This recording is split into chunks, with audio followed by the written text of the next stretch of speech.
Hi guys, it's Shadow.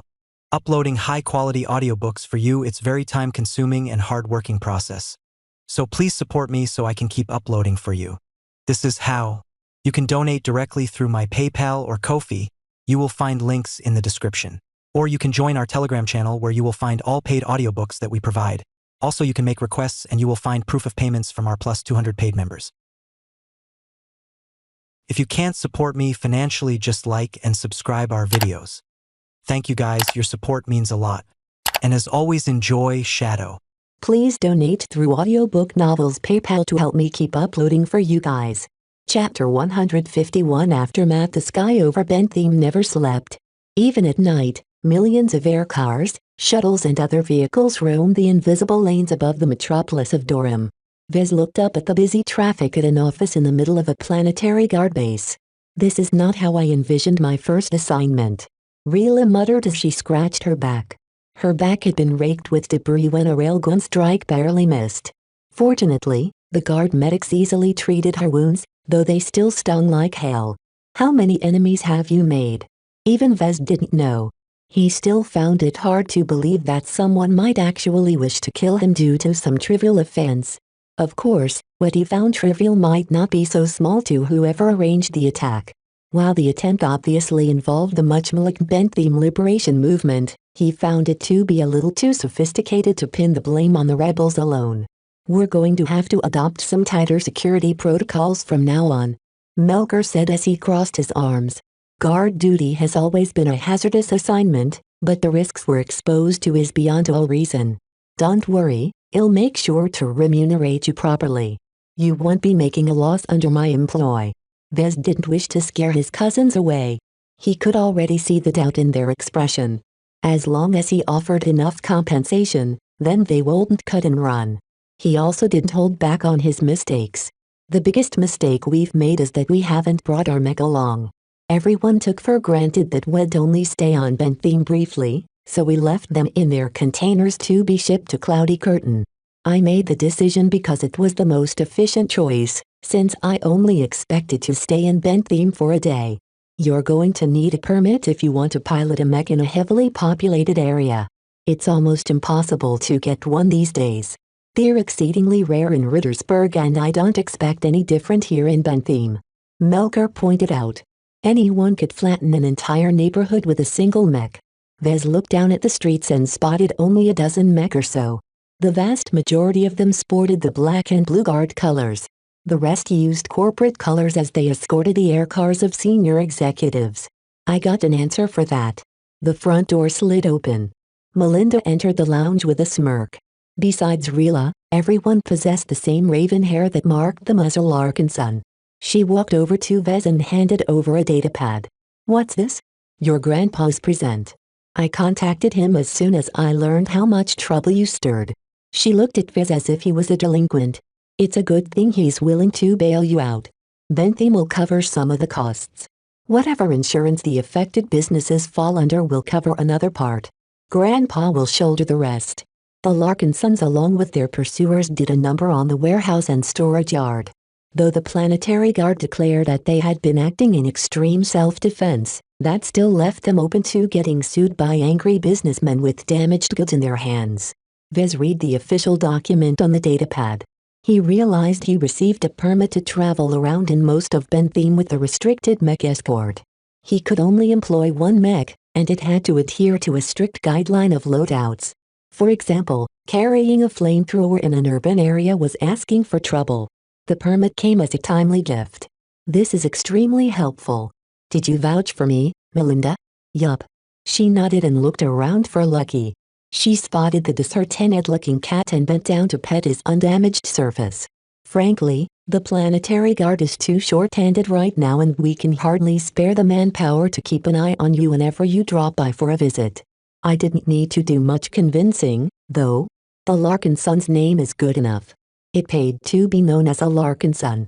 Though some of the rival families disparaged their reputation, the Larkinsons have never acted excessively for several hundred years. All right.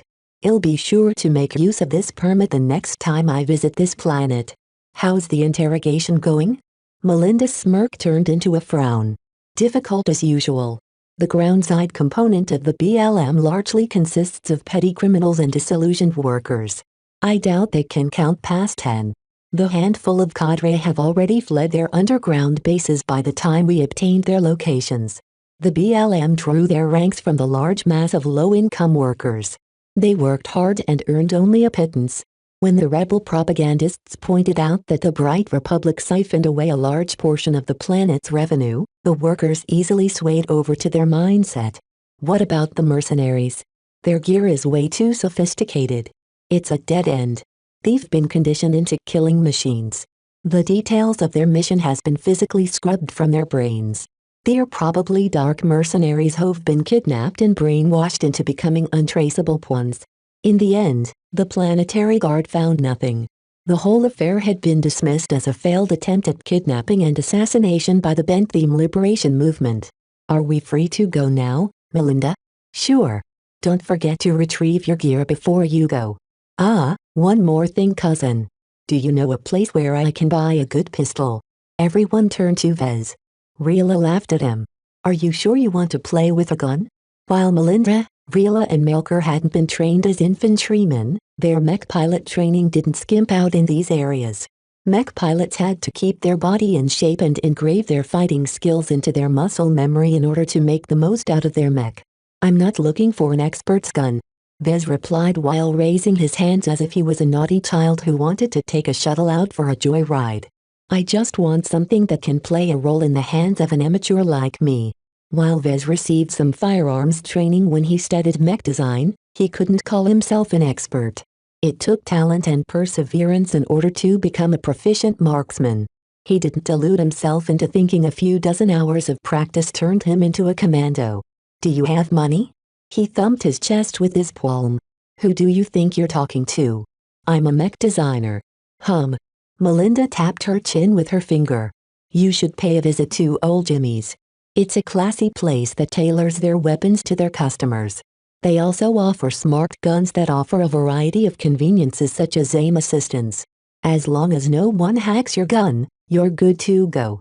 The only problem is that they take weeks to fulfill an order. The place sounded like a good fit for him, though he lacked the time to wait.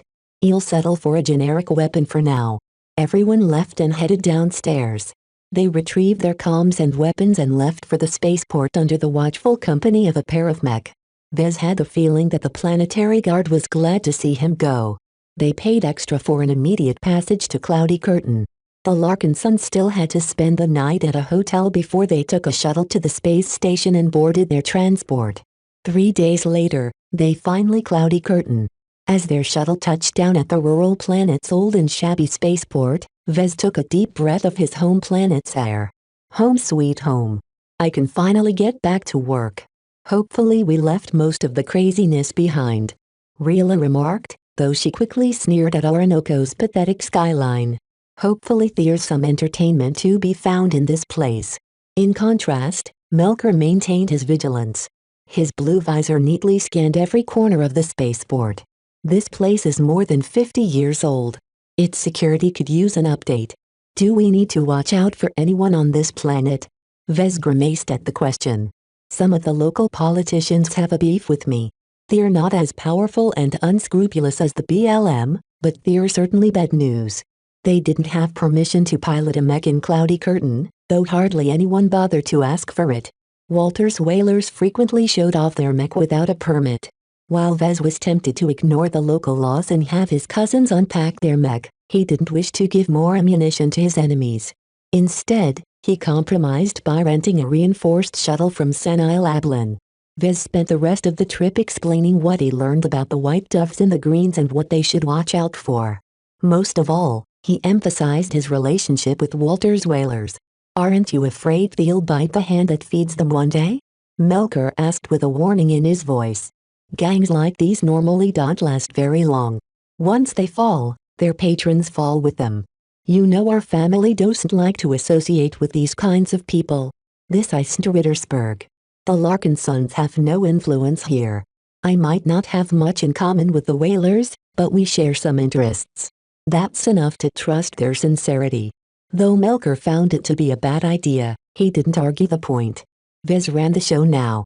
He could make all the bad decisions he wanted as long as he was willing to suffer the consequences. Once they touched down at his workshop, everyone sighed in relief. His workshop's sturdy walls, menacing turrets and state-of-the-art security bots certainly impressed his cousins. This setup must cost quite a lot. Not as much as hiring a mech to stand guard. That's what you two will be in charge of, Vez noted with a firmer voice now that he returned to his home. I don't expect you two to stand guard at all times, but you should at least be ready to enter a mech to respond to emergencies. I'll let the two of you arrange the details yourself. The previous attack should have made it clear that Vez faced very real threats. He could at least count on Melker to be dutiful enough to take his job seriously. With both of them watching over really like hawks, she won't be able to drag her feet either. Anyone home? Carlos quickly arrived. Since the time Vez departed for Rittersburg, his friend grew a beard. It made him look a little more mature, though Vez had to grow used to the new look. Let me introduce you to my cousins. They are both qualified mech pilots and will hopefully be patrolling around with their mech. Oh, nice to meet you guys. His fabricator smiled and shook their hands. They babbled a bit but found out they shared nothing in common besides their interest for mech. Instead, he turned back to his employer. Boss, I did it. I practiced hard while you left and managed to crank up my success rate to an 18%.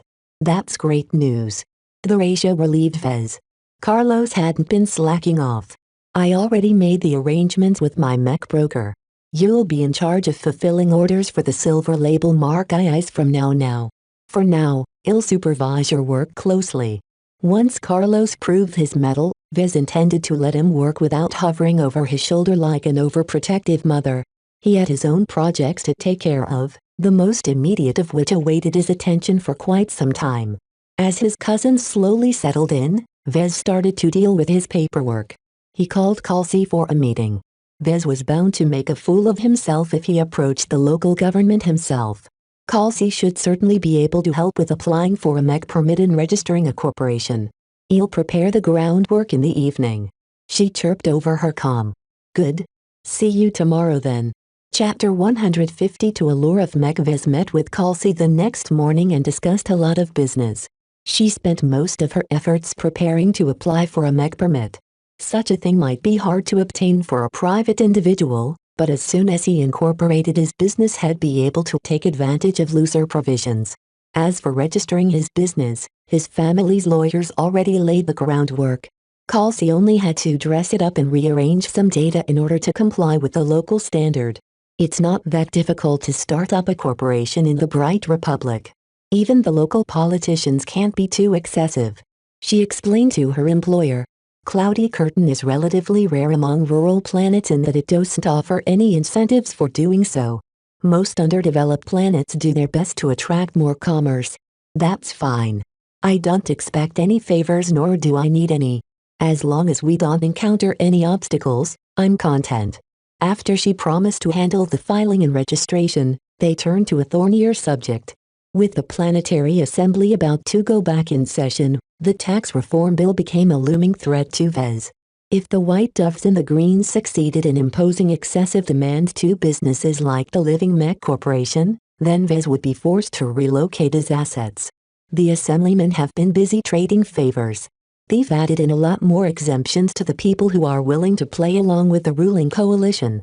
Opposition is too scattered right now. Whoever is left out is of no importance to Cloudy Curtain's economy. Calcy regularly reported her observations, so Vez already knew about it. So there's no use in trying to unite. We're not part of their network.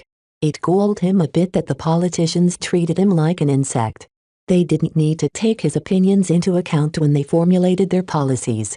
Well, he'd show them up sooner or later. The coalition is doubling down on boosting the agricultural sector. They're even drafting a complementary bill that will indirectly subsidize the consortiums along with the other farming concerns. Normally, the ruling coalition won't be able to make this pass, but with the Bright Republic preoccupied with the terror attacks and the impending war, a small case of self-enrichment doesn't really ping on their radar. They truly pick the best timing. Having first-hand experience of a terror attack on his own had made Vez aware that the Republic were at their wits' end. They had to devote a huge amount of manpower in order to keep a lid on the BLM. Vez turned his palm to her. I understand you've been working on a plan. Let's hear it. I've been racking my brain myself, but I haven't figured out a way to stop the coalition. She twirled her straight blonde hair and smirked at him. You haven't been spending much time in town, have you? If I'm not holed up in my workshop, I'm often off planet. Then you aren't aware of today's sentiment. If you walk down the streets of Freslin, you'll note that you've become a local celebrity of sorts, especially among the young. While no one really knows what mech designers actually do, it doesn't change that you're Cloudy Curtain's very first mech manufacturer. Your physical mech might be unattainable to the masses, but your virtual mech have made quite a splash. His virtual mech sales had indeed increased lately, though not to the point of earning him lots of DP. His popular 3-star Youngblood stopped providing him with DP, while his other designs only modestly sold more. Still, it didn't change that more potentates piloted his mech. According to Kelsey, his brand recognition had grown to the point where at least half of the people on the streets knew his name. She continued her story. Once I started hearing your name being bandied about by my fellow students, I suddenly had a thought. What kind of era are we living in these days? This is the age of mech. Vez scrunched his face. Huh. You've lived a fairly privileged life, so you've been able to pursue a career with mech without a problem. What about the rest? Do you know how much the local youths worship mech? Everyone is a fan of mech. However, not many people are able to get in touch with one.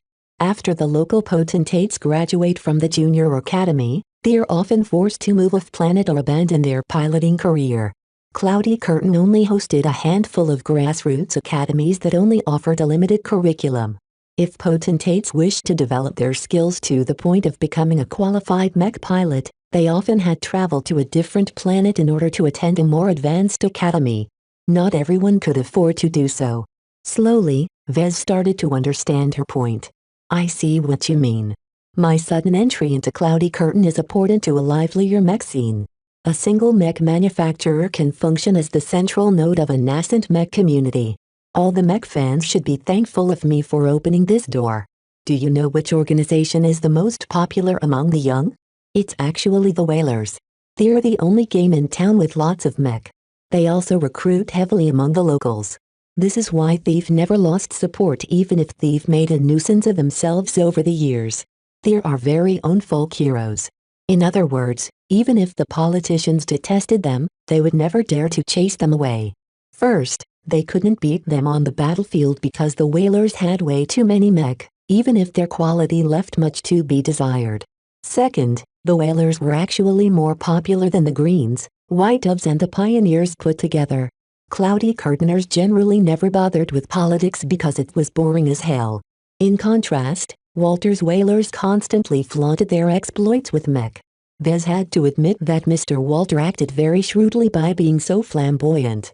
So you think we should adopt the same strategy as the Whalers? That sounds very expensive. Even if most people knew he existed, that didn't mean anything on its own. Turning this awareness into action required a lot of work. A publicity campaign could easily run into the billions of credits. Still, Kelsey kept her confident smile as she passed him a datapad that outlined her plan. Vez quickly schemed over the documents. It contained 2 ambitious motions that could turn the tables on the rotten politicians who wanted to drive him away. As you can see, my outline calls for applying pressure to the ruling coalition from both the top and bottom. Pressure from any one direction won't affect them too much, but if they have to fight on multiple fronts, they'll be starting to feel the squeeze. I see that your first plan calls for partnering up with the gaming centers. In order to play the best mech sims, potentates had to use an extremely expensive simulator pod. Gaming centers offered a convenient place for potentates to practice their skills without saddling them up with loads of debt. Most of the local gaming centers were actually franchises of established entertainment companies. Right. She nodded. The most popular game at the moment is Iron Spirit. It turns out it offers an extensive set of privileges to game center operators. Every establishment has the right to designate a handful of mech at each star tier as their trial mech. Pilots are able to try them out without limit even if they haven't purchased them. This is a great way for you to become an indispensable figure to the young. What about the operators? Will they agree to such an arrangement? Kelsey leaned over and called up an appendix. You've already made a call to all of the game centers in Orinoco and Freslin. About a third of them are willing to put your young blood as a promotional mech. As for the others, they are not allowed to decide this on their own. Still, if they see that the game centers that are promoting your models are doing well, they might start to change their mind. Her initiative really came as a welcome surprise. He hadn't expected her to sound out so many game centers. It must have cost a lot of time to canvass so many operators. If this is true, then we're off to a great start. Still, that doesn't mean much on its own. Oh, we still need to do a publicity campaign, but it doesn't cost much if we limit our reach to the game centers. Once you tell your fans that some evil backstabbing politicians are trying to drive you away, they'll cry to their mommies and daddies. Once this phenomenon reaches a certain point, the adults can't sit still. After all, most of them also appreciate mech. The most popular broadcast on Cloudy Curtain consisted of the mech games. Almost a quarter of the population regularly tuned into the live matches. While the plan still sounded nebulous at certain points, Vez approved of the plan. He allowed Kelsey to draw a limited amount of funds in case she needed to grease the wheels. He also tasked her with forming up a publicity campaign. She intended to leave the work to her friends who studied marketing. If the first prong of the plan intended to poke the masses, the second prong was definitely meant to poke something bigger. As Vez read the second set of documents, his brow rose in alarm. You actually want to petition the Republican commissioner? Are you insane? Major planets such as Bentham hosted a substantial amount of bureaucracy that answered directly to the central government in Rittersburg. A backwater like Cloudy Curtain wasn't entitled to such treatment. The low population and stagnant economic growth only led to the establishment of a single office. While the Republican commissioner reported directly to Rittersburg, he mainly supervised the local governmental organs. In extreme cases he could fire the entire planetary assembly and rule the entire planet by decree, thought that never happened. Think of the Bright Republic's plight. She responded patiently. She turned on her comm and visited a random news portal. Look at the headlines. Half of them are talking about the war that everyone is convinced will break out soon. When the Republic is dealing with all of these matters, what do you think it values more? Peace or power? Power, of course. Of all the things the Republic asked of its people, it mostly demanded strength. They needed more pilots, more enthusiasm, more loyalty and above all else, more spirit. In its agonizing journey to become a state, the Bright Republic learned to cast off its naive notions of peace. In times of war, it couldn't afford to see some of their planets acting timidly. The Greens and the White Doves might rule Cloudy Curtain, but they only get to call the shots as long as they didn't step on the Republic's toes. In times of war, every planet mattered. Who knew if Cloudy Curtain's melancholy could spread one day? Vez let out a deep breath once he read through the brief proposal. The Republican commissioner is always a senior statesman. They're wily old foxes who will instantly see through my intentions. They aren't supposed to favor selfish people. If you approach him by yourself, that might be the case. She smirked at him again. The story is different once the masses are riled up. If the mech fans are starting to make noise, the ruling coalition will find themselves at the opposite side of both central policy and popular opinion. It'll become obvious that the cowards intend to spend the entire war with their heads buried in the sand. She certainly painted a very devious scenario. He doubted the Greens and White Doves would take it lying down. They'd certainly counterattack before it got to that point. Still, it did not change the basic facts. Once a significant part of the population spoke out, the Republican commissioner could use that as an excuse to smack the politicians. A public rebuke could easily stop the tax reform bill in its tracks. The crucial challenge here lies in provoking the public while tying my company's interests with their own. Both will not come easily, he stated after some thoughts. I think we'll need some help with this. It's too much to expect you to do this in your spare time. I want you to look for a publicist who can manage relations with the game centers and take care of the publicity campaign. I can find plenty of those on campus.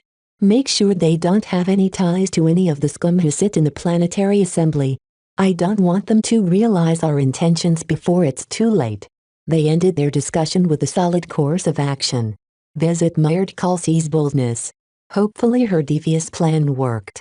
If not, Vez could always investigate the shady farming consortiums. Chapter 153 Publicist Chapter 153 Publicist. When you told me you mastered 99% of my design, you weren't lying. You did an adequate job. Vez nodded with satisfaction. I expect you to focus on the remaining 1%. You've taken the wrong approach at some turns that has led you into a dead end. Even I can't resolve this issue without spending a lot of effort. A tired-looking Carlos pleaded at him. Can you show me how to fix this first? It's been nagging me for weeks. With his superior skills, Vez deftly threaded the needle. He placed the right components through a fairly congested portion of the half-built silver label mech. Carlos did a decent job with his first real attempt at fabricating the Mark II, but he made a few strange decisions during the assembly process that tightened the noose once he finalized the internals. It should pass certification. He judged. He should know, since he supervised the entire session, all 7 days of it. Don't worry about the speed. Perfect your techniques. Any flaws you pass on might prove catastrophic. At its current scale, the nascent Living Mech Corporation couldn't afford to fail a single product. Not only would a failure throw his balance sheet into disarray, it also affected his reputation. The MTA kept track of every mech designer's performance. Customers paid a lot of attention to the ratio between failed certifications and total mech sold. After overseeing the handover of the freshly fabricated mech, he turned back to his own work. The new year prompted him to catch up on his paperwork. The LMC's recent incorporation forced him to expand his administrative scope. He couldn't work in a slapdash manner like he used to. Nowadays, he had to track every material that came in and out of his premises.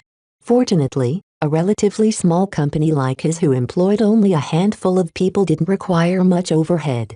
For now, Vez could take it easy and implement some simple off-the-shelf systems. He also had to segregate his finances into a number of different accounts. The majority of his money rested in the LMC's balance sheet. Vez wasn't allowed to draw on this massive pile of cash without a justifiable reason. Not that it mattered, because he only answered to his shareholders. Currently, Vez was his own majority shareholder. After spending a fair amount of money getting the Barracuda to work, he also had to cough up about 1 million credits to cover his running costs and pay some miscellaneous taxes. The LMC only had about 50 million credits left in savings. The 250 million credits he received from selling some of his shares technically belonged to him rather than the company. At this stage, the distinction hardly mattered. He was the company, and the company was him. For now, Vez reserved the money for a future license purchase. I should hire a clerk, he thought as he installed a commercial tracking program onto his bots. With their new programming, the bots gained the new task of tallying up his inventory. At least they've already hired a publicist. Kelsey found an interesting student at her university. When Vez first met Gavin Neumann, he thought he met an assertive nerd. Vez had read the senior student's CV and became impressed by his excellent grades and extracurricular activities. Since Vez wanted to find someone flexible, talented and independent, Gavin looked to be an excellent prospect. He should have been studying at a much more prestigious university, to be honest. Gavin started his job interview with a very surprising declaration. I hate mech. Excuse me? I just thought I should let you know. I hate mech. Okay. Why are you applying to be my publicist if you don't think much of mech? Would you rather have someone working for you who's slavishly brainwashed into worshipping mech? Love and obsession often clouds your judgment. I can guarantee you that as long as I'm in charge, I won't be fooled by the hype. As a marketer, it's my job to be the trendsetter, not the follower. Once Vez understood Gavin's point, he had to admit it made sense.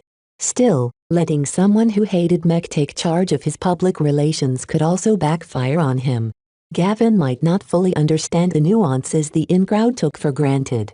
Also, his motivations also drew suspicion. Why work for the LMC if it didn't match his interests? That's because your company is at a stage of rapid growth. I've done my research.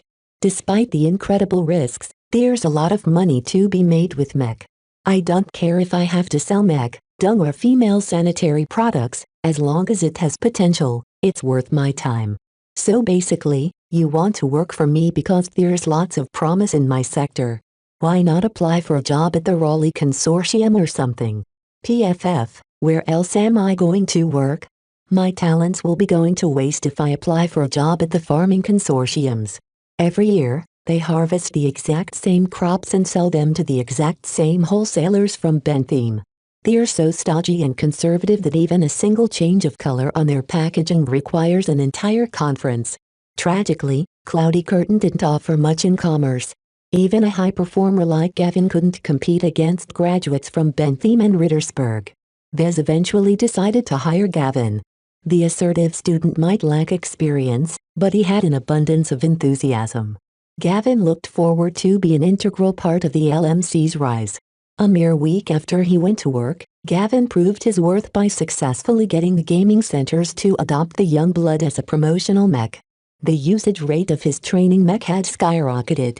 Once Gavin and Kelsey finished designing a publicity campaign, Vez looked forward to twisting public opinion against his political opponents. That will take some time, however. He sighed and looked back to the Helfassembel Dortmund. When Vez hadn't been supervising Carlos, he had already started to reconstruct the frame of the massive industrial printer. Vez made decent progress in the early stages of his reconstruction project. The blueprint and the repair manual he obtained from the Clifford Society proved its utility by allowing him to assemble the salvaged and reprinted components in the correct order. Even if he didn't grasp each component's purpose, the printer should work as long as he handled them appropriately. In fact, he assembled the printer a lot faster than he originally thought. Despite its immense size, the Dortmund's complexity lay mostly in its irreplaceable components. Starting from an inventory of salvaged parts allowed Vez to skip the most difficult phase and put together the Dortmund with relative ease. Another week went by as Vez immersed himself with the reconstruction. It started to look more and more like one of those shiny new machines he saw back when he went on a school trip to a major mech manufacturer. The good times ended when Vez hit a snag at Naneti 8% completion. Most of its advanced components had already taken their places, but if Vez didn't do something about its processors, the massive block of machinery might as well be scrap. This last stumbling block constantly gnawed at him like a bone stuck in his throat. The questionable legality of the project prevented him from contacting support. He tried asking Dietrich to find a hacker on the black market, but Vez only received a couple of dubious offers so far. The main problem with trying to do business with shady hackers was that he couldn't trust them. What if they slipped in some backdoors on the sly? Even the system is of little help. Learning to hack to the point of being able to tamper the processors require too many skills. Vez couldn't afford to divert his precious DP into exploring a side path. As for the store, it sold all kinds of utilities, but Vez couldn't operate them without the required proficiency. As for the processors themselves, the system disdained selling such materials. I guess the only way to resolve this is through the Clifford Society. Transactions between society members had to adhere to the organization's rules. If everyone constantly scammed each other, its marketplace could never grow to so big. Besides hiring a trustworthy hacker, Vez also wanted to purchase several essential machinery to upgrade his workshop to a fully functional operation. I guess he'll have to take a trip after all. It might take 1 or 2 weeks until the shipyard back in Bentham repaired his Corvette. Marcella also expected it to take some time assembling a crew for the luxurious ship. She still had to do her job after all, so she left the grunt work to her assistants. Nevertheless, Vez appreciated her aid. This meant that before he went on his way to earn Marriott's, he had enough time to design a virtual mech. Vez wanted to stock up on DP and enhance his ability to survive another fight. While these missions aren't supposed to put a mech designer into the front lines, they often entailed many unforeseen risks. After coming back from his ordeal in Bentham, Vez reflected on the best way to keep him alive. He realized that enhancing his stealth might be the most practical way to go. He could leave the fighting to others.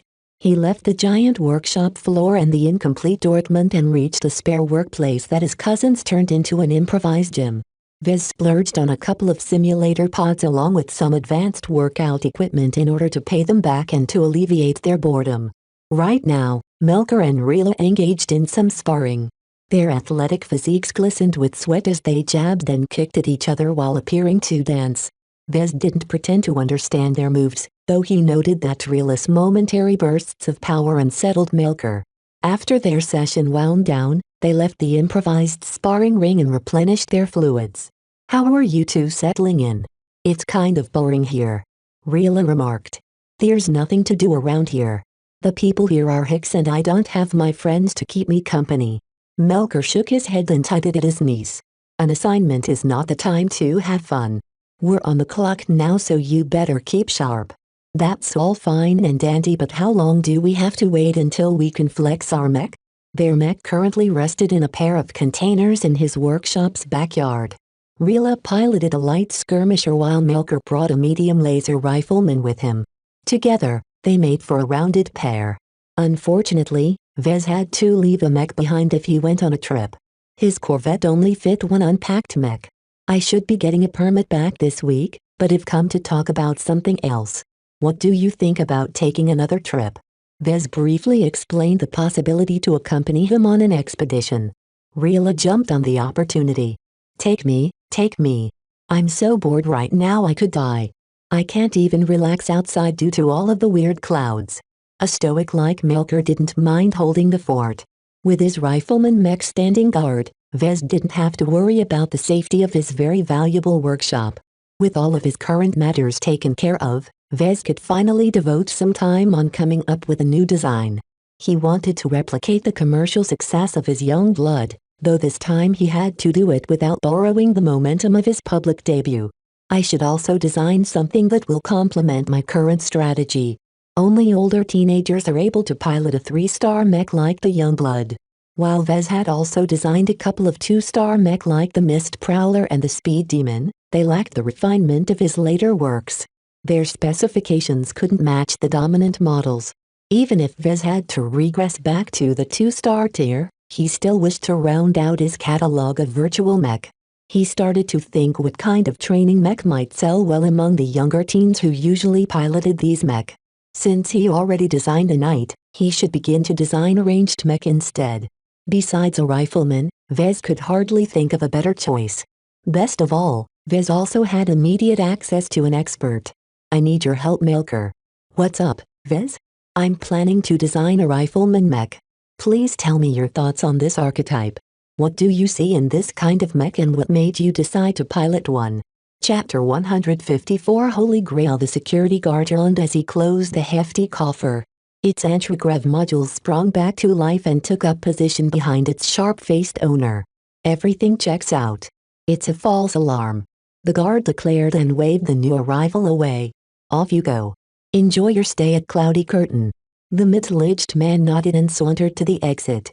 Bypassing the security of this dreary spaceport had taken a lot more effort than he thought. For some reason, the spaceport recently received a massive upgrade in its security suite. It took some quick thinking for the man to respond to the alarms. As he walked outside the building, he looked up at the dreary clouds that constantly shrouded this planet. The few sheens of color, akin to flattened rainbows, hardly cheered up his day. He hailed an air car and set his destination to the opposite side of the planet. After several hours of flight, the man departed from the air car and looked at the quiet neighborhood he'd be living in for the time being. He glanced at the sturdy walls of the guarded compound a few blocks away and whistled appreciatively. This is going to require a lot of patience. His client had already prepared a house for him. Outwardly, it looked identical to the many other homesteads on the street. In fact, the house incorporated many dampening materials that suppressed signals and blocked unwanted spying. After entering the home, the man ignored the furnished house and the closet full of clothes. He directly climbed to the attic at the top and approached a camouflaged window that could not be spotted outside. The coffer dropped to the spotless floor and opened by itself. Instead of the mundane clothes the man showed to the spaceport security guard, the coffer held a dizzying array of alloy components. The man took each of the components and methodically assembled them until the entire construction resembled a metal tree sitting on its sides. Its intimidating size and shape resembled a railgun, only scaled up to the point it could threaten Mech. The mane laid down behind the complicated weapon and swept over its systems. The railgun's muzzle aimed straight at the entrance of the guarded compound that could barely be seen through the attic's window. "You ducked away once, but have seen your tricks now," the man whispered as recalled his previous failure.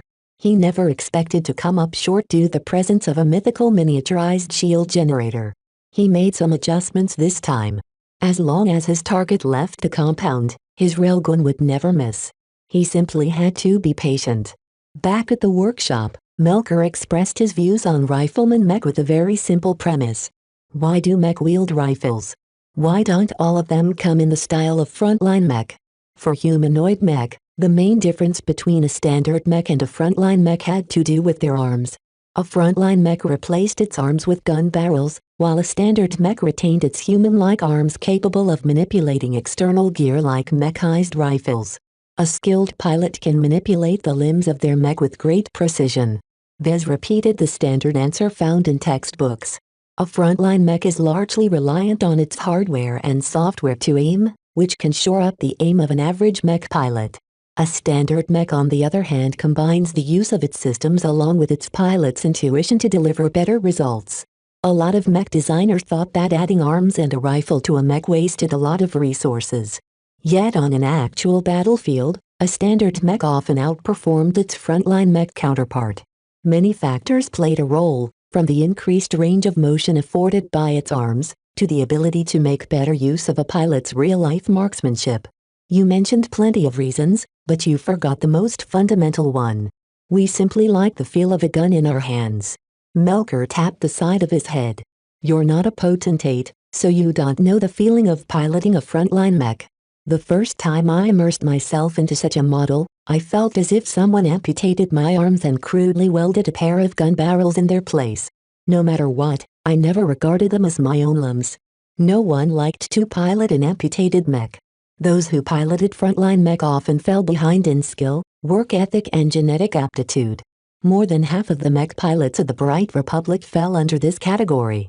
What makes piloting riflemen so special then? It's the most basic archetype besides knights. A mech pilot who masters the rifleman can pilot every ranged mech. Skill matters the most. A great pilot can easily ruin a rifleman while a great pilot can mow down an entire squad before he succumbs. Vez started to understand Melker's perspective. In short, it comes down to skill. How do you describe your learning experience when you were in your early teens? Everyone started polishing their marksmanship with their own bodies. A Larkin son like me enjoyed a great amount of tutoring, so I easily passed the early courses. I jumped straight into mech marksmanship and adjusted my habits to fit the mech scale. It was kind of boring, but necessary to go through this process. Not everyone succeeded in time to take the follow-up classes. These guys always end up piloting the frontline mech. If unlearning the habits learned through shooting a gun in your own hands is so difficult, why not jump to practicing mech marksmanship directly? It has to do with foundation. Anyone who tries to learn a fundamental skill with mech will only ever master the process with that model alone. Once the mech pilot switches to another model, he'll find out his marksmanship has to be broken down entirely before it can accommodate the new mech. Remember that humanoid mech are meant to reflect the human form. I see.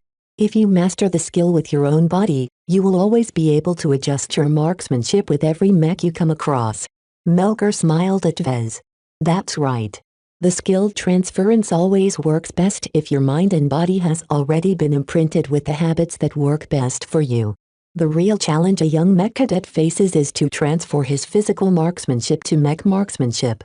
The first time is always the hardest, but once someone is capable of doing it once, it takes a lot less time to do it again with another model. Mech academies measured how much time it took for each mech pilot to transfer his shooting proficiency.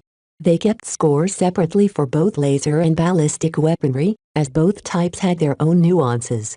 Since your very first breakthrough matters a lot, I can imagine the academies pays a lot of attention to its training mech. What kind of models have you worked with? His cousin chuckled. My experiences aren't typical. My aptitude is quite high and my talent in marksmanship is pretty impressive. Furthermore, The family offered a lot of after-school training, so I gained my proficiencies 5 years ahead of everyone else. You should ask Rila what she thinks about those mech. PFF. The woman blew as she finished her drink nearby. Don't get me started on those machines. All of the models boast that they're easier to break through than others. You can pick between light mech, medium mech, fast mech, slow mech, tall mech, short mech, whatever you want. Most people pick the models that closely resemble their own bodies, but I don't think it matters really. Rila's opinion echoed the studies conducted by academics. Not a single consistent factor had been detected that could increase the odds of breakthroughs. It appeared to everyone that rather than mech, the key point of focus should be the mech cadet in question. Rather than try anything fancy with the training mech, the academies just offer us the least complicated mech. There are many things a cadet has to take into account when piloting a multi-ton machine that could easily crush a house.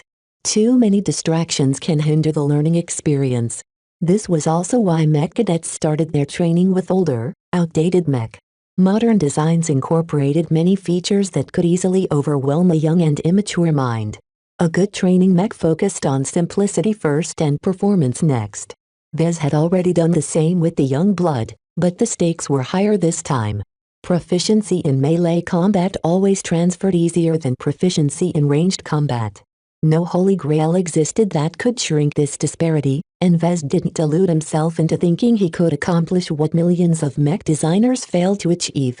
As Vez kept asking for stories, he caught an important difference between Rila and Melker. His niece never enjoyed the training. She only grudgingly kept up with her academy's demanding curriculum, but spent most of her spare time mastering knife fighting. This gave Vez an opening if he employed his unique insights into the X factor. He might not be able to stumble upon the Holy Grail, but perhaps he could make do with fruit juice. Compared to the bland water that no one really liked, perhaps he could entice the kids to drink a little more. All in all, his talk with Melker proved useful in shaping the concept of his next design. In his opinion, the way forward did not rest on coddling the kids. Simple mech don't make very fun mech. A lot of training mech went overboard in terms of simplicity. One of the reasons why his young blood drew so many teenagers was because it featured a couple of interesting gimmicks. It spiced up the boring knight concept and made it a lot more interesting without demanding an excessive amount of skill.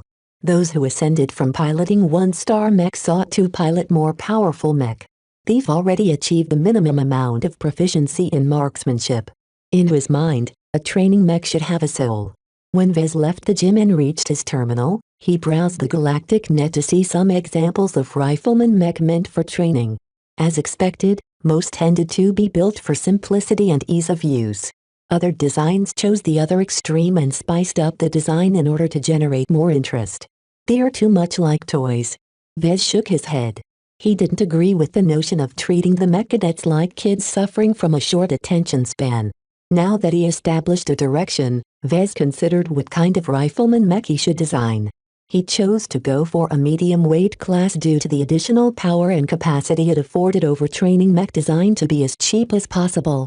In any case, Vez didn't need to consider the costs when designing a virtual mech. Properly speaking, a rifleman mech is all about its rifle. I should begin with the weapon. He recently acquired the Directed Energy Weapon Optimization II subskill, so he knew a thing or two about laser rifles. He chose to go for laser rifles, which many mech pilots mastered first.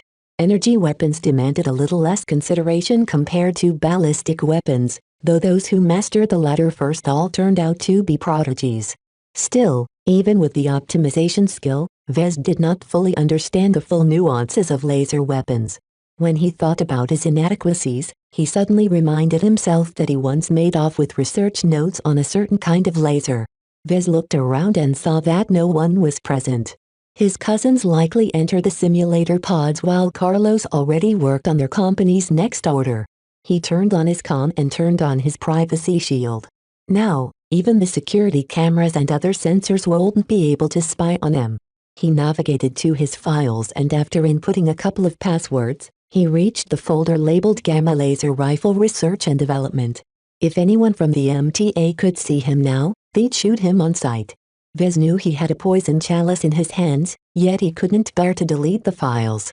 Radioactive or not, gamma lasers worked on much of the same principles as regular laser rifles. He stood to gain a lot of understanding the workings of a laser rifle if he gleaned some insights from the research notes.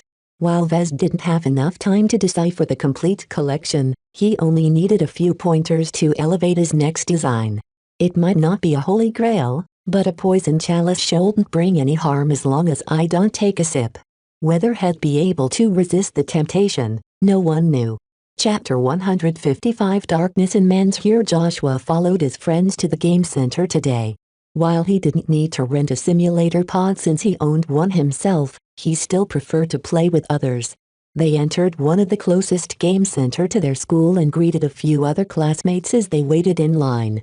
After paying for the entire afternoon, they entered the common room. Large groups of teenagers lingered in the lounge. Some of them discussed their strategies, while others talked about the news. Several projections of matches gave them something else to talk about. Several ads aired in between each match. Introducing the young blood, Cloudy Curtain's pride. Pilot our homegrown mech designers training mech for free. When one of them showcased the game center's promotional mech, Joshua squeezed his fists. As a fairly newly ascended player in the Silver League, Joshua still lacked the qualifications to pilot a 3-star mech. An average player had to spend at least a year to meet the requirements to unlock this tier. Short ads like these became a conversation starter since they first aired in a couple of game centers. Most of the teenagers gained a new appreciation for knights once they gave the model a try. It left younger potentates like Joshua green with envy. He had been one of Chasing Cloud's earliest fans. Why did Cloudy Curtain's homegrown mech designer suddenly move to 3-star mech? It left most of his starting fanbase in the dust. Joshua hadn't given up. He took on his training with renewed passion, working harder than practically every other classmate in his mech classes in order to climb up in the Silver League. He made some gradual progress, but at his current rate, he might as well be a snail. Hey, speaking about the young blood, have you heard the latest news? What's up? Did our hometown mech designer finally develop a new design? PFF, nah. That lazy bum is probably lying dormant again. I heard some of my mates that he might be moving away from Cloudy Curtain. No way. He's ours. I'll beat him up if he's defecting to Bentham. Nah, it's not like that. Mr. Larkinson wants to stay, but some corrupt politicians are trying to chase him away. They're cooking up a new law that will hike up his taxes to 90% or something.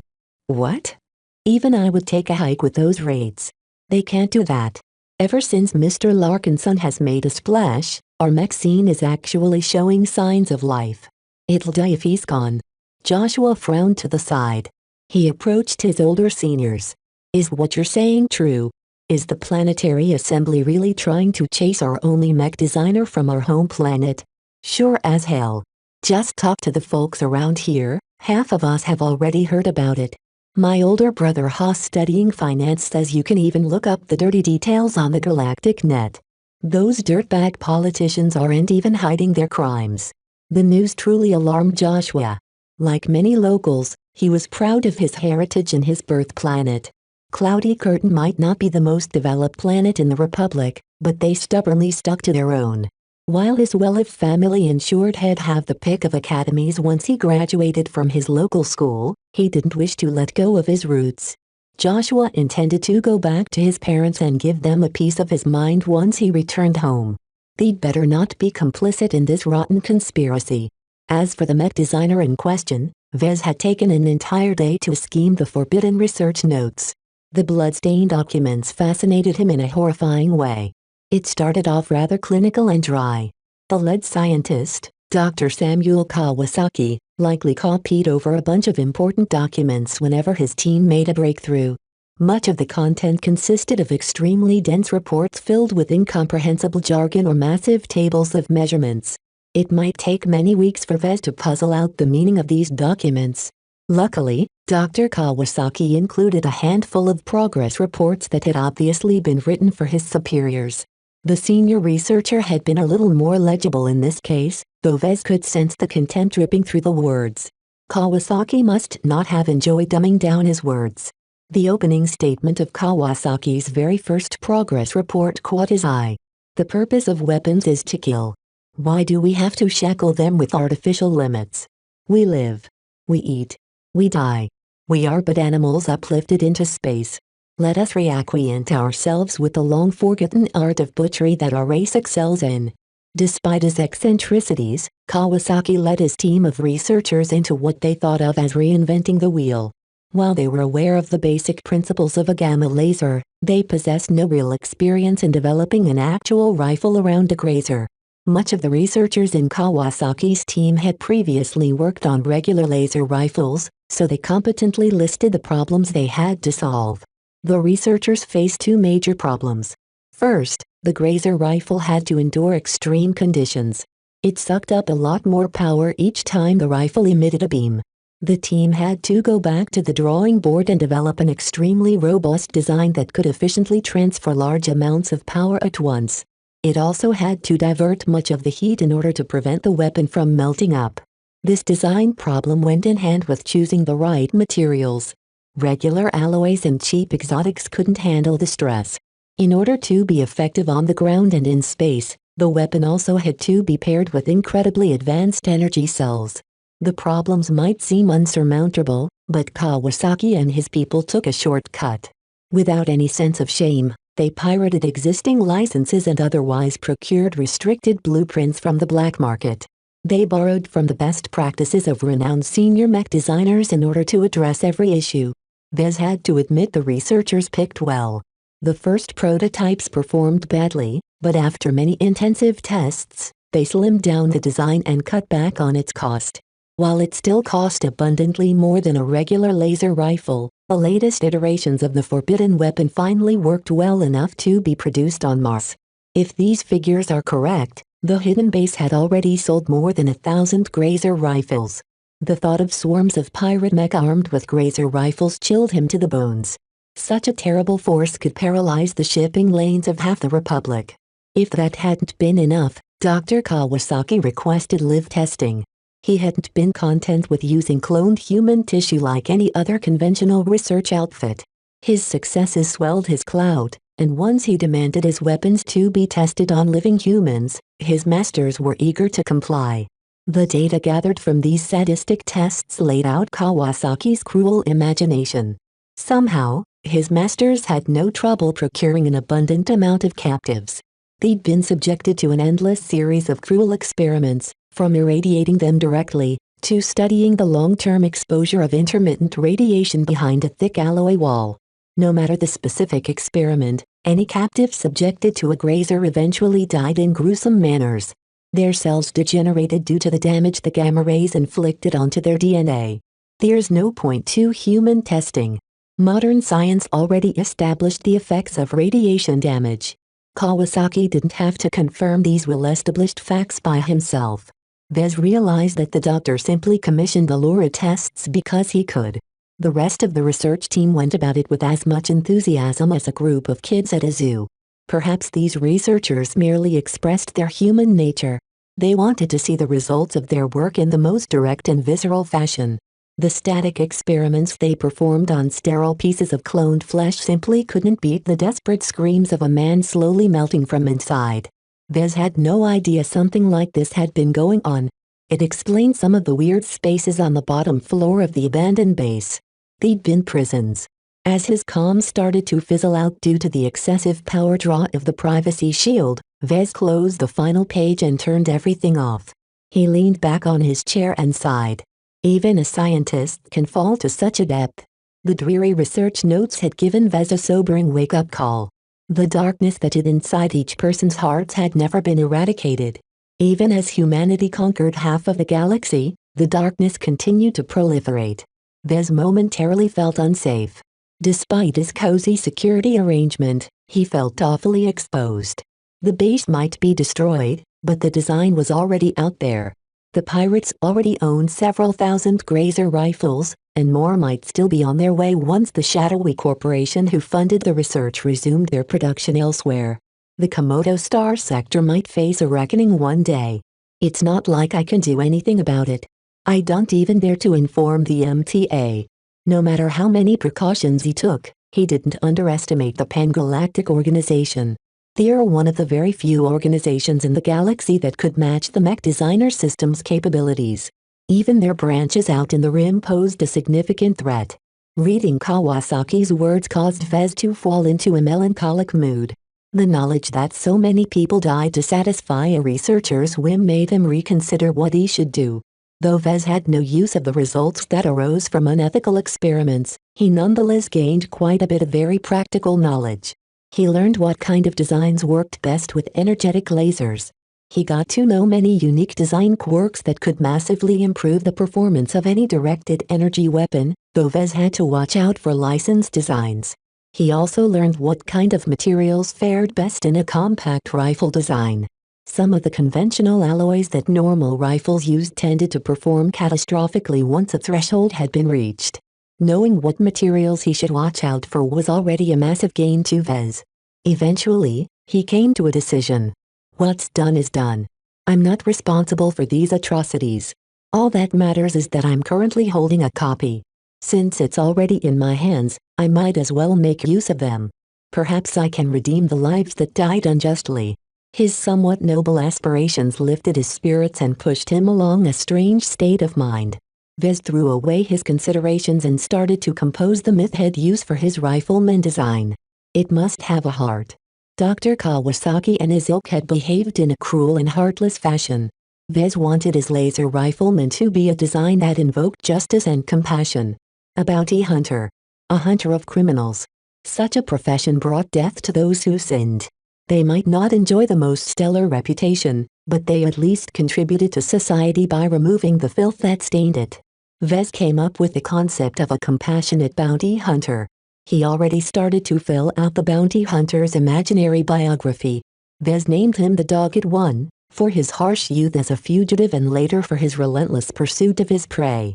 He lived in the same medieval fantasy world of the instructor. Whereas the latter lived among the righteous and powerful, the Dogged One eked out a sparse existence where he donated most of his money to support the families of his target's victims. A survivor of a gruesome incident himself, the Dogged One made it his life's mission to see every murderer brought to justice. His favorite means of punishment entailed the use of his enchanted crossbow. He nailed down his targets with unerring accuracy. No matter how many bolts his weapon fired, they all hit their mark. He initially hadn't been very good with his weapon. It took lots of persistent practice in order to get to this point. Vez wanted to use this backstory to shape his X factor into a dogged persistence for improvement. It's not about fun anymore. It's about redeeming yourself by delivering justice. Chapter 156 Triops. The Dogged One was no saint. He pursued the scum of the world for selfish reasons instead of contributing to society. He wanted revenge, plain and simple. Exacting justice was only a side effect of his endless pursuit to kill every murderer. Vez put it this way. Even victims are marked by the darkness in their hearts. Some find a healthy means of coping with their trauma. The Dogged One can only sate his thirst by inflicting the same torment to those who resembled his tormentors. In a dog world, refined notions of justice had no place. In fact, Vez mirrored the Dogged One's tendency to seek revenge to Dr. Kawasaki's urge to see others suffer from his inventions. Such was human nature, no matter much others like to argue otherwise. In fact, many aliens exhibited the same tendency, but that was another story. Am I going astray? He originally planned to design a training mech. Coloring his design with an intensive myth like the Dogged One might be counterproductive. It's a strong image, for good or ill. Under the influence of a special mood, Vez came up with it spontaneously. It carried an authentic spark of life, unlike many of his other figments of imagination. Vez was loath to abandon such a valuable gem. He still feared the consequences of employing the image. Will he be twisting their morals and worldview? There's a limit to the X factor in virtual mech. I doubt much will bleed over if it's possible in the first place. To be honest, Vez had no proof either way. He never tested most of his assumptions involving the X factor. Perhaps the lack of formal study prevented the system from granting him the appropriate skills and subskills regarding this nebulous field. What may come will come. Vez decided. It's not entirely bad if students gain some perspective in their lives, With the onset of war, there's a chance they'll be fighting in the front lines.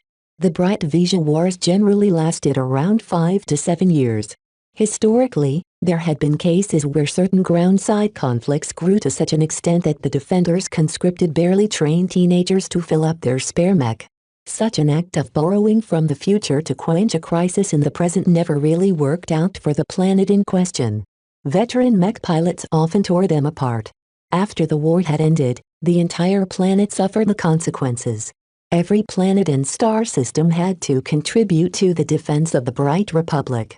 A generational gap of qualified mech pilots reduced their clout and gave them less of a voice in matters of policy and national security. The future of the Bright Republic lay in its youth.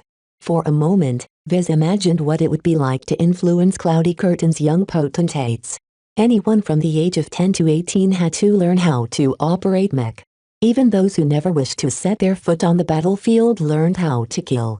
What was it like to possess the power to influence these impressionable youths? Vez could potentially make them smarter, bolder and more confident by incorporating these virtues in his work. Vez shook his head. It doesn't feel right to start over with a different inspiration. Despite its problematic elements, Vez continued to flesh out the Dogged One's backstory. He carefully envisioned his troubled youth as a persecuted thief and slave, his growth period as a crossbowman in a conscripted army, to his eventual desertion from a military disaster. Throughout all of these events, the Dogged One's capacity for stubborn survival allowed him to pick up the skills that set him on the path of a bounty hunter and executioner.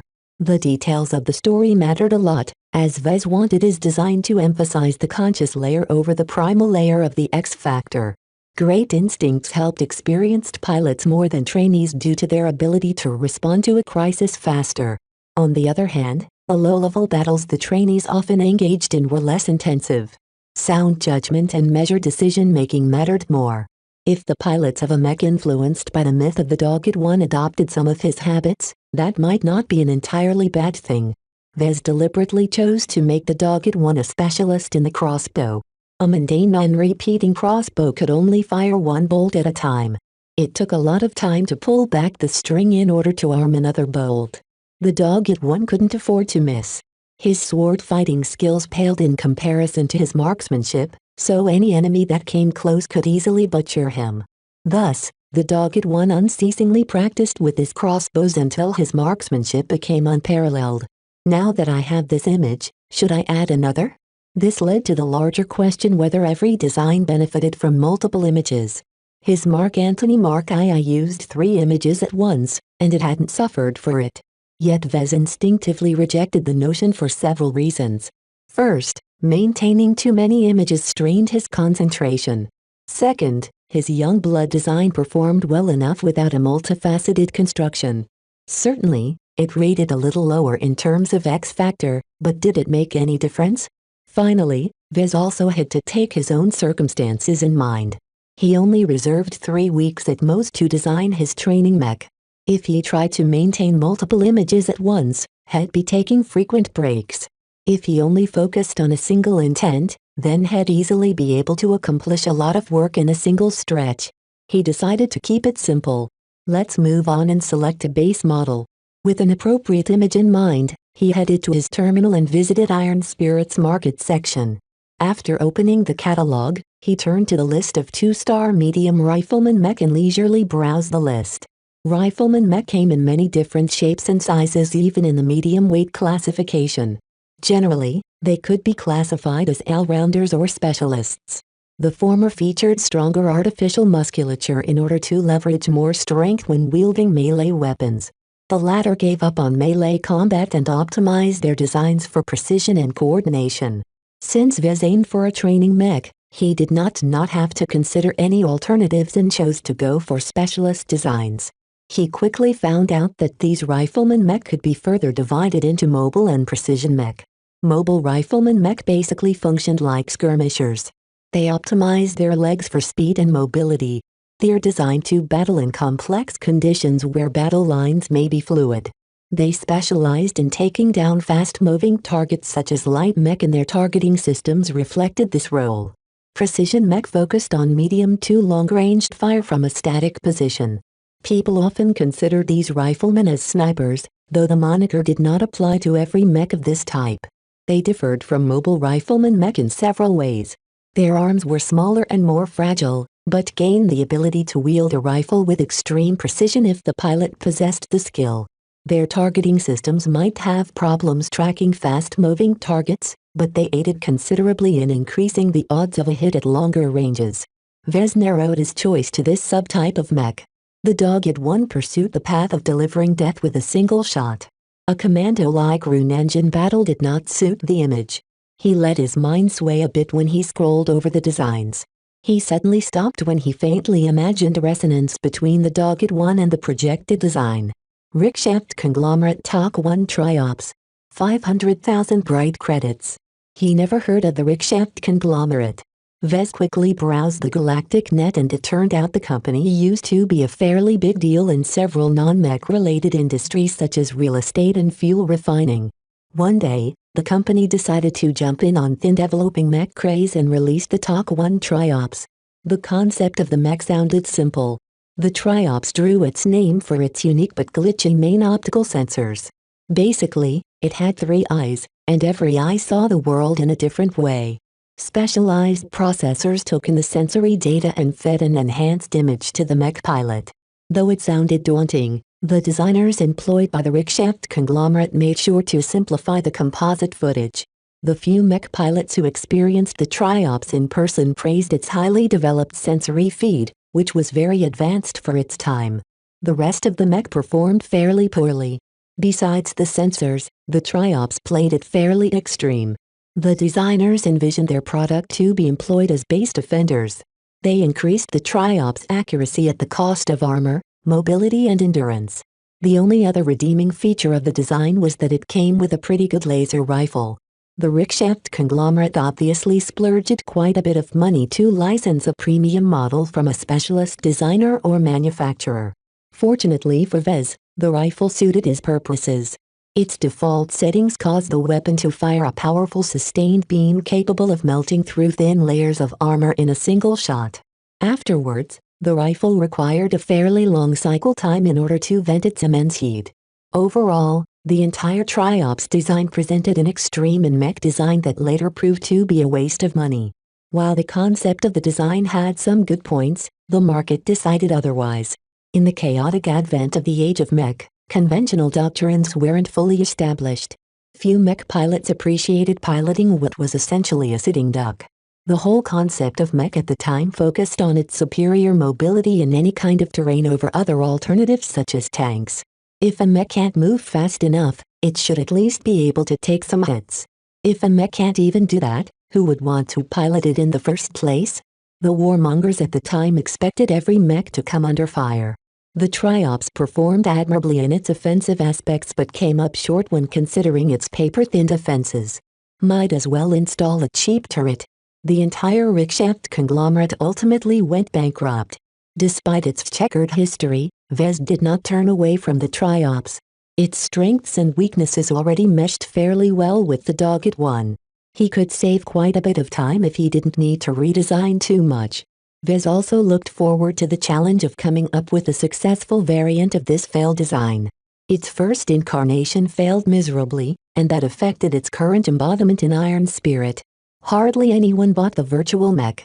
Many mech designers also eschewed the unpopular design. Few of them dared to gamble with 500,000 credits. This suited Vez fine as he wouldn't be dealing with excessive competition. By now, Vez built up a fairly strong brand in Cloudy Curtain. Even if he wasn't a big deal in the rest of the Republic, he could still rely on his nucleus of loyal fans to try out his virtual mech no matter the quality. He bought the virtual license and imported its design into the system. Using the system's own designer module, Vez started to envision his variant.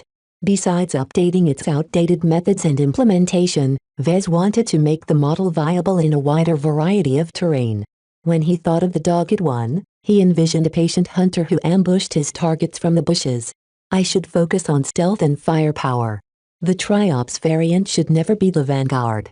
Like the Dogged One, his design should choose a good position beforehand and wait for its prey to come into view. Once its target was in its crosshairs, he should be able to deliver crippling damage in a single strike. He'll also have to beef up the laser rifle. His recent foray into gamma lasers taught Vez a lot of tricks on how to handle high-powered lasers. Chapter 157 Stealth Armor. Vez began to design his variant in earnest. First, he began with his usual ritual of focusing a desired image into an intent. He only had the dogged one in mind, so his practiced mind easily slipped into his desired state. As a habit, Vez started with the weapon first. The Triops came with a fairly excellent laser rifle that had already been integrated in the base model's targeting systems. It came with 2 default modes, one meant for power and precision and another one for closet medium-range strafing. While the laser rifle adequately fulfilled both roles, the mech itself fared poorly on the latter front. Vez had to consider whether he wanted to keep this shooting mode. Just because the mech fared poorly at closer ranges didn't mean that the rapid-fire mode had no use. Yet when he envisioned the dogged one, he imagined a complete dedication to the crossbow. Even if the weapon only excelled in one single aspect, the dogged one always made it work by choosing the right battles. Limitation shapes behavior. Rifleman mech always let the enemy come to them. They can choose to engage or retreat at will. Vez kept his goal of designing a training mech in mind when he chose to remove the rapid-fire mode. While its absence might not make his model very popular, it nevertheless enhanced its focus. Mech pilots promoted their mastery faster if they dedicated their training to a single aspect rather than flitting around between different styles. He proceeded to extensively overhaul the laser rifle. He wanted to turn it into a compact laser cannon in a way. The weapon should be extremely precise at medium to long ranges and its laser beam should cripple any mech when it struck a weak point. He tore out many redundant and outdated components. In their place, he quickly designed a couple of revised components made of different alloys that improve the rifle's maximum power and heat emission. Vez had to make sure the weapon wouldn't melt when it fired a couple of shots, though he estimated the weapon could only handle 5 shots at a time before it required an extensive cooldown. 5 shots isn't much for a normal rifle, he thought. If anyone else heard that Vez wanted to redesign a rifle that could only shoot this much in a single encounter, they'd call him crazy. Once they see it in action, they'll see why it doesn't matter. By converting the rifle into a high-powered compact laser cannon, Vez completely transcended the 2-star domain.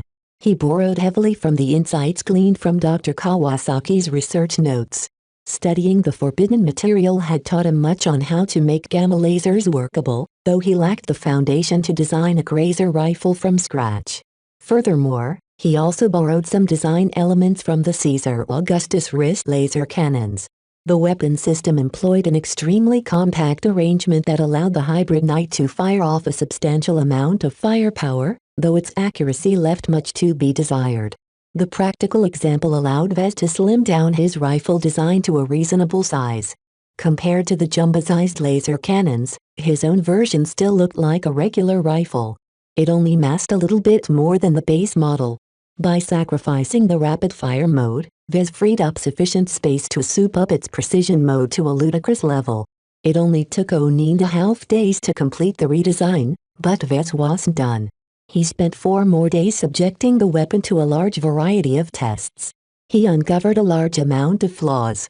His implementation of borrowed knowledge had been awfully rough, which indicated that he hadn't fully mastered the theories behind these elements. Vez expected something like this to happen, so he simply shrugged and plugged the holes whenever he encountered them. Through this constant iterative process of testing and fixing, the rifle gained a more refined appearance, though it also boasted significantly more mass. He had no other choice. He underestimated the amount of buffers a high-powered laser rifle demanded. Many simulations frequently ended badly due to minute unintentional heat dispersion. Some of the rifle's more sensitive components had a tendency to melt into a puddle if that happened. The materials he had to work with limited his options.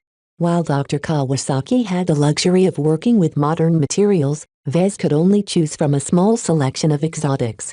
What he couldn't accomplish with quality, he had to substitute it with quantity. Hence the added bulk. The only good thing that came out of it was that the rifle could now handle 6 shots at a time. Now that I'm done with the weapon, let's move on to the mech. He already completed one major modification. The next phase entailed modifying the frame to complement its intended fighting style. In order to be an effective mech right out of the gate, it had to avoid enemy detection and pursuit. Didn't I already own a license for a particle generator? His mist prowler threw up a cloud of vapor and particles in order to obscure his surroundings. While the mist prowler used the cloud offensively, it could also be used as a tool for escape. He browsed his existing licenses and saw that he owned the virtual license of the Relic Systems Valhalla Particle Ejection Module First Edition. It'll do. Before he integrated the particle generator into his design, he first had to revamp the entire frame. He did his usual routine of updating and optimizing the mech internal layout. His previous experience along with his broad if somewhat shallow knowledge allowed him to make many minor modifications. As a stationary mech employed strictly behind a defensive line, the base model suffered from an abysmally low RF and CF. Anything that penetrated past its relatively lackluster armor could easily cripple the Triops. While Vez considered doing nothing, his professional attitude forced him to at least give his variant a chance to survive. He spent quite a bit of time increasing the mech redundancy, but focused mostly on increasing its internal compartmentalization. His design was not meant to be a tank, and he didn't wish to compromise on the mech offensive capabilities. This forced him to make a lot of compromises in order to ensure his design possessed enough high-capacity energy cells and solid heat sinks in order to complement its demanding weapon. As the days went by, Vez continued to tweak and redesign the mech internals until he became satisfied with what he had. The mech survivability was never going to break any records, but now it could at least withstand a couple more potshots. That left his variant's armor. If Vez wanted to turn his design into a viable long-ranged ambusher, then he would have to make it much more difficult to detect. Even in a thickly forested environment, mech could still detect other mech. If you thought about it, mech were giant hunks of metal that generated a lot of power and heat. This gave a lot of mech designers headaches because an early detection could easily ruin an entire mission. The particle generator is no use in this case. It's hard to stay hidden if there's a giant cloud of sensor-blinking particles hovering over your hiding spot. It's like holding up a giant "I am here" sign. Vez had to turn to Iron Spirit's catalog in order to find another answer. He entered the armor section and filtered out everything he didn't want. Nothing too heavy, nothing too light, nothing too obvious. He briskly threw away anything that failed to meet his standards. He only came up with a couple of choices in the end. Vez simply picked the most effective one in dampening signals and containing heat. It also happened to be the least durable armor system, but you couldn't have everything. Arnold Size Company. GS Formula 15. 250,000 bright credits. It cost a decent amount of credits, but Vez could afford it with Carlos constantly pumping out a Mark II every week. Had been supervising his employees' work from time to time. Besides helping him out of a few tight spots, Carlos did a decent job in fabricating his silver label mech. The newly incorporated Living Mech Corporation charged around 30 million credits for each silver label mech. To be honest, for a last-gen mech with uncompressed armor that might have been a little much. Still, without another production line, he couldn't ramp up his production. As long as Marcella kept the orders coming, Vez didn't mind pricing out the majority of his audience. The good times won't last. He reminded himself with a grim expression. The prices of many raw materials already started the rise on the open market. Many suppliers already strained themselves by keeping up with the rising demand from their existing customers. If the total cost rose by 30%, Vez would have to stop selling his silver label mech. While he could still earn some profit with his gold label mech, had be forced to lower his asking price over time. There's no future in last-gen mech. He'll have to make the most out of the current buying spree. Vez was essentially on the clock. He had to gather enough credits and merits in order to reconstruct the Dortmund and purchase all of the production licenses required to design a fully original mech. He estimated that he only had 2 years at most, though the war could easily throw a wrench in his plans. Hopefully the Visions would have the decency to delay their invasion until Vez finished his original design. Ha, fat luck that will happen. He laughed. He resumed designing his training mech. He easily slipped back into the appropriate mood and shaped its armor using the newly purchased GS Formula 15. As an armor system focused on stealth, it essentially focused on two fronts. First, it prevented the frame from leaking heat. Its inner layers cleverly absorbed excess heat and prevented it from radiating outwards. At the time of its invention, such a system didn't work too well in active battles. It's good enough if it works on a stationary mech. The armor system only needs to hide my mech before it fires a shot. Second, it performed its most basic task of dampening various kinds of signals. It naturally took on a matte dark brown shade and hardly brightened up when someone flashed a light at it. Besides dampening electromagnetic signals, it also limited the effectiveness of other kinds of systems such as sonar, motion and gravitic sensors. Naturally, it only worked up to a point. Since Vez intended is designed to fight at a distance, it should be adequate for its purposes. This allowed Vez to build up quite a stealthy mech. The rifleman mech took on a dirt-colored angular design that frankly didn't look very pretty. It carried a strange but intimidating demeanor that made it clear the mech meant business. Vez opted not to add any flourishes in order to avoid ruining the effectiveness of its stealth coating. Now we'll have to add the particle generator. Vez borrowed from his earlier implementation of a particle generator backpack module. He didn't recycle his earlier work but started from scratch. He managed to slim it down a bit even as he added in the familiar festive cloud generator. Together with an outer shell of Formula 15, hardly any sensor should be able to pick it up. Now that Vez completed the basic design, he subjected it to a whole barrage of tests.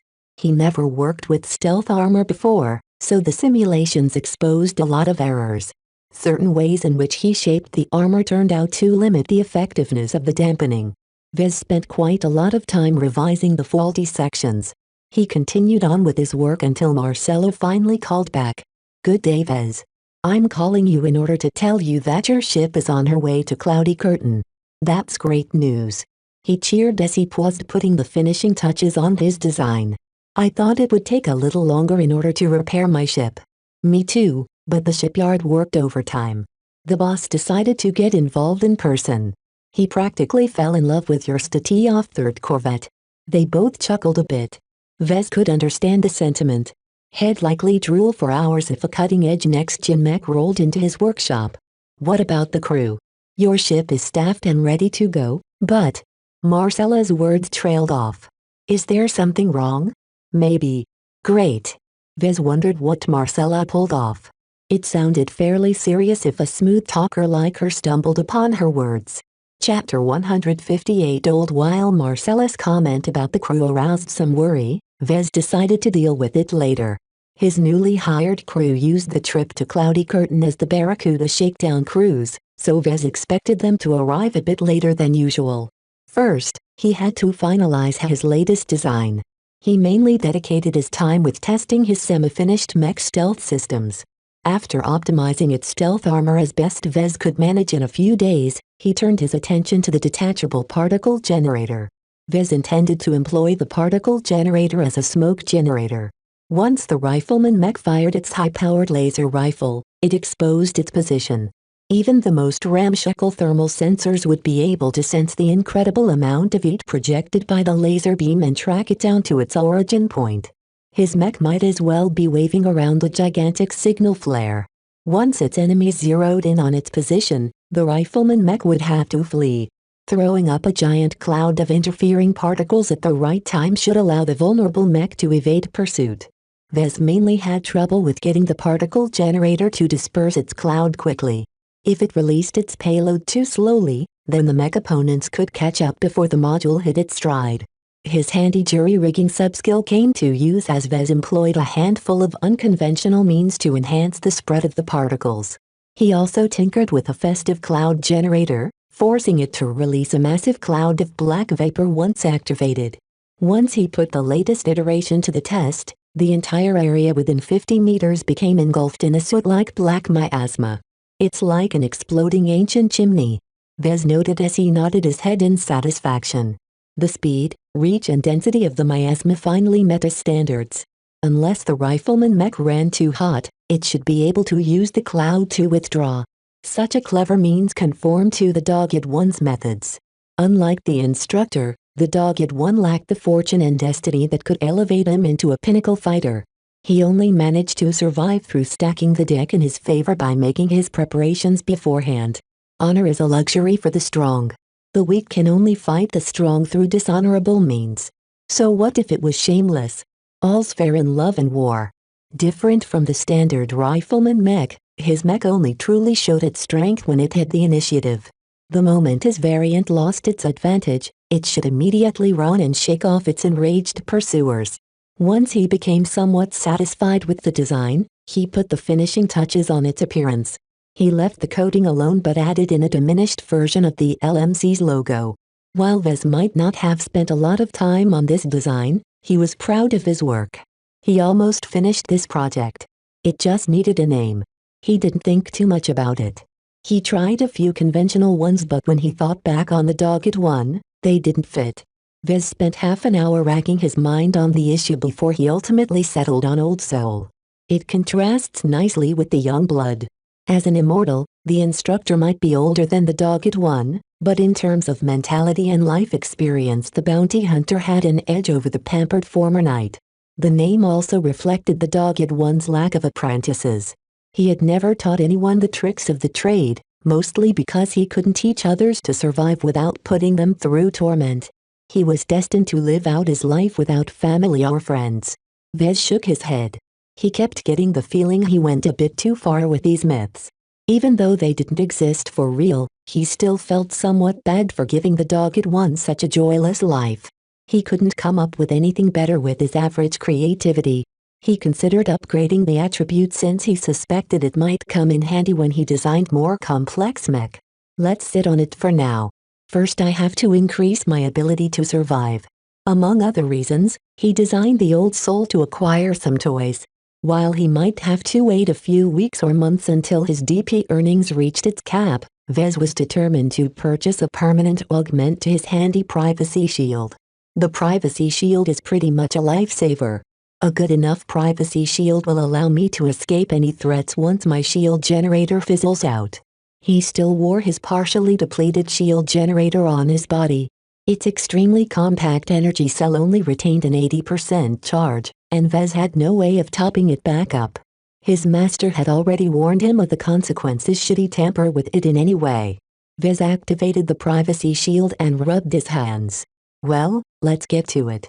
System, please evaluate the Old Soul for me. Design evaluation, Old Soul.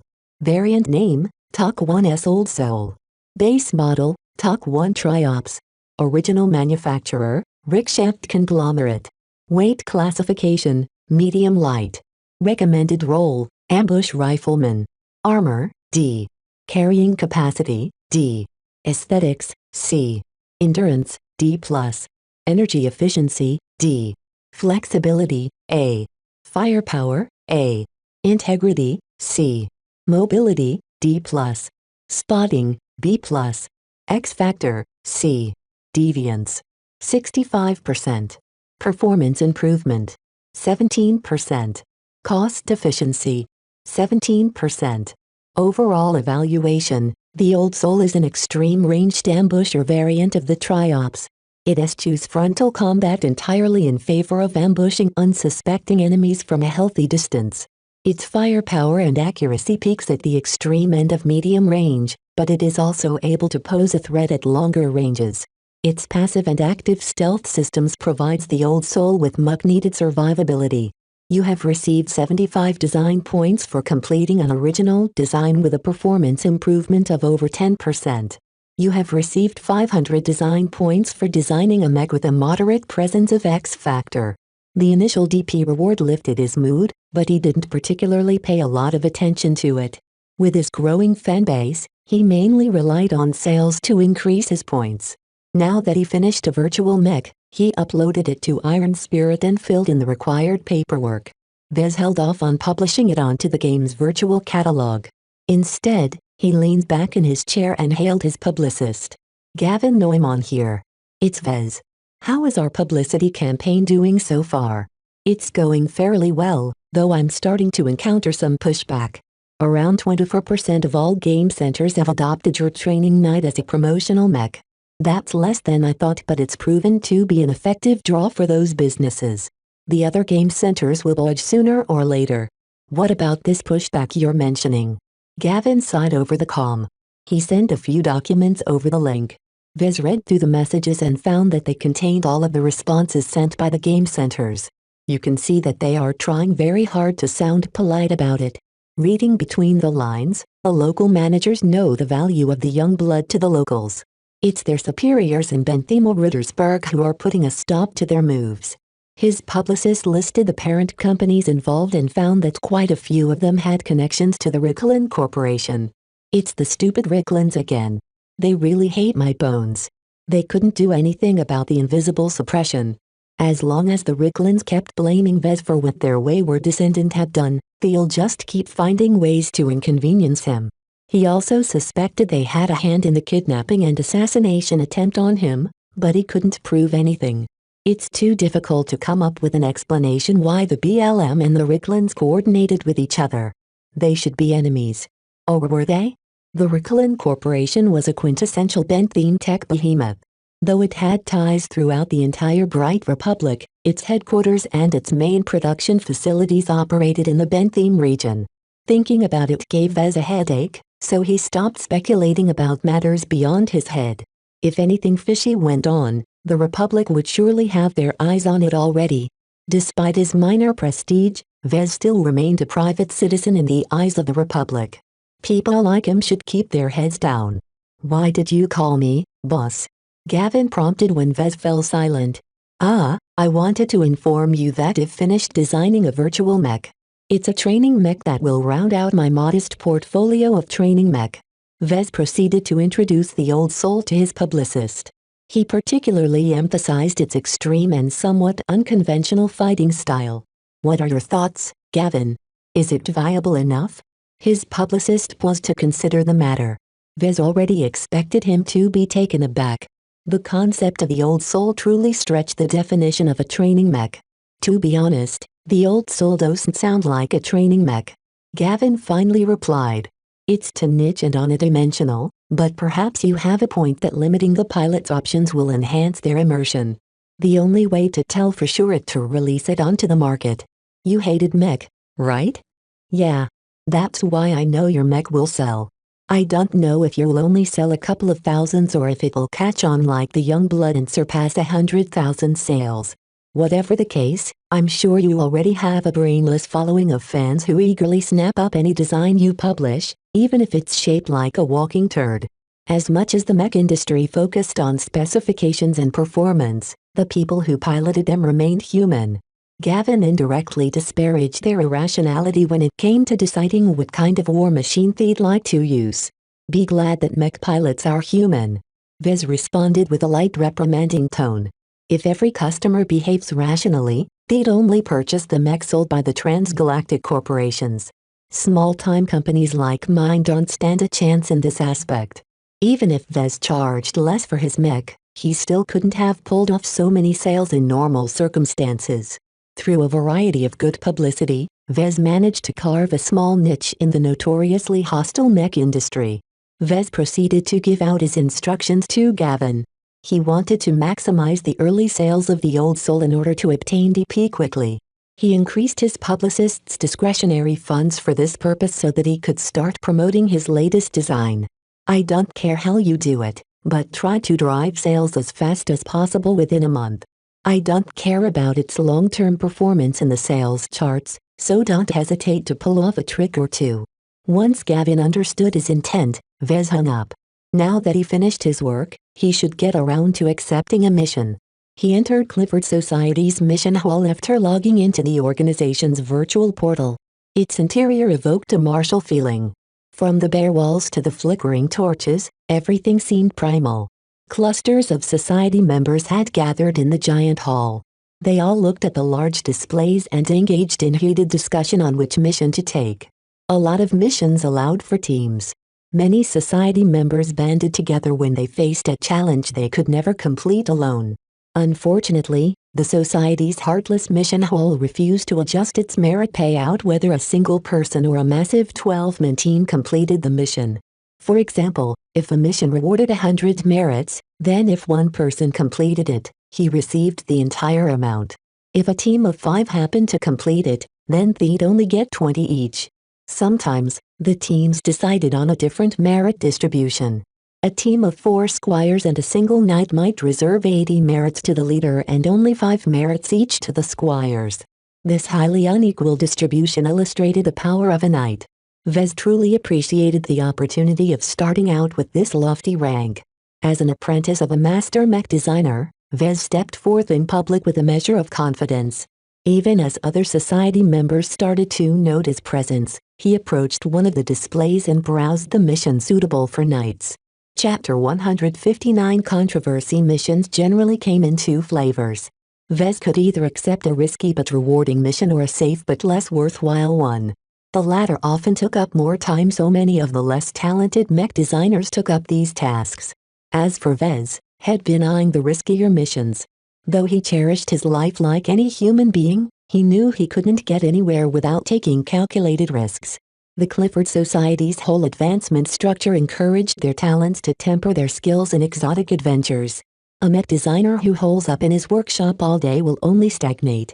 Horatio had told him once when he guided Vez around the society.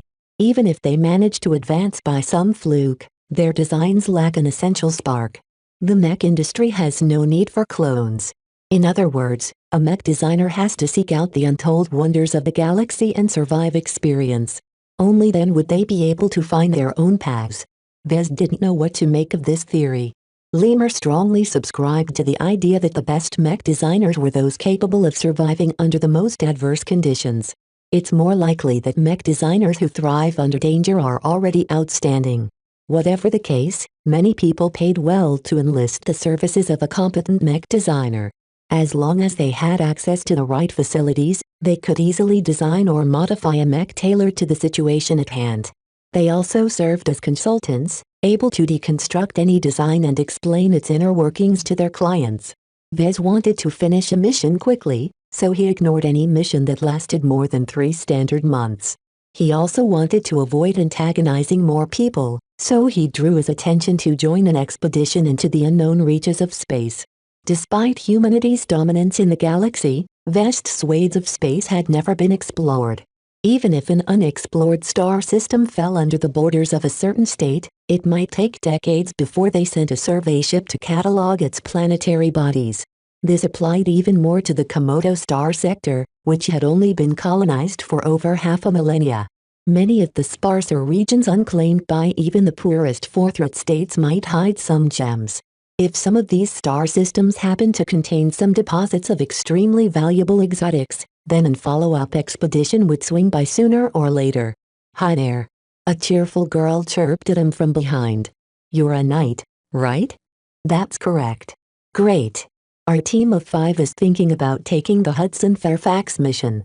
She gestured at a couple of men and women a few steps behind. "We'll split the merits equally as long as everyone is doing their fair share of work. So what do you say?" "Hold on a minute, let me study the mission." Vez quickly called up the mission in question. It turned out to be a rather thorny job that involved mediating a conflict between 2 rival forthright states in the middle of nowhere. Instead of going to war, they decided to hash out their differences by holding duels. He admired such a solution, but didn't wish to enter these muddy waters. Who knew if someone powerful had something to gain from the results? The 300 merit reward looked nice, but Vez could only look forward to receiving 50 merits if he had to work in a team. "I'm sorry, but I'll have to decline." "That's a shame," the girl replied, her smiles all gone. "Goodbye then." A handful of other society members asked if Vez wanted to join their teams before someone told him to stand elsewhere. "If you aren't looking for a team, then don't stand in the center." It turned out the society had a tradition where if you stood at the center, you expressed an interest in working together.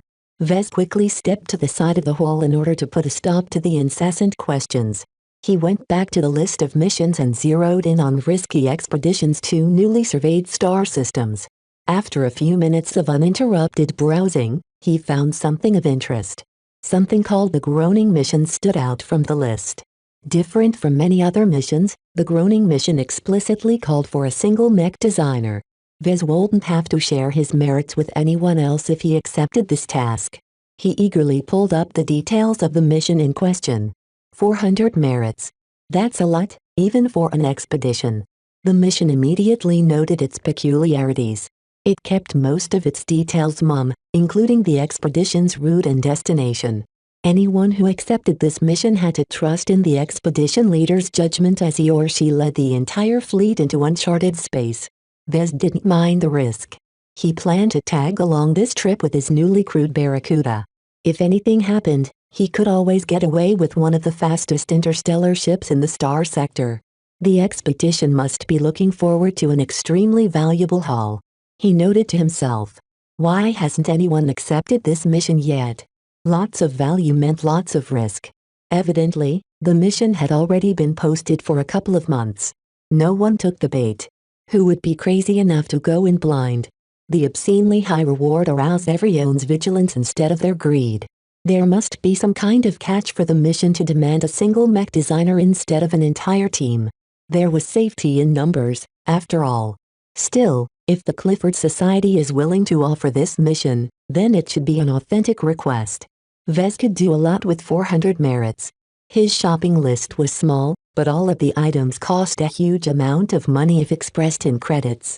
If he could earn a huge sum of merits at once, he'd be able to speed up his already fast-paced timetable. He gulped down his saliva. After considering the pros and cons, he decided to accept the groaning mission. His comm instantly beeped an alert. Report to the Mancroft Independent Harbor within 20 days. Forfeiting the mission is not allowed. If you are delayed or indisposed, then please inform the mission hall. Vez frowned at the message. He knew about the Mancroft Independent Harbor. It was an independent star system that pretended to be a fortress state. It wasn't even a port system, which made it fairly difficult for ships to reach the star system. It only enjoyed a modest amount of traffic because the Common Fleet Alliance maintained a small fueling station. 20 days will be cutting it if I take a conventional ship. Fortunately, a swift corvette could reach Mancroft from Cloudy Curtain in about 9 to 11 days. I still have some time. From the sound of it, the so-called groaning mission required a lot of preparation. While Vez had already packed some stuff, he didn't feel confident at all. Hopefully my latest design is catching on. I need a lot of DP to buy some extra goodies. His latest release was met with mixed reaction. Many of his fans ran to the game centers in order to try out the training mech. Others held off as they questioned the mech designer's sanity. Joshua happened to be one of the fans. As soon as he left school, he returned home and hopped into his private simulator pod. He immediately bought the Old Soul with credits and entered the massive 100v100 war-torn instance with his newly purchased virtual mech. He still took in the strange vibe that radiated out of his machine. Somehow, he felt as if the Old Soul was as eager to try out its capabilities as him. He certainly looked forward to trying out this eccentric mech. Training mech or not, you exist for a reason. Joshua whispered to himself in his virtual mech. I don't believe Chasing Clouds has gone crazy. Its release came as a bombshell. Cloudy Curtain's own mech designer suddenly published a new virtual mech, and it was a 2-star training mech. As soon as everyone heard those words, they got excited. Once they looked at the Old Soul specs, their enthusiasm quickly dashed. Almost all of his fellow classmates scratched their heads at the many limitations. You're not able to dial down the power of the rifle? Why don't you call it a cannon then?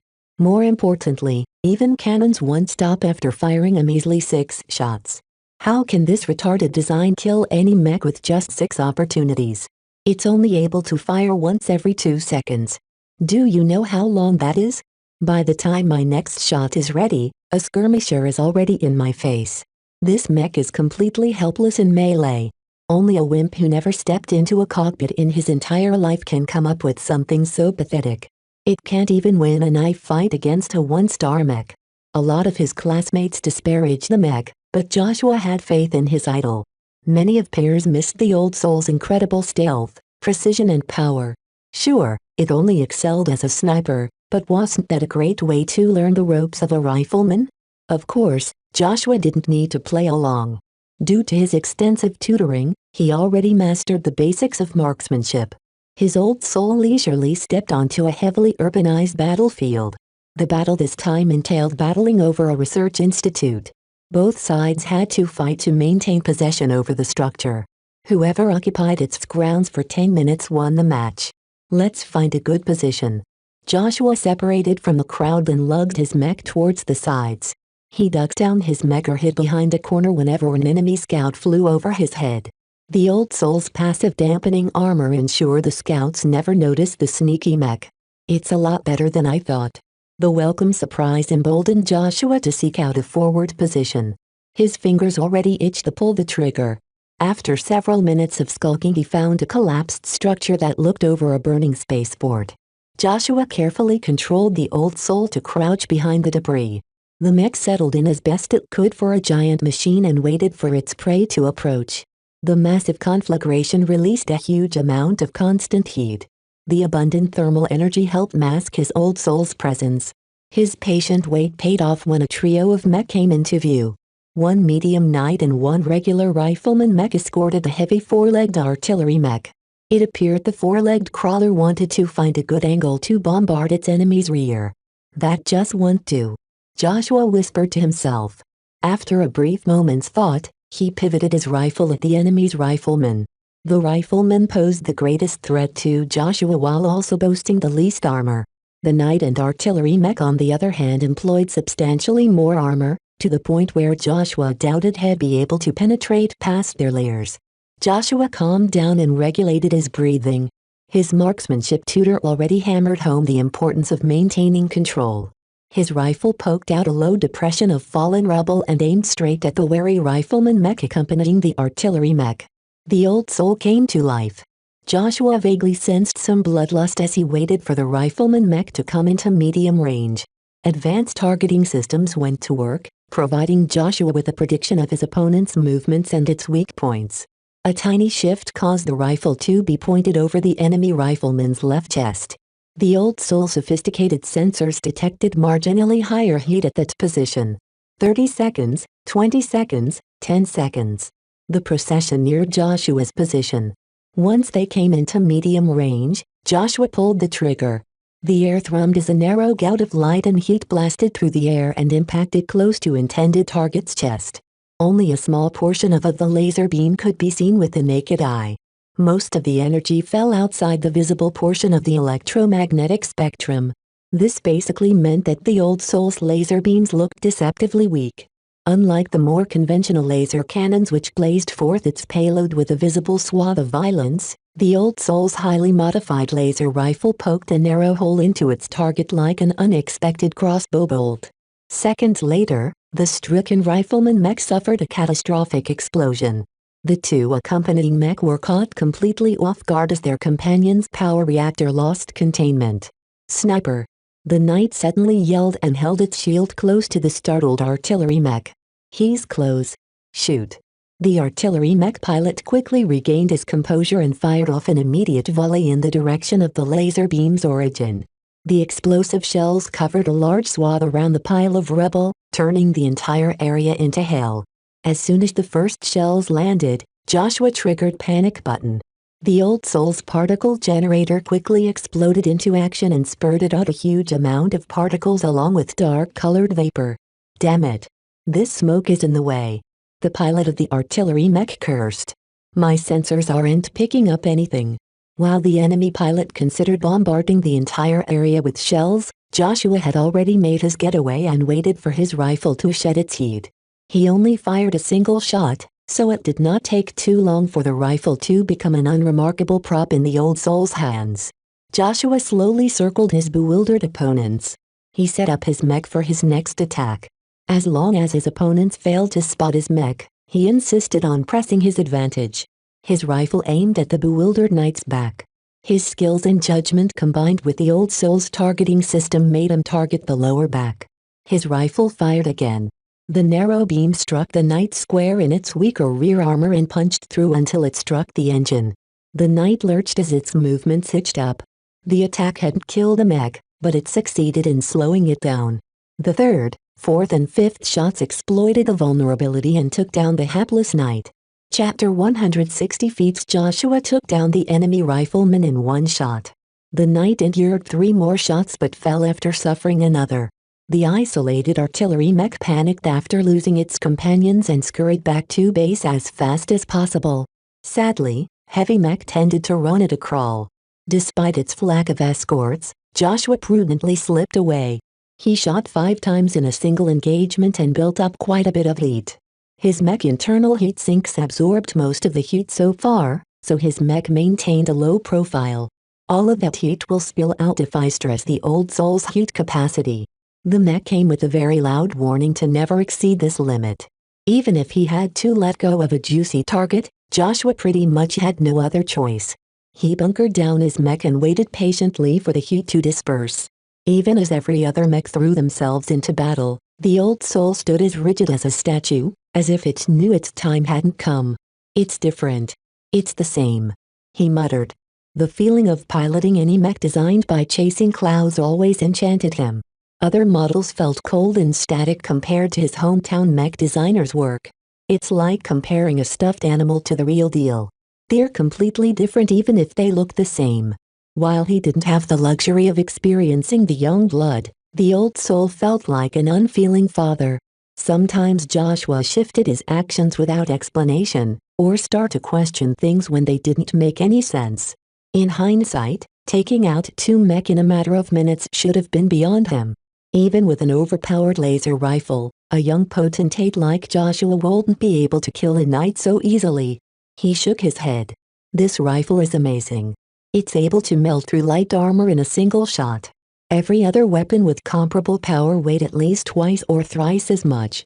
The old soul's highly compact laser rifle allowed Joshua to wield it with much greater ease.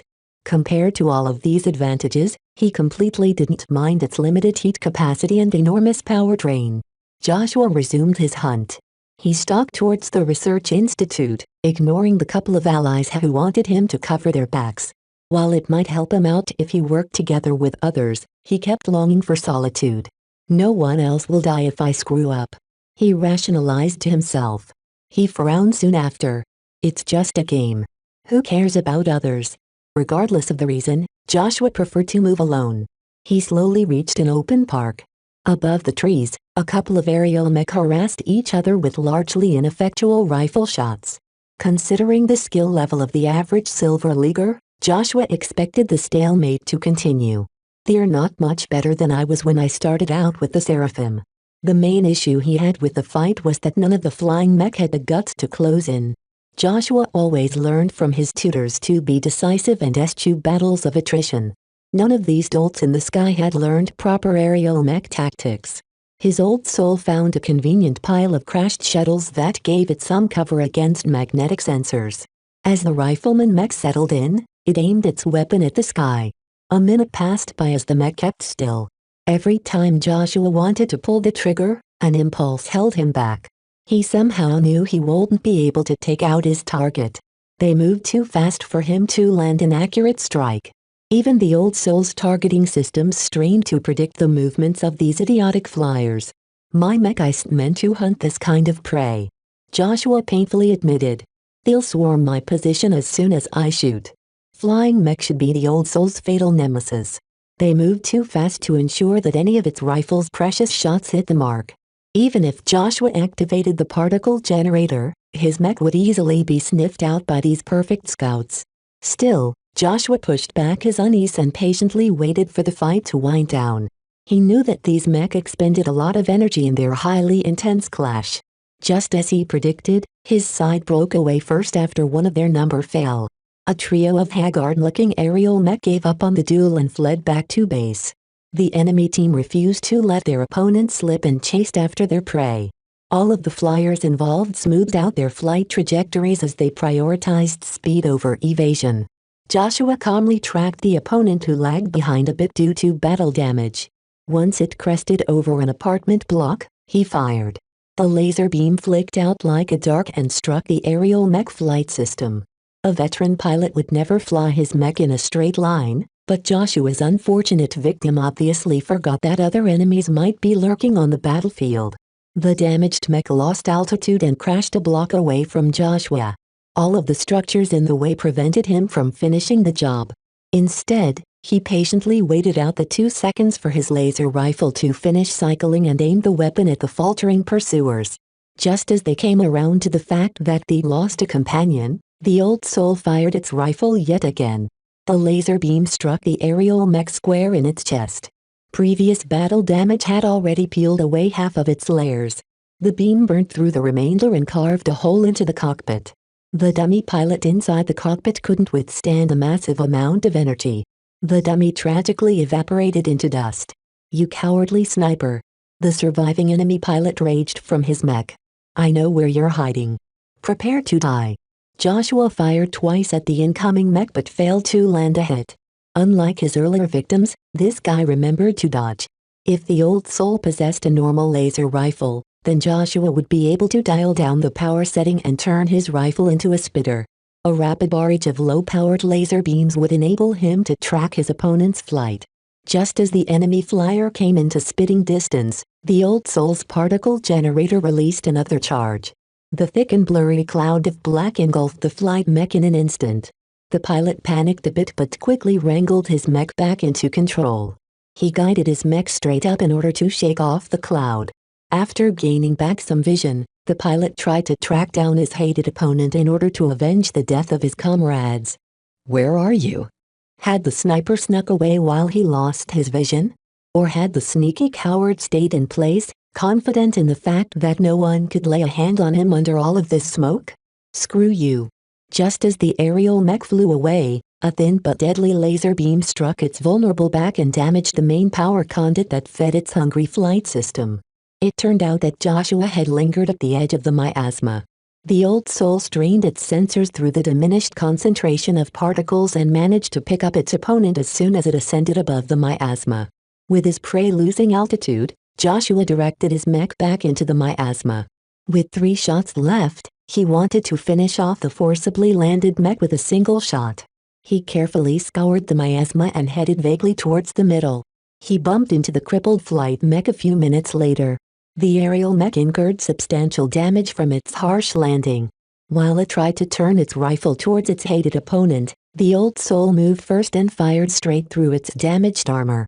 "That's for now," Joshua whispered to himself as he calmly dismissed his latest kill. "There's still another grounded mech." The old soul hadn't reached its maximum heat capacity yet, so Joshua moved away from the dissipating miasma and tracked down his other prey. He found the crash site of the first aerial mech he shot and followed the debris to a shuttle garage where the wounded mech took stock of its damage. "It's you." Joshua instantly silenced the enemy mech by shooting its cockpit. He didn't even need to adjust his aim in order to eliminate a sitting duck. Cold satisfaction enveloped his being as he realized he shot down 5 mech without suffering a single scratch. The old soul was a powerful mech in the right hands. This isn't a training mech. It's a killing machine. He spent the next few minutes cooling down his mech before trudging towards the research institute. The mech had reached its zenith as both sides tried to occupy the institute grounds. Joshua lurked at the flanks and waited patiently for prey to come. He picked off 3 additional mech in succession when they fled the carnage. The damaged mech were easy pickings as Joshua took them out with grim satisfaction. His remarkable contribution titled the balance against his opponents, and his team succeeded in winning the match. As the battlefield winked out, he leaned back against his pod. He thoroughly stumped the enemy team. None of them had expected to face a sniper on the battlefield. That might change once this model gained more popularity. His virtual body left the cockpit now that the match had ended. Before he returned to the lobby, a strange message popped in front of his face. "An agent of the designer of your mech requests permission to utilize your battle footage for promotional purposes. No credits or in-game gold will be exchanged. Do you wish to accept or deny this request?" It took a few seconds for Joshua to parse the request. If he understood it correctly, then someone who worked for his favorite mech designer wanted to use his footage in a commercial. "Oh yes. I accept." In the game centers throughout the planet, a new set of ads appeared. It showcased the best moments of the old soul in action. Curious visitors looked up at the projections as the distinctive mech started to carve their enemies to pieces in just a couple of shots. "Is that the new mech? What the?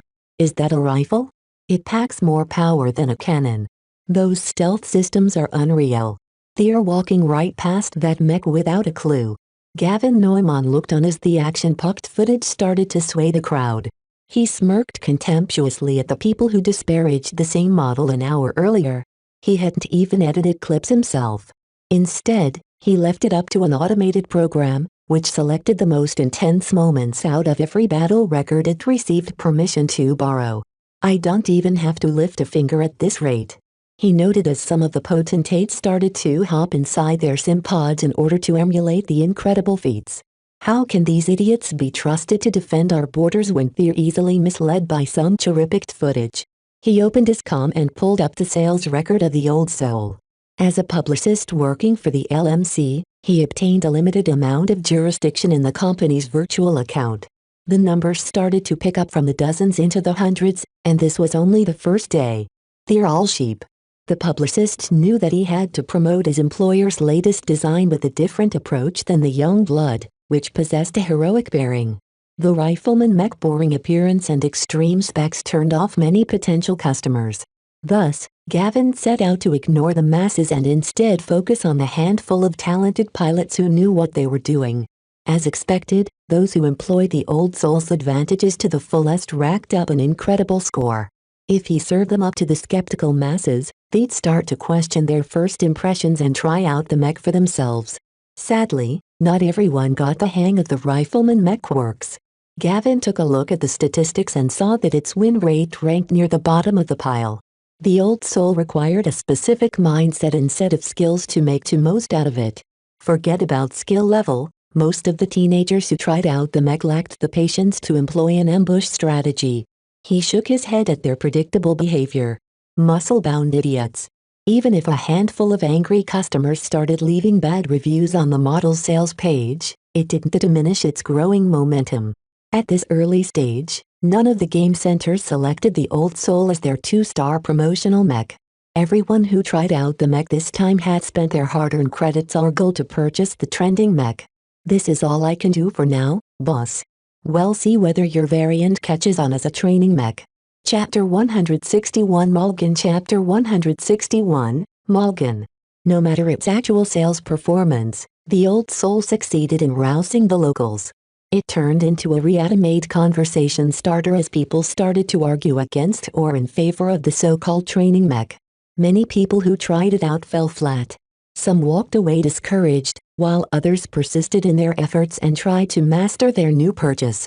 Those like Joshua who trained rigorously were able to showcase the old soul's incredible potential. They gave hope to the masses that the model held a lot of potential. The mech notoriously high learning curve turned from an impassable obstacle to a cliff that could be scaled. Gavin's ads accelerated this trend by celebrating the most amazing plays. A few local prodigies even piloted the old soul for the sole purpose of showing up in a globally aired ad. Anyone worthy enough to appear in one of these ads enjoyed a lot of renown. Thus, in a warped way, a lot of potentates began to polish their marksmanship after school. Anyone who failed to kill 5 mech in a single war-torn instance match did not deserve to be called an elite. Whatever the case, the DP started rolling in for Vez. He might reach the cap of 50,000 DP by the end of the month at this rate. Too bad my model hasn't caught on abroad. Only a few hundred virtual mech got sold outside Cloudy Curtain. Beyond the initial sales, its momentum stagnated as the old soul's unimpressive specs and bad reviews left a foul impression. In any case, the controversy surrounding the virtual mech succeeded in raising the profile of the living mech corporation. Even the most remote villagers learned about the new mech manufacturer. Its modest catalog of virtual and real designs showed that the company had a lot of promise. Almost everyone rooted for the company and its talented owner. No one wanted to see Vez fail in his ambitious venture. He became his home planet's sensation, to the consternation of some of the established powers. Events are proceeding in an unfavorable direction. The rising tide of military fervor will hinder our plans to ride the waves of the coming war. We are only 2/3 done with our preparations. We can ill afford a new variable. Let us wait until we convene the full group. We need to decide on a proper strategy to tackle this thorny problem. Unaware of these shadowy threats, Vez invited everyone involved in his business. Vez sat on a sofa, cradling a still recovering Lucky. His gem cat slowly repaired the battle damage suffered from their last encounter by consuming half of his mineral feedstock. Kelsey and Gavin sat together on another sofa. The two students chatted comfortably with each other. Rila and Melker stood nearby, keeping a wary eye on Dietrich, who Vez had invited to the meeting on a whim. Dietrich responded with a charming smile. "I don't know why you're looking at me this way, babe. I'm Vez's bosom friend. I even saved his scrawny ass from pirates. I'm not interested in lowlife like you." Rila snorted at him before turning to Vez. "We've waited long enough. Let's get this show on the road, please." "All right," Vez responded, looking at each of his friends and employees in turn. "You're all here because I want you to know that I'll be gone for a few months. I've accepted a high-risk mission which will likely take me beyond chartered space. The highly confidential nature of my assignment leads me to believe that communication will be highly restricted for the duration." "Whoa, sounds like serious danger. Do you even know what you're facing?" "Not yet, but the high remuneration leads me to believe that the risk of death may be real."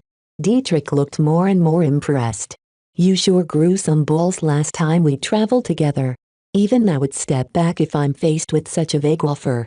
It might be a little stupid of me to throw myself headlong into danger, but I'm confident that I'm up to the challenge," Vez explained. His bulging DP account gave him quite a few options should he face some sort of setback. "Besides, the organization I'm part of won't send me out to die." The entire group digested his news with mixed emotions. His cousins already knew about his plans but underestimated the threat level Vez was willing to face. Even Rila started having second thoughts on her decision to accompany him on this expedition. "What will happen to the workshop?" Carlos asked with an uncertain tone. "You'll be proceeding with business as usual. I've been checking your work, and I'm satisfied with how far you've come. Keep coordinating with Marcella to fulfill her orders. In exchange, I'll be opening up my database for you. As long as you fulfill your daily quota of work, I'll allow you to peek at some of my books." Carlos lit up at that news. While Vez learned most of his knowledge from the system or from the Clifford Society's exclusive libraries, he also purchased a handful of extremely expensive textbooks. Vez wouldn't get into trouble if he let one or two people borrow these virtual books. "I won't fail you, Vez." "Good. Coordinate with Melker if the workshop is in danger. You're both in charge of the workshop's safety while I'm gone." Vez turned to Kelsey and Gavin. "The two of you will be in charge of our public relations. I don't want to return 3 months later facing a hostile crowd and taxes that have been jacked up through the roof." "When will you approach the Republican commissioner?" "We can schedule an appointment with his office a week in advance," Kelsey informed him. "Will you stick around to meet with him in person? This will go a lot easier if you talk to him face to face. I'm short on time. You're young, but you don't need my presence to back you up. Your work so far has impressed me a lot. Once you graduate, you're welcome to take up the mantle as my company's lawyer." The offer certainly impressed the young girl. To be honest, Vez knew little about law outside of what he learned in his business classes, but he pretended otherwise in order to instill more pride. A lot of things might happen in 3 months. He discussed the possible worst-case scenarios with his friends and made sure they understood his intentions when formulating a response. "What about me?" Dietrich asked. "So far, you've all been talking as if you're playing a business sim. Where's the exciting the part?" Vez composed his face as he considered his friend. "We're friends, right?" "Sure we are. Didn't I mention that earlier?" "Then I'd like you to do me a favor," Vez requested and pulled the so-called little boss closer before summoning up his privacy shield. The pair discussed something discreetly for a minute before Vez pulled down the shield. Dietrich slapped his back and smiled. "Don't worry, Vez. I'll keep my eyes out." With nothing else on the agenda, everyone dispersed. Vez and Rilla had already packed their luggage. Everyone knew what they were doing and they'd be able to keep his living mech corporation afloat without his presence hovering over their heads. Once they stepped outside, a small armed convoy of shuttles awaited them in front of his workshop. Ever since the last attack, Vez decided to stop traveling on an unsecured commercial air car. "Perhaps I'll have to design my own shuttle," he idly wondered as he stepped inside the vehicle while holding Lucky. Rila followed him inside and gazed at the sturdy armor fittings. This looks pretty impressive. Sass always delivers, though I'm paying out of my nose to keep them happy. Once they settled in, the procession ascended into the air. Just as they started to accelerate towards Cloudy Curtain's spaceport, Vez felt a familiar sensation brush against his sixth sense. It tasted like a dark blizzard that raged across an entire continent. The force of this destructive wind engulfed everything in its way in an unstoppable avalanche of wind and frost. Though the flavor had changed, it still brought the specter of death. Sniper. Attack. Get down. San al-Ablin's professionalism kicked into gear. Even as Rila looked at Vez as if he lost his mind, the escorting security officer immediately activated an unknown protocol. Every shuttle descended with force, just as a flaming projectile slammed into the vehicle transporting Vez. The entire upper section of the shuttle tore apart from the incredibly powerful collision. The stricken vehicle lurched in the air as the pilot bled out of his ears. The split-second descent had saved Rila's life.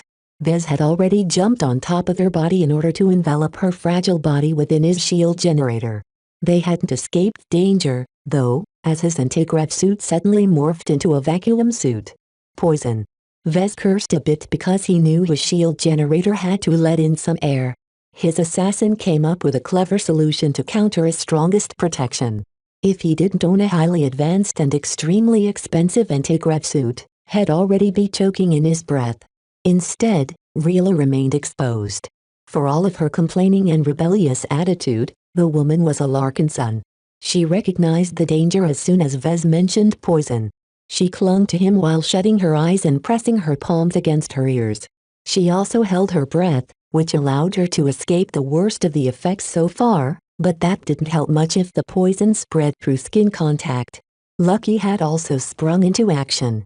The alarmed cat activated his energy claws and tore out much of the damaged sections.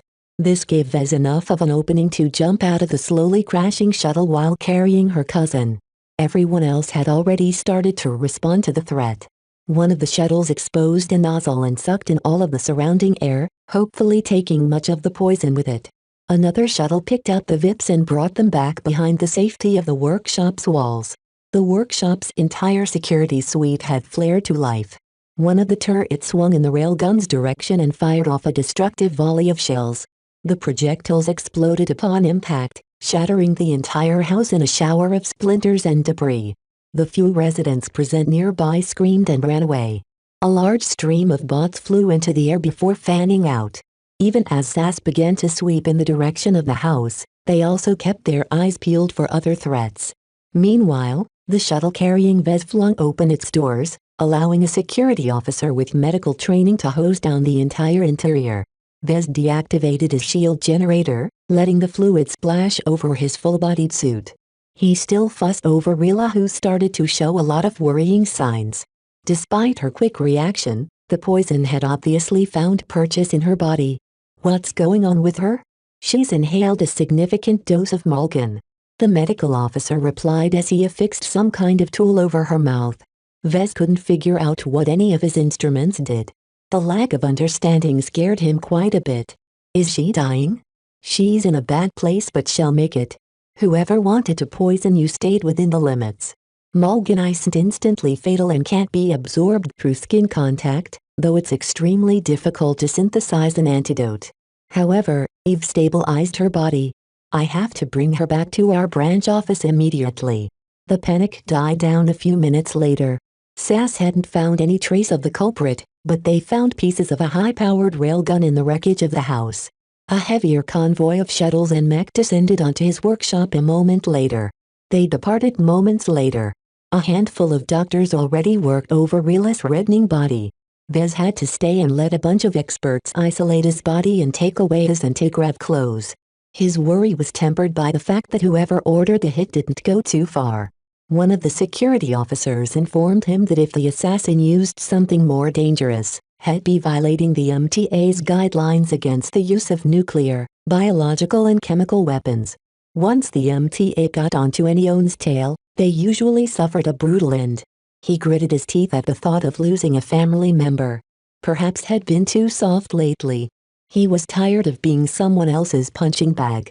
Chapter 162 Ship's crew. The journey to the Mancroft Independent Harbor had to be delayed. Vez along with the entire attack site had to be scrubbed clean in order to remove every trace of Malkin. As soon as he checked out, he boarded a more heavily armed shuttle along with Melker and traveled to Senile Ablin's headquarters. Seeing Rila's still invulnerable body being scanned and prodded by various kinds of medical instruments brought their moods to a low point. "Will she be okay?" Vez asked softly. One of the doctors nodded. "Miss Rila is a resilient mech pilot. Her implants and gene treatments have also contributed to her survival. It's a good thing your various countermeasures have activated so early. She'll make a full recovery after half a year of therapy." Various coincidences allowed Vez to survive this attack unscathed, but he couldn't say the same to Rila. He resolved to gift his cousins at least one set of spare anti-grav clothes. He already had a closet full of them, so it hardly made a dent. Vez had to cough up 2 million credits to pay for Rila's treatment, and that included a heavy discount. Sass must have felt a bit sorry for being caught off guard by the assassination attempt. In any case, it was money well spent, as Miss Robin assured him they treated Rila with Coalition standard technology. "Now that Rila is out of action, do you need me to take her place?" Melker asked with a tone that suggested that he'd rather watch over of his cousin. "No. I'm sure my client arranged his own security arrangement. You're better off keeping watch over my workshop. I don't want people messing around with my stuff while I'm gone." Even if Vez forced Melker to go along, the mech pilot would constantly worry about Rila. He decided to leave him at home and bring someone else. The only problem was that Vez didn't know anyone else who could take Rila's place. Surprisingly, Melker rejected his suggestion. "Your premises are already quite secure, and I'm confident nothing will happen to Rila. I know you need someone to watch your back, so don't refuse my presence." "All right. I'll arrange your mech to be moved to my Corvette." A few moments later, they entered a press room. A number of local reporters gathered here after passing stringent security checks. Their camera bots hovered behind their heads, ready to stream the upcoming press conference to the entire planet. The attack at his workshop was one of the most dramatic events that had happened in recent history. Every citizen of Cloudy Curtain feverishly spread their gossip as they awaited some sort of official response. The anemic local police services only issued a perfunctory statement while they were running around like headless chickens. This inadvertently gave Vez the chance to shape the narrative, according to Gavin's media-savvy instincts. Vez nodded at Gavin as he walked over to him. "How's the public taken it so far?" "They're restless, excited and outraged." Gavin grinned, as if the assassination attempt actually pleased him. "The media aligned to the ruling coalition is already pressing for calm, but almost no one but their die-hard supporters are paying attention to those channels. We've got a large portion of the population ready to cling to your words." While Vez found it distasteful to take advantage of this situation, necessity compelled him to follow Gavin's suggestions. They were in the light and their enemies were in the dark. No one stepped up to claim responsibility for the attack. In addition, events that happened in Bentham and beyond might as well be on the other side of the galaxy as far as Cloudy Curtain was concerned. "Good afternoon." Vez greeted the cameras as he stepped up to the podium. "Thank you for attending this press conference. My name is Vez Larkinson. I am an apprentice mech designer under the tutelage of Master Carmen Olsen of the Vermeer Group. I recently founded the Living Mech Corporation here in my home planet of Cloudy Curtain." All of the reporters already knew his background, but many of his viewers might not be aware. He deliberately mentioned his master's name in order to borrow some of her prestige. It forced those who normally dismissed low-tier mech designers to regard him seriously. "Can you tell us what happened this morning?" "Certainly." Vez gave a brief and factual account of the sequence of the events. Various recordings had already leaked onto the galactic net, so no one learned anything new. He also left his shield generator and anti-grav clothes out of his story. No need to give his enemies any ideas. Who is responsible for this terrible attack?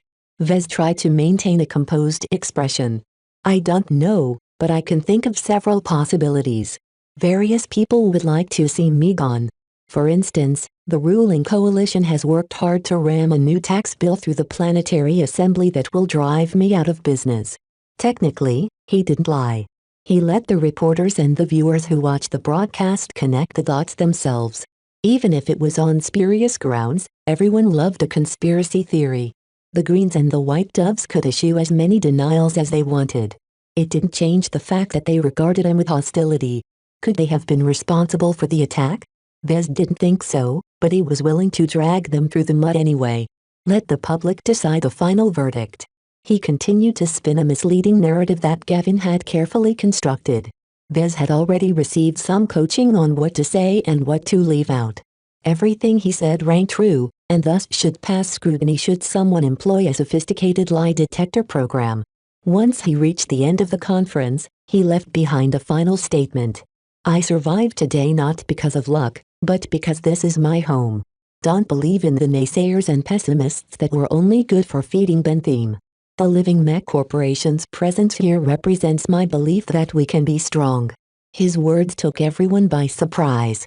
Vez left the reporters behind as they digested his eloquent response. He nodded to Gavin, who smirked like a cat who got the canary. You did an excellent job, boss. You didn't stumble on your words at all. The only fault I can find is that you've been acting a little too lively for someone who survived an assassination attempt. I can't help it. Vez chuckled a bit. I keep thinking about how many mouthfuls of wine those loathsome politicians will spurt once they see my performance. It thoroughly burned any bridge he had between him and the ruling coalition, but Vez didn't care. He bought himself some time. According to Gavin and Calcy, his performance should thoroughly pull the wind out of the sails of the tax reform bill.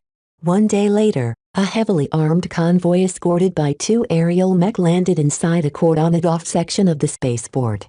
Several security officers accompanied by many bots kept their eyes peeled for trouble. One of the central shuttles opened its hatch, allowing Vez, Melker and Lucky to step outside. He turned to an escort and nodded his head. Thanks for the ride. Vez turned to the other side of the field and walked towards the parked Corvette. The Barracuda regained her former glory after undergoing repairs.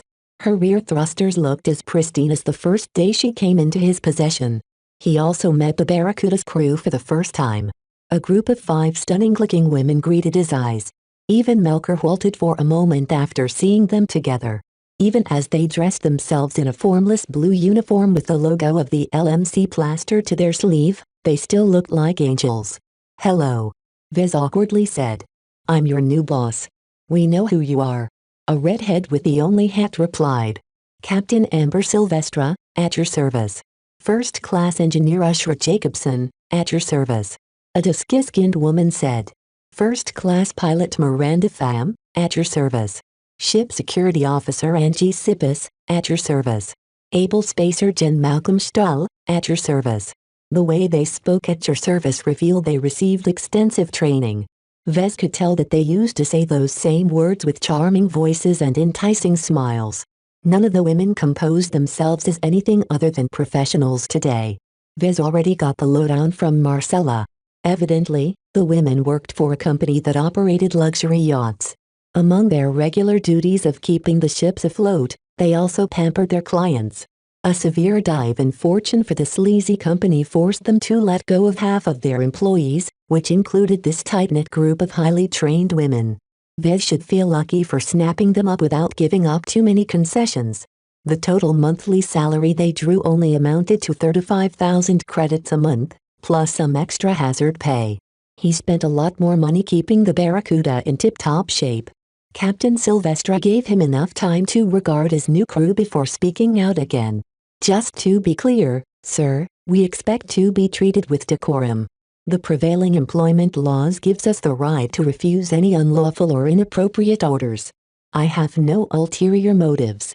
Vez sheepishly replied while raising his hands. All of the confidence he exuded during the press conference left his body. The only thing I expect from you is to run the Barracuda. Your Corvette is an amazing ship. She's in the right hands. Let's get you all aboard. As they entered the hatch, Silvestra reported the ship's condition. Vez barely understood the significance of her words. Still, they came fully stocked and prepared for a trip that might take them far from civilized space. How's our fuel situation? He asked once they entered the central corridor. The crew dispersed to their stations. We're fully topped with high-grade fuel. Our mutual friend Marcelo arranged a channel that we can use to procure a limited amount of fuel.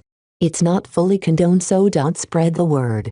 He nodded and let the strange crew do their jobs. Captain Silvestre took the captain's seat while Vez and Melker sat on the observer seats. They strapped themselves in case of a bumpy ride. "Do I have permission to lift off?" "Go ahead, Captain." Under the expert control of their pilot Miranda, the corvette retracted her landing gear and slowly flew up into orbit. The well-built ship hardly shook as its thrusters worked hard to escape Cloudy Curtain's gravity well. A larger ship might have trouble accomplishing such a task in standard gravity conditions, but the small and sleek corvette possessed ample thrust. "We've currently reached orbit, sir." "Your orders?" "Set course for Mancroft Independent Harbor. We're due in 18 days. Silvestre turned her seat to look back at Vez. "Do you wish to save fuel? We can save up to 30% of our fuel expenditure if we make short but frequent hops, though our FTL drive will also wear down faster." Vez took a minute to mull over the question. Previously, he only needed to set the autopilot, allowing the ship make all the choices. "I'm not an expert, so I'll defer to your judgment. However, I can't arrive late, so I think it's best to play it safe." "Very well, sir." Captain Silvestre turned back to instruct Miranda to plot a course to Mancroft. The pilot cross-trained as a navigator, so she expertly plotted a series of FTL transitions that took them through safe and well-known star systems. Unfortunately, the closer they got to Mancroft, the less settlements they'd find. The border regions are highly chaotic. Pirates as well as alien raiders frequently appear in this part of space. "That bad?" Vez responded with a frown. "I thought the Common Fleet Alliance is supposed to keep a lid on the border." Both the captain and the pilot looked at him like an idiot. Space is big. Unimaginably big. To put it simply, it's a giant space which largely consists of nothing. There's no way any fleet can intercept an incursion. I heard the CFA possesses sensors capable of detecting any FTL transitions across many light years of space. Even if they're able to detect them, they don't have the numbers to pursue every probe. They only muster up a couple of warships if they encounter a strong enough signal. The handful of corvette and frigate-sized vessels that routinely pass through the border practically do so with impunity. It turned out the fleet assigned to the Komodo Star sector possessed a lot less functional warships than their propaganda always suggested. It couldn't hold a candle to the core fleets stationed in the center of the galaxy. So in short, we're constantly at risk of encountering something dangerous. "That's correct, sir. However, the Barracuda is one of the swiftest corvettes in this star sector. We can outrun any threats as long as we don't travel along a predictable course." Vez nodded ruefully. He once navigated straight into a pirate ambush.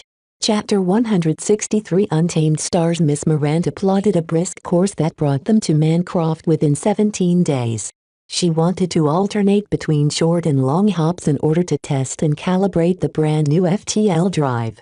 The core of the galaxy is familiar with this generation of FTL, but it's new technology to us. We need to establish a baseline so that we'll know how far we can push it. Corvette-class ships are especially known to have a generous threshold. And a threshold is? How near we can transition into a star system. The threshold is mainly dependent on the relative mass between the ship and the destination star. That sounds kind of dangerous, Vez apprehensively noted. Good thing we have a first-class engineer, sir. Ashra has plenty of experience with pushing FTL drives to their very limits. Our former clients liked the thrill of jumping in deep. Vez took her word for it. He hired them on exactly because he wanted more options in case they ran into any trouble. While all of the crew engrossed themselves with their tasks, Vez and Melker had a lot of time in their hands. Melker sighed as he followed Vez out of the bridge. Rila probably would have loved to befriend your crew. As the only two men on the ship, they both felt a bit out of place. Vez sighed. I guess we're relegated to passengers. Let's prepare for the upcoming expedition. I don't know what kind of role you'll be able to play, but make sure you're ready to roll out if needed. They passed the time in peace. Melker spent most of his time down in the cargo bay. He used the cockpit of his rifleman mech as a simulator pod and feverishly trained his ability to shoot in xeric conditions. Unlike Dietrich's Harrier, Melker's Stanislaw Model Active Flight System. Unlike the old Soul, Melker's Rifleman was meant to fight a running battle. It featured a robust and powerful engine, allowing the Stanislaw to weave around various obstacles while spoiling the aim of its opponents. Its rapid-fire laser rifle excelled at wearing down mech at medium range. Whoever was in charge of its maintenance did a great job. Vez declared once he finished going over the mech. It hardly required any tweaks. The Larkinsons know their mech. We employ some of the best mech technicians in Rittersburg, you know. Since Vez didn't have anything else to do at the moment, he returned to his stateroom and lazily browsed the galactic net. Aboard Lucky jumped on his lap and made himself comfortable. The ship's quantum entanglement node allowed Vez to keep in touch with the rest of the galaxy. He closely followed current events on Cloudy Curtain. The recent happenings along with his first press conference left people scrambling for answers. The complacency on the part of the White Doves and the Greens left them ill-prepared to the sudden shift in public opinion. A large swath of neutral citizens who never paid attention to politics became passionately involved once one of their own got hurt. Vez found it rather funny that he ranked higher than the leaders who ruled the planet for many generations. The pacifists, along with the consortium standing behind them, founded Cloudy Curtain and built it up into a quiet and idyllic farming planet over more than 2 centuries. Even now they directly or indirectly employed over half the population. Despite all of their efforts, the founding elites garnered very little appreciation of the common folk. Their greed and their attempts to stall the development of what they thought was their own private playground worked against them this time. All because of mech. The current zeitgeist of this era revolved completely around the majesty of mech. Even the lowliest of farmers and menial laborers were swayed by their primal urge to worship these gods of the modern age. Why does Bentham attract all of the attention? We don't even have our own mech arena. I told you that the man keeps pushing us down. The fat cats up in their towers drink their million credit wines every day while average folk like you and me can't afford a house. Mech. Mech. Mech. I want to see more mech. I want to see them with my own eyes. All of these mech heads have gone crazy. I can hardly walk my dog these days without hearing constant discussions on mech. Even the pioneers started to join the bandwagon. They self-servingly took up his cause as if they never attempted to take advantage of him. Vez didn't know what to make of their support, but he welcomed their efforts anyway. In any case, the White Doves and the Greens started to push back against the rising tide. Perhaps aware for the first time that ignoring the masses was a bad idea, they started talking about their upcoming plans to increase the planet's infrastructure spending. In their words, the tax reform bill is needed to pay for better schools and hospitals. Every wealthy business has to make some sacrifices in order to increase the planet's quality of life. Mysteriously, a lot of exemptions disappeared. In exchange, the bill subjected many industries to a less outrageous maximum tax rate. The clever maneuvering made it more difficult to say that the White Doves and the Greens favored their own little circle of friends over an outsider like Vez. That didn't change the fact the Living Mech Corporation had to pay 40% of its profits to the planet's coffers. While this sounded a little more reasonable compared to the previous rate, it still exceeded Bentham's rate. These guys just don't know when to give up. Hardly anything could compete against free goodies. Even the allure of mech might lose out to personal benefits. We should strike while the iron is hot. Vez concluded, and his employees concurred. They already arranged an appointment with the Republican commissioner. Hopefully his obligation to ready the planet for war won out against his restraint to favor one side over another. The only time when everyone came together was when Jen served dinner. As the most junior spacer on the ship, she generally handled the miscellaneous duties that didn't require a specialist, which also included cooking. Jen certainly knew her stuff, as every dinner had been sumptuous and filling. Everyone loosened up a little at this time, enough for Vez to pry open their mouths on why they decided to take up this post. He learned that they all earned generous tips in their previous jobs. It's never meant to be permanent. Ashra said. We knew what we were getting into. It's one of the few opportunities commoners like us can afford our training. Do you know how expensive my engineering courses are? I'm thankful my old boss paid for it all. All the other women had similar stories. Even if they possessed a small amount of talent, they lacked the opportunity to get into a decent school. You don't have to feel sorry for us. Our previous boss took great care of us. It's a shame he got caught taking bribes. When a bunch of us got laid off, we decided to quit the service industry. Why choose to crew the Barracuda instead of something larger or more professional? Captain Sylvestra smiled at her crew. We like to stay together.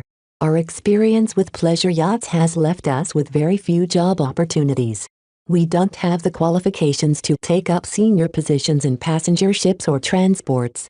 Those who offer to take us on all expect us to take up our former duties again. Angie, their security officer, snorted in irritation. Those slimeballs are 10 times worse than our old boss. At least he ran a clean ship because he wanted to cozy up with the bigwigs. The other bosses in the service industry have powerful gangs backing them up. That lets them get away with certain things. No one gave any examples, but Vez could make a few guesses. The major gangs that ruled most of the Bright Republic's underbelly didn't behave anything like Walter's Whalers. These weren't the cuddly ruffian hometown heroes who only beat up people once every month. No, these shady enterprises ruled over a vast underground network that earned them billions of credits each year. With this much money at stake, none of these organizations pulled their punches. Well, I'm glad to have you with me, Vez admitted, feeling the need to reassure his crew that he didn't intend to operate in the same way as the service industry. I don't expect to be traveling a lot with the Barracuda, but whenever I do, we might be heading towards danger. We don't have a problem with that, Sylvestra replied with a casual expression. Our training combined with the capabilities of your Archon-class corvette will see us through. Vez had the feeling they might even come to embrace any crisis that might pop up. Resolving difficult situations would certainly prove that they were good for something more than flirting with the rich. Personally, he didn't mind if they wanted to pad their resumes. As long as they stuck around for a few years, Vez was willing to grant them several allowances. He knew he wouldn't be able to motivate them with his charm, so he could only use obvious incentives to motivate his crew. Do you happen to be familiar with the Mancroft Independent Harbor? Vez asked. It's a typical frontier den out here in the most remote corner of the galaxy. A bunch of expirits, mercenaries and desperate merchants have made themselves home there. They make their living by exploring the uncharted stars on both sides of the border. What about the Sandmen? He pressed, this time mentioning the aliens who occupied the stars just over the border next to Mancroft. Those silicon-based life forms are known to be extremely aggressive against humans. I'd figure they'd be livid if a bunch of fortune seekers rummage around their territory. You aren't wrong, but the situation is a bit more complex, Sylvestra replied with a serious expression. The human race has a tendency to look at space as something we own or something that other races own. It's an incredibly simplistic way of looking at the effective territory we own. How do you see space, then? A vast sea of unimaginable distances, dotted with the occasional islands. Every island is a star. Every race can only really exert their influence on solid ground. No one is able to claim the vast seas. I see. So the Sandmen have a different perspective on the border than us. They're pretty weird in many ways. What else can you say about a huge collection of tiny sand-like creatures? In any case, we suspect that the Sandmen don't even know their own borders. No one knew how the Sandmen organized themselves. Only a bit larger than a grain of sand, they acted much like insect hives. Individually, they were weak and inconsequential. They grew much scarier once they clumped up into a gathering the size of a mountain. Researchers have found that the Sandmen combined their processing power into hive minds when that happened. The larger the group, the scarier their thoughts. Sadly, they never appear to possess emotions, and could hardly outthink a 60-year-old human child. Their native, incomprehensible technology was the only reason why humanity took them seriously. Certain anomalous Sandmen centered around the core of various kinds of exotic materials somehow managed to develop a workable form of FTL. This turned the race into a menace, as each major invasion saw entire planets engulfed in waves of Sandmen who propagated easily. They normally multiplied slowly by absorbing the energy of the sun, but whenever they encountered an active power source, they ballooned in numbers. The Sandmen normally don't bother with most small vessels. The CFA thinks that they are constantly weighing the amount of energy they have to expend compared to what they might gain if they catch an intruder. Anything that results in a net loss of energy means that they won't lift a finger. Vez found Captain Sylvester's explanation fascinating. Despite the state of total war between their two races, the Sandmen didn't often pose a threat.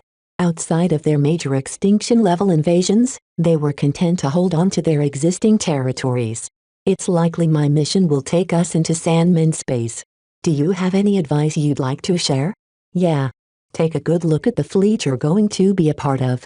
The larger the ships, the higher the chance you'll provoke a reaction from the Sandmen. No one knows why, but they're just as capable of detecting ships in FTL as the CFA.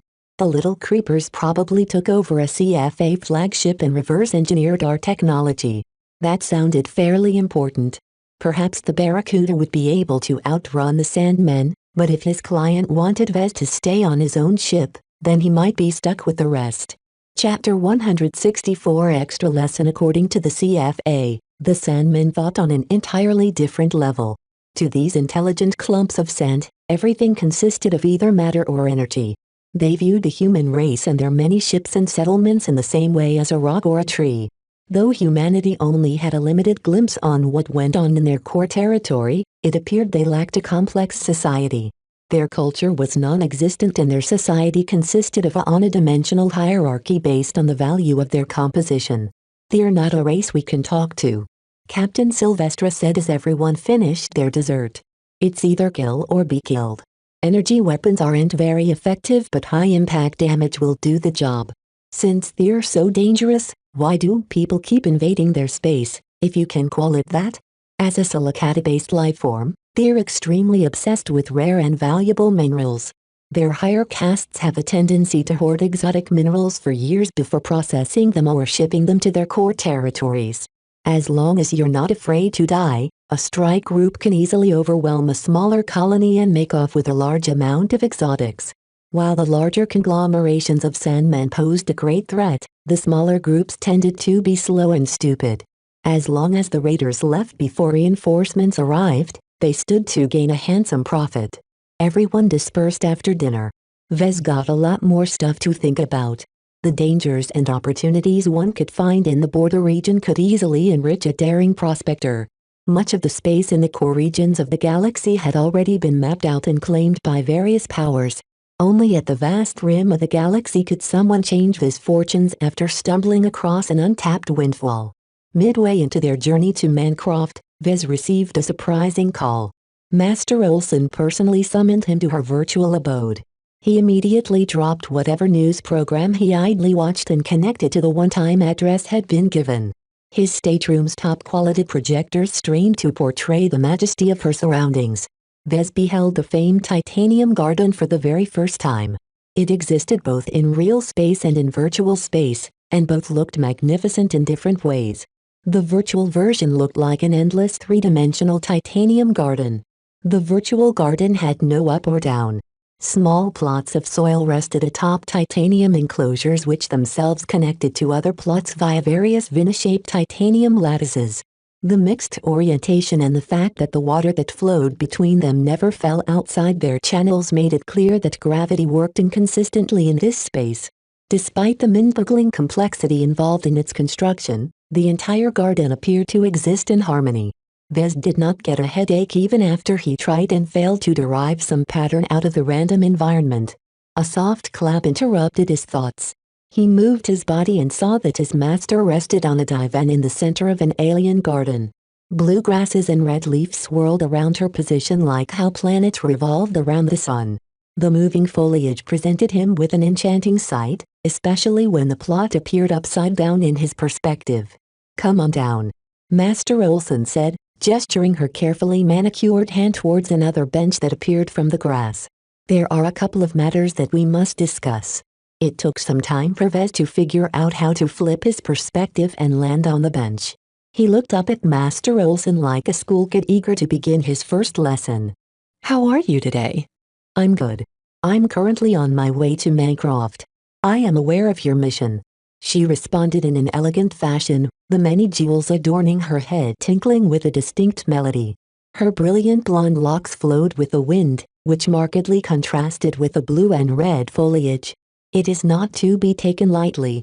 If his master went out of her way to call him directly, then Vez might be in danger. Is the groaning mission that dangerous? Her cool eyes continued to bore down on his sitting form. Do you know that I have been nurtured by the Vermeer Group for more than 80 years? He nodded. I started my training in a batch of thousands. In order to meet the expectations of the Vermeer Group, we competed directly against each other for resources and attention. Vez hadn't heard about this at all. Her public biography only briefly mentioned a dry statement that she had been nurtured by the Vermeer Group in a secretive experimental training program. Vez wondered why she narrated her own backstory. Compared to my brothers and sisters, I was not the most intelligent nor did I make the most friends. Yet after 80 years, only I am able to reach the master level. Do you know why? He shook his head. I treated myself harshly. Where my rivals studied 5 courses, I studied 10. When they gained some experience by taking an easy mission, I took an assignment that sent me straight to an active battlefield. I never slacked off in my pursuit for knowledge and power. Vez started to understand why she told him this story. Every great mech designer has worked hard to reach their positions. Hard work is not sufficient. She gently chided him. Her eyes grew chillier by the second. Ruthlessness is needed above all. Everyone starts the same. Only by subjecting yourself to pressure will you be able to break and reforge yourself into something more than human. Only by reaching beyond the limits imposed by our flesh will you be able to reach the senior and master level and craft many wonders from your mind. It sounded like she referred to some great secret or truth. Vez started to get a little lost. So is it a good or bad thing that I'm taking the groaning mission? Let me put it this way. Your current chances of survival is less than 20%. Vez wanted to argue her estimate. It sounded exaggeratingly low and likely didn't take into account his system-derived advantages. Yet even with a couple more tricks, how much of a difference did they make? To be frank, this mission is rather ill-conceived. She heartlessly continued. Your client relies too much on borrowed intelligence, and therefore instinctively assumes no other threat exists. Unfortunately for you, it is too late to forfeit the mission. It sounded like even Master Olson became concerned. What are your intentions? Do you want me to back out anyway? Backing out of a mission that he already accepted pretty much ruined his standing with the Clifford Society. Vez would suffer a heavy blow, but at least he'd be able to survive. Unlike the other society members, Vez had access to other channels such as the system and Master Olson's own organization. She looked at him with disappointment. Have you been listening? Vez started to sweat as he put his mind on her words. What did she mean? She started telling him that she began her training program along with many chosen. In the end, only she had been able to reach the eminent status of a master mech designer. I see. The answer became obvious. The greater the pressure, the more you gain. As long as you survive. I went back out then. He replied with a firmer tone. Even if he lacked some confidence in himself, he still believed in the power of the system. Master Olson smiled as if he gained her approval for the first time. Very good. Now that you have shown your resolve, I'm willing to pass on some of my teachings. You will find it very useful in your upcoming mission. His eyes shone wide at her boon. He never expected his master to teach him this early. The value of a single session from a Grand Master mech designer was immeasurable. Before I start my lecture, there is one more lesson you need to learn. Yes? Do you know what happened to my rivals once I reached the master level? Vez never heard of anyone who rose up in the Vermeer Group in the last couple of decades. Had the Vermeer Group forced them into obscurity? I killed whoever remained alive. Even the Vermeer Group had to stand aside. She responded with a modest grin that hinted at a great amount of enjoyment. Do make sure to deal with your enemies thoroughly if you ever find yourself in a position of power. Her words aimed right at his heart. Vez made quite a lot of enemies, from Carter Gage to the Ricklin Corporation. Many of these influences completely dwarfed his own. Even if they constantly threatened his life, Vez could only keep his mouth shut. That might not hold true in the future. When he eventually rose up to become an influential mech designer, he'd be able to contend with the most powerful influences on an equal level. That was when he should retaliate in earnest. Master Olsen wanted him to never forget a slight. Still, Vez couldn't quite believe that all of her competitors deserved to die.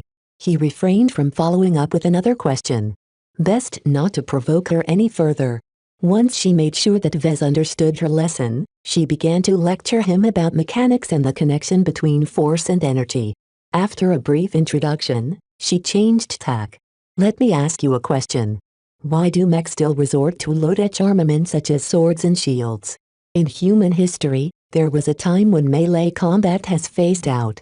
Much of our current non-mech technology such as tanks and spaceships rely exclusively on the power of their ranged weapons.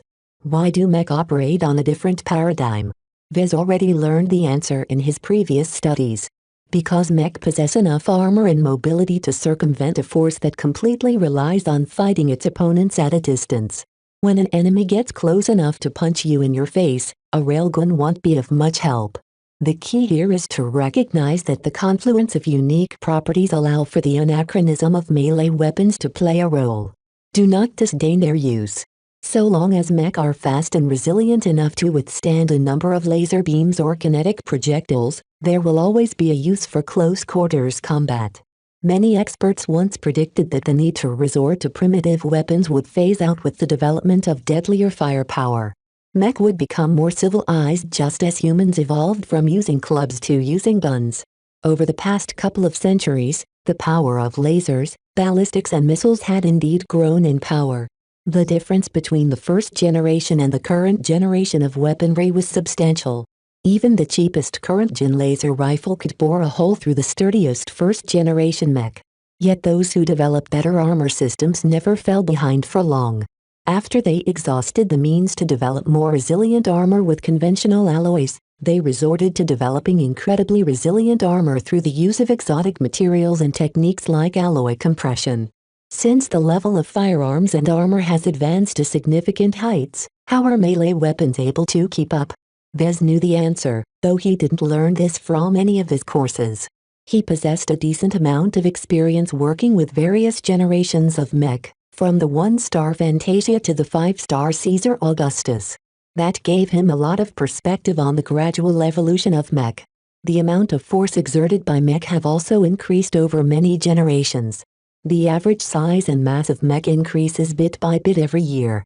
The power of their engines and the effectiveness of their artificial musculature has also experienced several breakthroughs. That is correct. Master Olsen nodded. She sprinkled her fingers, which summoned up a projection of various designs. They all focused upon the methods in which they provided the limbs with mechanical force. Now, let me open your mind to the power of battle mechatronics. Chapter 165 Mancroft Vez learned a great deal from Master Olsen's personalized lecture. She tailored her teaching to him in a way that constantly challenged his assumptions while never straying beyond his capabilities. She loved to illustrate her point through examples. Many times, she brought up various designs and noted what they did right and what they did wrong. Then she changed to a different but somewhat similar design and prompted Vez to do the same. While he didn't always answer correctly, the speed in which he internalized her lessons surpassed her expectations. His rapid progress allowed him to go through a lot more topics. Battle mechatronics is the study and application of machines purposed for war. She noted at the start. In the mech industry, this specifically refers to designing and optimizing a mech for melee combat. Any mech designer with ambitions to design an original mech required some knowledge of battle mechatronics. It provided them with a number of approaches on how to design and shape the overall frame in a way that maximized its power and efficiency. Vez learned many different methods on how to apply his new knowledge. He learned to look at mech with a different eye. He could tell how fast a mech could run by the length and configuration of its legs. He could also estimate the amount of power a mech would be able to exert from the proportions of its various limbs. Besides refreshing the basics, Master Olsen focused much of her valuable time on teaching him how to toughen up a mech. Vez already learned to increase a mech integrity through increasing its redundancy and compartmentalization. Those worked best at mitigating range damage. No matter how much he increased a design's RF and CF, it all meant nothing if a huge impact shook the fragile internals. Certain sensitive parts such as processors and tiny mechanical components wore out really fast if subjected to heavy shock. Master Olson therefore taught him how to mitigate these impacts by hardening the most sensitive components. Besides adding a large amount of buffer materials, he also learned few clever design tricks that could dampen and negate heavy impacts. At the end of the session, his master looked at him with a tired but satisfied expression. "You have a very bright and focused mind. You're a perfect pupil. It is unfortunate that you have passed the optimal age for me to induct you as a core disciple. You must walk your path on your own." Vez didn't mind her regretful words. He cherished his freedom. Becoming her core disciple meant he'd be able to obtain a lot of opportunities as well as frequent tutoring from one of the greatest mech designers in the star sector. Anyone else would kill their mothers for such a chance. "I'm grateful for your efforts, Master. Your teachings have truly opened my eyes." The specific content of her lecture went beyond the basics of what you might learn from a course in Lemur. Master Olson added quite a bit of personal insights in her teachings. As a specialist in mechanics and engine design, she possessed a unique design philosophy on how to design a mech. Master Olson heavily favored designing mech that were built to last. Experiencing such a perspective from an eminent master was a privilege enjoyed by very few mech designers. He essentially started with a leg up from his competition. Once Master Olson cut off the call, Vez sat back in his stateroom and internalized what he learned. His master had also passed on a supplementary textbook that provided him with the underlying data and formulas to apply the various methods. Fortunately, it didn't come with the ridiculous security measures that the Clifford Society liked to use on its more valuable books. As Vez already understood the essence of the field, he only required a week to master its contents. He called up his status. Status. Name, Vez Larkinson. Profession, apprentice mech designer. Specializations, none. Design points, 33,216. Attributes. Strength, 0.8. Dexterity, 0.8. Endurance, 0.8. Intelligence, 1.8. Creativity, 1. Concentration, 1.7. Neural aptitude, F. Skills. Assembly, apprentice, 3D printer proficiency III, assembler proficiency III. Battle mechatronics, apprentice. Business, apprentice. Computer science, incompetent. Electrical engineering, apprentice, structural pathway configuration II. Mathematics, journeyman. Mechanics, journeyman, jury rigging II, speed tuning III. Metallurgy, journeyman, alloy compression II. Metaphysics, incompetent. Physics, journeyman, directed energy weapon optimization II, lightweight armor optimization I, medium weight armor optimization III, melee weapon optimization II. Abilities. Super Publish, available. Can be activated once a year. Evaluation, a young but foolhardy mech designer who braves danger like a moth drawn to flame. His status hadn't changed much. He mainly noted that he earned a fair bit of DP. His virtual mech sales continued to grow apace since he departed from Cloudy Curtain. While the sale of the young blood had already slowed down, the old soul started to gain a cult-like status. The mech trainees consider your rifleman model to be a milestone that they need to master. Gavin told him in a regular report. Anyone who isn't able to employ the old soul in its intended role is regarded as trash. Vez didn't know what to think about his words. He knew that Gavin had a hand in encouraging this behavior. His task was to drive up the model's sales. In any case, it didn't sound very serious and it might benefit the young potentates in the future if they mastered the old soul's patient piloting style. What Vez noted next on his status was that battle mechatronics turned out to be a main skill. Technically, it incorporated many insights from mechanics, electrical engineering and even computer science in order to provide it with a foundation on how to design a mech from scratch. Thus, Vez considered it to be a fusion skill of some sorts. Without a sufficient foundation in the three foundational skills, he'd never be able to master battle mechatronics so easily. Still, even if his computer science skill fell behind, his current focus on hardening the internals required little knowledge in that field. He considered sparing some of his ample DP into shoring up this lacking skill, but shook his head. I don't think you'll need to mess with the programming of a mech anytime soon. It'll be important once I begin to design an original mech, but for now there's little use. A day after he reached apprentice level in battle mechatronics, the Barracuda finally made its way to the Mancroft system. A dim red dwarf star in the center of the system provided pathetic amounts of light to its anemic pair of planets. Red dwarfs were considered the runt of the galaxy, the cheap mass-produced version of a star that burned extremely slow but lasted quite a long while as a result. None of this mattered much except to illustrate the star system's overall lack of value. The only true satellite of any consequence was its gas giant. The yellow pearl-like planet contained significant traces of an essential ingredient in the synthesis of high-density ship-grade fuel. The fact that such a common red dwarf possessed such a valuable gas giant caused plenty of people to scratch their heads. It was as if an old farmer had married a gorgeous supermodel. That's the CFA's fueling station. Best not to go anywhere near that place.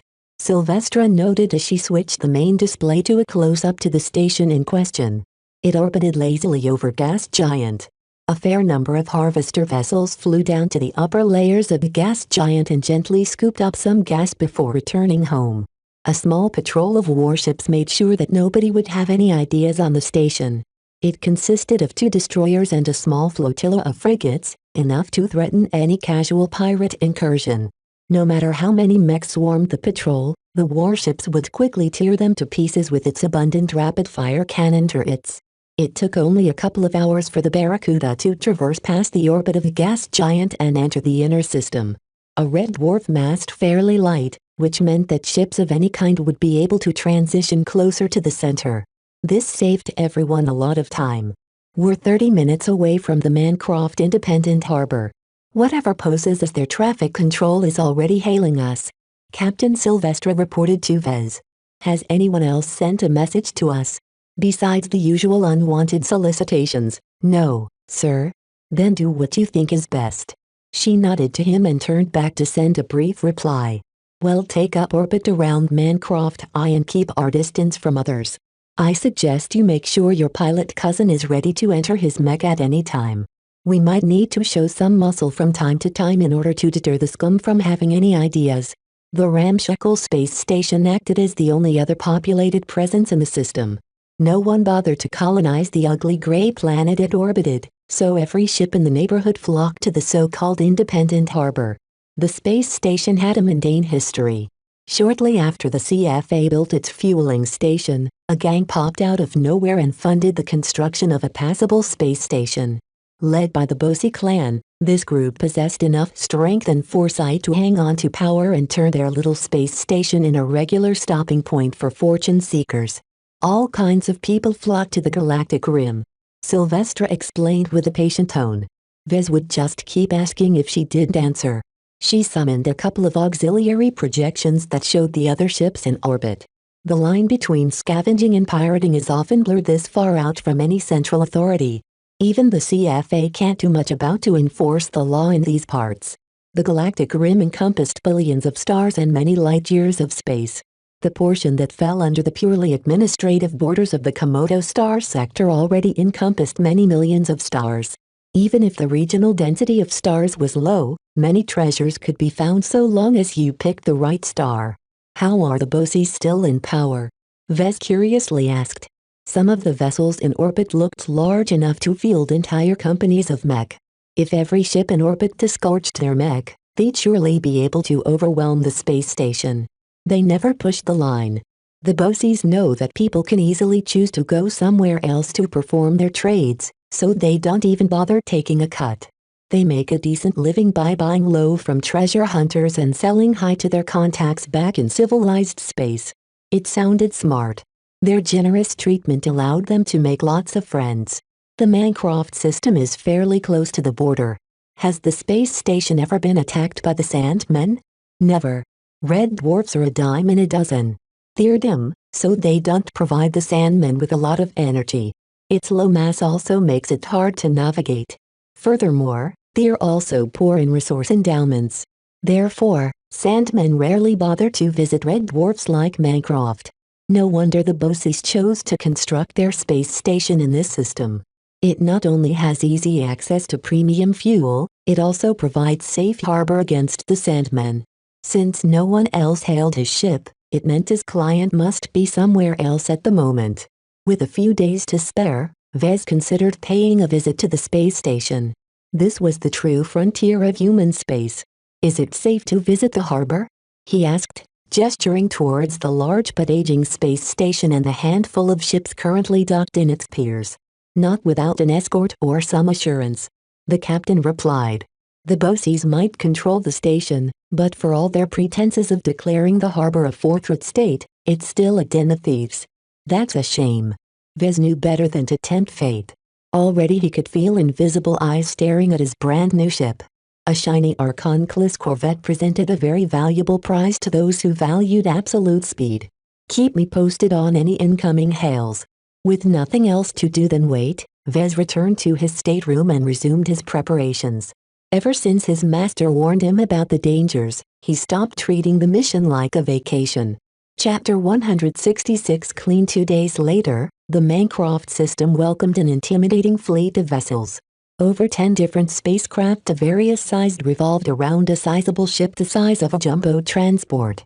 The flagship was a bona fide mech carrier. Her mech carrying capacity surpassed all the other ships in the system. Like a queen returning to court, the carrier trudged slowly towards the inner system with her escorts leading the way. Vez received an alert from Captain Sylvestre and entered the bridge. "That's a really big ship. She's a military surplus fleet carrier. She's meant to carry over 2 companies of mech. Her length from bow to stern reached 2 kilometers. She took on a long but fairly stubby profile, which reduced her efficiency when transitioning to FTL but allowed her to carry large amounts of mech and goods in her abundant holds. Frankly, she's not a ship that should thrive out here in the Rim." Sylvestre added, disapproval apparent on her face. 3 or 4 civilian large transports can carry the same load as the carrier with a fraction of the cost. The amount of money that you have to spend on fuel and crew to keep this boondoggle running day by day must run in the millions of credits. That made Vez regard the former fleet carrier in a different light. Her flamboyant orange and pink coating made it clear that no government authority currently commissioned the ship. A private outfit must have snapped up the vessel and turned her into a mobile base. There must be thousands of people crewing the ship and her many mech. Even in a heavy populated system such as Bentham, a large amount of mech could certainly pose a threat. About half an hour after the emergence of the carrier fleet, the Barracuda received a new hail. The flagship directly sent some codes along with a message that made it clear that the newcomers had some connection to the mission. "Accept the hail. Let's see if they're the ones I'm supposed to meet." The central projector lit up and displayed the upper body of a uniformed bridge officer. "Greetings. Am I speaking to Mr. Larkin, son of the Barracuda?" "That's correct. Lord Jeremiah Kane has been expecting your arrival. We'd like to cordially invite you to attend a banquet aboard the Ark Horizon. Our ship will dispatch a shuttle at the appointed time, so please maintain your current orbit." "Understood. You'll be ready to attend the banquet." The communications officer cut off the hail after a perfunctory goodbye. Vez stared at the display and counted the number of escorts that flew around the Ark Horizon. How many more ships would join the fleet in the coming days? "Your thoughts, Sylvestre?" His captain shook her head in disapproval. "A conventional fortune seeker rarely needs an entire fleet carrier to explore the frontier. You can't make a profit if you are saddled with too many assets. This doesn't look like a normal expedition at all. It seems to me that they're prepared to conduct a full-blown raid into hostile territory." That made some sense, but Vez believed there had to be another reason. "Lord Kane requires the services of a mech designer, and I doubt it's because he wants me to optimize his mech against the Sandmen. There are plenty of specialized mech on the market that do a better job. Not anyone would hire a mech designer on a whim. For a mech designer to do a good job, the client has to provide him with an intimate understanding of their current disposition of mech. If their blueprints and other essential data fell into the wrong hands, they'd be vulnerable to targeted attacks. In any case, his boss summoned him to his ship, so Vez had no choice to attend. He left the bridge and informed Melker that he should dress appropriately. Vez planned to bring his cousin along as a guard. To be honest, it was pointless for Melker to act as a guard because as soon as they entered the belly of the beast, They'd be completely at the mercy of Lord Kane's security contingent. I just want to make a statement to my client. Wherever I go, you'll be following closely behind. If I'm supposed to work on Lord Kane's mech, then I will likely stay aboard the Ark. I'll request your Stanislaw be moved to the Ark Horizon if they still have space. What about the Barracuda? Melker asked with a touch of concern. She's an extremely expensive ship. I don't think it's a good idea to lose her only deterrent against bad intentions. While his cousin might have a point, Vez had other considerations. Your rifleman mech lacks a flight system, so it won't be of much use in defending my corvette. The Barracuda is fast, nimble and observant. She won't be letting anyone get close in the first place. Besides having a trustworthy family member at his side, Vez also wanted to borrow his keen perception. Perhaps his cousin might pick up on something. They'll confiscate my visor if I bring it aboard their ship. It's customary for guests to bring in only a minimal amount of electronics when they visit someone else's spacecraft. I will replace my current visor with a low-tech version that will pass their inspection. Vez didn't even know that Melker owned another visor. If that's what you think, then go ahead. They returned to their own rooms to prepare for the upcoming banquet. Vez already wore his antigrav clothes, so he simply changed its setting to a fancier-looking outfit. After that, he sat on his bed and petted Lucky, who wandered over his lap. I'll have to bring you along as well, he told his cat. Stick close to me and don't nose around too much. I doubt our hosts will appreciate your presence if you make a stink. Lucky meowed at him indignantly, but quickly resumed his purring when Vez stroked his back. Although he appeared calm, Vez actually had a lot of concerns. A major expedition made a lot of noise wherever it traveled. One thing is for sure. Lord Kane has a lot of money to throw around. His client must have promised the Clifford Society a lot of things in order to offer the mission to its knights. This gave Vez an idea of what kind of returns Lord Kane was aiming at.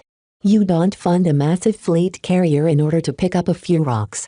Vez could speculate all day, so he busied himself with rereading Master Olson's latest textbook. Even if he mastered most of the theory, he still wished to brush up on its more abstruse concepts. The book hinted at many possible directions a mech designer might choose to pursue.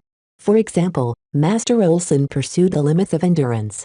Vez didn't have a good grip on her exact design philosophy, but from the examples he browsed from the galactic net, she obviously preferred to design mech that lasted long and could take a beating. As a fairly recently ascended master, she only just started to spread her wings in the upper echelon of the mech industry.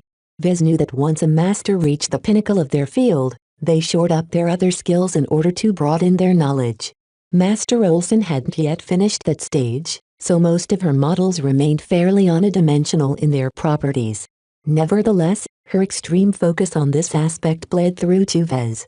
Having experienced a lecture and reading through a textbook that she personally penned, he gained a lot insight on how to prolong the operating time of a mech. Considering the vast undertaking this expedition represented, Vez had a feeling he might be hard-pressed to apply his new methods. Time slowly passed as the procession of ships reached Mancroft I and took up a high orbit around the lifeless planet. A dozen different shuttles disgorged from one of the carrier's hangar bays and approached the ships that continued to guard over the capital ship. One of the shuttles approached the Barracuda. The slim short-ranged spacecraft smoothly came to a stop next to the docking hatch of the corvette. A thin collapsible jet bridge extended from the sides of the hatch and carefully mated with the hatch on the shuttle's sides. Vez and Melker made their way to the docking hatch. Melker figured out the functions of his recently gifted antigrav clothes and adopted a similar look as Vez. As promised, he also exchanged his tricked-out visor for a more basic model which nonetheless did a decent job at obscuring his face. Lucky came along for the ride as well. Currently, he lounged over Vez's shoulders. Angie Sippis, his ship security officer, stood by on the other side of the reinforced hatch. She donned an armored vac suit and held a menacing shotgun. Whoa there. We're not going to war today. Sir, I'm just making sure. This is how I earn my paycheck. Vez understood the precaution, but he didn't expect any trouble this time. Once the jet bridge finished connecting the two spacecraft together, the inner hatch slid open, allowing the two Larkin sons to enter. Once they left the ship proper, The inner hatch closed and the outer hatch opened. This allowed the pair to slide along the bridge. Vez momentarily felt surreal, especially when his body ceased to be subjected to artificial gravity. The jet bridge offered transparent windows out into open space. As Vez floated in 0G, he felt as if he never truly understood deep space until now. It's not natural for humans to live in space. The Spaceborn argue otherwise. Melker responded as he allowed his anti-grav clothing to whisk him forwards towards the other end of the bridge. Humanity rules over half the galaxy. Our race has ceased to become dependent on land and soil in order to survive. Humans born in space possessed a different perspective than others. The most extreme among the Spaceborn had never set foot on a planet or even a moon. Most of them formed a phobia of large planetary masses. They constantly worry about getting crushed by a planet's immense mass. Even the laws of physics won't allow such an absurdity to take place. Vez shook his head and patted Lucky's head. The cat curiously stared out into the window as well. There's nothing wrong with being a primitive landborn. No matter how far we've come, we can't forget our roots. His short passage ended when he reached the other side of the shuttle. Its outer hatch opened, letting the two Larkin sons inside. Once the outer hatch slid shut, the air started to cycle while a large host of scanners went to work. Both of them expected the scans and allowed them to perform their tasks without a fuss. Some of the scanning modules beeped and focused on Lucky before moving on. Once the scans had ended, they finally entered the shuttle. The air and temperature abruptly changed as they stepped inside. A security officer garbed in a familiar blue uniform greeted Vez with a salute. "Mr. Larkinson and Mr. Larkinson, I'm pleased to meet you too. Please enter and take a seat. It will be a short journey to the Arc Horizon. Thank you. I look forward to meeting Lord Kane in person." As the Larkinsons strapped into their seats, the security officer received another message. My apologies, sir, but I have just been informed that your mechanical pet is capable of posing a threat to others aboard the Arc Horizon. My cat is here for my safety. Vez replied in a firm tone. He has saved my life several times. I don't wish to be separated from him. I assure you that we have the safety and security of our ship well in hand. My colleagues aboard the Ark wishes to inform you that your cat will have to wear a specialized harness that our technicians are fabricating at this very moment. It won't affect your pet's movements, but it will restrict its claws and allow us to track the creature. Vez accepted the compromise. He had faith he could dismantle the harness if he ever needed Lucky to show off his deadly prowess, but it would take some time. For now, Vez had no choice but to accept the reasonable restrictions. As the shuttle departed from the Barracuda, Vez looked around and noted that the shuttle approached another ship. The shuttle could comfortably carry around 16 passengers in its current configuration. Over the next hour, a small number of oddly dressed men and women entered the shuttle. They wore a mix of flamboyant garments over skin-tight vac suits. In space, no one dared to live without wearing a vac suit or something similar. In the event of explosive decompression, you'd still be able to survive in harsh vacuum space once the vac suit enclosed your head. Most of the newcomers appeared to be the ship captains and corps commanders of the various escort forces. Their hardened gazes bore down on Vez and dismissed him as a threat once they took in his physique. He didn't carry himself as a soldier or a mech pilot. Vez had mixed feelings at being dismissed so easily. Instead, they turned a wary eye towards Melker. His cousin met their gazes with a cool expression, or at least that was what Vez imagined it looked like behind his visor. Both sides continued their wordless standoff to the point that everyone stopped their idle conversation. A grizzled female corps commander nodded first, prompting Melker to nod in return. Everyone turned their heads and resumed their friendly chats. What was that all about? Vez whispered furiously. We mech pilots have ways to measure each other's strengths. I acquitted myself well. Melker responded with pride. I'm not a Larkinson for nothing. As an elite who grew up in a military dynasty, Melker stood head and shoulders above the rabble who only received standard training. Despite his relative youth, his deep foundation allowed him to match many older mercenaries in a duel. Vez suspected he'd be seeing lots of situations like this aboard the Arc Horizon. Even aboard a capital ship, the mech pilots still reigned supreme. Chapter 167 Lord Kane. After the shuttle picked up a full load, it flew back to the Ark horizon. As the shuttle neared the immense fleet carrier, Vez got a new appreciation of her incredible construction. Although her armor looked fairly scuffed and worn out, it didn't detract from the majesty of a 2-kilometer capital ship. The CFA and MTA maintained a monopoly on warships. No other ships under any human power were allowed to carry fixed weapons. Supposedly, the main reason why they forbid arming ships was because they'd be capable of an incredible amount of destruction otherwise. This had indeed limited the massive amounts of death and destruction prevalent in internal conflicts. It also left the human polities scratching their heads on how to enforce their power in space. Eventually, they switched over to the combat carrier doctrine. Staring off from a basic mech carrier design, they enhanced its structure and massively piled up the armor. In place of fixed hard points, they added in armored enclosures akin to bunkers on the sides of the carrier design. A rear entry allowed mech to enter these bunkers from within the ship and fire out into space from its narrow gaps. Thus, they turned the carrier into an improvised warship. Over time, the bunkers grew more sophisticated to the point where mech designers came up with specialized defensive mech that excelled in the role. They gave up almost all pretenses of mobility in favor of enhancing their power, endurance and targeting systems. Both the CFA and MTA turned a blind eye to the phenomenon. The limitations of the mech frame ensure that they could never increase their firepower beyond the level of what a mech would be able to wield. It would be like a fly trying to shoot a human-sized pistol. It couldn't be done without cheating. This imposed a limit on an armored carrier's capacity for destruction, which suited their purposes. As long as no one flung around nukes or planet-cracking mass drivers, everyone got along fine. From an engineering perspective, Vez admired the Ark Horizon's ability to carry and field over 100 mech. The floating citadel housed an extremely complex ecosystem in order to keep the mech and the people who serviced them running. The shuttle passed through a translucent energy screen and entered one of the smaller hangar bays meant for shuttle traffic. Once it landed at its designated spot, the hatch slid open, allowing the passengers entry to the carrier's busy deck. "This way, please." A uniformed attendant greeted the guests and led them to the exit of the hangar. Vez looked around and noted that all of the shuttles in the hangar bay looked brand new. This contrasted sharply with the slightly worn and used look of the rest of the carrier. Once they entered the corridors and navigated through several decks, everyone could sense the age of the Ark Horizon. Lord Kane hadn't spent too much time and effort in refurbishing its utilitarian interior.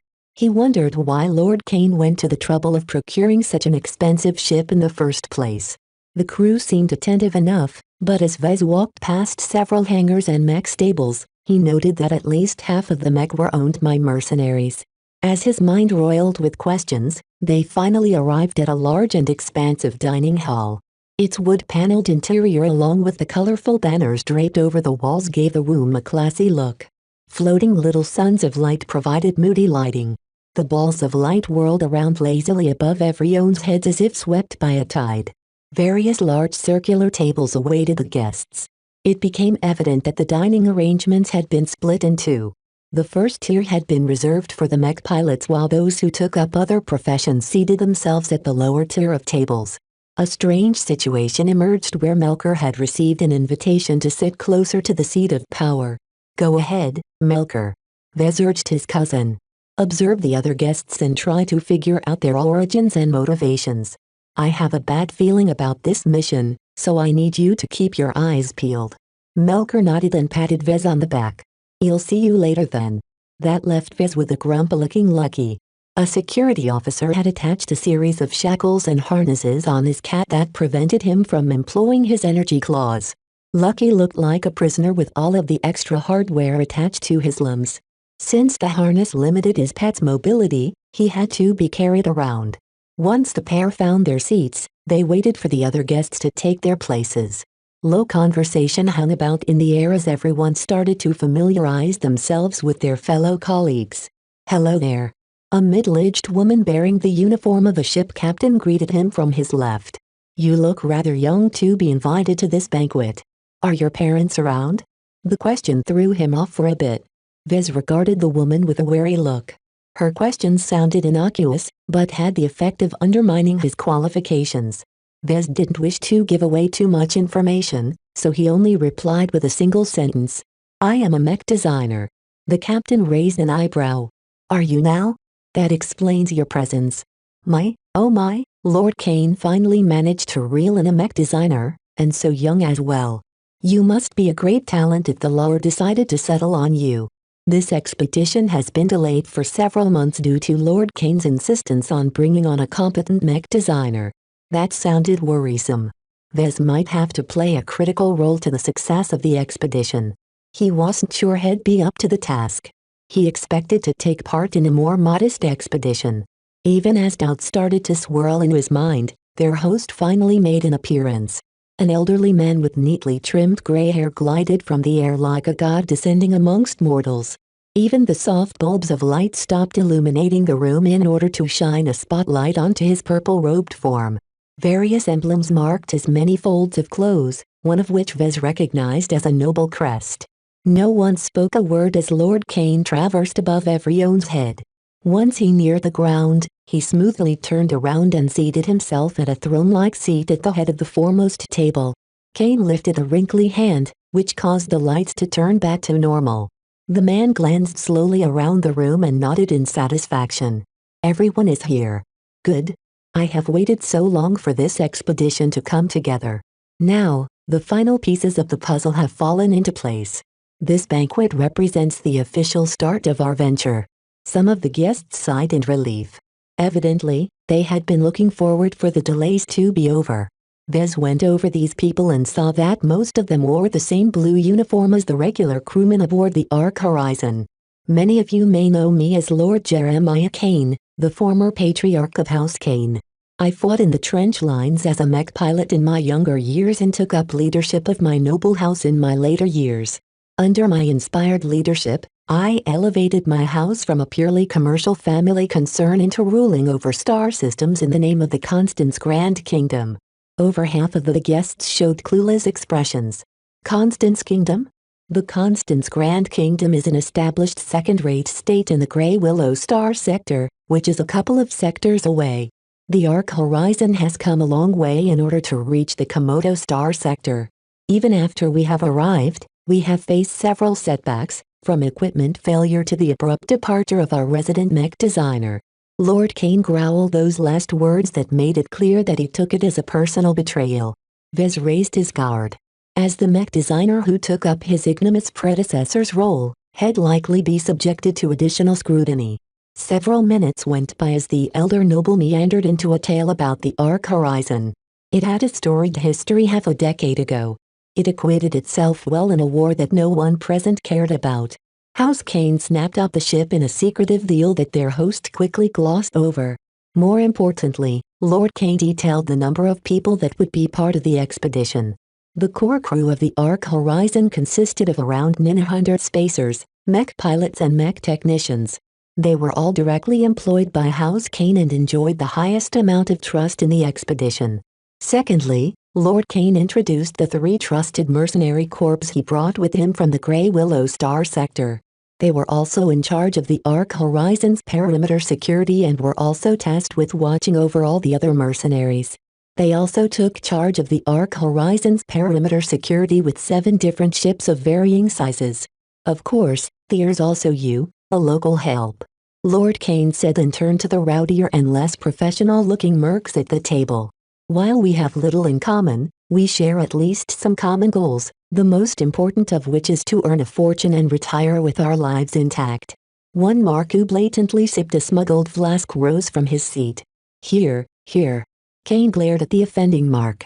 Evidently, the former patriarch did not appreciate the interruption. I am aware that the Komodo Star Sector is one of humanity's youngest settled regions. I can make some allowances for frontier culture, but I appreciate it if you let me finish. Sorry boss. With that incident done with, Lord Kane resumed his speech. Every one of you will play the leading role in our upcoming expedition. I have spent many days poring over every available mercenary corps. Only those who are present here today have made the cut. All of the local mercs puffed themselves up like peacocks showing off their feathers. Lord Kane had offered extremely generous conditions to every mercenary corps. They stood to gain a massive amount of wealth if the expedition panned out. Those with keener eyes will recognize that most of your fighters specialize in close-quarters mech combat. There is a good reason for that which will become clear in the coming weeks. Make no mistake. You will have to earn your paycheck. Lord Kane spoke on for 10 more minutes, but Vez hardly learned anything of true import. The elderly man kept bragging about what he experienced in his 200-year-long life. He proudly shared some anecdotes on his most famous war exploits. All of the mech pilots lapped it up. They eagerly hung on to their employer's every word. The non-mech pilots like Vez paid a lot less importance to his stories. Most of them impatiently clamored for a meal. Vez already suspected something like this might happen. Despite his age and many accomplishments, Lord Kane exhibited the typical behavior of a self-centered potentate. His formative years as a successful mech pilot had made a mark on the rest of his life. The main characters would always be the mech pilots. The norms didn't matter as much. They only existed to serve the privileged class who always played the main role in every conflict. The older and more solidified society in the Grey Willow Star sector probably had it worse in this aspect. The old fart has a tendency to blabber for hours. The female ship captain whispered to Vez. Personally, I think his doctors botched up his life-prolonging treatment. Sometimes, he acts way too senile. You'd expect that kind of behavior from 100-year-olds, not 200-year-olds. They both sounded fairly old to Vez, who until recently never dared to hope he would get to live just as long. A modern-day human with sufficient access to medical services could expect to live around 150 years. His seat neighbor's words prompted him to regard Lord Kane with a critical eye. Vez had to admit that the man appeared to be in much worse shape than you'd expect. Perhaps some old war wounds interfered with his life-prolonging treatment. Such a thing happened more than once. All of this meant that Vez might have his hands full very soon. The prospect of working for an unreasonable boss did not fill his life with joy. Those 400 merits better be worth it, he silently thought. He already started to see the basic setup for their expedition, and it appeared that the local mercenaries would have to take on most of the burden while Lord Kane and his trusted men made sure no one ran off. Chapter 168 A Tale. Lord Kane suddenly halted in his retelling of a story of how he bested 3 knights in a melee duel. Enough about my modest achievements. Let me introduce to you the true purpose of my expedition. The flying bulbs of light started to merge into a vivid projection of a large and stormy terrestrial planet. This is Groaning IV, our ultimate destination. It is the 4th planet of a fairly significant star system out here in the frontier. Before you don't try to extrapolate its coordinates. My subordinates have carefully wiped all traces that can be used to determine its exact location. While Vez knew little about planets, Groaning IV looked incredibly active. Dark storms rage about the gleaming surface of the planet. It looked highly metallic in appearance and the temperature must be fluctuating wildly as well. A single survey ship stumbled upon the mineral-rich planet. She surveyed the planet for several days and found out that it held a vibrant underground world filled with life. Unfortunately, most of the time it is impossible for any ship pass through the relentless storms. The metallic shards in the hurricane can wear down most vessels before they get through. Even a corvette or a frigate might get chewed up by this ever-present metal storm. Vez wouldn't wish to plunge his valuable barracuda through this raging force of nature. Thus, the survey ship left the system. The captain of the ship kept the location and details of this peculiar system to himself. Months later, after he returned to civilization, he processing the data recorded by his ship and found that the storm is constantly strengthening and weakening in a cyclical fashion. The projection of Groaning IV calmed down. Many storms started to abate while some portions even saw clear sky for the first time in decades. Once every 27 years, the storm enters its leeward period. For roughly 40 standard days, any ship will be able to land onto its surface and seek an entrance to the planet's promised underground domain. The captain of the survey ship knew he might have some gold in his hands, so he sold it to an experienced group of treasure hunters. Lord Kane carefully left out the details of the people involved. He didn't want anyone to track down their identities and sniff out the coordinates of the groaning system behind his back. After obtaining this priceless knowledge, they waited for the right time and sent an expedition to explore the underground world. What they found changed their fortune. A couple of recordings played out in the central projection. Everyone paid attention to the vast metallic flora. It looked like a jungle dyed in silver, green and blue. The indigenous life forms on this planet had developed in a way that made use of the abundant minerals in the extremely hardy soil. No natural light from the local sun reached this underground bounty, but several strange luminescent minerals lit up various portions of the vast region. They shone with a vast amount of power. The light that illuminates the caverns are radioactive, but that is not enough to provide sufficient light. Once the expedition took some samples, they discovered that the glowing minerals are laced with low-value exotics. Everyone shook at those words. A planet that contained traces of low-value exotics might possess deposit of higher-value exotics as well.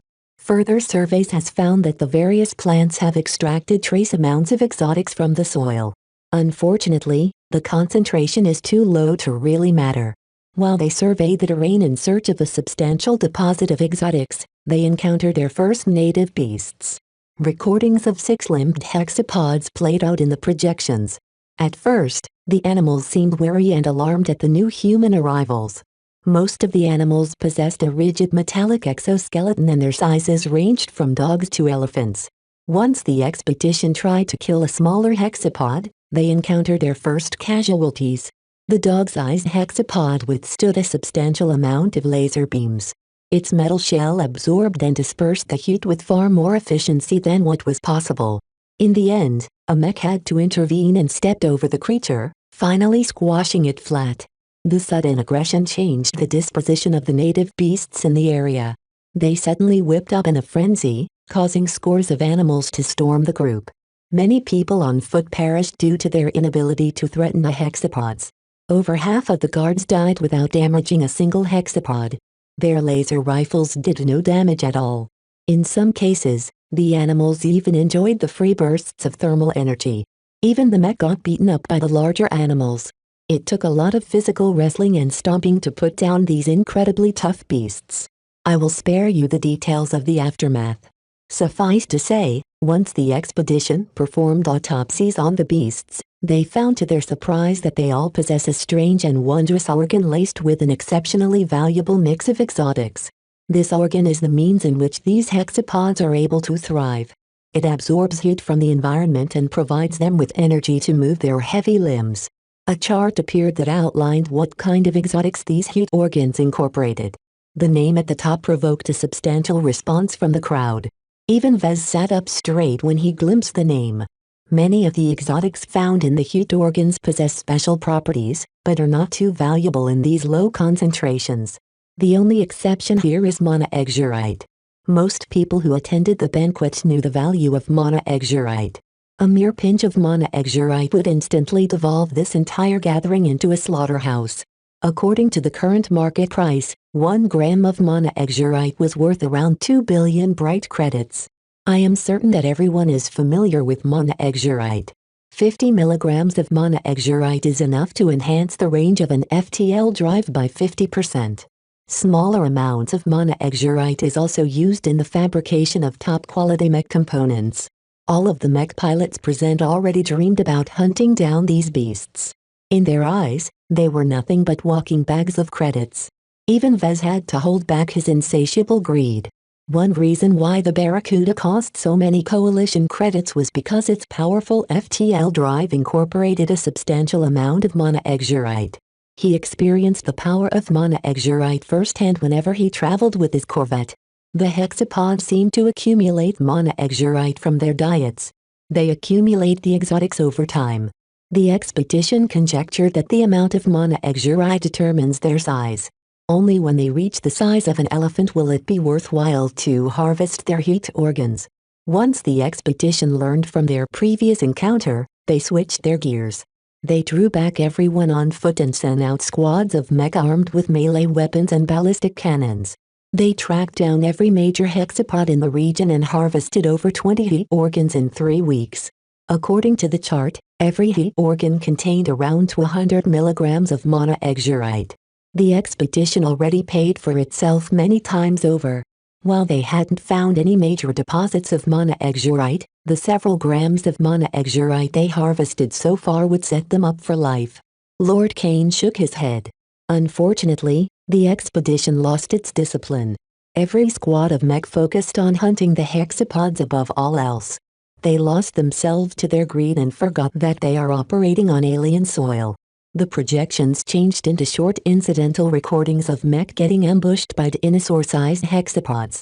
These animals might not be much bigger than the elephant-sized ones, but their gleaming metallic scales withstood a large number of cannon shells without problem and could even deflect many sword strikes. A massacre ensued as the kings of the metallic forest systematically hunted down the mech. Many scientists and guards quickly packed up their gear and escaped to their shuttles. As they ascended into the air, a small tide of winged hexapods the size of bats emerged from the forest. The entire swarm started to pelt the shuttles. They dented the shuttle's thin armor and started to wreak havoc on its systems. Many of the shuttles never made it out. In the end, the expedition lost over 90% of its ground personnel. Furthermore, they lost all of their valuable mech as well as the monoxyrite they harvested so far. The mothership's orbiting groaning IV dispatched several shuttles in order to retrieve the harvested monoxyrite, but found to their dismay that the hexapods have already taken it away. Perhaps a single lucky hexapod gulped the entire fortune. Vez couldn't even imagine how big that hexapod might grow to once it digested all of that monoxyrite. Lord Kane came to the conclusion of his retelling. The loss of all of their ground assets bankrupted the expedition and forced them to sell all their remaining assets. An agent of my house happened to win the logs of their ill-fated journey to the groaning system at a private auction. Now we are here, 27 years later. Everyone knew what kind of opportunity this expedition represented. As for Vez, he finally knew why Lord Kane asked for a mech designer. The exact details still eluded him, but he probably figured he'd be tasked with optimizing every own's mech to be able to withstand a battle against these peak-level hexapods. Vez already started to gulp. The awesome power of these beast kings scared him witless. They were as strong as heavy knights but moved as fast as light mech. Their incredible strength couldn't be overcome by any single mech. I will meet with every one of you one by one after dinner. In order to safeguard the coordinates of the groaning system during this expedition, we must take several precautions. Every ship that intends to take part will have to accept restrictions to their quantum entanglement nodes and FTL drives. Furthermore, you will also have to accept a liaison who will be in charge of coordinating with my fleet. A lot of the ship captains looked outraged, but they had no other choice but to accept. Such an arrangement happened all the time. While it left the mercenaries vulnerable should the liaison choose to sabotage their ships, in practice they only resorted to such drastic means when threatened. Everyone present had already signed a couple of non-disclosure agreements and restrictive contracts enforced by the CFA. Anyone who willfully defied would be regarded as persona non grata in civilized space. That might not stop some of the mercenaries present. Hence Lord Kane partnered up with 3 professional mercenary corps from his native Grey Willow Star sector. Together, they possessed the largest ships and the strongest mech. Vez didn't know why the local mercenaries went along with these arrangements. The man blatantly intended to treat them like cannon fodder. Perhaps their greed took over their common sense. Once their meals flew to the tables, everyone started to dig in. While Vez leisurely sipped his soup, the female captain by his side started to chatter with him for some reason. "Hey, I never got your name. Can you tell me who you are? I'm Captain Rose Wilson, by the way. I run a cozy converted transport. My husband leads our mech contingent." The woman didn't recognize his name nor any of his recent mech designs. "I'm also an apprentice to Master Olson." That startled her a bit. "That posh little doll from the Friday Coalition? I've seen her once or twice. Her outfits are worth more than my ship. A master mech designer is a strategic resource to any state," Vez briefly explained. "If she wanted to, she can earn as much as a planet makes in a year by developing a single design." "Why are you here then?" She frowned. "Good question. To experience new horizons, I suppose. And hopefully remain alive, But Vez didn't mention that. My master is able to reach the heights she enjoys today because she worked really hard throughout her entire career. I'm merely following in her footsteps. That applies to everything. I didn't get where I am today by taking it easy. She's a sensible girl, all right. Rose chuckled as if she didn't acknowledge that Master Olson was likely twice her age. Lord Kane must be expecting a lot from a genius like you. That, or he must be scraping the bottom of the barrel. Regardless of what his client intended for Vez, he'd meet the man himself after dinner. Chapter 169 summons Vez enjoy the varied dishes with relish. The dishes had been enhanced by a lot of unique spices that only a well-developed state like the Constance Grand Kingdom could come up with. It caused a lot of the locals some consternation when their mouths exploded in an unexpected burst of freshness or heat. The only thing he didn't enjoy was Captain Wilson's constant chatter. While she disparaged him a lot, she also mentioned useful information whenever she talked about the mercenaries. She certainly loved gossiping. You need to eat more meat. You're too flimsy to impress the girls. A good boy like can use some time in the gym. The 3 mercenary outfits who partnered up with our boss are all professionals. They fill up half the Ark Horizons hangar and they brought even more mech aboard their own transports.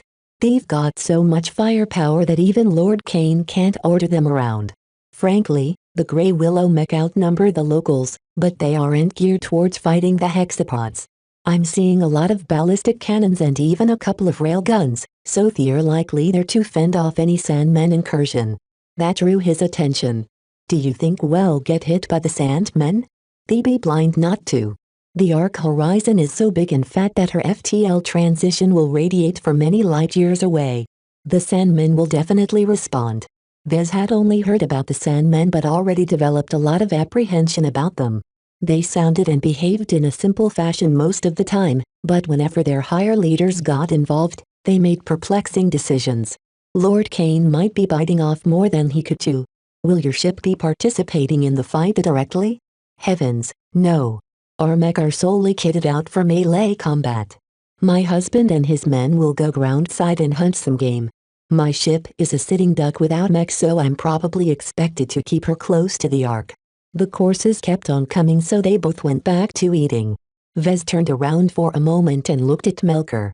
His cousin drew some attention due to his youth and his insistence on wearing a visor, but he acquitted himself decently among the mercenaries. They lived in 2 different worlds, so Melker had little in common with the men and women who clawed their way out of mediocrity through hard work and grit, but they respected his background as an elite brought up by a military family if nothing else. Captain Wilson followed his gaze and whistled. I saw you come in with that fellow. My oh my, he's got a lovely physique for a man so young. So limber and compact. He must have some really dense muscles. He's my cousin. Your family is truly blessed to have a clever designer and a dashing pilot in their midst. Where are you 2 from? We're both citizens of the Bright Republic. That's not too far away from here. I heard about your little republic. Hopefully you heard some good things. Not really. Everyone who mentioned your state expects it to be thrashed by the Visions, who have a lot of fighting spirit. Vez had no way to retort. In truth, while their nobility often descended into infighting, their working-class citizens always fought with passion. They hoped to distinguish themselves on the battlefield in order to be granted knighthood, which was the first step on the road to nobility. Compared to the highly motivated Visions, the Briders treated the generations-long conflict as a defensive war. Any planet that fell in their hands often didn't resist too hard. As far as the average citizen was concerned, they merely switched landlords. The only reason why the Bright Republic lasted so long was because it invested a lot in a professional military. I believe in my state. We've fended off the Visions many times. This time will be no different. Wilson shrugged. If that's what makes you happy. By the way, speaking of Visions, you should watch out for Keller's blades. She gestured to a mercenary commander sitting quietly at the end of the principal table. The man must be Keller himself. The Vision had a dark complexion and possessed a tall, robust body. Only a couple of other mercenaries could match his sheer bulk and strength. What do you know about Keller's blades? Oh, nothing much besides the usual. They've been operating out of Mancroft for a few years. I heard he pissed off some petty noble and got chased away from his home. He's been eking out a decent living among the stars, protecting prospectors and researchers looking to cross the borders. That doesn't sound so scary. Wilson shook her head. Don't underestimate the Blades. The scary thing about their group is that they are always sporting better gear despite fulfilling low-paying missions. Who knows where they get their money? That sounded a lot more suspicious. Either Commander Keller had a backer or he earned a lot of additional income through less respectable means. Even a gossip like Captain Wilson didn't know much more, so they both turned back to their meals. After a sumptuous dinner, their host returned to his stateroom and left his guests with wine and orders to wait until they received a summons. Everyone waited patiently as Lord Kane called up the guests by pair. Captain Wilson noted that he called up the most prestigious mercenaries first, and worked down the list according to their reputation. Commander Keller and his ship captain received their summons midway, so he must be sporting a decent amount of mech.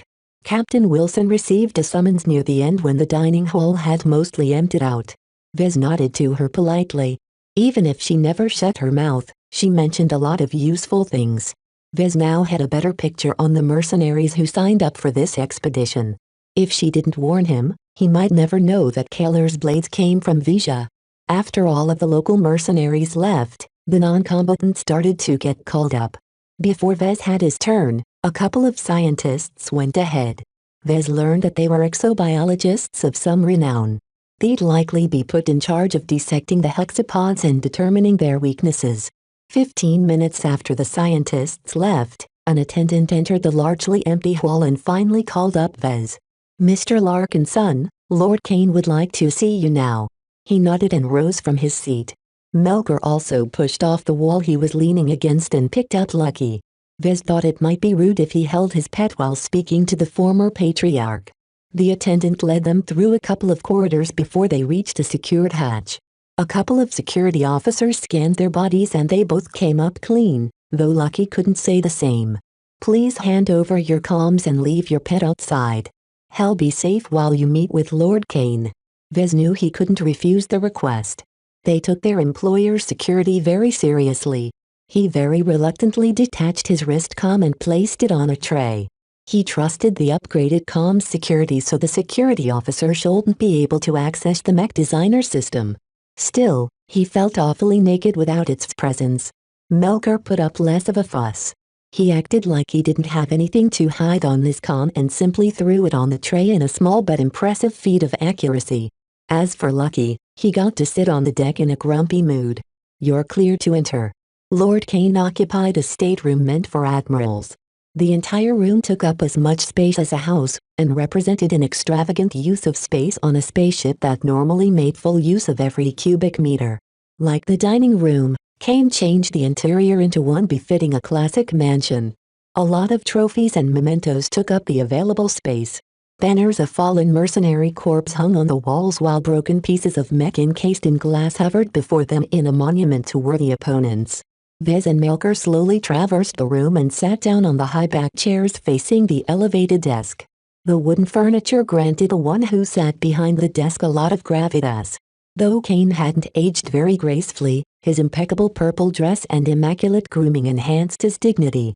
"Mr. Larkinson, you brought a companion. He's my cousin acting as my guard." Despite his senile appearance, Kane possessed a strong gaze.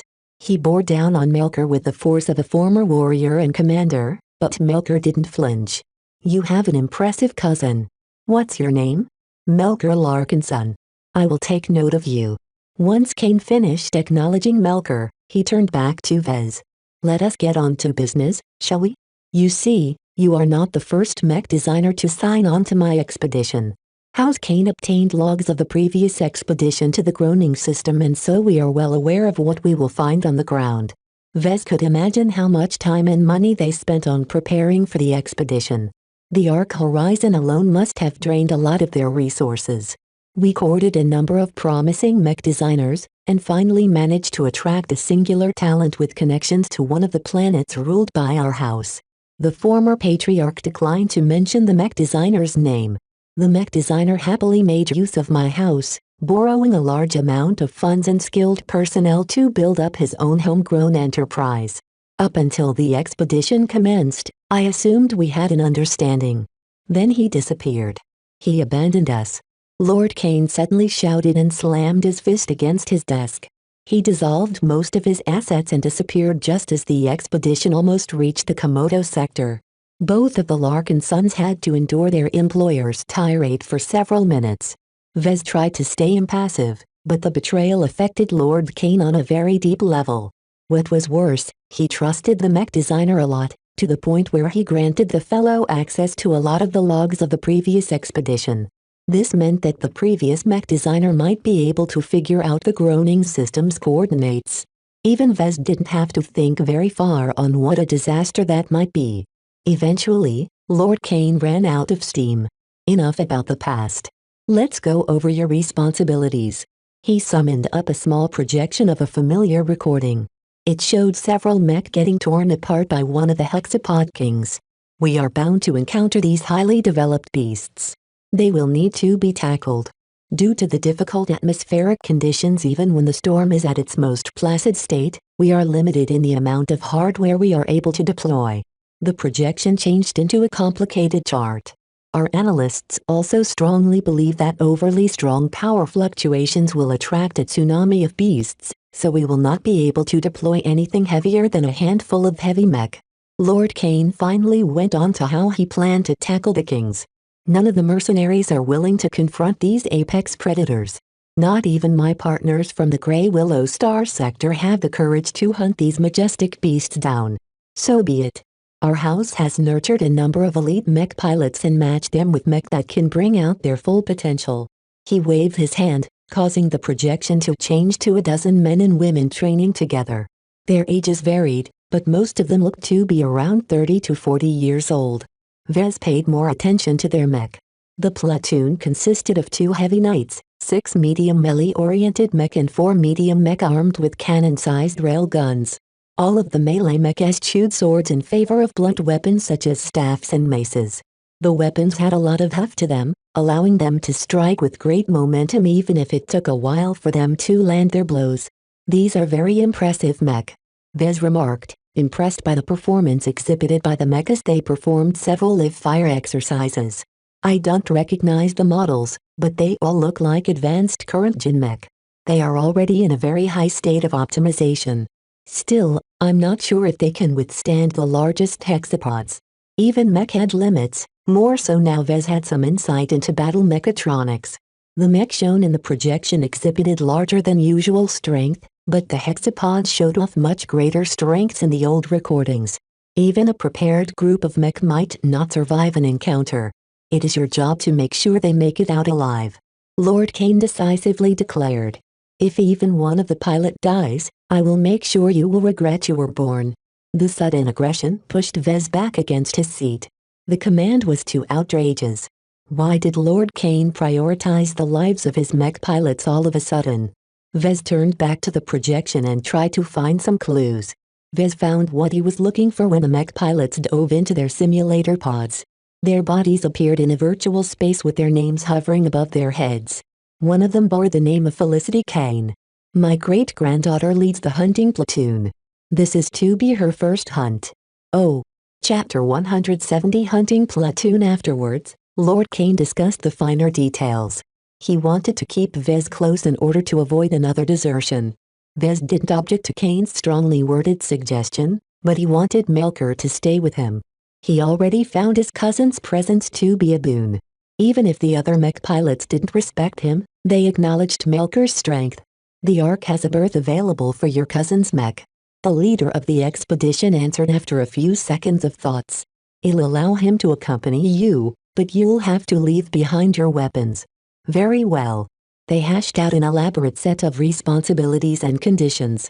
Vez would transfer to the Ark Horizon and work full-time on improving the hunting platoon's mech.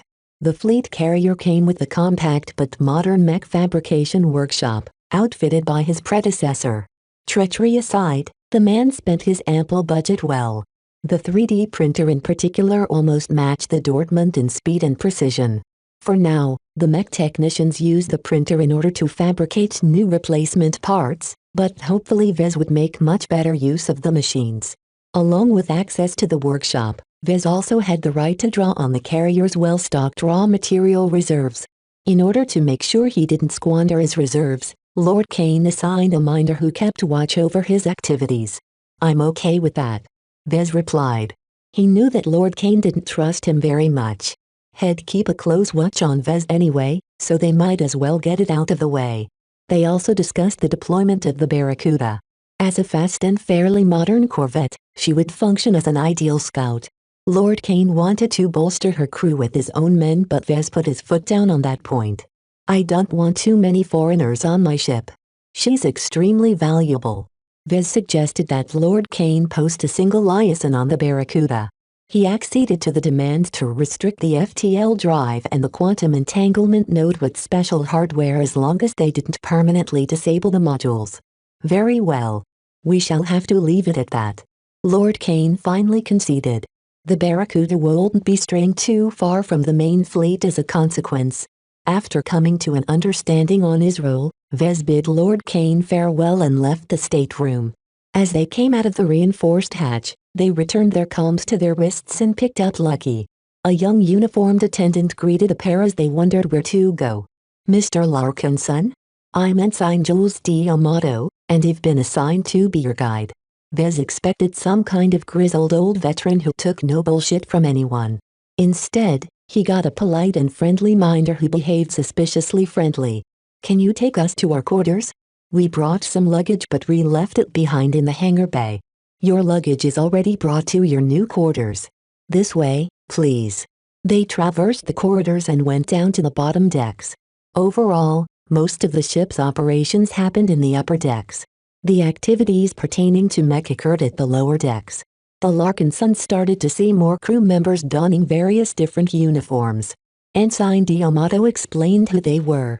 "Half of the Arc Horizon's complement of mech are owned by mercenaries." "Why isn't Lord Kane filling up the hangar bays with his own mech?" Ensign D'Amato adopted a pensive look. "House Kane is currently burdened by many obligations. Lord Kane is unwilling to draw away too many mech on a lengthy voyage to the galactic rim." His words sounded reasonable, but came off as an excuse. If Vez was in charge of the expedition, he wouldn't have been nearly so liberal in hiring so many mercenaries. After 10 more minutes of navigating deeper into the ship, they finally reached the lower officer quarters. The ensign led them to a modestly furnished quarters with barely enough room for two. "This will be your quarters. Your comm is already keyed into the lock, but I don't recommend you store any valuables or sensitive data inside. Please get rested. I will pick you up tomorrow morning for breakfast before introducing you to Lady Felicity." Once D'Amato left the quarters, the hatch slid shut, giving the Larkinsons the illusion of privacy. Vez sighed and sat down on the lower bunk while Melker checked his luggage to see if it was still intact. "They went through our luggage," he stated. "That's to be expected. House Kane has grown quite paranoid." Vez expected a difficult assignment due to his predecessor's untimely withdrawal. That might become a larger hindrance in his task to make sure the hunting platoon made it out alive and intact. "What are your thoughts about the mission?" Lord Kane is light on the details. Melker leaned against the bulkhead once he went through his luggage. "One of the major uncertainties so far is his plan to deal with the Sandmen. It's clear that the groaning system falls in their sphere of influence." "Anything else?" "What are your impressions on the mercenaries?" "The local mercenaries are fairly competent, but they're lacking in discipline. Half of them are quick to anger while the other half are quietly scheming their own plans. I'm not impressed." On the other hand, the 3 mercenary corps from the Grey Willow Star sector behave a bit more competent than you might expect of soldiers for hire. Isn't that a good thing? George cavalry behave like they're still part of the military. Adilles chosen is bound by a common religion. As for the stray phantoms, they try their best to appear normal, but my senses tell me that they're spooks. This sounded a lot more complex than he initially thought. Vez scrunched his face in thought. Could it be that different factions of the Constance Grand Kingdom have a stake in this expedition? I'd put my money on that bet. House Kane had probably made too many movements. Once the Constance Grand Kingdom found out about his intentions, they probably imposed their own conditions. The truth might be different, but from what Vez had gathered it appeared to be true. The foreign mercenaries treated the ship as their own and took no notice of the officers from House Kane. The situation grew more complex by the minute. He already had to contend with traitors and leakers. Their true identities doesn't matter. My only concern should be to work on the mech of the hunting platoon. They had nothing else to share. When Vez asked if Melker had an impression of Keller, his cousin responded that he wasn't even aware that Keller came from the Vija Kingdom. Well, we won't be interacting much with each other. Keller and his men will likely be sent down to the ground. Let's go to sleep. They tucked in their beds early after taking a short shower. Lucky painstakingly climbed next to Vez as the light dimmed in the quarters. Careful, Lucky.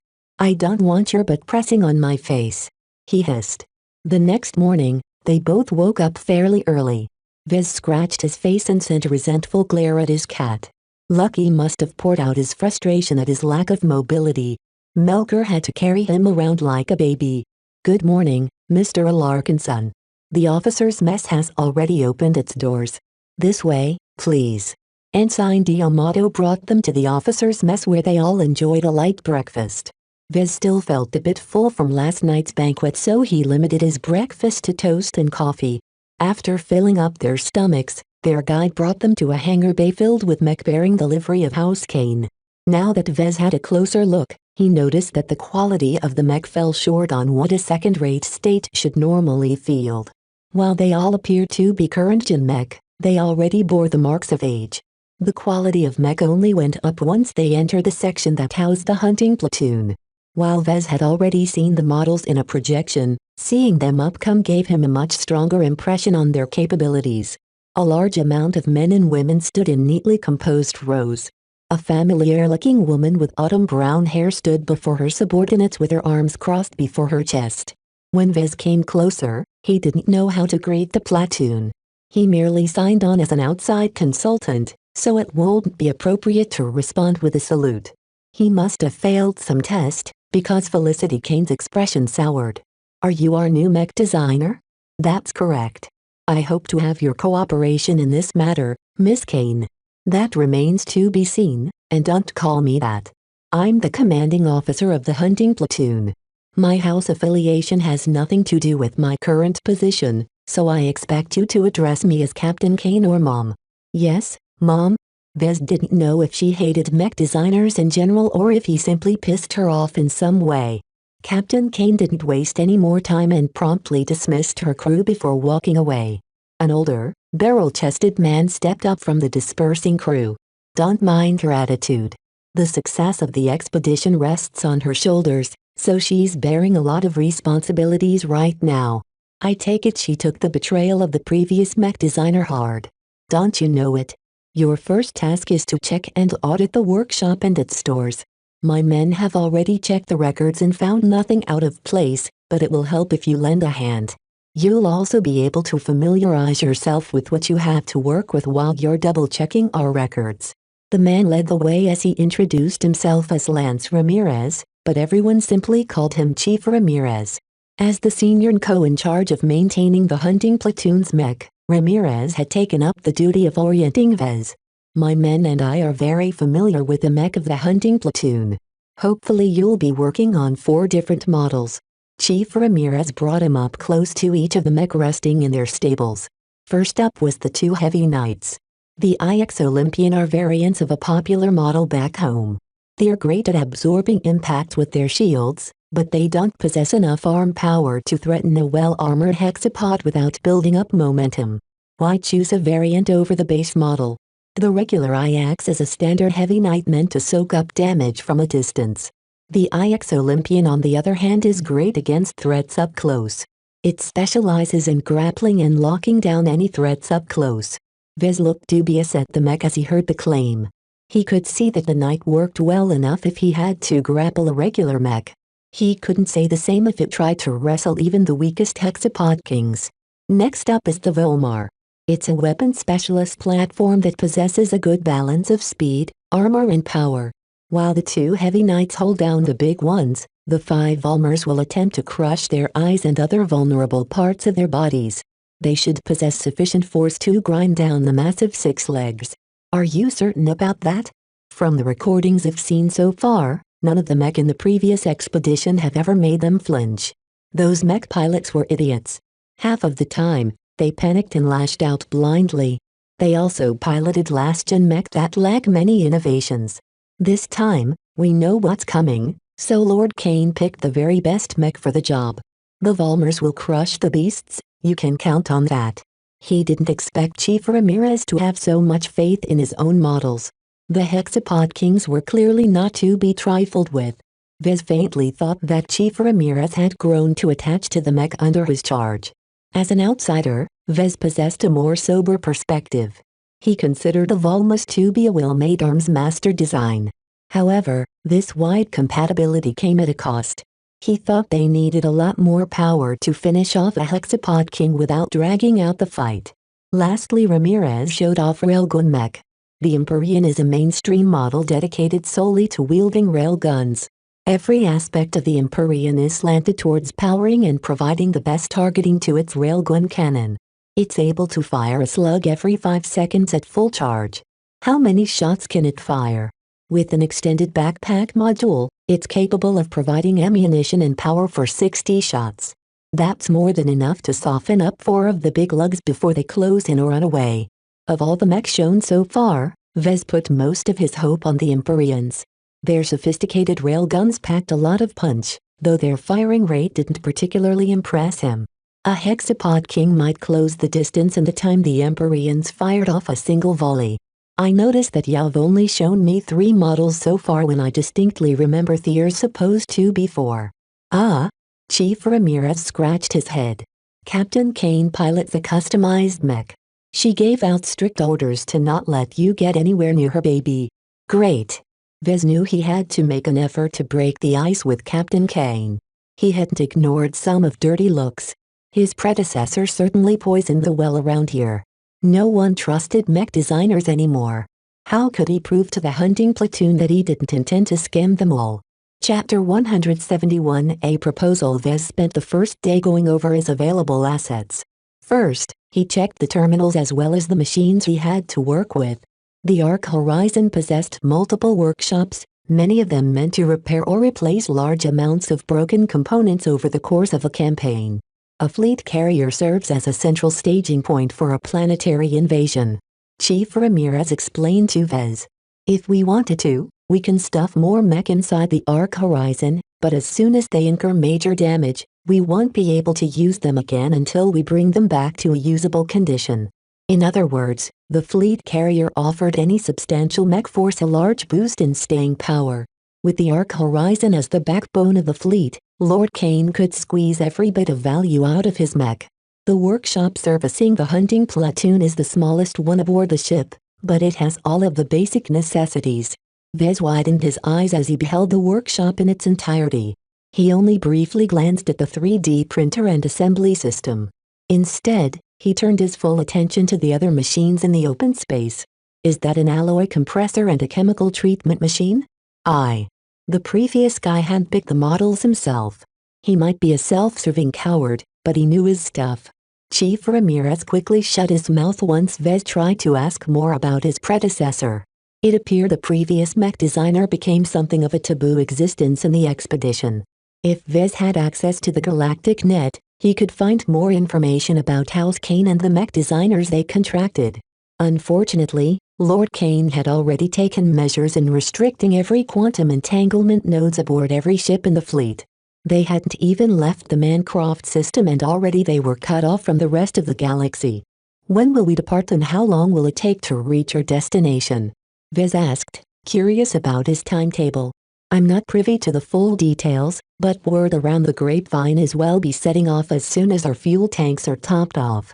That will take half a day. After that, the fleet will be following a roundabout path to the Groaning system. That might take a couple of weeks or so. Vez grew alarmed. A couple of weeks isn't enough to improve all of those mech. There's not enough time. Time waited for no one. Groaning Ivy's metal storm only subsided at a fixed schedule. No matter how much Vez wanted to delay the expedition, he could do nothing against the forces of nature. The expedition already wasted a lot of time and they only received a new mech designer at the very last second. Lord Kane waited a long time to recruit a talented mech designer. Ensign D'Amato suddenly spoke up by his side. In truth, he cast his net fairly wide. He received a large amount of offers, but rejected them all. They lacked the qualifications to work on something important as his great-granddaughter's first command. I can understand why he would reject the lowest tiers of mech designers. Vez replied. But surely there must have been more qualified mech designers knocking on his door. I am not aware of how the negotiations went between the applicants and Lord Kane. In any case, he rejected their terms. Journeyman mech designers often presided over a growing business empire. They didn't lack for money if they possessed enough sense. They'd only sign up for dangerous expeditions if they got something substantial out of it. Lord Kane must have rejected their excessively greedy demands. As for the apprentice mech designers like Vez, Lord Kane must have had some reservations. Apprentices were always fairly young and thus lacked practical experience. In truth, Vez possessed a flimsier resume than other apprentices, especially the core disciples who had been groomed to take over their master's legacies. Did Lord Kane go with Vez because the deadline of the expedition forced him to accept any candidate? It would certainly explain the cold shoulders he received so far. No one really expected him to make any difference in the coming weeks. With a glowering expression, Vez resolved to prove them all wrong. His first task was to see what he had to work with. He spent a couple of hours going over the systems and inventory he had at his disposal. He expedited his checks because he didn't believe his predecessor went through the trouble of sabotaging the gear in the first place. As someone who cross-trained in hacking, Melker also lent a hand by checking over the software. I haven't detected anything wrong with these systems. That's not to say they are clean, but whatever bugs they carry is beyond my capacity. Chief Ramirez smiled. Don't worry about it, our ship doesn't lack for computer specialists. My men will be happy to hear they can stop borrowing the other workshop's facilities. Just as Vez wanted to discuss his tentative plan, a shipwide alert stopped everyone in their tracks. A strange tone sounded out that prompted everyone on the deck to stow away their gear and secure any loose pieces of equipment. What's that? The expedition is about to set off. Ensign D'Amato answered. After they finished sweeping anything that hadn't been bolted down, D'Amato and Ramirez guided Vez and his silent companions Melker and Lucky to a set of crash seats placed to the sides. Everyone strapped themselves in. It's customary to button down the entire ship once the arc is about to go underway. The ensign explained as he activated a projector installed next to his seat. He fiddled with the settings until the display showed the entire fleet. We'll be departing the Mancroft system very soon. Vez saw that the smaller ships left their orbits and paved the way for the arc horizon. The huge fleet carrier engaged her thrusters and slowly ascended from her stable orbit over Mancroft I. Despite the awesome power propelling the 12-kilometer ship forward, Vez only sensed a tiny vibration from his seat. The ship's inertial dampeners and artificial gravity systems worked in tip-top shape to ensure no one got splattered by the shift. Such a major movement must have attracted the eyes of everyone in the Mancroft system. Some of the treasure hunters must be wondering about their final destination. The escort ships did a good job scaring them away when they dipped close. The excitement on the lower decks quickly died down once the brass gave the outlayer. Everyone resumed their current tasks. As for Vez, he led Ramirez, D'Amato and Melker to an empty office. I think I've got a decent picture of what's going on right now. You've already formed a plan. The question is, who do I have to convince to implement any changes? Ramirez and D'Amato looked at each other before the ensign replied. I'm mostly present as an observer. I'll step in when I think you are going astray, but other than that I'll leave you be. The buck stops with Captain Kane. She's in command. Chief Ramirez answered after a thought. I'll listen to your proposals and if I think they won't piss her off, I'll pass it on to the captain. If Vez had to convince Captain Kane, then he had to start small. He already adjusted the plans formulating in his mind. What about this? Let me work on the IX Olympian. The Heavy Knight is the largest but also the simplest models of the three. It's the linchpin of our hunting strategy so it requires extra attention. It also has the fewest numbers available, so I'm confident that we can improve both frames before we arrive at the groaning system. All of his reasons had merit. Even Chief Ramirez nodded at some of them. Still, would he trust Vez to do a good job? Well, the big man did hire you in the end. It'd be stupid to let you sit around doing nothing during the entire expedition. I won't let you make any changes immediately, but if you come up to me with an updated design, I'll let you try and convince the captain. Vez immediately went to work after receiving the chief's permission. He first sat down in front of a terminal and called up the design of the IX Olympian. While he studied the design, the entire expeditionary fleet had reached one of the Mancroft system's Lagrange points. Several scouts jumped in first before the Arc Horizon transitioned into FTL. Her movements immediately sent ripples throughout the higher dimensions. Anyone with access to sophisticated technology would know that a capital ship had crossed the borders. Every mercenary vessel had to operate under strict conditions. The men Lord Kane stationed on their vessels made sure that all means of communicating with the outside universe were clamped down. Even the relatively tiny Barracuda had to put up with a stone-faced security officer who kept a careful watch over the female spacers. The expedition's grand departure attracted a lot of unwelcome attention. Various shady forces had already sent scout ships ahead to keep track of the Arc Horizon. The leaders of these forces justifiably believe that Lord Kane grasped the coordinates of an extremely resource-abundant planet. Everyone wanted a piece of the action. During the Arc Horizon's first hop, everyone aboard the carrier worked quietly to prepare her mech. Once they entered Sandman space, they had to be ready to deploy against both Sandmen and pirates. Only the people attached to the hunting platoon had it easy for now. Their time to shine came later. While Vez looked up the design of the IX, Chief Ramirez went back to supervising the mech technicians. He couldn't spend all day watching over the shoulders of their new mech designer, so Vez only had Melker, Diamato and Lucky for company. He might as well pick their brains if they were here. What do you think about the IX Olympian? Since Ensign Diamato came from the Grey Willow Star sector, he should know a thing or two about the mech. The standard IX is a mainstay in many local forces. As you know, heavy mech are extremely expensive, so House Kane has opted not to purchase a model from the top segment of the market. In other words, the IX and most of its variants try to offer the most bang for your buck. It became a popular model among many mid-sized influences due to this reason. As a dependent of a second-rate state, House Kane couldn't afford to underinvest in their mech. All of the models Vez had seen so far could beat any model used by the Bright Republic's mech corps in a direct clash. How would you describe the IX Olympian's strengths and weaknesses? The ensign had to think about his answer. I'm not a specialist in mech design, but from what I know, the IX has an almost unbreakable shell. Its compressed armor has a reputation for weathering a storm. On the other hand, its internal structure can't keep up in prolonged engagements. It always breaks down long before the armor is breached. So that's why the expedition uses a variant. Vez remarked. I suppose this version has implemented some measures to improve its shock-absorbing capacity. Right, but it has also driven up the cost and difficulty of repairs. Vez referenced the design of the Olympian and found how they solved the problem. The internal frame is reinforced by supports made out of compressed alloys. A heavy knight possessed a lot of volume due to its extravagant size.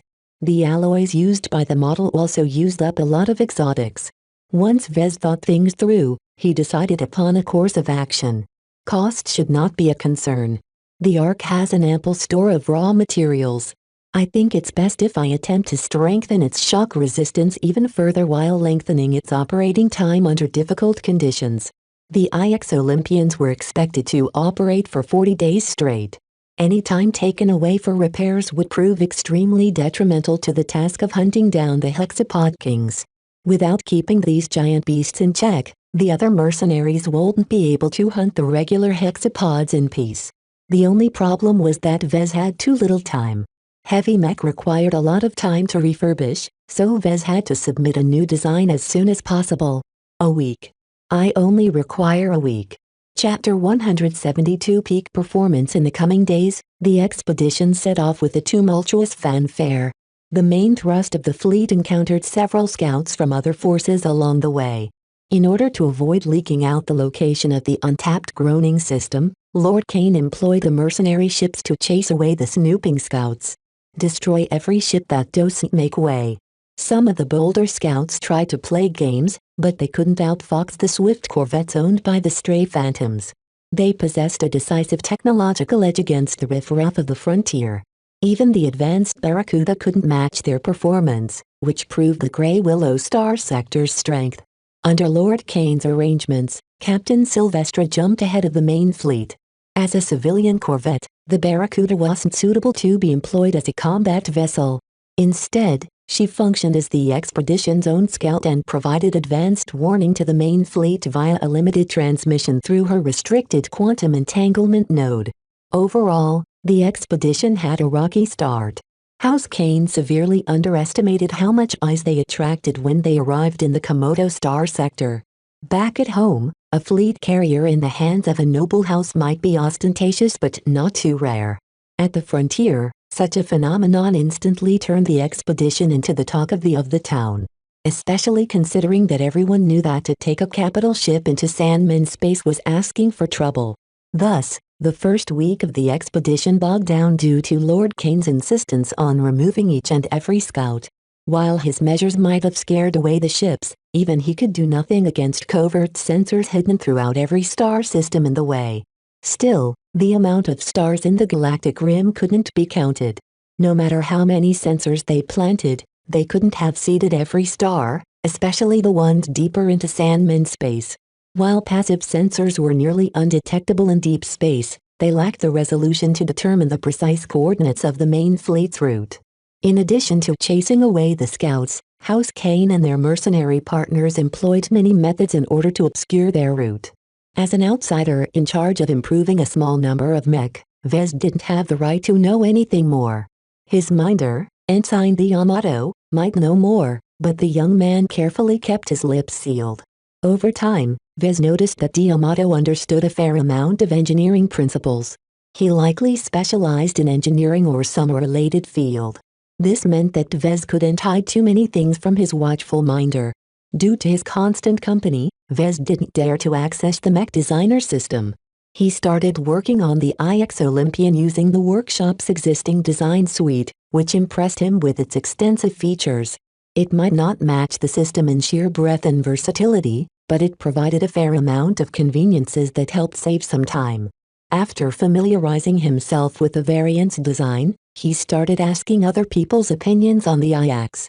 Vez followed Ramirez's advice and approached the mech technicians who worked on the two heavy knights for years. Not all of them opened up to him. Captain Kane still didn't trust him, so the mech technicians assigned to the hunting platoon adopted the same mistrustful attitude. It took a lot of pestering in order to convince the friendlier ones to throw him a bone. The Olympian is a steady mech. It's built to last.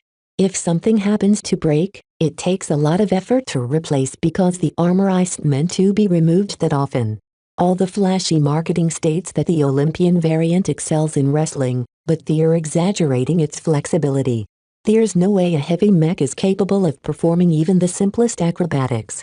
The Olympian can barely grapple another mech and force it down against the ground. Heavy knights don't focus much on speed, but the Olympian is slower than the original IX. You can't imagine how many times the mech pilots of the hunting platoon are grumbling about their speed. Chief Ramirez tweaked the Olympians in our hands as best he could, but he's no miracle worker. The feedback from the humble mech technicians proved to be a boon to Vez. Even if they only possessed a shallow technical background, they were well-versed in the IX Olympian's many quirks.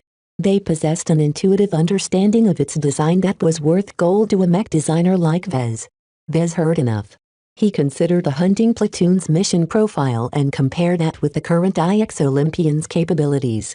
Normally, he'd discuss his findings with Chief Ramirez and Captain Kane in order to take advantage of their input, but their attitudes made him feel unwelcome. No matter. He still had Melker and Yamato. First, he explained his most critical observation. The way I see it, the role of the hunting platoon is a critical one. They are the only group of mech that stand a chance of winning against a hexapod king. As the tanks of the platoon, the IX Olympians perform an essential role in their hunting strategy. It's natural for the platoon and the mech technicians to treat it like a treasure, but they're valuing the heavy knights way too much. Ensign D'Amato frowned at this strange remark. We only have 2 Olympians in our entire contingent of mech. Even I know that heavy mech are very difficult to get a hold of. It would be an unimaginable loss if we lose one of them during this expedition. Vez knew what D'Amato hinted at. On average, heavy mech weighed 5 times as much as a medium mech, so they normally cost 5 times as much as well. They could only be fabricated with specialized, expensive machinery and cost even more to maintain. As a design catered to second-rate states like the Constance Grand Kingdom, the IX Olympian came with an unimaginably high price tag. Vez made the calculations himself and found that the IX Olympian cost around 5 billion bright credits. 5 billion credits. Vez could fabricate over 200 Mark Antony Mark IIs with that much money. Most of that money had been spent on fabricating the Olympian's highly sophisticated armor system, which consisted of various layers of exotic alloys. That is why this entire unit are taking the wrong approach. Mech are meant to be used. How many hexapod beasts are running around in the underground world? How hard will it be to make up for the loss of an Olympian? What I'm telling you is that everyone is making a mistake by deifying the heavy knights. Vez pressed on. A high-class mech like the Ajaxes are ordinarily built to last several campaigns. It's hopeful if you think you can keep these big mech intact, but they'll be facing extremely hostile conditions on Groaning IV. Currently, the IX Olympians aren't optimized to withstand the incredible amount of abuse for 40 days straight. What are you suggesting, then? Treat the heavy mech as disposable tools. I know several ways of increasing their power and speed. It won't take too much time for me to come up with a modified design that won't take too much time to implement. This shook D'Amato's mind. As a young officer who aspired to be an engineer, he had always been taught to eschew short-term gains in favor of maximizing stability, reliability and longevity. Ships always cost vastly more than mech, so everyone expected them to last decades. Vez suddenly introduced a different perspective that went directly counter to what he learned. What kind of performance boost are you expecting then? And how long will the models last? I can easily boost its performance by 20%. This performance will slowly degrade over time, but the first measurable drop won't happen in months under normal conditions. Heavy combat will accelerate this breakdown, but even it'll make sure they'll last the entire 40-day window. What Vez proposed frankly astounded the ensign. It took a lot of effort for him to get a grip on the radical suggestion, but once he thought it over, he thought it might have some merit. I can accept that the expedition will increase their odds of success if the Olympians gain a short-term boost. However, it won't be easy to cover the loss of 2 heavy mech. I'm not so sure that Lord Kane will allow such a travesty to happen. Vez started to smirk. It seems to me that Lord Kane is gambling everything on a single throw of the dice. It's impossible to succeed every time. Besides, it's not like the mech are worthless if they have drawn their last breaths.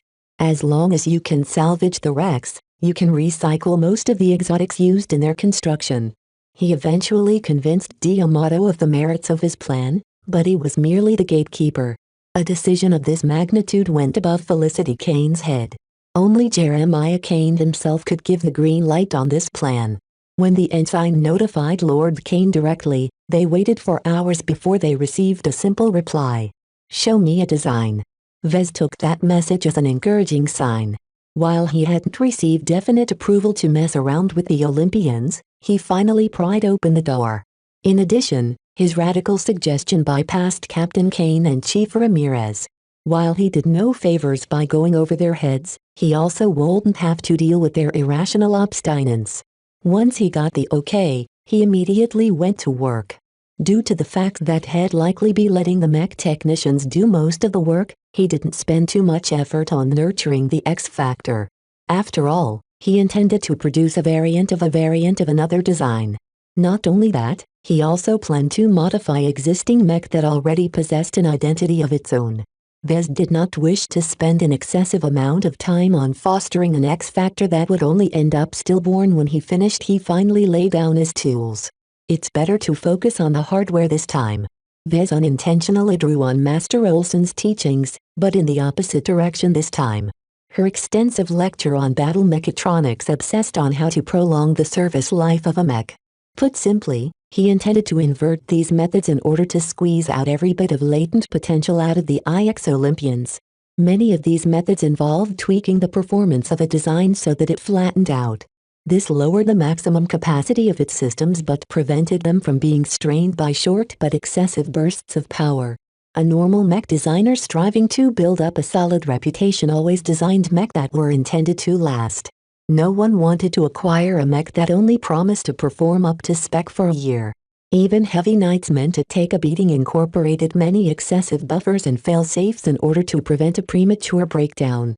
By going in reverse, Vez ensured that the mech would be able to exert much more power. While the excessive stresses reduced the effective lifetime of the mech in question, the sacrifice was worth it if Vez ensured the models maintained their peak performance during the mission. He chuckled a bit to himself. I don't think my master thought I'd apply her teachings in this fashion. She's probably slapped me to death if she can see what I've cooked up. He spent a fruitful week whipping up a hasty but effective design. He kept it fairly simple and avoided any major redesigns. Instead, he tore out a lot of duplicate components that raised the Olympians' redundancy but only really came into being at the end of the model's life cycle. Certainly, Vez risked condemnation for reducing the redundancy of a mech that sorely needed it. Therefore, he tested the design himself and gathered the data to back up his decision. Once he freed up some space, Vez started to rearrange the internal architecture. He increased its capacity to deliver a higher performance by widening some channels, bulking up the artificial muscles, adding in some amplifiers and tweaking the programming of some of the components. He ended up with an IX on steroids. Chapter 173 Convincing Finishing the design only meant that Vez fleshed out a plan. It didn't mean anything if his client denied him the opportunity to implement his changes. Vez believed his redesign had a lot of merit. The reworked IX Olympian lasted a bit longer under heavy pressure and could exert a lot more force through its limbs. This helped the Heavy Knight contend against the Hexapod Kings in terms of brute force. Still, nothing came for free.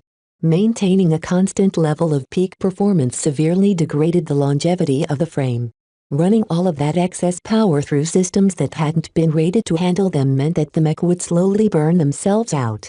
Its pristine layers of armor could still be salvaged, but the internals would have to be torn apart entirely. The cost is worth it. Vez tried to convince himself as he prepared to meet Lord Kane in person again. As long as the expedition can recover the Heavy Knights, they'll only end up with a temporary loss. Melker, who always accompanied him by his side, shook his head. The hunting platoon won't see it that way. You don't know mech pilots like I do. The pilots assigned to the Heavy Knights have trained with their individual frames for years. They are practically lovers at this point.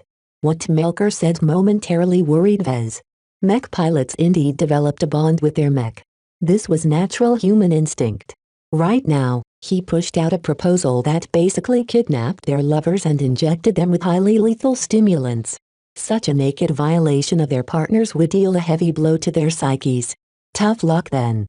Vez eventually replied, his eyes as cold as steel. The expedition doesn't revolve around their interests. All of the mech serve at the pleasure of Lord Kane. If they have to be used up in order to increase the odds of success, then so be it. It's a fair trade-off. House Kane invested an incredible fortune to put this expedition together. Even then, they could only nurture a small number of hand-raised elites to tackle the awesome Hexapod Kings. Every one of those mech played a critical role, but that didn't mean they should be treated as heirlooms. With the way Lord Kane obsessed over the expedition, Vez expected him to make the smart decision. Pissing off the pilots of the Olympians is the least you've done. You completely disregarded the hunting platoon's leadership. Captain Kane will only think worse of you. There's no way I can negotiate with her in the first place. Not with so little time. If Captain Kane and the hunting platoon approached him with a genuine desire to cooperate, then he might be able to make some compromises. Too bad they hadn't recovered from the betrayal of the previous mech designer. In any event, Vez didn't come here to build up a relationship with these foreigners. After finishing his mission, Head returned to Cloudy Curtain while the Arc Horizon went on her merry way back to the Grey Willow Star sector. Like a lawyer making a case before a judge, Vez stood before Lord Kane behind his imposing desk. If I'm allowed to implement my design, the IX Olympians will be able to perform beyond their regular parameters by around 20%. Downsides? Lord Kane asked idly while he browsed through the extensive notes that Vez had written up. Besides the obvious degradation that won't really matter, the mech will drastically increase their energy consumption by around 50% or so. I've already tried my best to preserve as much efficiency as I can, but you always have to pay a huge price to squeeze out a little bit more performance. We'll have to increase the supply of spare energy cells. An experienced leader like Lord Kane always knew the right questions to ask. Even if he held some animosity to Vez, he was capable of putting it aside in favor of advancing his cherished expedition. However, just as the meeting drew to a favorable conclusion, the main hatch slid open and an angry wildcat entered the stateroom. "Grandpa!" Felicity growled and stomped over to Vez. She abruptly grasped his collar and used her prodigious strength to lift him up. "I just heard what this bastard intends to do. He wants to butcher the Ajaxes." "Sit down, Miss Kane," the older gentleman roared, forcing Felicity to halt her impending tirade. "Remember your duties. We are not playing games right now." Felicity let go of Vez, allowing him to breathe. She slowly calmed down and squeezed her fists. "Sir, I respectfully wish to issue an objection to Mr. Larkinson's stupid idea. The men assigned to pilot the Olympians have trained with the Heavy Knights for years. Abruptly implementing major changes will throw away their familiarity with their mech. I can't guarantee they will be able to perform up to standard when everyone is counting on them." She certainly adjusted quickly. Vez admired her excuse. It sounded quite plausible. Captain Kane has a point, but the redesign will not offer a vastly different piloting experience. The new Olympian is still the same, it just has higher limits now. We don't have the time to indulge in your flights of fancies. You spent so little time on this design. I don't believe you eliminated all of the flaws. Besides that, it also takes an incredibly long time to reconfigure a heavy mech, let alone two. There's no way you can finish converting the Olympians to your new design. I think you underestimate my assembly skills." Vez shook his head. "Under my supervision, I'll be able to direct the mech technicians in your department to take the best paths. I can guarantee you that I'll be able to get it done in 10 days. 10 days? This is not a flimsy light mech you're talking about. These are heavy mech." Just as it seemed the argument would go on, an alarm suddenly blared. A brief but complex tone sounded out that caused the faces of both Kanes to pale. Lord Kane immediately activated his intercom. "All hands prepare for action. Set condition yellow." Felicity already left the room in order to lead her hunting platoon.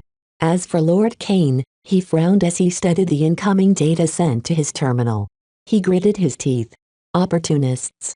Then, he suddenly remembered that Vez hadn't left.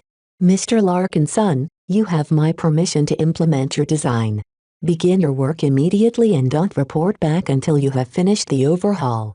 You want me to convert the Olympians right now? A naval battle can drag on for days. The expedition can't afford to keep you idle. Corral the mech technicians assigned to the hunting platoon to assist your efforts as long as it doesn't interfere with the defense of my fleet." Vez acknowledged the order and promptly got kicked out of the office. The entire fleet carrier transitioned into condition yellow, which was better than condition red but worse than condition green.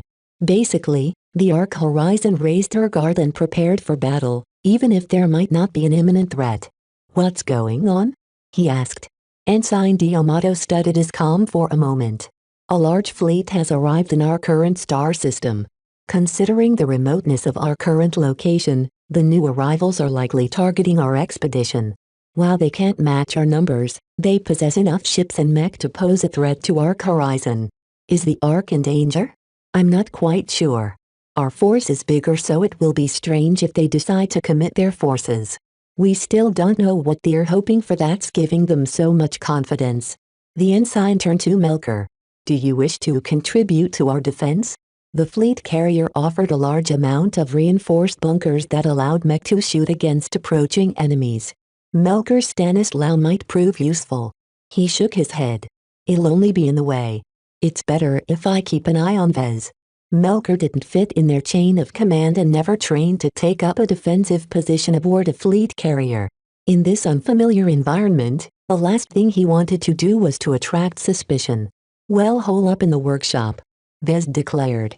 He wanted to be out of the way in case something dangerous happened. "Lord Kane has given me his orders, so I best get to work." The hangar bay where the hunting platoon holed up turned into a hive of activity. Vez, Melker and D'Amato had to make way for important people going on important business. Their imposing stances revealed that they expected the worst. Even the hunting platoon had begun to mobilize. Captain Kane corralled her subordinates to ready every mech. Mech technicians hurriedly canceled their routine maintenance tasks in order to free up the mech.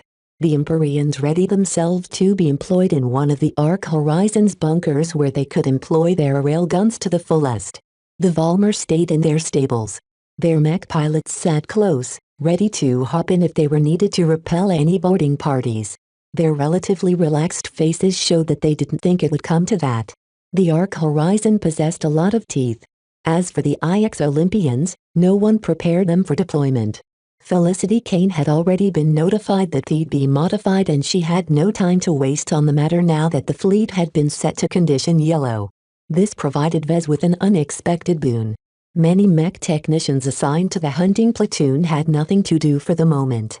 The story might be different once a battle erupted, but from what everyone surmised, the fleets were out of range and stayed that way for at least several hours. "Has the Arc Horizon ever been tested in battle?" Vez curiously asked Chief Ramirez. "Not since House Kane got their hands on her. We've received excellent training, but we've never been tested in actual battle." That didn't sound encouraging. Hopefully, the Arc Horizon's impressive capabilities and her abundance of mech deterred the pirates from testing the expedition's readiness. In order to prevent any leaks, the entire ship locked down on any form of communication. When Vez activated his comm, he found he couldn't view the current disposition of the fleet. For all he knew, the fleet was flying straight into a star. The lack of information caused him to feel slightly claustrophobic. It was as if he was trapped in a space elevator that suddenly descended uncontrollably. Ensign D'Amato patted his back. "It's nothing unusual to feel uneasy about what's going on outside. Trust in our crew. They've got our backs. It's better if you focus on your own duties." Indeed. One good thing that came out of this course of events was that Vez received permission to go ahead with his plans without coming to blows with Captain Kane. Even though she probably hated his guts, her feelings on the matter didn't matter. The entire ordeal proved that the young scion of the Kanes possessed little actual power. Together with D'Amato and Ramirez, Vez delegated the difficult assignment of converting the IX Olympians to a new design. This was his first time working with a large number of subordinates, but through the help of his two liaisons, they came up with a workable schedule. Jobs like these are split up in two. First, Yao's got to fabricate the new parts. As far as I see it, there's nothing challenging in fabricating these extra parts. I'm not familiar with half of them, but they're not too complex. Just because they're simple doesn't mean you can slack off. Vez quickly warned. In order to make sure they're able to withstand the shocks they're likely to face, they have to be reproduced exactly according to specs. We absolutely can't afford to cut corners in this matter. The tolerances have to be extremely tight. I'll make sure my men won't slip," Ramirez promised with fiery eyes. "We all know what's at stake. I won't forgive anyone if he thinks he can get away with sloppy work." The chief's supervision lifted a weight off Vez. "That's good. If you can ensure the parts are fabricated without faults, it'll make sure the technicians know how to go about and reassemble the Olympians. They have to open up the entire frames and carefully remove the right parts. Then, they have to install the freshly fabricated parts in the right order. I expect this won't go so smooth." Vez didn't trust the low-class mech technicians to know the correct order. He directly took charge of the most difficult aspect of this conversion project. "He'll tell the men to listen to your orders. If they give you some lip, just smack them around." Everyone nodded. Vez felt relieved that Chief Ramirez didn't put up any roadblocks. He knew when to follow orders. Since the current project had been authorized by the big man directly, Ramirez certainly knew he couldn't fob off his responsibilities. Chapter 174 Dragons of the Void. Even if every channel of communication had been shuttered, it didn't stop people from talking. While most of the crew possessed some propriety, a small number of loudmouths couldn't help but pass on gossip. Of course, everything they said happened hours ago and didn't relate to the current condition of the expeditionary fleet. The expeditionary fleet avoided a minefield. They put some really nasty ones out in space. I heard that they had some impressive homing capabilities and their movements are stealthy enough to sneak up on us to about 100 kilometers. After that, it activates this enormous booster and propels it straight into the biggest ship it can find. Some of the Mark ships in our fleet are dragging their heels. I heard Lord Kane has been shouting their butts off for refusing to meet the enemy. I told you guys the local mercs are scum. They're good little soldiers as long as nothing happens, but they're acting as scared as rabbits as soon as actual combat is involved. The brass keeps arguing on how to handle the pirate fleet. Lord Kane directly butted heads with the big three. Even the three big mercenary groups don't agree on what to do. George Cavalry want to conduct a pitched battle, while the Stray Phantoms is hoping to drag out the engagements. What about Adil's Chosen? The hell if I know what those religious nuts are thinking about. They're praying to themselves half of the time. The Stray Phantoms raked their vanguard. I heard they chewed up dozens of mech at once in a single pass. The attack caused the entire pirate fleet to pause. The constant chatter apprised Vez and the others of the situation and gave them some perspective of what went on in space. Though he didn't know how the lower ranks got their news, it sounded as if the entire engagement had just begun. Vez slowly got used to working under an elevated alert level. He had to watch his actions and make sure he didn't get up to anything suspicious. Ensign D'Amato kept a laser-like gaze on him while he directed the partial disassembly of the two IX Olympians. As heavy knights were meant to absorb damage, they possessed an extremely complex armor system.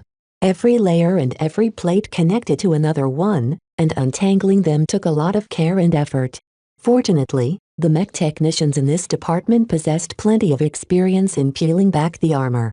They expertly stripped away the dense and heavy plates and set them aside. Vez didn't even have to get his hands dirty. "All right, we've opened up the Ajaxes," Vez announced to the technicians that Chief Ramirez had placed under him. "Now, carefully dismantle the components marked in the chart according to the order I set out." The feeling of leading an entire work crew made Vez feel like a queen among a hive of bees. It helped that the bees all possessed their own competences. As an influence from a second-rate state, House Kane would never hire idiots. Vez also gained an unexpected benefit in this process. He personally witnessed the various methods the mech technicians used to coordinate with each other and keep track of their progress. All of their sophisticated means had been laid bare before his eyes. If he ever wanted to expand his production capacity, he won't be starting from scratch. Even if I don't gain much on this trip, this experience is already worth it. I should start hiring some mech technicians once I return home. Over at the workshop, Chief Ramirez had already begun to fabricate the new components. Vez didn't worry too much because the design mostly demanded auxiliary components that didn't possess any complex functions. Neither did they incorporate a lot of finicky exotic materials. The Arc Horizons workshops all came stocked with powerful but compact 3D printers. It possessed similar qualities to the gigantic Dortmund but took up half the space. With the help of these advanced machines, the production of the parts proceeded on schedule. A change happened in the third day. The Arc Horizon vibrated briefly, interrupting everyone's work. Vez looked up from the diagram he studied and frowned. "What's going on?" Ensign D'Amato looked concerned. "That's the thrusters of the Arc Horizon. The ship is accelerating at its maximum speed." The alert light that everyone previously ignored turned from yellow to red. Everyone quickly received a new set of orders. "Stop your work and secure everything in sight. Change into your hazard suits and ready your gear." The hunting platoon started to rouse. Every mech except for the Ajaxes came online. The Volmers gathered together and lumbered towards the center of the hangar bay while the Empyreans gathered their railguns and headed towards their assigned bunkers. The mech technicians split in two. The first half remained in the hangar bay and waited to receive damaged mech. The other half joined various damage control parties that stood by to mitigate the damage the Ark might incur. Vez started to get very concerned. From what he gathered so far, the expeditionary fleet acted cautiously in front of the pirate fleet. An abrupt course change and full acceleration meant the Ark was either running away or turning headlong into the enemy. Ensign D'Amato kept trying to find out the current situation, but his junior rank stopped him from obtaining anything solid. Vez shook his head and stormed directly to Captain Kane. The woman had already changed into an armored piloting suit and started to head for her private mech stable. "Please wait a moment. What do you want?" Captain Kane spat out as she looked at him as if he was a worm. "Tell me what is happening." Though she wanted to brush him off, she glanced at Melker, who always stood by his side, and reconsidered. Another round of treachery occurred. Some of the local mercenary outfits turned coat and ambushed the ships that belonged to the mercenaries who are still on our side. The opening round alone devastated dozens of mech and crippled 3 small transports. Vez felt as if he had been struck by lightning. "I thought House Kane had a handle on the mercenaries. They somehow conspired to betray House Kane from the start. The traitor mercs hid a number of assets aboard their ships and attacked our security officers who had been placed aboard their ships to prevent any mutinies. Some of them are still holding out. The expeditionary fleet possessed a lot of assets, so the betrayal hadn't managed to threaten the Ark horizon. However, the pirate fleet led by a menacing pirate gang called the Dragons of the Void had begun to swoop in for the kill. Instead of shying away from a fight, Lord Kane decided to directly put his powerful fleet carrier into play.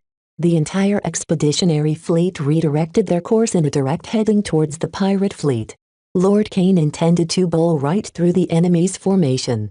Vez wanted to curse at his client's recklessness. "Let me help. I'm a mech designer. I'm good with anything that involves mech. I'm sorry, Larkin son, but the last thing we need is another outsider butting in where he doesn't belong. Your place is here. If you want to help, then ask Chief Ramirez for something to do. Whatever you do, don't leave this department." The woman turned around before Vez could say anything else. He missed his opportunity to make a difference. He wanted to cross over to the other side of the hangar bay and help work on the Spaceborne mech that started to deploy into space. Vez had never come close to seeing an actual Spaceborne mech, let alone perform any maintenance on these special mech. An hour went by as more than half of the mech in the hangar bay had left. The mech that remained all waited for their turns to deploy. Over time, damaged mechs started to fly back into the hangar. Their damaged frames passed through the security screen that acted as a membrane to keep all of the air and pressure inside the hangar stable. Even if the security screens malfunctioned, everyone had already changed into hazard suits, including Vez and Melker. These hardened vacuum suits provided their wearers with a lot of protection against explosions, shrapnel and radiation. Their boots possessed a strong magnetic sole that helped everyone stay on their feet even at Zerg. Vez spent most of his time helping Chief Ramirez securing the workshop and mech stables for any loose ends. The 2 Ajaxes especially remained vulnerable. Most of its heavy armor plating that protected its delicate internals had been placed to the side. If a pirate happened to drop by and fired a volley of shots from a regular infantry rifle, he'd be able to do a massive amount of damage. "Keep attaching as much armor as you can." Chief Ramirez frantically yelled at his Hempec technicians. "I'll dock your pay if I see a single exposed section in an hour." Everyone frantically raced to put some measure of cover on the exposed IX frames. Even though it might not help that much if a missile went off, it would at least limit some of the shock damage. Throughout all of this chaos, Melker stood largely forgotten. As a mech pilot and bodyguard to Vez, he lacked access to both a mech and a personal firearm. The expedition's admittedly justified caution towards outsiders relegated him to the role of an observer. His only job these days appeared to be keeping hold of Lucky. The cat happened to detect something strange. He loudly meowed and tried to catch his owner's attention. Melker tried to stifle the cat due to the commotion he caused, but Lucky remained undeterred. Vez had learned to trust his mechanical companion. "What's wrong, Lucky?" The cat stretched his paw towards one of the entrances of the hangar bay. The harness prevented him from utilizing his full range of motion. "Okay, enough of this crap." Vez turned around and borrowed a cutting tool from a work table. He turned it on and carefully cut apart the restrictions that kept Lucky largely immobile. Once all of the shackles broke, the cat quickly lunged in the direction of the nearest entrance. "Hey, what are you doing?" That pet is not allowed to roam free. Ensign D'Amato yelled and pulled out his laser pistol. Even if D'Amato hadn't aimed his pistol at anyone, Vez still raised his hands. Hey, I don't mean any harm. My cat has a really good nose. He might have detected something fishy. That's ridiculous. The ensign exclaimed with an incredulous expression. The Ark Horizon is the flagship of this fleet. Every compartment and every corridor is monitored day and night. Nothing that can threaten the ship and her crew can ever get close. It all came down to trust. Vez hoped that his stay aboard the Ark had proved he could be trusted to advance the interests of the expedition. Ensign D'Amato went beyond his job as an observer and frequently helped out Vez by providing his own insights. Yet as soon as Vez crossed the line, D'Amato acted like someone pressed his reset button. It hurt a bit to be treated like a stranger and a potential threat after so many days of camaraderie. Melker already stood in front of Vez. Calm down, the both of you. Ensign, Lucky is not a toy. I believe in Vez when he states that Lucky is capable of sniffing out any threats. I suggest you warn whoever is in command on this deck to prepare for the worst. Just as Ensign D'Amato was about to reply, a large explosion near the entrance interrupted his words. The blast knocked all of the spacers off their feet and blew away various pieces of junk in the vicinity. Some of the mech technicians who still remained standing even got hit by cabinets and unsecured tools. Another explosion triggered close to the security screen, instantly disabling it. The entire hangar bay suffered from explosive decompression as all of the air inside the massive bay departed into space. A few more loose components flew off into vacuum. Lucky. Vez called as his hazard suit sent out an alert. His suit came with 2 hours of oxygen, but his stress caused him to deplete his reserves faster. Lucky, where are you? Vacuum transmitted no sound. Vez couldn't call out for his cat. He disregarded the wounded and hobbled over towards the first blast site. A shiny bronze cat appeared from nowhere. The cat appeared frazzled. There you are. Vez grasped Lucky's body and inspected him for damage. He sighed in relief once he saw his cat only suffered a glancing blow from a random piece of shrapnel. Melker and D'Amato raced to his position and beheld the carnage around them. The blast hurt a fair amount of unsuspecting mech technicians. Just as it appeared that things couldn't go worse, a strange, damaged mech coated in red descended onto the hangar bay. Pirate Mech. Chapter 175 Critical Repair. Before switching to Condition Red, the two fleets danced around each other. The expeditionary fleet centered around the Ark Horizon kept trying to transition into FTL. In order to bar their way, the Dragons of the Void kept bombarding them with miniature gravity bombs. These bombs did nothing much but radiate a strong local gravity field that quickly tapered off. However, they were cheap to make, so thousands of these bombs rained over the expeditionary fleet at any moment. At its current state, the expeditionary fleet's FTL drives couldn't handle the disturbance. The constant ejection of the bombs was like throwing stones into a formerly placid lake. The ripples that ensued when the stones touched the water prevented the ships from going into FTL. However, the Dragons of the Void miscalculated. In order to disturb the expeditionary fleet, their own pirate ships had to come fairly close. When Lord Kane decided to turn his ship straight into the pirates, he surprised everyone by putting the Ark Horizon in the vanguard. Putting his flagship in the heart of the offensive thrust exposed the valuable ship to significant enemy fire, but also allowed him to use his best ship in the best possible way. The expeditionary fleet's maneuvers had caught the Dragons of the Void off guard.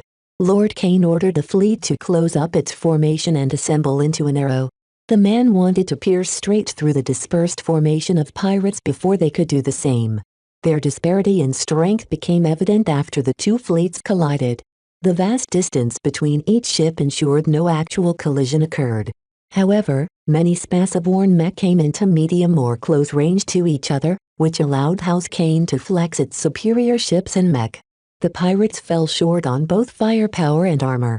Many pirate vessels simply consisted of civilian transports converted into improvised mech carriers.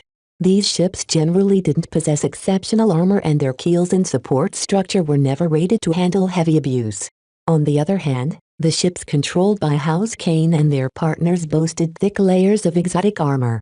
Each ship cost a fortune, but all of them made it through the thick of the fight with nothing but scratches. In terms of offense, House Kane chewed up the pirate fleet with its abundant number of riflemen and cannoneer mech. They had been equipped to handle the Sandmen, so they possessed a large amount of kinetic weaponry such as ballistic rifles and railguns. These weapons possessed a very large punch and were capable of crippling any small to medium-sized ships in a couple of volleys. Yet the pirates didn't go down without a fight. After experiencing the ferocity of the forces from the Grey Willow Star sector, they shifted the bulk of their firepower towards the mercenaries who remained loyal to House Kane. The mercenary ships already had to deal with their colleagues who turned their coats. They suffered heavy casualties once they became the focus of the enemy mech, especially considering that most of them carried mech kitted out for melee combat. While George cavalry eventually swooped in and came to their rescue, even they couldn't cover every direction. The mercenaries sustained casualties up to around 30%. In the meantime, some pirates went crazy and plunged straight towards the Ark Horizon. The massive ship utilized both her broadside bunkers to lay down a massive field of fire in two directions. Her prodigious firepower disrupted the pirate formation and softened them up to follow-up blows. While many pirates valued their own lives and tried to fly away, some daredevils running on stimulants dove straight towards the behemoth. The defenders aboard the Ark Horizon focused their fire towards these dangerous lunatics, but some of them managed to get through. The pirate mech that sneaked into one of the hangar bays made for a sorry sight. It lost an entire arm and much of its torso lost its armor plating. Despite the catastrophic damage, it held onto its laser rifle with its remaining arm and tried to raise it towards a group of bewildered mech technicians. The mech suddenly crunched into pieces as a dazzling white mech fell on top of its prone form. The newly arrived mech featured a light feminine contour with marvelous red streamers hanging from its head. From the way it collapsed a pirate mech merely by stomping on it, the white mech must be a highly advanced mech. The white mech flourished its spear, the tip of which glowed in a mysterious white glow. The mech transmitted Captain Kane's voice to everyone's hazard suits. Lock down the hangar bay. Close the ramp and man the defense turrets. Everyone sprung into action. The huge opening that exposed the hangar bay to space started to close up. Just as the ramp covered a giant gap, another pirate mech appeared and slammed a sword through one of the mechanisms. The ramp abruptly stopped midway, leaving enough space for more intruders. A handful of pirate mech that survived the initial barrage flocked to the opening and tried to squeeze into the vulnerable hangar. The pitfalls of deploying a fleet carrier straight into the fray finally became apparent. In the end, the Ark Horizon lacked the armor coverage and anti-mech defense systems of a true warship. Mech, hold your ground. Repel the invaders. A significant amount of House Kane's mech remained on standby. All of them mobilized at this moment in order to respond to the new threat. In the meantime, Melker raced towards his own mech which had been stowed in the corner since their arrival.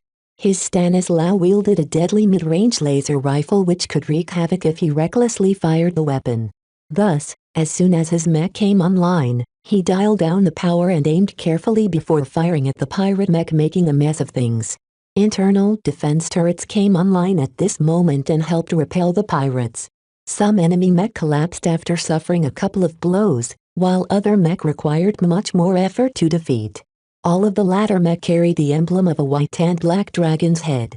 Turrets, focus on the rabble. Leave the dragons of the void to us. As the mech started to fight around the broken ramp, Vez hurriedly sought out Chief Ramirez. The man had hunkered down behind a control terminal. He hastily tried to activate various settings only to encounter error messages. Ramirez cursed. Everyone on the local channel heard his frustration. The pirates knew where to strike. The earlier explosion wrecked the primary power channel to the ramp. The damage the pirate mech inflicted to the mechanism shouldn't be able to cripple the ramp if it still had full power. Perhaps the random attacks hadn't been so spontaneous. All of the evidence so far pointed out that the local mercs weren't the only ones dealing with questionable loyalties. Still, Vez shook his head. Now was not the time to sniff out any traitors. Ramirez just pointed out an area where he could be of use. Calm down. Vez demanded and put his hands over the chief's broad shoulders. We have to repair the broken power channel. What? Now? The repair work had to be done out in the open where almost any mech could fire a stray shot at the location. Chief Ramirez didn't dare to send out any men to fix the broken channel. Even if he cut every possible corner, the work would still take over 10 minutes of frantic working. If the ramp stays open, the pirates will keep pouring in. The longer this goes on, the higher the chance our Ajaxes will suffer damage. I don't need to tell you how much it will set back the expedition. Chief, make a decision. We have to get that ramp moving again. Vez had a very good point. Even as the Ark Horizon threaded her way out of the pirate formation, the large amounts of reckless pirates deployed in space ensured that a trickle of enemies would always squeeze through the opening. The chief gritted his teeth. Fine. The man finally got his head back together and ordered a team of his most solid mech technicians to grab some tools. Meanwhile, Vez and Ramirez entered one of the storehouses and retrieved the materials to replace the broken power channel. They couldn't lift the load by hand, so they piled it on top of a loader bot and brought it with them back to the main hangar. Let's go, boys. The group of technicians tried their best to remain inconspicuous.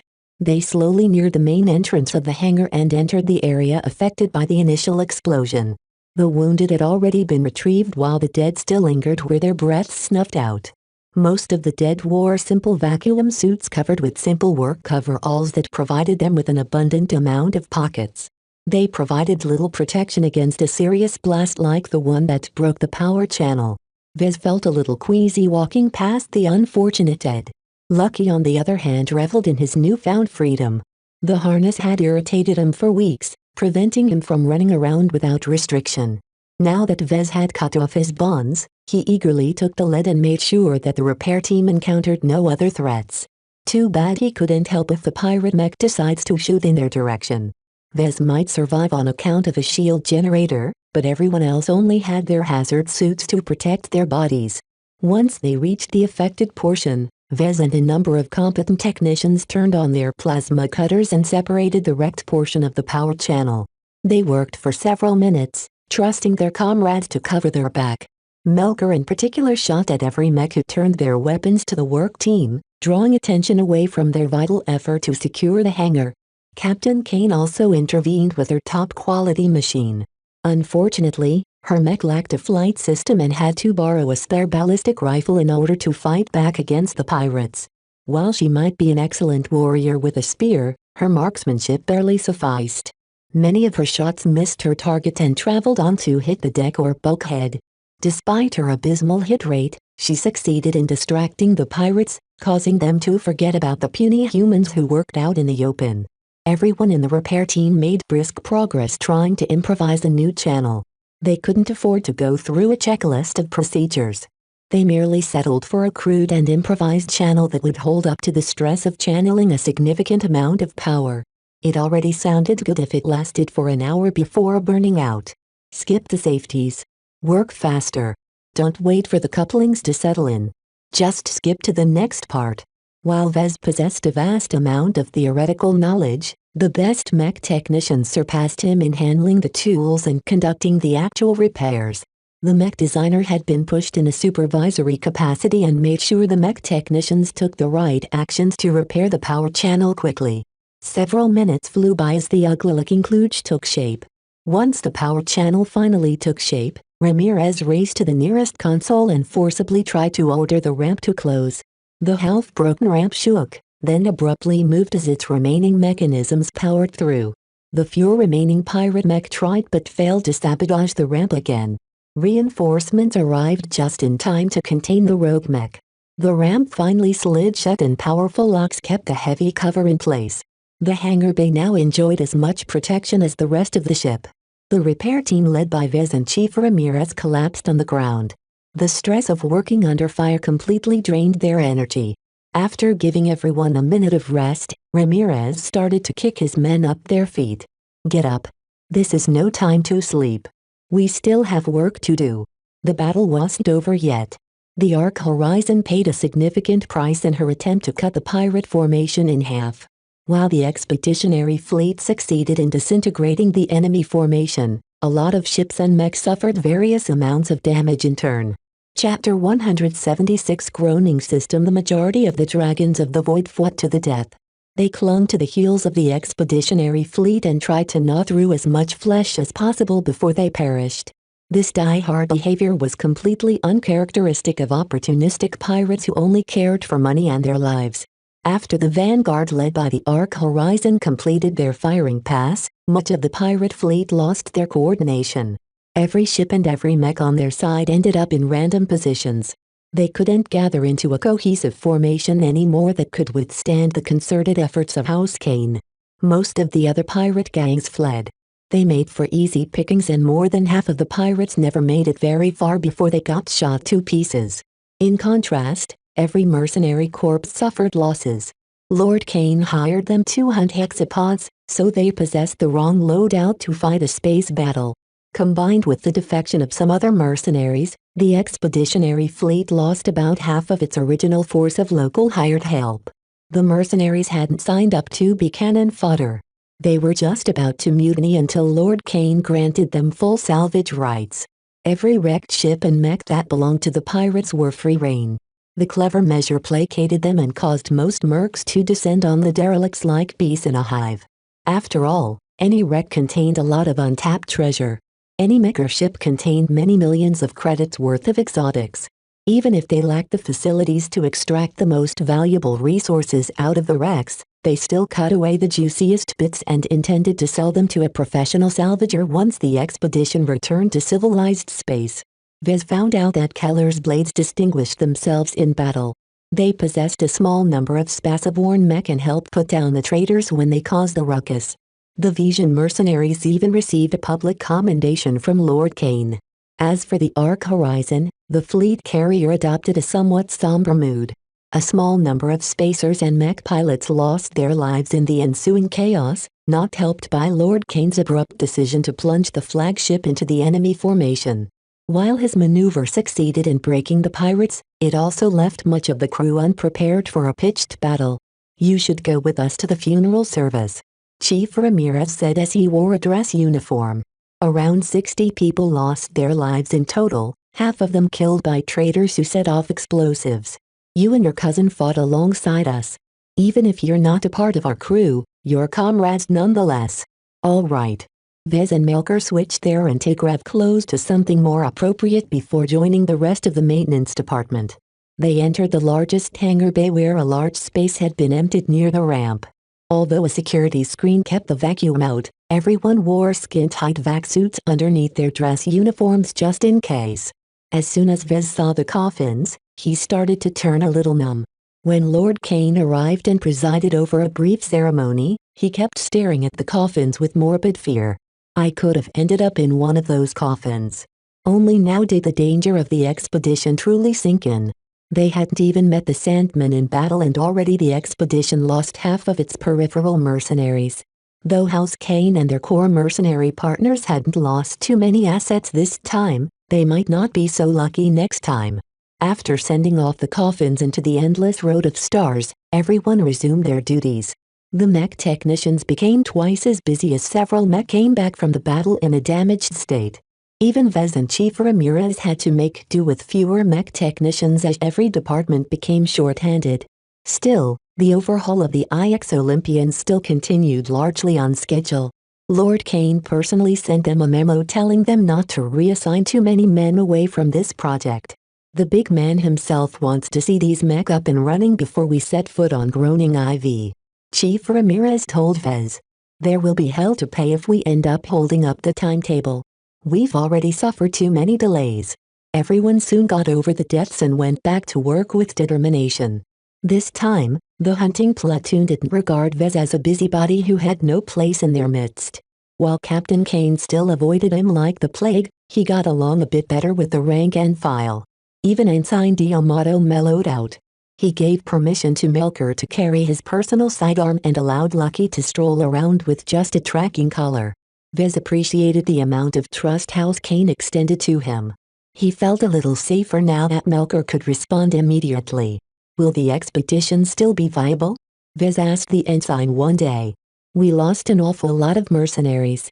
Will Lord Kane be able to hunt enough hexapods to make up for his massive investment?" I'm not privy to the costs, but from what I know, Lord Kane has already taken the loss into account before we even set off for this expedition.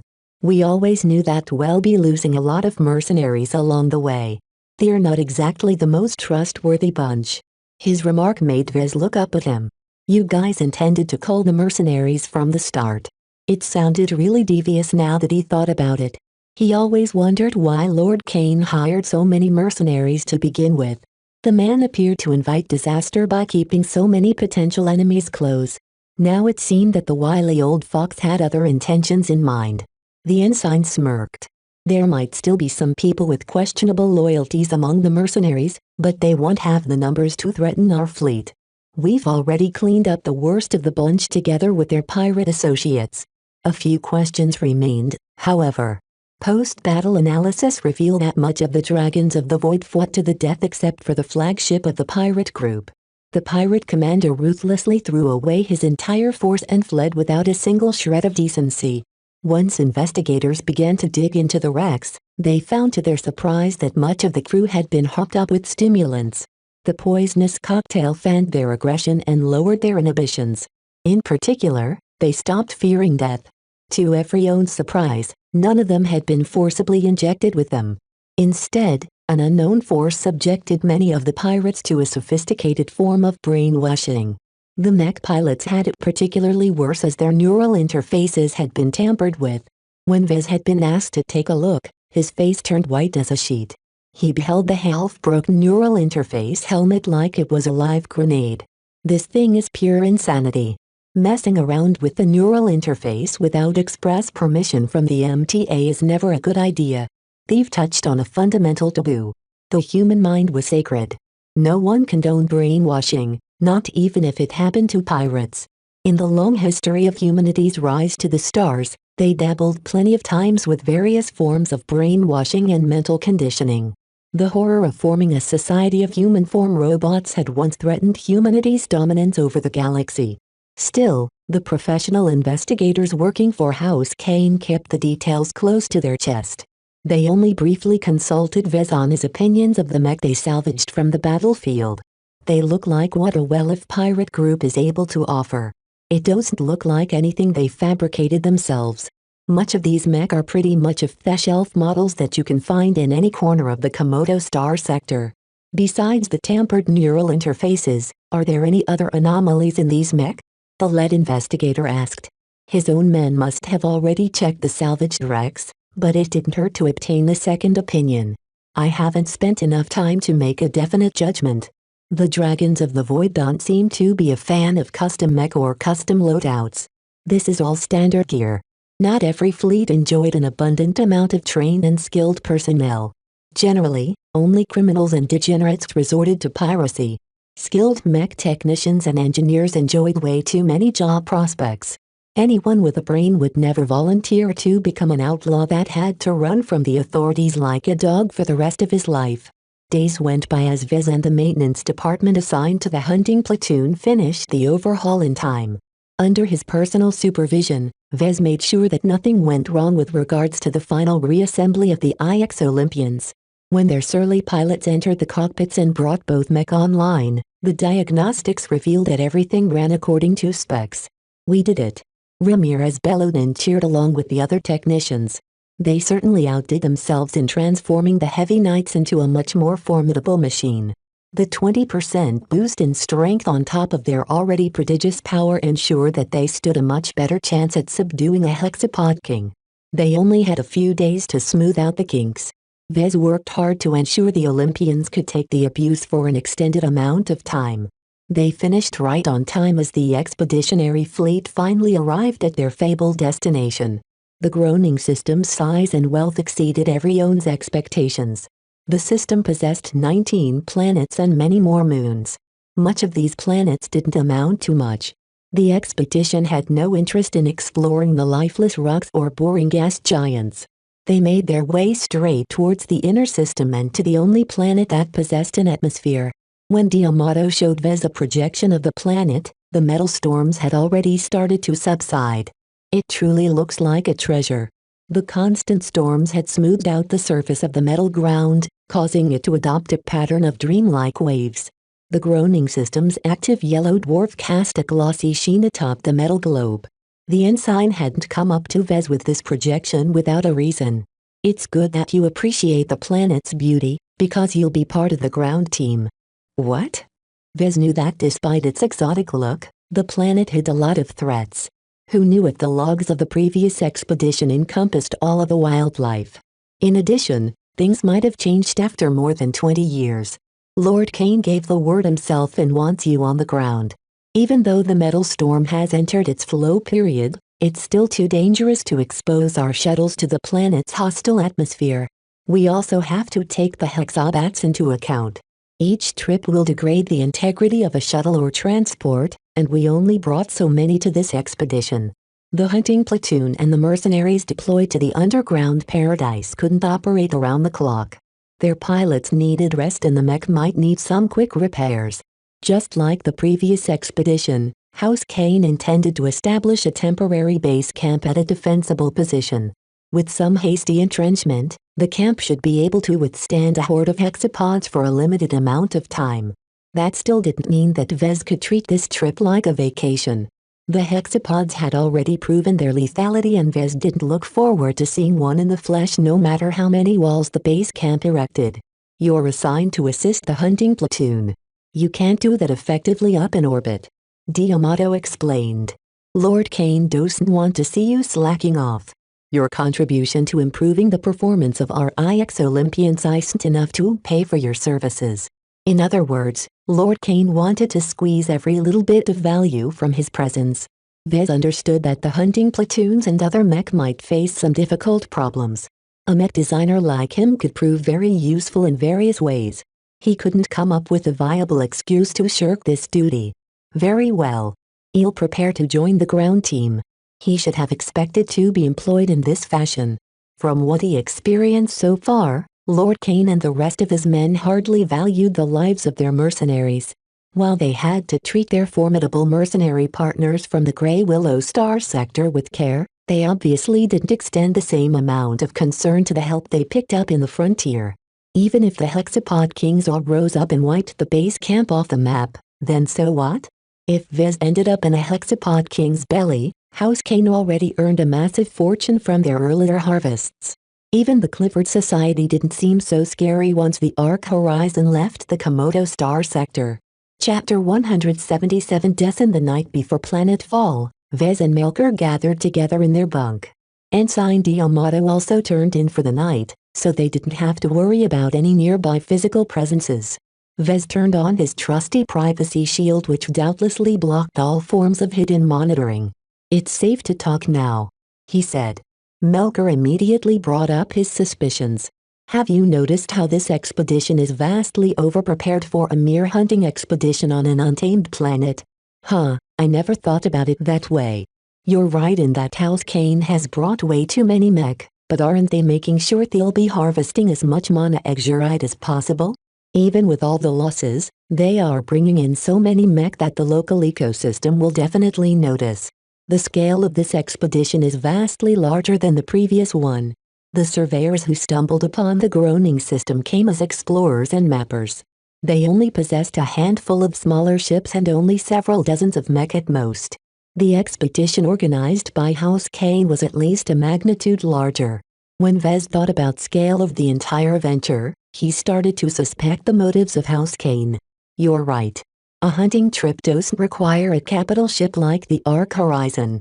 Half of the fleet is geared to fight the Sandmen, which is strange since no one has explicitly mentioned any plans to raid Sandmen space.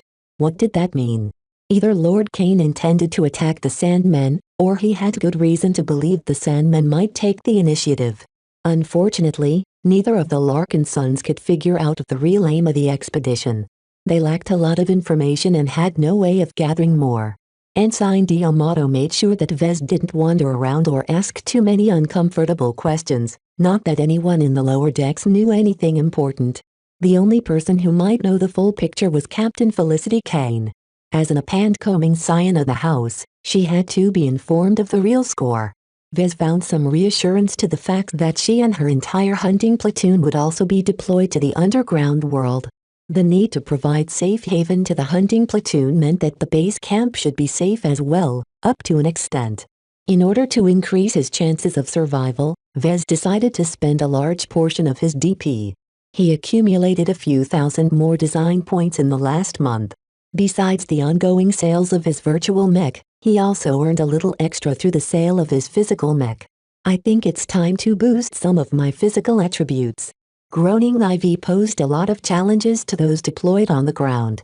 Not only did everyone have to contend with 1.4 times the gravity of ancient Earth, it also featured a dense atmosphere filled with toxic, heavy gases. Everyone had to wear customized hazard suits in order to function normally. Those with feeble constitutions like Vez might not even last an entire month in those conditions. Even if the base camp offered pressured accommodations where workers can get rid of their bulky suits, the brutal work schedule ensured that no one had enough time to laze about. The metal storm that raged about the surface only slumbered for a limited amount of time.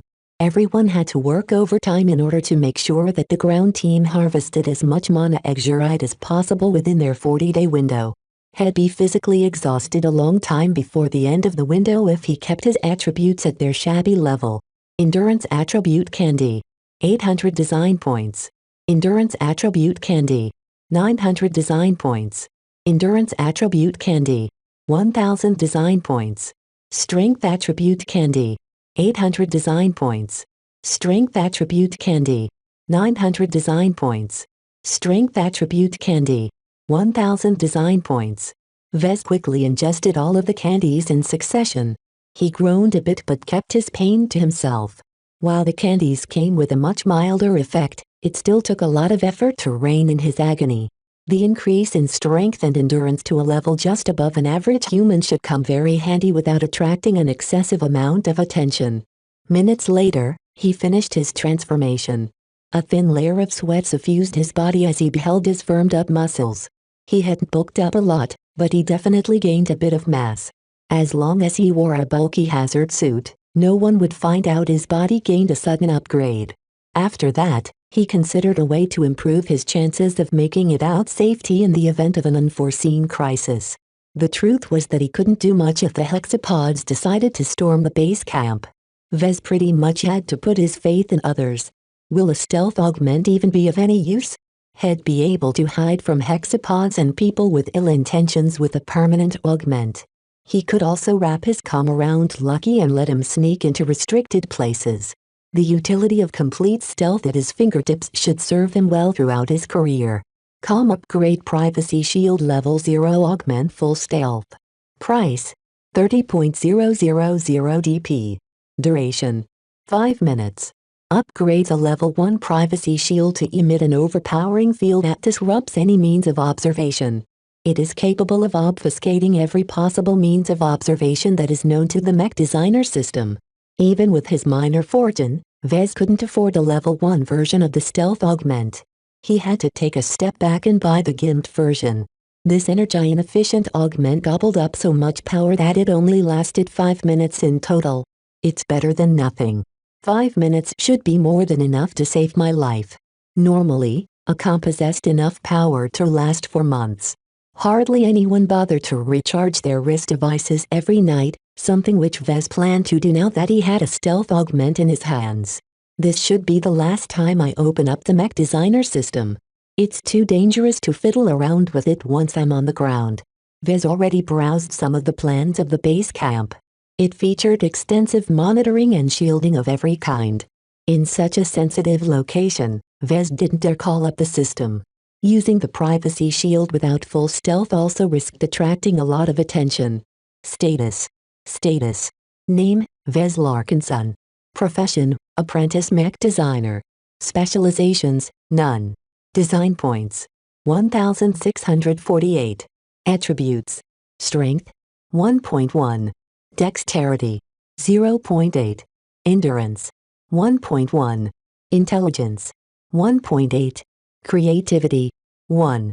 Concentration: 1.7. Neural aptitude: F.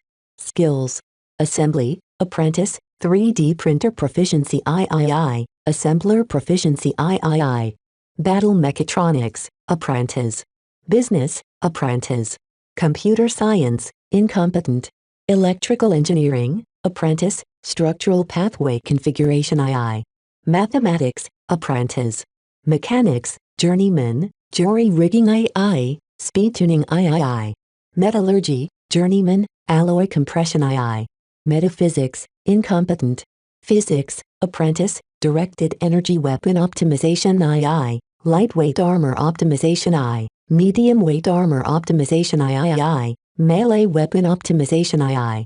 Abilities. Super Publish, available. Can be activated once a year. Evaluation, a mech designer who graves the abyss. Vez completely splurged his reserves of DP this time, but he didn't regret it.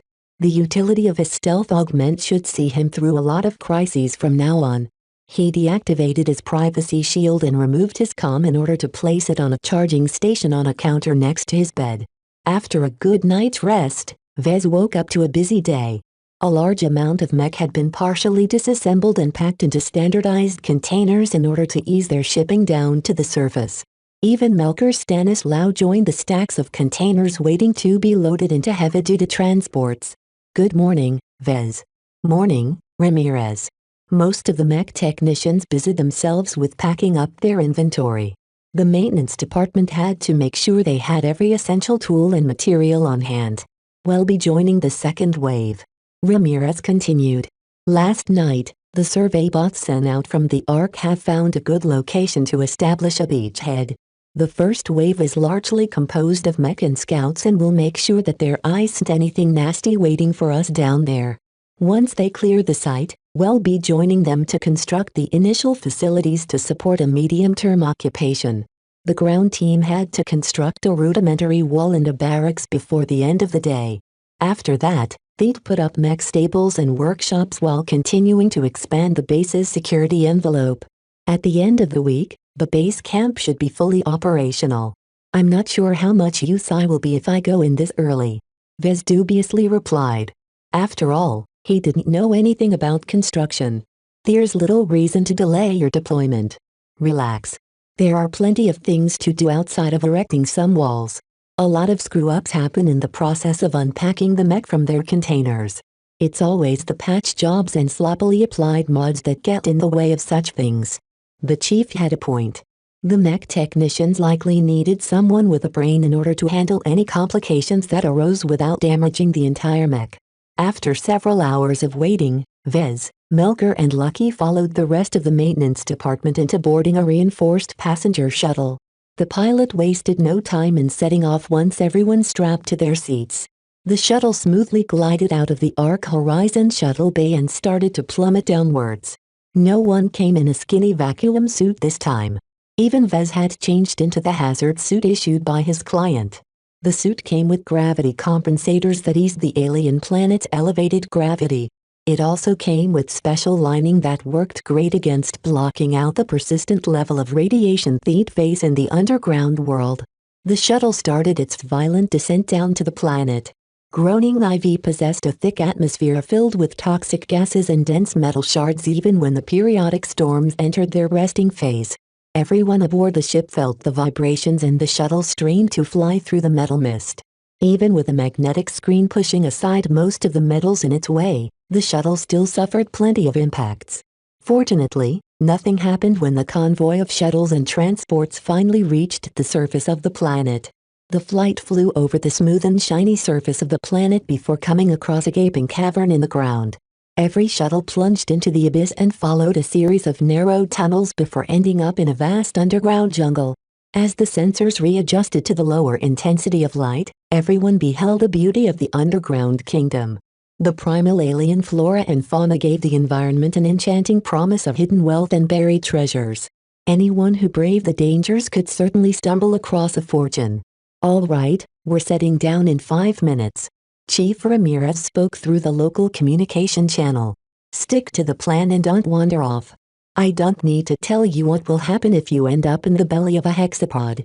The chief only spared a couple of words in order to keep the men and women from doing anything stupid.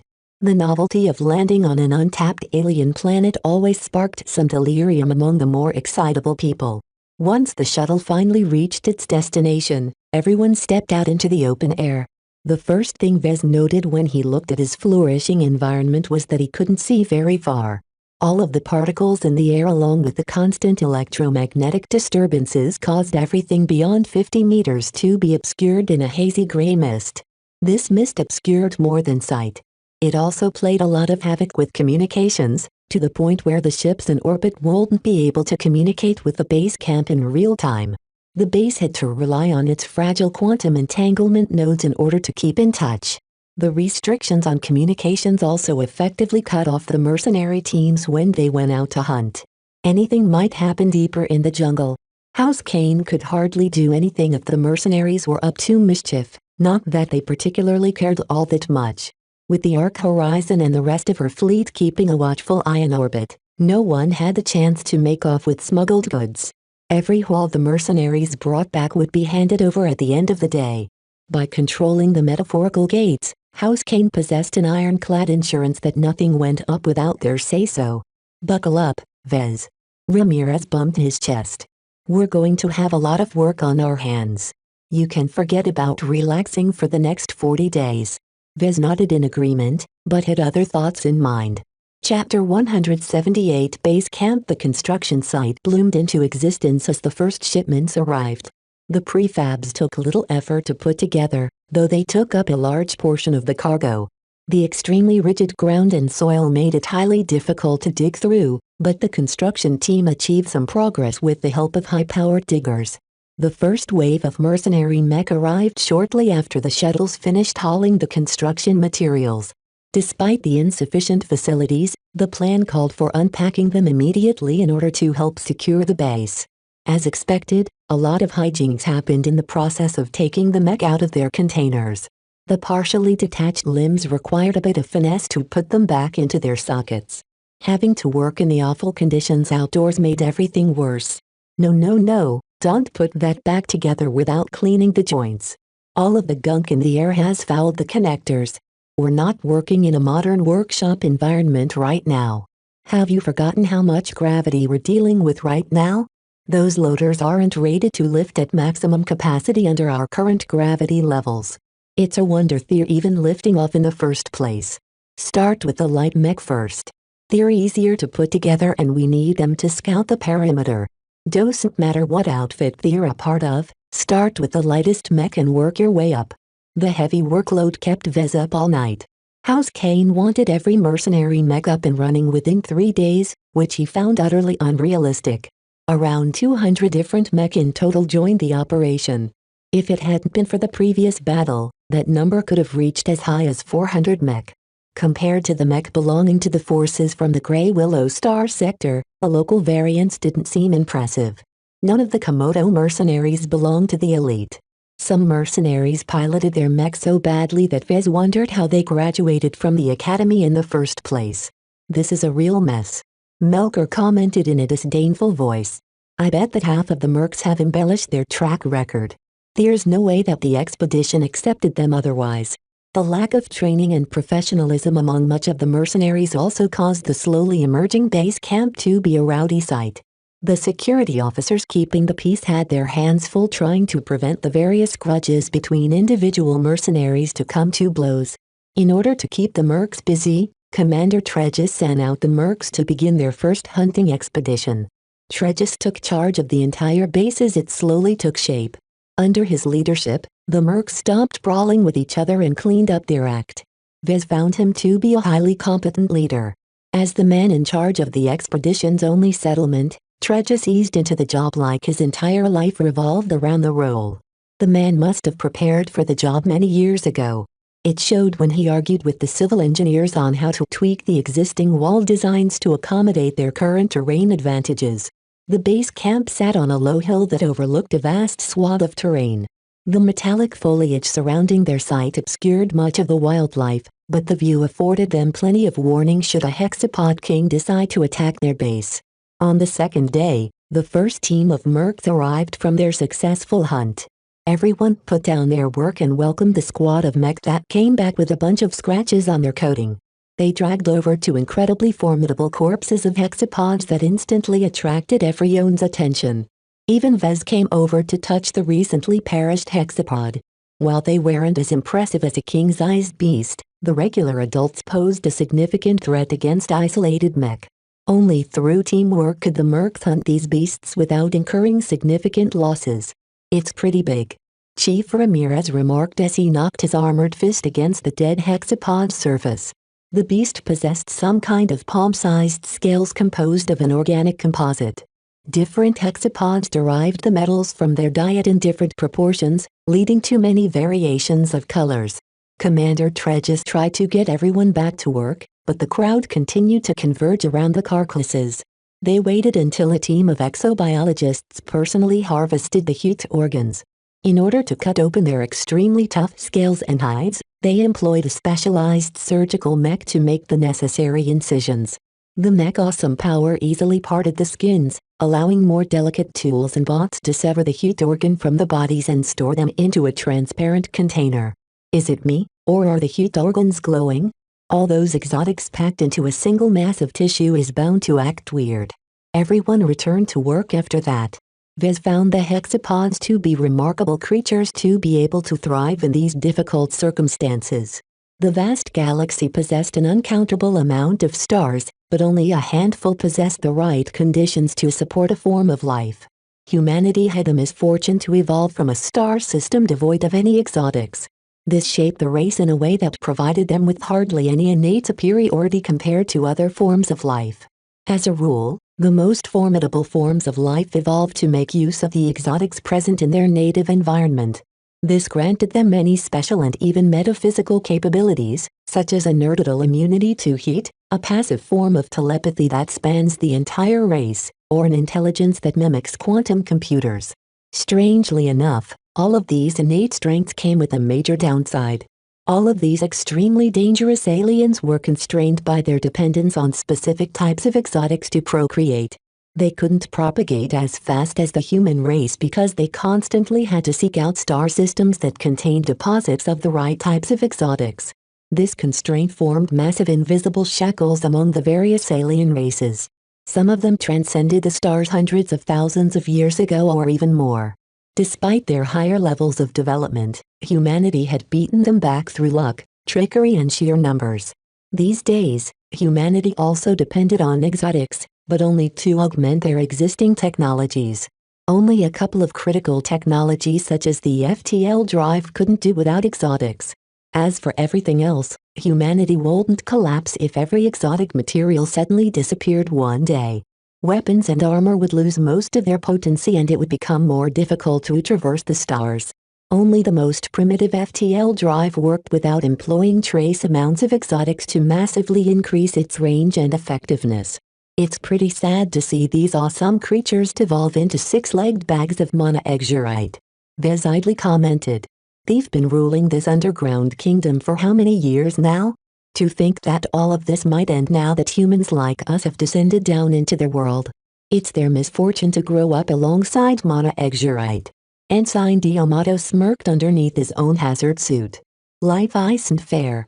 Our FTL drives hunger for the stuff. Every gram we extract from their chests will help a couple of warships fight back against the aliens who wishes to see us dead. Since Vez didn't feel too much compassion for the hexapods, he merely shrugged before returning to work. The base finally took on a semblance of order on the fourth day. An expansive set of walls in the shape of a five-pointed star enclosed the perimeter of the base. Extensive rows of flimsy prefabs provided climate-controlled berths for the mech who returned from their hunt. They also provided the bare minimum amount of space to allow the mech technicians to maintain the battered mech. The mercenaries definitely had to get used to hunting the hexapods. As the native predators of Groaning IV, none of the hexapods went down without a fight. Each of them possessed the strength of a light mech at minimum, with a couple of them reaching the level of a medium mech. A hexapod who fought without regard for its life could easily dish out a lot of hurt. Vez even had to lend a hand to the repair teams once in a while. He didn't mind the work, as he got to experience a variety of mech suffering from different kinds of damage. The work opened his mind to how real expedition worked. The hunting platoon set off on the start of the fourth day. Captain Kane and her highly advanced white mech stood before the main entrance of the base. Vez found out that the model carried the name of Catherick, which sounded a bit too masculine for such a slim and graceful medium mech. Despite its emphasis on mobility, the Catherick was capable of piercing through almost any material with its powered spear. Behind the Catherick, the IX Olympians looked as sturdy as always. Few knew they packed a lot more punch than before. With its enhanced strength and various other kinds of boosts, Vez put a lot of faith in their ability to pin down a hexapod king. Still, he couldn't help but worry a little bit for the machines. The Volmers and Empyreans stood further back. Compared to the previous two models, they attracted less attention, but that didn't make them less important. The Volmers looked and fought like brawlers or skirmishers. They possessed the right mix of strength, speed and agility to make full use of their staffs and maces to deliver crushing blows onto their prey. As for the Empyreans, no one expected them to vanquish the largest predators in the area with their rail guns. Their weapons might be able to take down a king if they had the time to unleash a couple of volleys, but their prey wouldn't let them do so with impunity. Still, the ability to deal damage from a distance gave the group a large amount of tactical flexibility. "All right, fellows, you'll be back with a trophy." Vez joined the others in waving at the elite group of mech as they disappeared into the jungle. No one knew when they returned, not even Vez. The Hexapod Kings rarely made an appearance unless the expedition did something drastic. Even the current deployment of mech hardly faced the elder creatures. Even as the initial rush of activity made way for a new routine, Vez and Melker never forgot to keep an eye on what went on. Vez conscientiously built up a reputation among the work crew for his excellent work and sage advice. With the absence of the hunting platoon, he mingled among the other crews performing maintenance on the mech. He learned a variety of news concerning the other mercenaries involved in the expedition. Even though Ensign D'Amato kept a constant eye on him, even he grew bored of his job. He found out something interesting one day. "So you say these mech have been digging into the ground?" Vez asked with minor astonishment. "How can they do so when the ground is as tough as ship armor?" "They've been melting it, I guess," the bearded mech technician casually remarked. "God knows what kind of temperatures they're working with or where they are getting their gear in the first place. I haven't seen anything in the stores that's capable of pumping so much heat. They require energy cells the size of their cars as well." A female mech technician added her own thoughts. "They're trying to locate the main deposit of monoxurite, I bet. The plants around this region has to get it from somewhere to be able to feed the hexapods with the stuff. With so many flora containing traces of monoxurite, there's bound to be a major concentration nearby that's been spreading it outwards." That made some sense. Vez wondered what else could be found deep underneath. Perhaps the expedition aimed to uncover other kinds of natural treasures. Chapter 179 Field Repairs. Since the hunting platoon left to scour the jungle for the alpha beasts, Vez sought to find more clues. Through regular contact, he learned that several mercenary teams received missions other than hunting the hexapods to harvest their valuable heat organs. This bunch of fellows came back with an uprooted tree. It's a small one, though. Like, no taller than you and me. It looks really old and gnarly and it definitely had been gnawed by the beasts. Besides that, I don't have a clue why the mercs brought it back. This team encountered a hexapod and instead of slaughtering it on the spot, they pinned it down and shot lasers at it. I swear, they received orders to pump it full of energy before killing it. The beast thrashed so much the team almost lost some of their mech. It's going to take an extensive overhaul to bring those mech back to normal. Though he heard plenty of gossip, Vez didn't gain anything truly useful. The main factor that limited his exposure to information was that the core of the expedition gathered within the inner area of the base. All of the mercenaries and most of the outsiders lacked the permission to enter this highly secure area. Instead, House Kane had relegated them to the periphery of the base. Even Vez received the same treatment, though most of the maintenance department including Chief Ramirez also had to stay outside. Ramirez shrugged at him when he remarked about it. The only people who get to know the important stuff are those who need to know. Techies like us are only here to keep the mech running. It doesn't matter what's going on. Even if the cavern is collapsing, we'll still continue to maintain everyone's mech. You don't think they're hiding something from us? Of course they're hiding the truth from us. Do you think they showed us the full recordings of what went on in the previous expedition? That's just the tip of the iceberg. I'm sure the hexapod heat organs are worth a lot of money, but even the dumbest mech technicians know Lord Kane is after something else. There's no reason to take a high-profile approach otherwise. Neither Ramirez or D'Amato answered any of his questions. They deliberately stifled him even if they knew something more. Perhaps Ramirez had a point, but Vez couldn't leave things be. He constantly had a bad feeling about this entire venture. If he received some kind of advance warning, he'd be able to maximize his chances of getting through a crisis unscathed. He also kept Master Olson's words in mind. So far, the expedition hadn't suffered any major setbacks. Besides the strange and unusual pirate attack, everything went according to plan. Vez stared at the solidly guarded entrance to the inner sanctum of the base. Vez considered employing his stealth field to sneak into the inner sanctum, but he reconsidered after thinking about its limited duration. Neither he nor Lucky could accomplish anything in only 5 minutes. With no other choice, he opted to wait.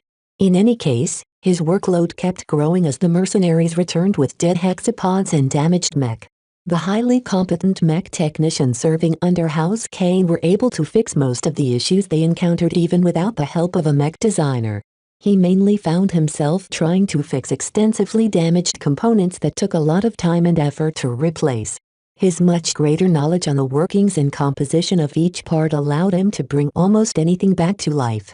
He managed to accomplish most of the challenges he faced due to his long-dormant jury-rigging and II sub-skill. The skill provided him with a mentality that prompted him to think outside the box. His solutions might not always be proper, but they always held up in the short term. When Vez thought he'd continue to improvise solutions for the rest of the expedition, Ensign D'Amato suddenly received an emergency transmission. Vez, put down your work. You're needed elsewhere. Is there an emergency? A critical one. The hunting platoon encountered a mishap. One of the IX Olympians suffered critical damage. Captain Kane used up her only high-powered signal device to relay her help request to the nearest mercenaries, who eventually relayed her message back to base. The news came as an unpleasant surprise. Vez worked so hard to upgrade the Heavy Knight's parameters. What's the damage? The ensign consulted his comm. Its entire left leg received extensive damage to the point of immobilizing the machine. The mech can't walk back to base and it's too heavy to be hauled over. The rest of the hunting platoon is staying by its side, but the site highly unsafe. As a heavy mech that weighed about 5 times as much as a medium mech, Vez knew that nothing they had on hand could bring it back to base. The 1.4 times gravity complicated the situation even more. The mech effectively weighed 40% more on this planet, which made it impossible for any hauler platform to bring it back to base. They made their way over to the eastern gate of the base camp. What's the plan? Commander Tredges has already formed the rescue party. You will lead a repair team over to the hunting platoon and bring the damaged Olympian back up its feet. It's vitally important that the Heavy Knight regains enough mobility to walk back to safety. I have to perform repairs on the spot? It sounded outrageous to Vez that he had to leave the safety of the base camp's walls and be forced to traverse an alien jungle. I'm aware that we're demanding a lot from you, Vez. You'll be safe inside an armored transport that will also bring the necessary supplies to facilitate the repairs. A couple of mech will accompany the transport on the ground to make sure that no indigenous life forms will intercept the vehicle. It still sounded crazy, but Vez had no choice but to follow orders. The success of the entire expedition hinged on the Olympians. Commander Tredges worked fast. He commandeered an armored transport scheduled to ship their current harvests back to orbit and emptied it of its entire cargo. Chief Ramirez took over at this point and ordered his subordinates to load it up to the brim with tools, machines and materials. Once Vez arrived at the transport, he wondered why they didn't intend to pick up the damaged mech from its current location. It sounded much more convenient to him if they could bring the mech back to base before attempting repairs. There's too many metal trees in the way. They're so tough and resilient that it's nearly impossible to form a clearing without creating a huge commotion. The chief replied as he supervised the loading process. Instead, the transport will be hovering above the site, allowing us to drop in our gear one by one. The transport also won't be sticking around for long. Once it unloaded all of the gear, the pilot had orders to return back to base. Otherwise, the transport risked attracting the attention to a flock of hexabats. The expedition learned pretty early that their flying craft attracted the hexabats like moths to a flame. The heat from the thrusters and other active systems formed an irresistible attraction to the small but dangerous beasts. Everything had to be done quickly. Vez barely took stock of the damage readings when Ensign D'Amato forced him to board the transport. Fortunately, Melker also came along with his Stanislaw while Lucky slept in his embrace. "Let's go." The transport slowly lifted off and headed east at a slow pace. A squad of 7 mech accompanied the low-flying craft on the ground and tried to navigate through the trees as fast as possible. Except for the Stanislaw, all the other mech consisted of elites from George Cavalry. The supposed mercenaries navigated the alien jungle with a high degree of proficiency. They hardly let the dense forest slow them down. It became apparent that they took to arboreal terrain like fish to water. Impressively enough, the Stanislaw didn't lose out too much in speed. Melker skillfully danced aside any obstacles in his way and always found the right footing to travel forward without tripping up. He only lacked the practical experience to match the older mercenaries who had already been through a lot. The transport and its escort made good speed towards their destination. They encountered a couple of hazards along the way, but the squad of mech took care of most of the issues. The biggest danger occurred when a small flock of hexabats flew too close to the transport. They noticed its heat emissions and instantly went berserk. Melker and the 2 other ranged mech aimed their ballistic rifles in the air and shot down the beasts with specialized airburst ammunition. Despite the plentiful fire, the hexabats were so resilient that glancing hits only shrugged off their thick scales. A couple of bats reached the transport and tried to drill through its thin armor. It took quite a bit of effort to stamp them out for good. "Continue on. We can't afford any delays." They reached the Olympian around a standard day later. The surrounding brush and ground exhibited a lot of traces of a furious battle. Despite the marks, the larger trees remained stubbornly intact. Nothing in their arsenal could take down these incredibly resilient plant life. "We're here. Start lifting down our gear." Ramirez then turned to Vez. "I want you down there first to take stock of the damage. We've already received the Olympian's internal telemetry, but who knows if it's complete. We've got to go down there and scan the damaged limb ourselves." With that, Vez boarded a lifter platform that snuck him past the razor-sharp leaf cover until he finally touched the ground. As soon as he stepped off, he put down Lucky, who eagerly started to explore. Unlike Vez, who had to wear his hazard suit, his feline companion roamed the toxic environment like a hexapod. As a mechanical beast, he didn't need to breathe in the first place. Lucky would still be fine if he ended up in vacuum. Even the constant levels of radiation hardly fazed the miraculous cat. While he waited for the scanner module to be gently brought down, Vez studied the battered hunting platoon in order to figure out what happened. Most of the mech looked like they had better days. Only the Empyreans looked pristine. The only intact Olympian obviously had a rough time. Its robust shield featured many deep scratches. Its armor was in better shape, which was a testament to both its quality and the skill of the pilot. As for the Volmers, around half of them suffered damage. Claw and bite marks scuffed their weapons and armor, which wasn't supposed to happen in the first place. Once the Erker-sized scanner module arrived, Vez steered a lifter platform in the direction of the crippled Olympian. Its leg looked as if a giant beast chomped its thigh. Huge bite marks and traces of tearing suffused the entire limb. Its thick armor saved it from being gulped into the stomach of a giant hexapod, but it hadn't prevented the teeth from punching past the armor, dealing loads of internal damage. "Don't move," Vez instructed the pilot when the heavy mech tried to turn. "Just stay in place while I scan the affected portion."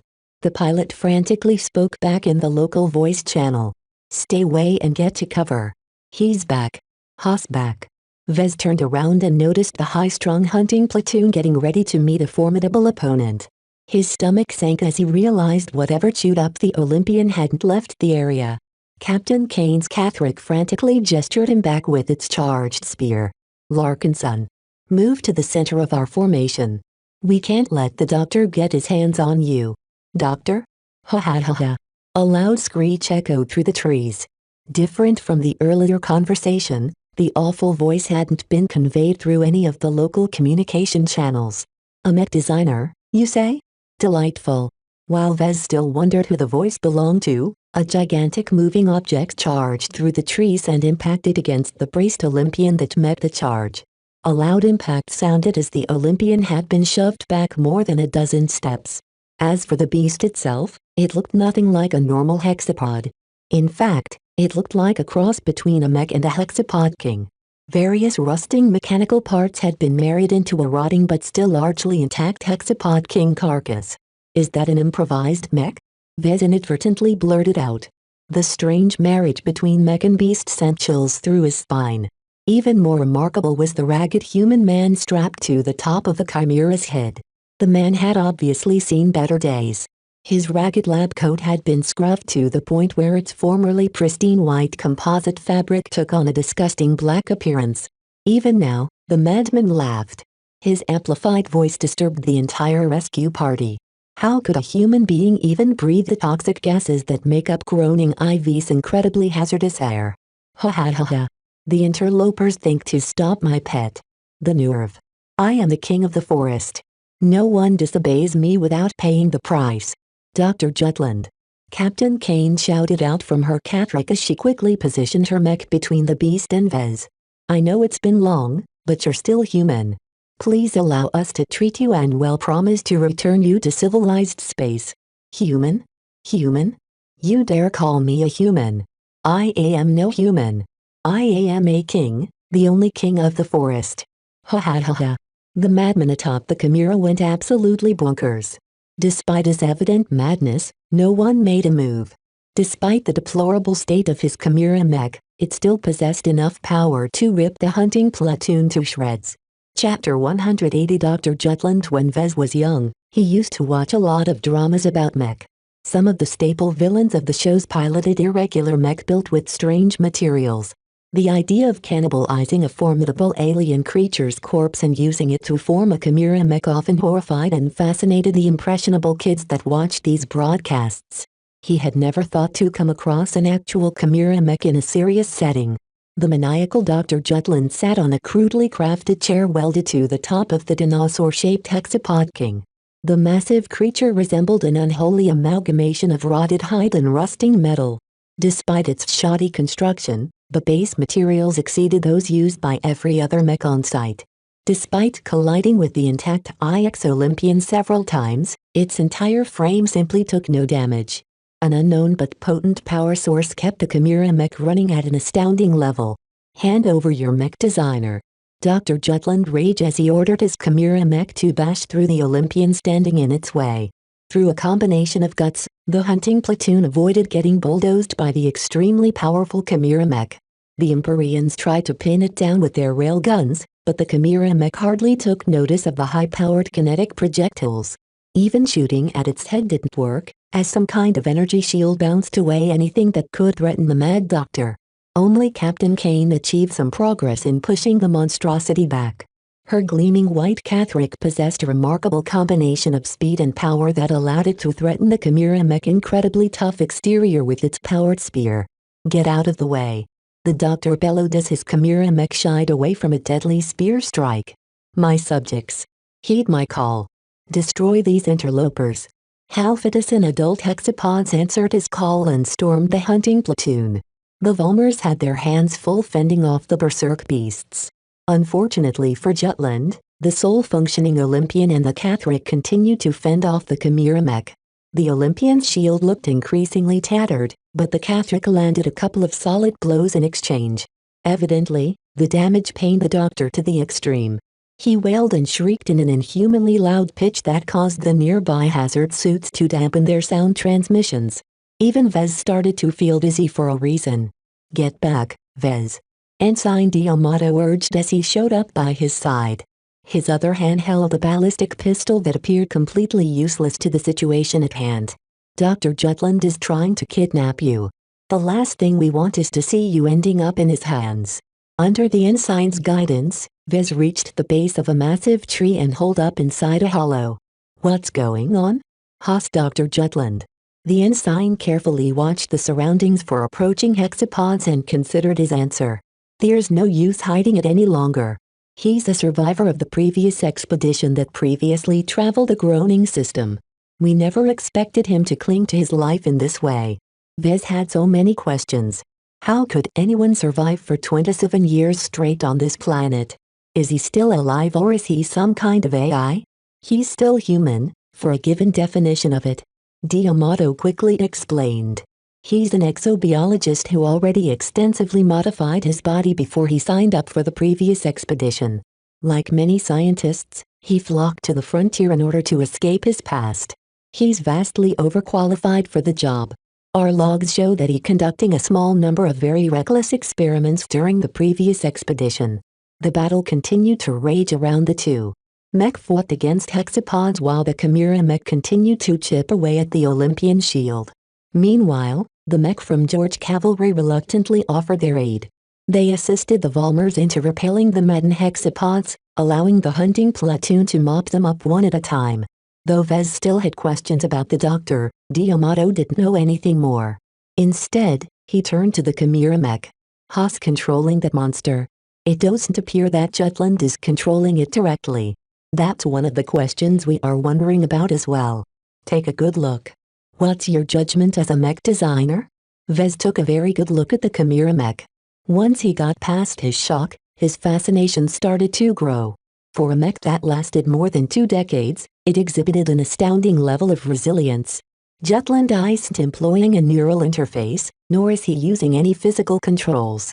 If we leave out the metaphysical possibilities like telepathy, then I'm guessing something else is piloting the Chimera Mech. Is he using the Hexapod King's own brains to control the Chimera Mech, or is another survivor piloting the monster from within? Both possibilities sounded horrifying. If Jutland implanted a brain from a dead beast, then technically the Chimera Mech was an undead creation. On the other hand, if a human pilot controlled the Chimera Mech from within, then he might be even madder than Dr. Jutland. Who knew how much a 27-year isolation from human space took a toll on their psyches? Ensign D'Amato held his hand over his helmeted head. He received new instructions. Viz, Captain Kane is ordering you to analyze the Chimera Mech weak points. She wants to know the best way to disable Jutland's ride. I can do that. He wanted this ordeal to be over as quickly as possible.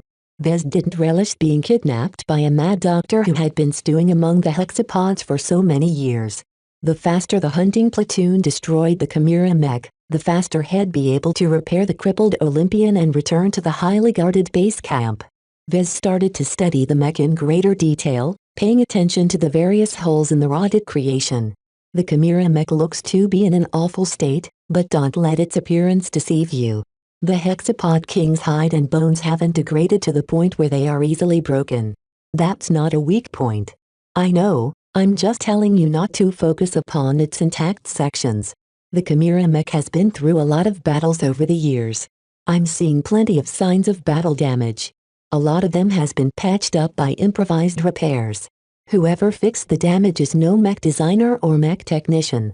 Some of the limbs are slower and have lost a lot of range of motion. You can try to pressure the joints of its middle left leg and its upper right arm. The captain had evidently patched into their communication channel, because she immediately adjusted her targeting. Her spear tip started to dart at the joints of those specific limbs. A single strike even struck a heavy blow near the joint that caused a handful of scales to fly away in a shower of sparks. No. Jutland screeched. My chaos. My lovely chaos. This is unforgivable. Despite his indignation, the Chimera Mech lost a lot of its aggression. The mind that controlled the chaos knew that taking a hit at its imperfectly repaired joints could result in a lot of damage. By the time the Catholic pushed the chaos a fair distance back, the rest of the hunting platoon had finished off the hexapods with the help of George Cavalry. The Volmers started to flank the Chimera Mech while the mercenaries stayed close to the transport that continued to hover above the tree cover. This time, Vez determined another weak point. I'm fairly certain the head is the cockpit. That must be the reason why it's protected by a shield generator. The shield generator is impervious. The ensign replied. I know you are wearing one as well, so you should know that they are capable of resisting almost anything as long as they have enough power. They drain an enormous amount of power. I don't know what this chaos is running on, but I bet there's a limit to what the shield generator can bear at a time. Even with an unlimited power supply, the shield generator won't be able to sustain the massive amounts of energy running through its systems. A light went off in the ensign's head. I see. I should have thought of it myself. As incredible as the Chimera mech appears, it's still a machine. What do you suggest? Keep hitting the head with simultaneous attacks. It doesn't matter if the blows seem ineffective. As long as the shield generator is working at its upper limits, it will only be a matter of time before it breaks down. What Vez suggested allowed the weaker mech in the hunting platoon to do something useful. As medium melee mech, the Volmers lacked the strength to damage the Chimera mech weak points. Their staffs and maces constantly bounced off the chaos when they struck the oversized machine. Melker Stanislaw joined the Empyrean into pressuring the shield generator with carefully aimed volleys. Even though the Stanislaw's ballistic rifle lacked the punch of a railgun, its rate of fire made up for it. Both models held the chaos back when it tried to retaliate against the flanking Volmers. The doctor finally had enough. Insolent creatures. You humans are always in the way. The doctor retrieved a strange, cylindrical device from his blackened lab coat and pressed a button. That doesn't look good. Get away. The Volmers that assaulted the chaos from all sides reacted quickly and turned away. The empty eye sockets of the chaos started to glow in an unearthly blue light. The jaw of the Chimera mech hinged down and a jet of blue-colored flames emerged from the opening that engulfed the Catherick. Captain Kane frantically dodged her mech aside. The Catherick suffered a nasty burn that caused the hand that held onto the spear to melt into slag. The captain's quick reaction saved her elite mech from suffering more substantial damage. Having lost its initial prey, the chaos turned its head towards the lumbering Olympian. The heavy mech couldn't step back fast enough to escape the effective range of the Chimera mech breath weapon and suffered a substantial amount of burns onto its entire frontal surface. Only its half-broken shield and its incredibly thick armor saved the mech from total annihilation. The chaos couldn't maintain its breath weapon for long. It drizzled out after a dozen seconds. The incredible heat washed over the entire area and even caused the ground to scorch and melt into a puddle due to the incredible amount of heat. Even Dr. Jutland didn't look so fresh anymore, even though the shield generator saved him from getting cooked by proximity. Frustration marred his mad expression. Keep defying your fate. I shall return to take back my dues. The chaos turned around and lumbered away on all of its 6 limbs. Even though the mech weighed more than the Olympian, its running gait could match the Catherick in speed. Captain Kane didn't order her mech to pursue. Instead, she rearranged the hunting platoon in order to cover both of the damaged Olympians. Vez and Diamato emerged from the tree hollow as the mech secured the perimeter. They approached the Olympian who faced the breath weapon head-on but couldn't get very close due to the lingering heat. The pilot reports that he can still move his mech. Diamato related to Vez. Is it safe for it to walk back to base under its own power? While I'm certain there's some internal damage, the IX Olympians won't be taken down so easily. Their armor has an incredible capacity to withstand heat. It will need an overhaul once it returns to base, but it will hold up for several days without problem. His pronouncement relieved the hunting platoon. The repair party only brought enough supplies to repair 1 IX Olympians. Vez and the other mech technicians had to repair the Olympian with a crippled leg as fast as possible before Dr. Jutland returned with a horde of hexapods. Chapter 181. A shoulder to lean on. The departure of Dr. Jutland and his gigantic chaos mech gave the hunting platoon a much-needed reprieve. Mech technicians and supplies continued to pour down the transport at a steady rate. A maintenance team replenished some of the depleted energy cells of the battered mech. They also replenished the Empyreans with ammunition for their railguns. As for the IX Olympians, they both suffered badly in the last engagement. One heavy knight laid down on the ground with a mangled leg while the other stood haplessly with a scorched exterior. Both mech required an extensive overhaul, something which Vez couldn't do in the middle of an alien jungle. In order to bring the damaged mech back home, Vez prioritized restoring some mobility to the mech with a crippled leg. The limb suffered grievous damage, but the readings the scanner module spat out showed that he had a way out of this mess. Looks like the Chimera mech teeth haven't cut very deep. Chief Ramirez muttered as he stood next to Vez. He gestured to the center of the wireframe leg. While much of the outer sections are in disarray, the internal frame of the limb is still intact. Both of them had worried about this possibility. Since it functioned as the leg bone of the aforementioned limb, a broken internal frame meant that the mech couldn't support its weight on the limb even if they fixed some of the internals. The Olympian simply couldn't walk in this condition without snapping its hastily propped up leg in that case. Fortunately, the scans revealed that the leg suffered from extensive but shallow wounds. Vez already adjusted his preliminary repair plans. We can get this Olympian back up its feet if we replace the broken control modules and repair some of the tears in its musculature. Vez explained and pointed at the most critical components to repair. At a minimum, we have to fix these areas in order to raise the load-bearing capacity of the leg. That's the real challenge that we're facing at the moment. Even with some patches and improvised repairs, the mech might never be able to walk on its own feet without crippling the leg again. Ramirez nodded, though his hazard suit hardly bobbed. It's this damn heavy gravity. I reckon we won't be able to bring the mech up to a state where it can walk under its own power. A couple of Volmers are needed to support the Olympian on its way home. Are you certain that the Volmers won't get crushed under all of that weight? The moment the Olympian diverts more than 20% of its weight onto a Volmar, the latter mech will get crushed. Let's run the numbers then. You're a wizard at math, right? Let's say we fix the Olympian so that it will be able to stand and walk with assistance. If nothing else, we can employ the other Olympian as a support as well. Only a heavy mech can support another heavy mech weight. I don't think Captain Kane will like that proposal. Vez carefully replied. We're in a bad spot right now and Dr. Jutland might be cooking up another attack. Pinning down our remaining heavy knight leaves the hunting platoon with no viable tank that can meet the Chimera mech charge. Both of them had to keep in mind that they faced a lot of constraints. Not only did they have to make repairs in the field with hardly any proper facilities at hand, they also had to keep in mind the constant threats from the environment. I'll go begin to prep the leg and clean up all the ruined parts. You should stay here and refine the repair plan. They split up to perform their own tasks. With a mech designer like Vez on hand, Chief Ramirez didn't have to perform a haphazard repair job that might work out for a couple of days but quickly broke down afterwards. While Vez modified the Olympians to perform beyond their safety margins, the heavy knight still had to last for at least another month.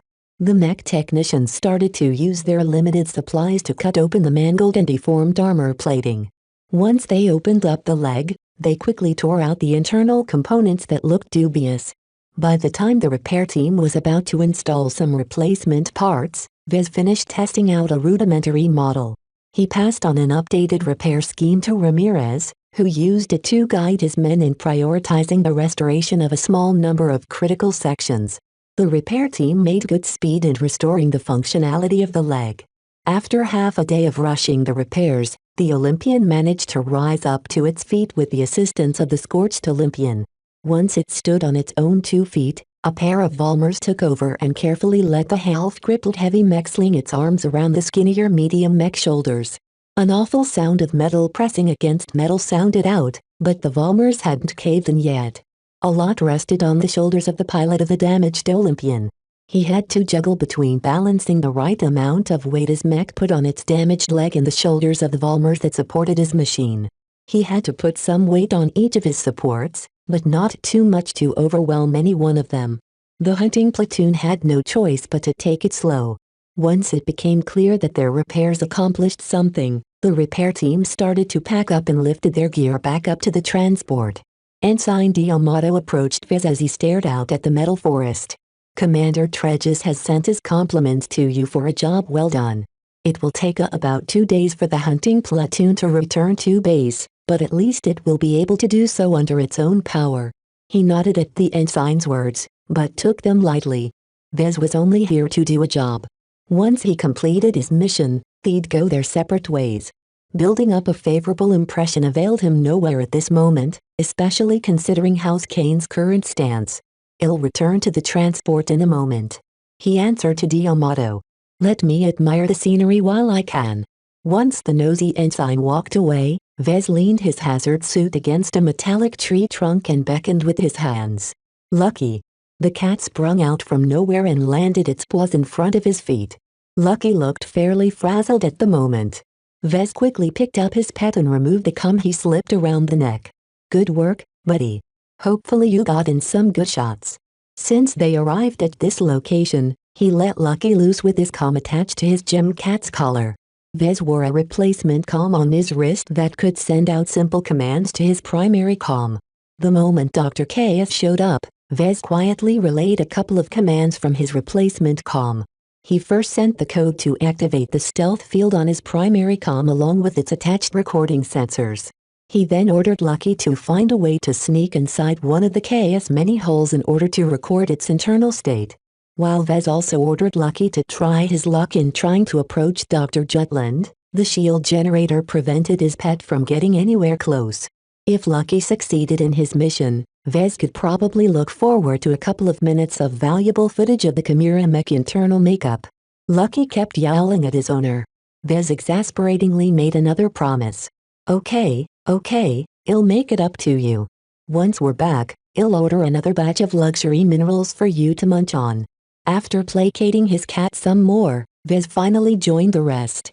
He stepped on a lifter platform and let it bring him back up to the hovering transport up above. It gained a few more scratches on its hull after suffering from sporadic exobat attacks. Though the vessel boasted thicker armor than regular transports, even the smallest indigenous life forms on this planet could tear through the armor over time. Once they finished loading all of their gear and men, the transport returned to base along with its escort. The mech from George Cavalry and the Stanislaw adopted a dispersed formation and overtook the hunting platoon in their fairly brisk journey back to base. Besides encountering a couple of wild hexapods, they enjoyed a quiet trip back to the safety of the base camp's walls. Vez let out a deep breath. Everyone on the repair team started to relax once they realized they had a couple of very thick walls between them and the monstrous chaos. While the frightening Dr. Jutland still had the run of the forest, at least the mech technicians didn't have to risk their lives in the field anymore. Ensign D'Amato received a message on his comm. Once he read his instructions, he turned to Vez. "Commander Tregis wants to debrief me in his office. While I'm gone, you should start setting up a plan to bring both IX Olympians back to full functionality. They're the only mech we have on hand that can withstand a head-in charge from both the Hexapod Kings and the Chaos." "I understand. I'll be sure to work with the chief to set up a detailed plan. Also, your presence is needed 2 days from now when Commander Tregis convenes a meeting on how to handle Dr. Jutland and his chaos. Your expertise will be of vital help here. You can access the workshop's secure terminal to look at the recordings and sensor readings we've taken of the chaos. I'll be sure to do that." The repair team settled back in the maintenance department and immediately went to work. Vez hadn't spent the trip back to base idling around. He already formed an extensive repair plan that saved as much time as possible. Vez didn't anticipate much of a challenge in this matter. The experienced mech technician serving under Ramirez could fabricate and install the replacement parts on their own. However, a complete repair required at least 2 weeks of constant working. With the limited manpower and facilities on hand, they'd waste far too much time, leaving the mercenaries out in the field without a shoulder to lean on when they encountered a hexapod king. In order to speed up the repairs, Vez and Ramirez huddled together in order to determine which parts needed to be replaced and which parts only needed a couple of taps to bring it up and running. "We're cutting a lot of corners here," Ramirez remarked as he leaned back onto his seat. They both worked for hours to complete a detailed repair scheme. "This is real sloppy work. I won't be surprised if a few components blow apart under stress. Heavy mech have ridiculous amounts of redundancy. It can take a few malfunctions." The repairs of the Olympian with the crippled leg was fairly simple. In comparison, the other Olympian who bathed in the flames of the Chimera mech breath weapon posed a thornier problem. While the heavy knight remained functional bar the need to replace its shield, its entire frontal area had been subjected to a massive amount of heat. This not only degraded the integrity of its extremely expensive armor, it also affected the components at some level. Most of them functioned properly for now, but who knew if the Olympian could sustain its current level of performance? Vez made a difficult suggestion. "We can keep most of the existing components in place. We should trust in the quality of the Olympian. All of its internals are rated to withstand a very high heat level already. As for its armor, we can manage for now if we settle for replacing its upper layer. It will take far too much time to fabricate replacement plates for its middle and lower layers. Chief Ramirez shook his head. It takes over 2 days to fabricate a single plate with our facilities. The only heavy-duty armor compressor in this expedition is back on the Ark Horizon. The fabricators there will have to work around the clock to form the most essential replacement plates and ship them to surface in the next couple of supply runs. That meant they had to pick and choose the worst sections of armor to replace. Vez didn't look forward to making the decision. If he made the wrong judgment, the Olympian might suffer grievous damage when its armor failed to hold up against a heavy blow. Chapter 182 Achilles' heel. Vez entered the conference room with tired eyes. He stayed up late the last 2 days as he tried to juggle various duties at once. Not only did he had to come up with a way to bring both damaged ex-Olympians back to fighting form, he also had to devote some time into studying the sensor data the hunting platoon had taken of the chaos. The more he studied the chaos, the more he admired the strange and prime-looking Chimera mech. For a mech that had been built more than 27 years ago, it possessed a lot of charm. Whoever designed the initial incarnation of the chaos possessed a lot of hands-on experience. However, that mech designer skill level didn't exceed what Vez already mastered. The mech designer must be a senior in age who never made any achievements in the field. Doubtlessly he only reached the level of an apprentice mech designer in his later years. Still, age and experience brought its own strength. His work might lack in sophistication, but he made up for it with a strong mastery of the basics. The sound design and solid foundation of the chaos allowed it to remain functional long after the first expedition ended in failure. Commander Tregis welcomed Vez into the conference room and nodded him to a seat at the side. Since the headquarters of the base featured full climate controls, everyone took off their bulky helmets and breathed in the sterile air. Vez took a seat next to a handful of exobiologists. They had been studying the same sensors readings as he had, but they focused instead on the incredibly powerful heat organ. The room already had a handful of other important people present. Captain Kane sulked next to Tregis, while an officer wearing the uniform of George Cavalry conferred with someone from the Stray Phantoms. A handful of other officers whose roles Vez couldn't guess rounded out the gathering. Commander Tregis clapped and gestured everyone to take a seat. Now that we are here, let us begin with this meeting. First, I'd like Captain Kane to recap her encounter with Dr. Jutland and his strange biological mech. Captain Kane didn't wish to recount the awful experience, but Tregis put her on the spot. She briefly described the events that took place, and described how a crippling strike against one of her heavy knights forced them to hunker down and wait for rescue. No one laughed at her. They all knew that she did her best under the circumstances. The power and endurance shown by the chaos exceeded every other mech in the expedition. After she sank back into her seat, Tregis turned to Vez. Before we go into Dr. Jutland, let's start with the chaos. Mr. Larkinson, please relay your analysis on the Chimera mech. Vez dutifully described his initial results and threw out a guess on the identity of the mech designer. One thing to note is that the chaos shows definite signs of cross-discipline collaboration. At a minimum, a mech designer and a specialist in biology have had a hand in its initial design. He summoned up a projection of the Chimera mech wireframe model. Sections of it had been shaded in blue while a lot of other areas had been shaded in red. That's living tissue. The Chimera mech isn't so much a mech but is more like a carcass brought to life with the help of technology. The chaos told a story of its own.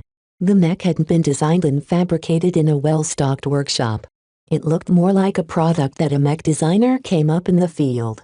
The lack of facilities along with the limited amount of supplies necessitated some compromises. The survivors of the first expedition must have started hollowing out a hexapod king carcass. It's powerful on its own and Dr. Jutland must have done something in order to preserve the heat organ which acts as the power reactor for the chaos. They then augmented it with parts salvaged from other mech in order to turn it into a controllable war machine. Isn't the beast supposed to be dead for over 2 decades? Captain Kane suddenly asked, expressing the bewilderment of much of the mech pilots present in the room. How come it hasn't rotted to the point of becoming a useless mess? That's something for the exobiologists to explain. Vez nodded to the exobiologists who patiently remained at their seats. I don't have a clue how Jutland managed to stretch the longevity of the chaos muscles and organs, but there's obviously been some failures over the years. You can see in the readings that there's a lot of gaps and places where salvaged parts have taken the place of living tissue. So the mech is failing? Tregis honed in on the most important point. The state of the mech is fairly awful at this point. Vez stated carefully. That doesn't mean it's a pushover. The design is incredibly robust. The mech designer, whoever he may be, had built it to last for years, perhaps in anticipation that a second expedition will arrive 27 years later. However, the patchwork repairs over the years has not been very effective in maintaining the full capabilities of the design. In other words, the mech designer is dead? He's either dead or is unable to help with the maintenance and repair of the mech. Whatever the case, these repairs appear to be done by someone who is inventive, but is not an engineer. The current version of the Chaos has already drastically drifted from its original design, to the point of performing around 20 to 30% worse. Captain Kane shuddered at his words. If her hunting platoon faced the Chaos at its peak, then they would have been smacked down hard. This sounds promising. Commander Tregis smiled viciously. While the Chaos represents an enormous threat to this base, we still have a chance to turn the tables on Dr. Jutland. Dr. Mello, please report your findings on the biological aspect of the Chaos. A prim and proper middle-aged woman with her brown hair tied in a neat bun stood up from her seat. Our studies of the hexapod species and its various properties are still ongoing. Though we lack a direct comparison of an apex hexapod, our studies of the smaller hexapod adults allow us to extrapolate the properties of this chimera. Dr. Mello slowly explained her findings in a simplified way. None of the people present had a background in the biological sciences, so she schemed over much of the details. The Chaos takes advantage of the remarkable capabilities of the heat organ, as you call it. The doctor frowned for a moment, as if she disdained the layman's term of such a powerful example of life's ingenuity. The role of this marvelous organ is first and foremost to draw in power from ambient heat and radiation. It is incredibly capable of doing so, to the point of absorbing the energy from any form of direct energy weapons with near complete efficiency. What is even more remarkable is the role the monoxurite plays in this system. It's part of a complex organic structure that's compressed all of that energy into a space the size of your palm. What she described truly defied convention. While the most advanced technology humanity had at its disposal could also achieve such an effect, that took thousands of years of scientific accumulation to develop. Even Vez couldn't recharge his precious shield generator by himself with the facilities he had on hand. The Chaos expended a lot of energy in the last engagement. Its breath weapon is especially potent. Do you believe the mech is on its last legs? The doctor shook her head. Do not underestimate the prowess of the indigenous life forms on this planet. The heat organs become increasingly more formidable the larger they become. The average hexapod adult has a heat organ the size of a human, while the heat organs of an apex hexapod has reached the size of a small air car. She waved her hand, causing the projection of a wireframe model of the Chaos to zoom into the center of its torso. Its heat organ deviated from its purely organic counterparts with the addition of various mechanical attachments that served in known purposes. The Chaos is unusual in its size. It is about 50% larger than what our models suggest. Our conjecture is that Dr. Jutland must have preyed on other hexapods and processed their heat organs to augment the chimera mech biological functions. All of the other tissues show evidence of extensive modification, much of which we are still determining their purpose. In other words, the exobiologists knew that Jutland had done something, but they didn't know how he did it. Still, the effects spoke for themselves. The Chaos performed significantly better than a purely organic hexapod king. It truly deserved to be called the king of the forest. Commander Tregis wrapped his fingers on the table. Is there any way to exploit the biological portion of the Chaos? Can we synthesize some form of poison that can weaken its functions? The exobiologists all shook their heads. The hexapods are the most resilient forms of life on this planet. They've thrived under incredibly difficult situations that would poison an unaugmented human to death in seconds. I'm not sure even Dr. Jutland has managed to find a way to poison this species. All of this meant that they couldn't take any shortcuts. With Dr. Jutland's extensive tampering, the internal structure of his Chimera mech had become exceptionally resilient to all forms of damage. They stood a better chance of defeating the chaos by focusing on its mechanical portions. Everyone turned back to Vez. While House Kane had its own experts to consult with, Vez remained one of the most knowledgeable people around when it came to mech. Vez zoomed the projection back out and pointed his finger at a couple of portions, causing them to be shaded in orange. I've already determined that 2 of its 6 limbs are improperly affixed to its joints. I found a handful of other components that show similar signs of poor maintenance and patchwork repairs. 10% of the wireframe model turned into orange. These portions should be the Chimera mech Achilles heel. They're much less tolerant of damage than the rest of this complex mech. A light shone in Captain Kane's eyes. She dearly hated the chaos for beating her first command to the point where they had to abandon their mission and return to base in disgrace. Her Catholic also lost its hand at the end, which cut her combat effectiveness in half. Unfortunately, the scans we've made of the chaos has not been very extensive, especially in its deepest portions. I'm still unable to figure out the state of its cockpit or if it's even present on the thing. However, I'm confident that the weak points I've pointed out should severely impact the performance of the chaos. In truth, Vez learned a lot about the Chimera mech internal structure with the help of lucky surreptitious recordings. He even encountered something frightening that gave him a whole new conception of what mech were capable of. He left all of these details out of his story because he didn't wish to explain how he got a hold of this information. After Vez finished his report, the meeting turned to other topics. They talked about Dr. Jutland and whatever scraps of information they found of his background, which was surprisingly brief. He definitely had a checkered past, but someone with a lot of power had scrubbed all mention of the man from the galactic net. Tregis even brought in a psychologist who talked a whole round of nonsense about the crazy doctor's mental state. Vez largely slept through his long and winding explanation. The man had simply gone native.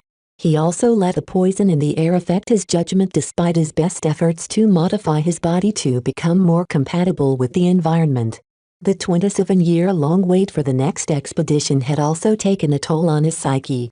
At the end, Commander Tregis relayed something unsettling. The mercenaries in the field have started to relay unusual movements among the hexapods. Much of them are being drawn away to the east of our position, which is where the hunting platoon had been circling towards. Our analysts believe that Dr. Jutland is gathering them for an assault. The news came like a thunderbolt from the sky. While the hexapods possess a formidable amount of power, they generally acted with beastly instincts and thus could easily be outfoxed. They also generally roam the forest in a solitary pattern. If Dr. Jutland gathered them into a horde and directed them with a rudimentary strategy, the base camp could very well be overrun. We should ask for reinforcements from the fleet. A nameless officer proposed. His eyes darted around as if he feared a hexapod could jump out at any moment. There are still a lot of mech that haven't been shipped from orbit. That is out of the question. Commander Tregis shook his head. The vast majority of the assets this expedition has brought comprise of spaceborne mech that function best in xeric space. Bringing them down to the surface where they will have to face crushing 1.4 times standard gravity will severely hamper their effectiveness. In addition, the spaceborne mech also possessed flight systems that wouldn't be able to function in atmosphere. This severely neutered the spaceborne mech to the point where they were better off with deploying obsolete mech. I hate to be the bearer of bad news, but I also have to relay an important change that affects our entire operation. The base commander continued. Scout ships have reported sightings of a small but potent Sandman fleet. They're approaching the groaning system in an inexorable march. Due to this approaching threat, the main fleet has quietly left orbit to meet the Sandman fleet in battle.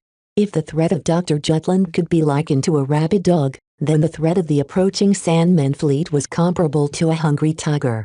Between the two adversaries, Lord Kane put a higher amount of priority in beating back the spacefaring aliens. Half of the people present in the conference room adopted despairing expressions. Even Vez frowned at the news. The departure of the Arc Horizon cut off their supply lines, which meant that they couldn't get their hands on replacement armor plating for the damaged Olympians. Without the heavy knights, nothing could stop the chaos if it decided to barge past the walls of the base. We're so dead.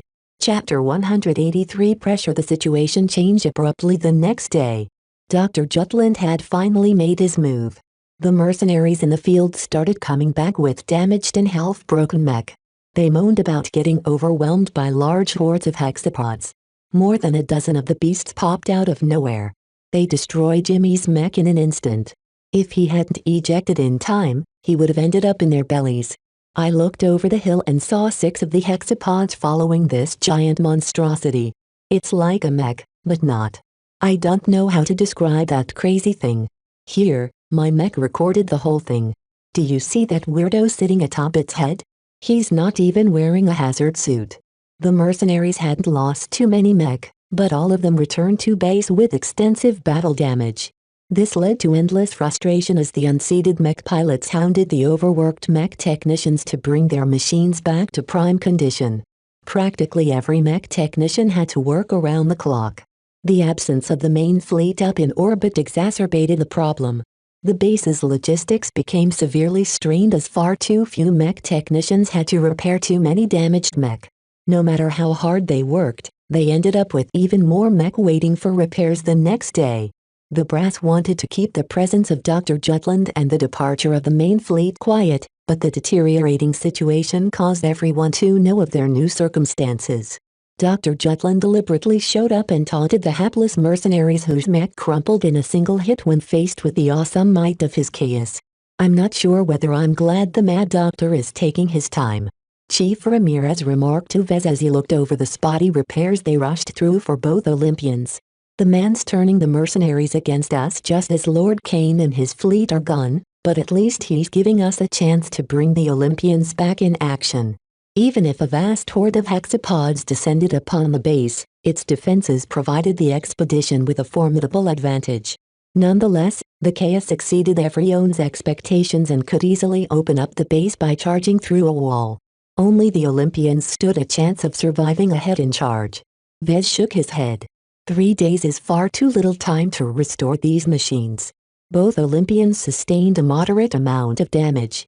The main issue with these mech was that their highly advanced armor required a lot of time and effort to replace. They simply couldn't replicate the original armor system with the facilities on hand. Thus, Vez and Chief Ramirez made a difficult decision.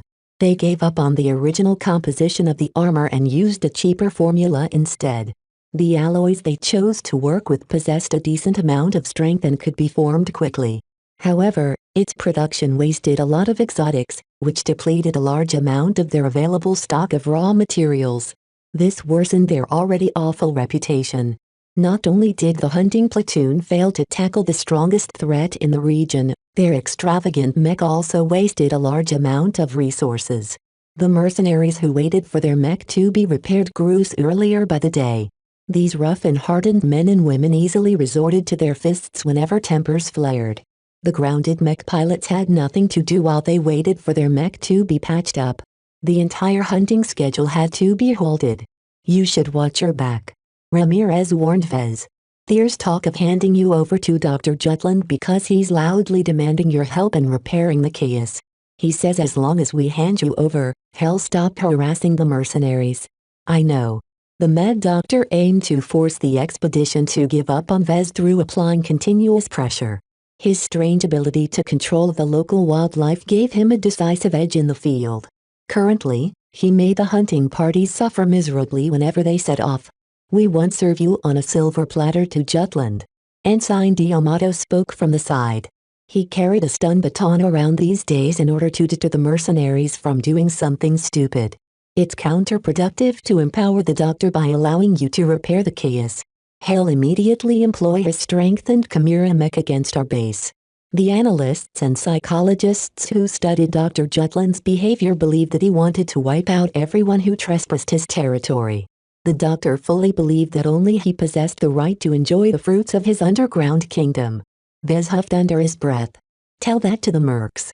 The tense standoff couldn't be maintained for long. After calling back the mercenaries in the field, Commander Tregis let slip that he intended to go on the offensive. A strong strike force centered around the hunting platoon and its partially repaired Olympians would go out and confront the chaos away from the base. Vez imagined not a lot of people would be willing to sign up for such an arduous mission. Indeed, almost none of the mercenary groups signed up. Only the mercenaries with close ties to House Kane such as George Cavalry and the Stray Phantoms expressed any willingness to join the strike force.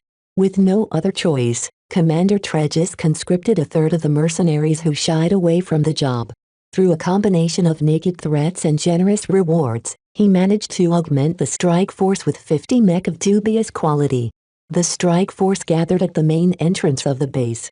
Such a large gathering of mech posed enough of a threat to topple many smaller planets, but against an anomaly like Dr. Jutland and his steed, they barely qualified as cannon fodder. Captain Kane walked over and conferred with Chief Ramirez about the particulars of the hastily patched-up Olympians. It's best to employ the Olympian who took a breath weapon in the face as the primary tank. Its armor has largely held up apart from a few critical sections. It's just the internal components close to the surface that have gone bad. What about the other machine? Both Ramirez and Vez grimaced. The leg is rather shoddy. We haven't been able to replace nearly as many plates as we wanted. While it's able to bear the Olympian's full weight, I don't recommend it use that leg to absorb the impact of a charge. It's liable to snap in that case. They discussed a few other concerns that Captain Kane had to shoulder. Her elite Catholic mech also received a touch-up. House Kane prioritized its repairs, and allocated several mech technicians in other departments to replace its molten hand in record time. Out of all of the recently repaired mech, only the Catholic enjoyed a better treatment than the IX Olympians. Once she finished her discussion, she returned to her mech and boarded its cockpit. After raising the Catharic's spear, the strike force finally left the base. The departure of a large amount of mech caused the base to quiet down. While the mech pilots waited for the results to come in, the mech technicians quietly resumed their repairs. Vez also did his part by lending a hand at the other workshops. While Vez supervised the overhaul of a partially crippled mech, Melker spoke out. Do you think the expedition has any chance of success? I don't think highly of their chances. Dr. Jutland might be missing a few screws, but he isn't the type to take the bait. Dr. Jutland's indirect approach of pressuring the mercenaries showed that he possessed some form of restraint.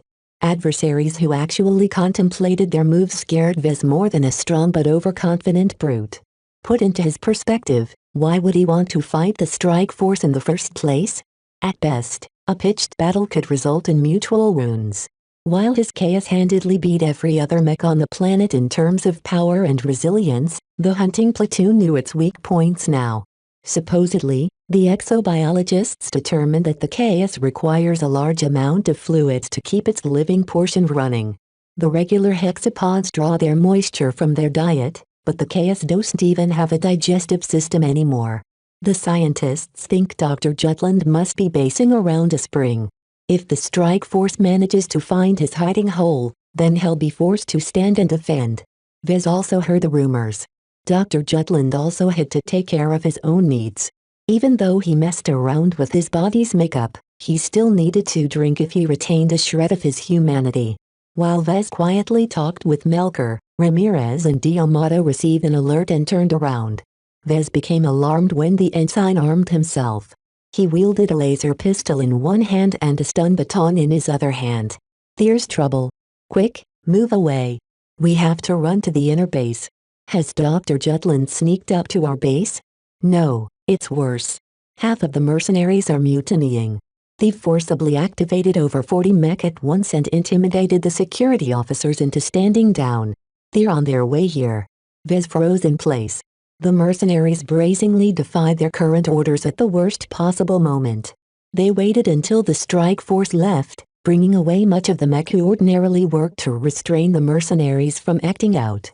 Without the deterrent posed by George Cavalry and the Stray Phantoms, the mercs who were supposed to defend the base instead turned against it in order to act out in their own interests. Even the base defenses couldn't do much to deter the mercs, as most of the turrets could only fire outwards. Any threat that bypassed the walls would ordinarily be handled by the mech in charge of security. For a moment, he considered running. But then he recalled the distance to the inner base and gave up. There's nowhere we can hide. The only way he could escape the incoming mercs was by making use of his stealth field. Though he strongly considered activating it now, he didn't wish to reveal one of his trump cards to his current audience. He never really fully trusted House Kane. The four waited for the workshop to open up. A small squad of mech coded and backstepped forward. The lead mech was a swordsman mech. It chopped down the toxic air with its massive two-handed blade, causing Vez and his companions to stumble backwards due to the wind it whipped up. A deep and grizzled voice patched into the local channel. Vez Larkinson, I'm going to have to ask you to surrender yourself in our custody. Vez recognized the voice. It was Commander Keller of Keller's Blades. Of all the possible mercs who had the guts to pull off this stunt, it had to be the Visions who organized the entire revolt. Ensign D'Amato bravely stepped forward. Mr. Larkinson is a mech designer contracted to House Kane. You have no right to apprehend him. The black mech crushed the tip of his mechanized sword into pavement of the workshop. The impact threw everyone back. Don't speak to me about rights. We're the ones who are risking our lives out there every day. What is the worth of a mech designer to the safety of my brothers and sisters? Don't forget that this expedition will only turn a profit if mech pilots like us continue to enter the forest. A handful of mercs on foot arrived at the workshop and forcibly pulled Vez away from Melker, D'Amato and Ramirez. None of his three companions made any moves to resist. Against the awesome power of a mech, nothing could make a difference. You'll regret this mutiny. Lord Kane never forgets a slight. The ensign impotently yelled. Commander Keller laughed without holding back his amusement. Lord Kane won't care a thing. Compared to a bag full of mana eggs, you're right, the safety of a consultant is not even a priority. Vez might not be so sure about that. Keller and his band of miscreants might enjoy their moment of superiority for now, but once the strike force and the main fleet returned, he'd lose much of his temporary leverage. Unfortunately, he'd have to wait a couple of weeks for that to happen. Right now, a sword many times larger than his own body pointed straight at Vez. He had no choice but to go along with Keller's arrangements. Chapter 184 Handover. The revolt spearheaded by Keller cleverly pitted the fate of the expedition against the freedom and safety of a hired mech designer. Commander Tregis could do nothing but glower and watch on from his personal mech. Though the mech that answered to his call could match the rebels in numbers, he hesitated to engage in a senseless battle that could only result in mutual annihilation. As a trusted subordinate of Lord Kane, he knew he had to prioritize the harvesting operation over anything else. Nevertheless, he felt he couldn't let the mercs tear down the social contract they had with House Kane. Even if he didn't like it, Vez understood what Commander Tregis had to go through.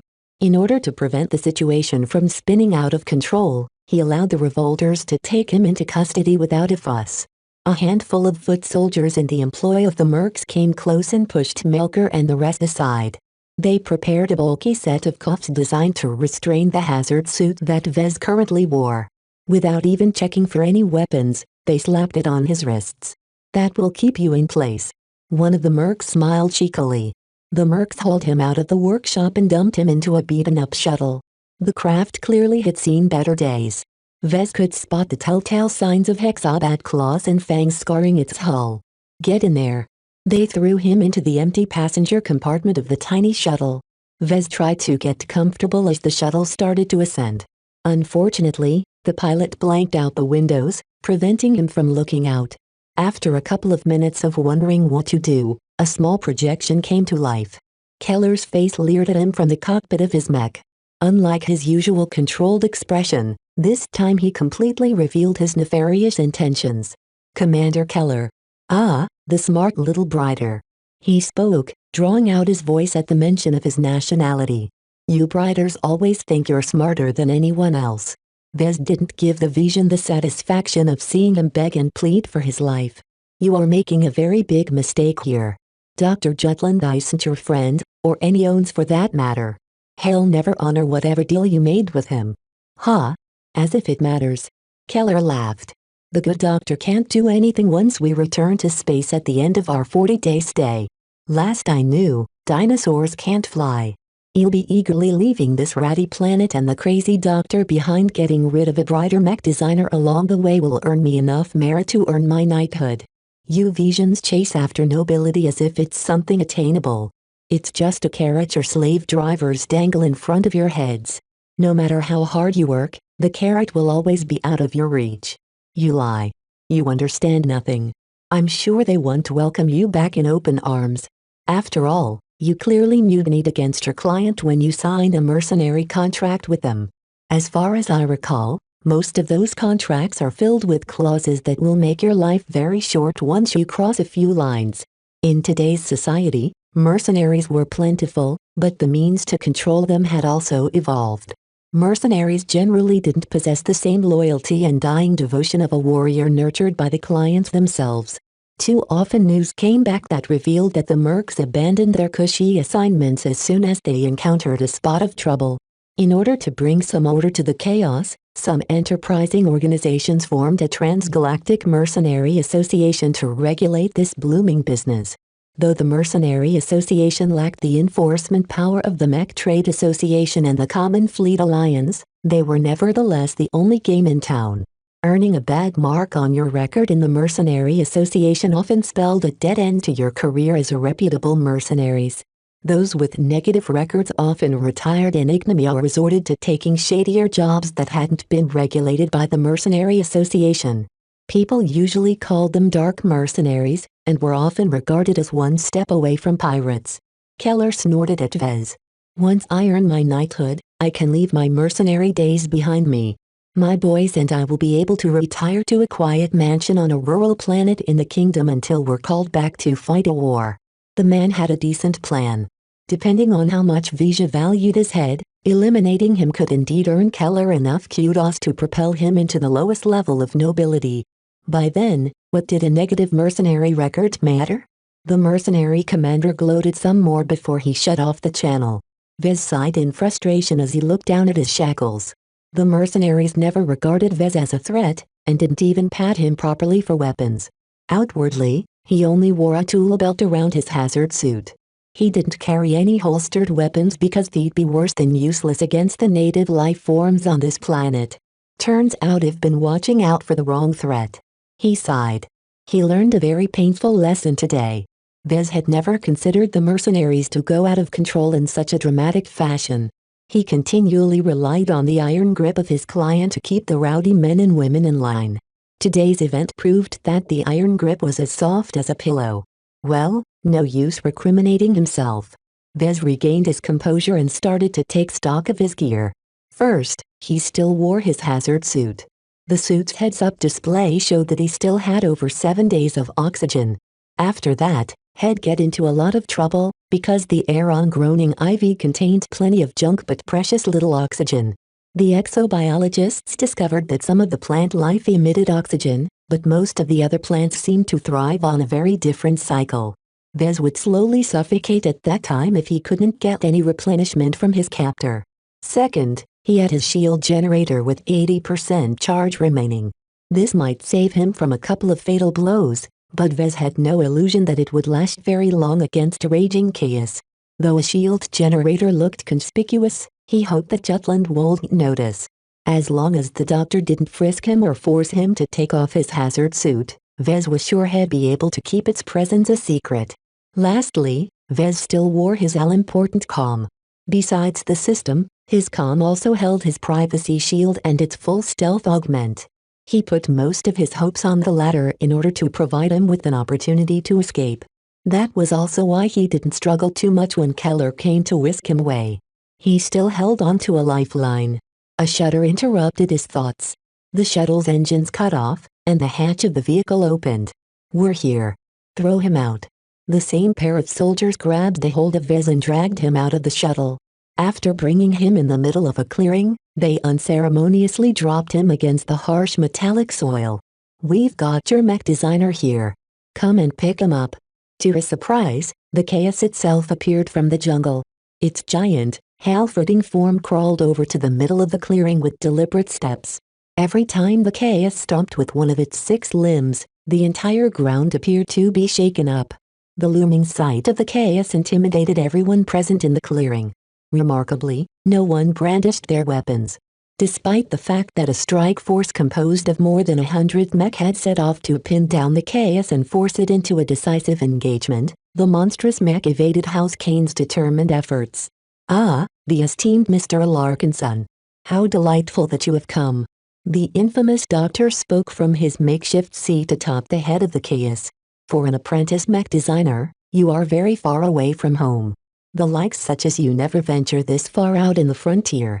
Vez chuckled deprecatingly at himself. "I let my greed get the better of my judgment." "Greed, the ever-present motivator of man. You can do a lot with greed," Jutland replied as he rummaged through his dirty lab coat and retrieved a small sack. He threw it towards one Keller's soldiers standing beneath the towering giant. The man easily caught the falling bag with dexterous skill. "As promised, hey, race your 50 grams of pure monoxyrite. Take care not to eat it all at once. You'll turn into a human furnace in seconds before blowing up. Your flesh will be scattered over hundreds of meters. I should know, because I once saw someone try." "Ha ha ha ha ha." Vez leaned back when the doctor continued to babble on.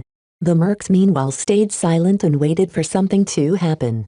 Once the soldier verified its contents with a handheld scanner, Commander Keller spoke out from the speakers of his mech. "It's all there. Thanks, Doc. Pleasure doing business with you. If you need anything else from me, I'll be sure to lend a hand." The doctor abruptly swung a smooth and scowled at the loose collection of mech in front of him. "I do not need more help from hired thugs like you. Do not presume that you are of equal standing to me." "My apologies, Doctor." Commander Keller and his gang of mercs ended the conversation as fast as possible and practically fled away at the first available moment. They didn't wish to hang around any longer in case Jutland decided to kill them on a whim. Unfortunately, Vez couldn't go anywhere. Even if his shackles didn't prevent him from running, a man on foot could never overtake the massive chaos. "Up you go now, mech designer. A vast new world awaits your mighty presence." The chaos lowered its tail and forced Vez to climb on top of it. A crude metal poke hammered between the unbreakable scales of the Chimera mech provided him with the only means for him to hang on to the mech as it slowly slithered back into the forest. Vez had an awful ride as he tried to maintain a seating on the moving mech. If his grip ever lost power, he'd fall several stories down and certainly break some bones. He could even bump against a sharp metallic tree on the way and cut a hole through his hazard suit. Once he started to get a hang of staying seated, Vez looked up to the raised head of the chaos. The Chimera mech practically strutted through the jungle as if it truly believed it ruled the forest. Dr. Jutland appeared to be engrossed in something as he frequently talked to himself and laughed. He considered sneaking off. The doctor didn't pay any attention to him at the moment, granting him a prime opportunity to flee from Jutland's presence. Perhaps his shield generator could absorb the impact of his fall. If Vez remained unharmed, he could immediately activate his stealth augment and run like hell. Yet he paused after considering the stakes. Even if he ran away now, he couldn't go very far. Without any map or way to orient himself in the jungle, he would never be able to find his way back to base camp. Furthermore, Vez wanted some answers. House Kane always acted like they held back a significant secret. Perhaps he could pry something important out of Dr. Jutland, though he also had to survive the doctor's unstable temper. Vez started with something simple. "How is it you're able to breathe without a suit?" "What's that? Did you say something?" Jutland turned his head and snapped at him. "Ha, your puny little mind won't understand the wonders I've been able to craft with my mind. The flesh is trivial. With my unfathomable genius, modifying by respiratory organs is child's play. I've done so much more to my body that it will break your simple little mind if I list them out. You might not know this, but I'm still a regular human. I'll die once my suit runs out of oxygen after a week." "What? Your suit runs out of air after a week? That's too short. You still have so much to do. Damn these hired thugs." Jutland's anger extended to the chaos.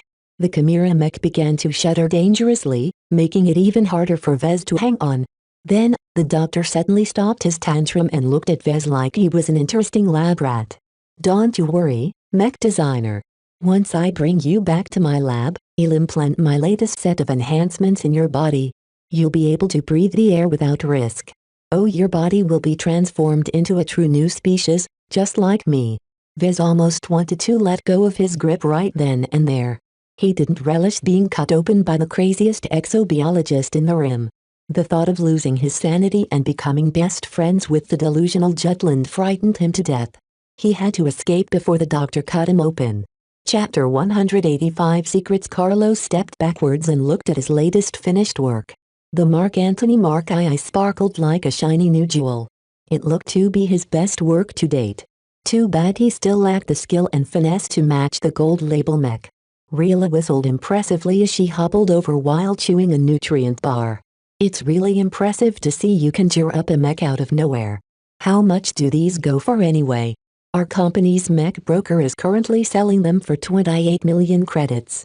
It used to be 30 million, but the models haven't proven to be very popular at that price.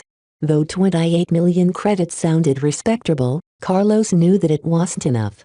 The Living Mech Corporation needed to accumulate billions of credits in order to establish a fully mature production line as well as acquire the necessary licenses to design and fabricate a newer generation mech model. Still, he believed that Vez had a handle on the problem. His previously average friend and classmate had turned into a terrifying mech designer as of late. While Carlos still scratched his head at the sudden transformation, his friendship with his increasingly inscrutable boss gave him a unique opportunity to ride on his coattails. Man, you must be rolling in credits right now.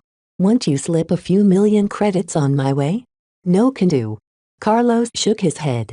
I don't have full authority to the company's accounts. Vez grandpa is constantly keeping an eye on the company's expenditures. As a director of the LMC, Benjamin Larkinson took an active interest in the development of the company.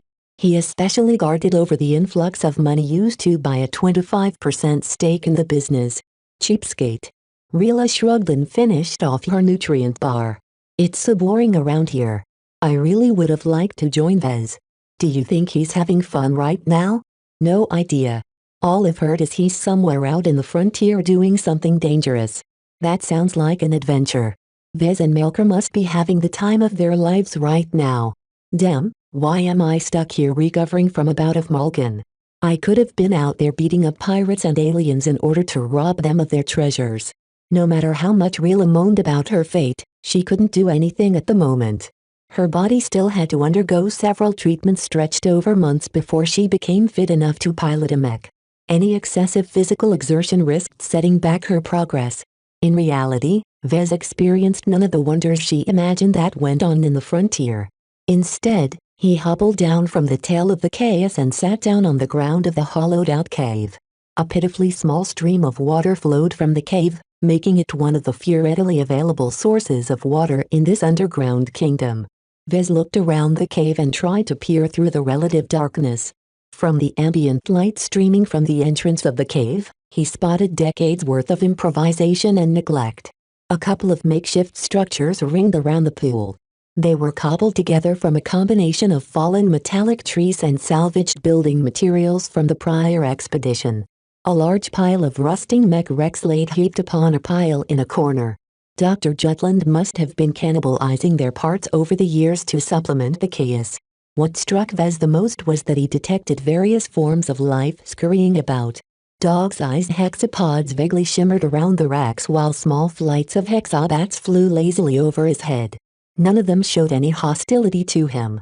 Vez figured that Jutland must have tamed them with his strange control method. The madman's ability to tame and direct the hexapods alone gave him the qualifications to call himself the king of the jungle. The chaos lumbered over a deep pool dug out from the side. It submerged itself into the water up until it reached its neck. Dr. Jutland removed the straps holding him to his makeshift seat and jumped to the edge of the pool with practiced ease. The man grinned at him, as if he knew what Vez tried to hide. There will be no rescue for you here.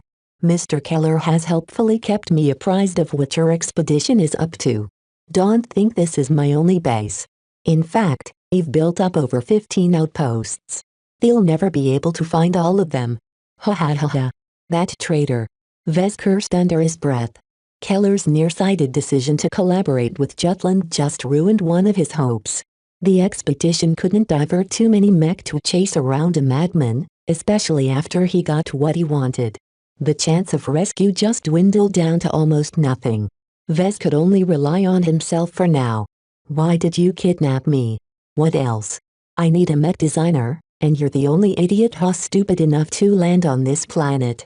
You're it, ha ha ha ha. Dr. Jutland's hysterical laughing grated on Vez. The man acted like he constantly injected himself with stimulants. Sometimes he paused and whispered softly to himself as if he had a second personality in his mind. When Jutland regained some clarity, he turned to Vez with a laser focus.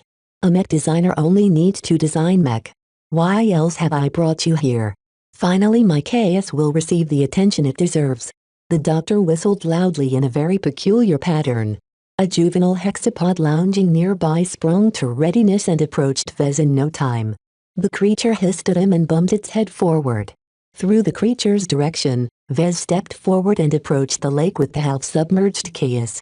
The mech looked like a wreck stranded in water, though the darkness prevented him from spotting more details.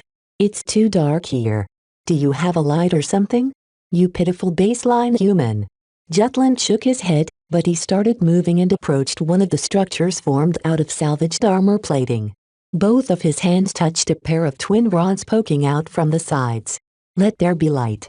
Something incredible happened. A live current emerged from Jutland's hands and transferred over to the rods. The entire cave came to life as different lights salvaged from wrecks lighted up and illuminated the breadth of the cave. Vez had underestimated the amount of hexapods Jutland gathered in his base. He could spot an entire colony of hexabats quietly resting on the roof of the cave. As for the landform hexabats, a small group of formidable adults rested near the entrance, ready to swat Vez into mush the moment he tried to escape. Jutland's control over the hexapods had reached a terrifying height that couldn't be explained through common sense. Even if he spent decades training up the same group of hexapods, he shouldn't have been able to make them smart enough to follow orders only a sentient being could follow. Are the hexapods sentient? He.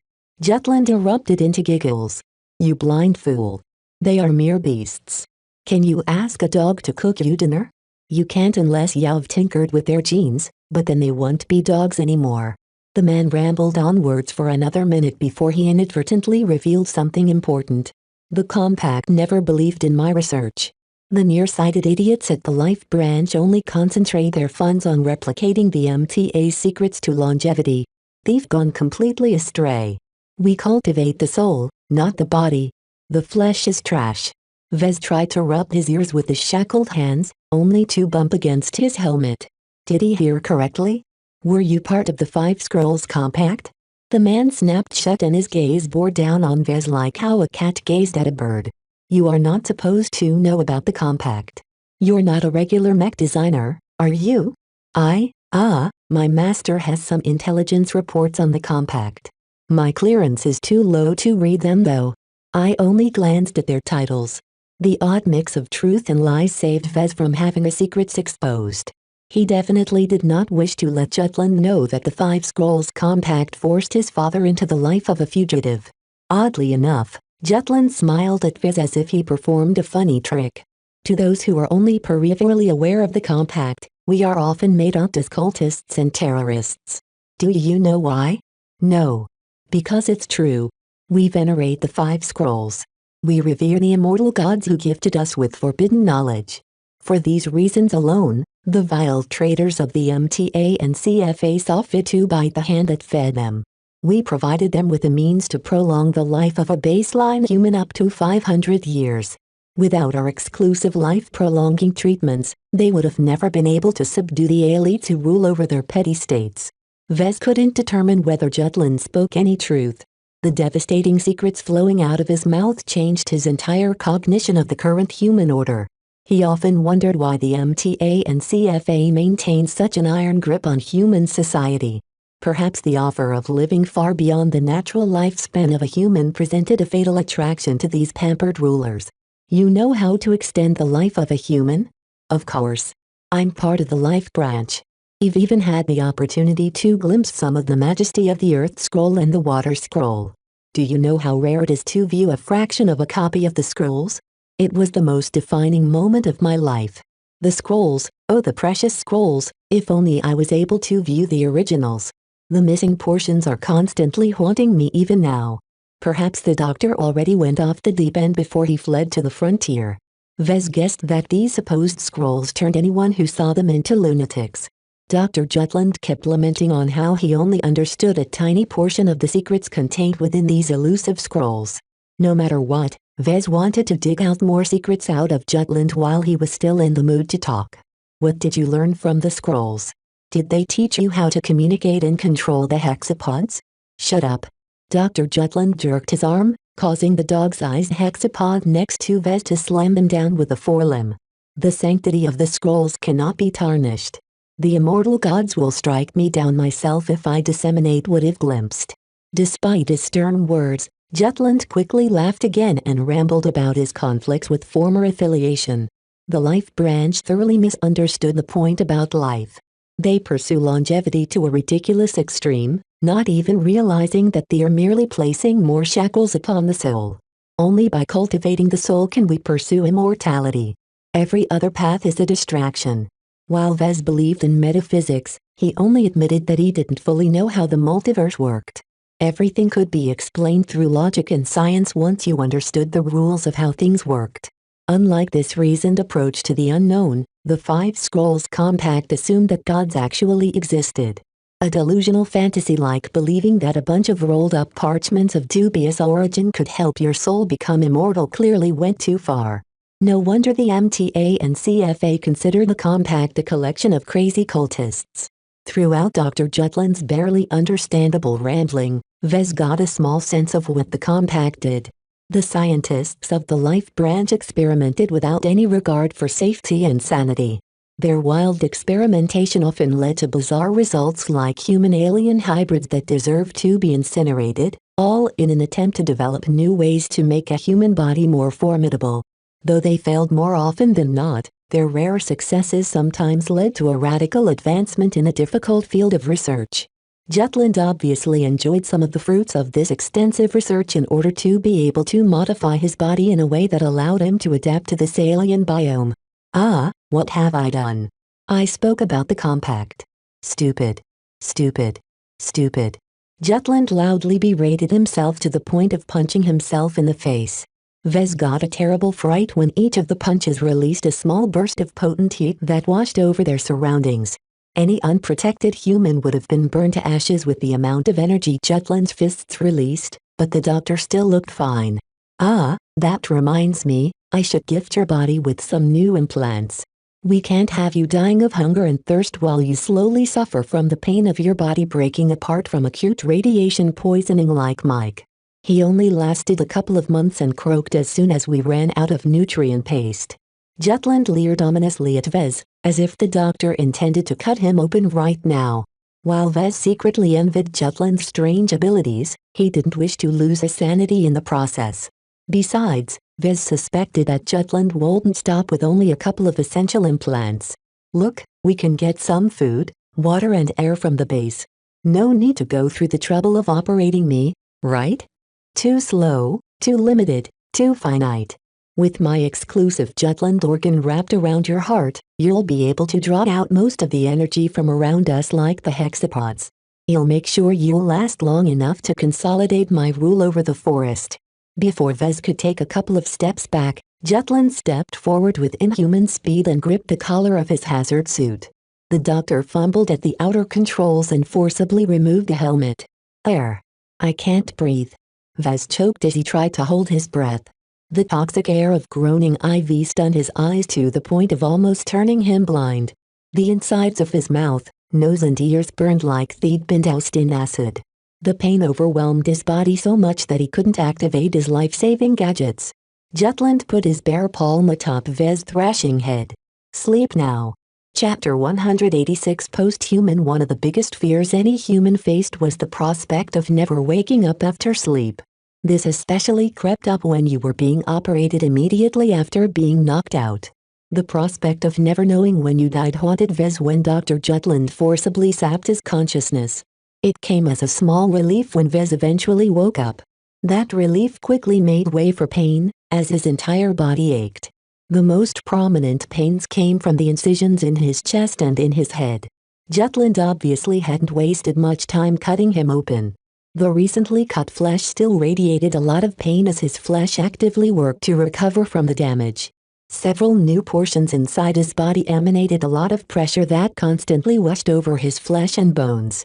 A portion near his heart constantly released a stream of omnipresent pressure that constantly pressed against his body as if he was a dam about to burst.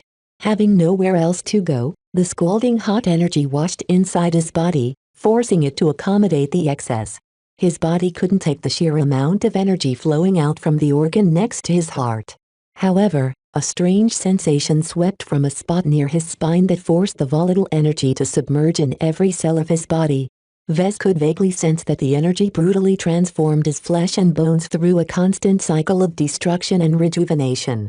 Each time his cells got destroyed, new ones grew in their place that were able to contain a little bit more energy before they reached their limits.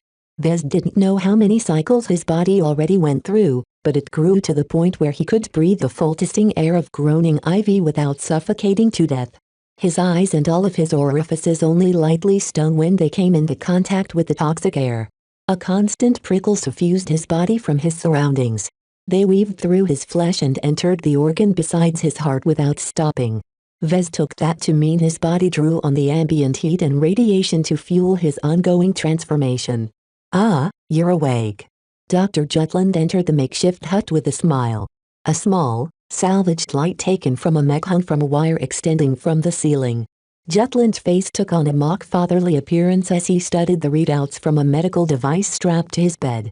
"Your life signs have stabilized. Good. You've passed the most difficult test." Jutland turned around and brought up a bucket filled with freshly butchered meat. He grabbed the random thigh of a juvenile hexapod and ripped the hearty scales from the flesh with his bare hands, coating it with greenish blood. After he finished removing the inedible scales, he extended the raw piece of meat to Vez. "Here. Eat. Your energy is limitless, but your body still needs nutrients." His overarching hunger suppressed usual disgust when presented with a raw piece of meat. Vez grabbed onto the shank and sank his teeth into the hearty flesh, not even taking note of his strength and denture. He finished up the shank in only a couple of minutes. His stomach finally subsided from its constant nagging for food. The urge to sleep overtook him. Vez tried to restrain his fatigue, but his strength and body overwhelmed his feeble desire. He returned to slumber just as Dr. Jutland injected his body with a strange solution. Over the course of an unknown amount of time, Vez kept waking up with hunger gnawing in his stomach. Each time, Jutland entered the hut and eagerly handed him another freshly butchered hexapod limb. Sometimes, the doctor fed him their organs. Vez even got to sink his teeth into a juvenile's heat organ, which instantly scorched his mouth despite its increased tolerance for heat.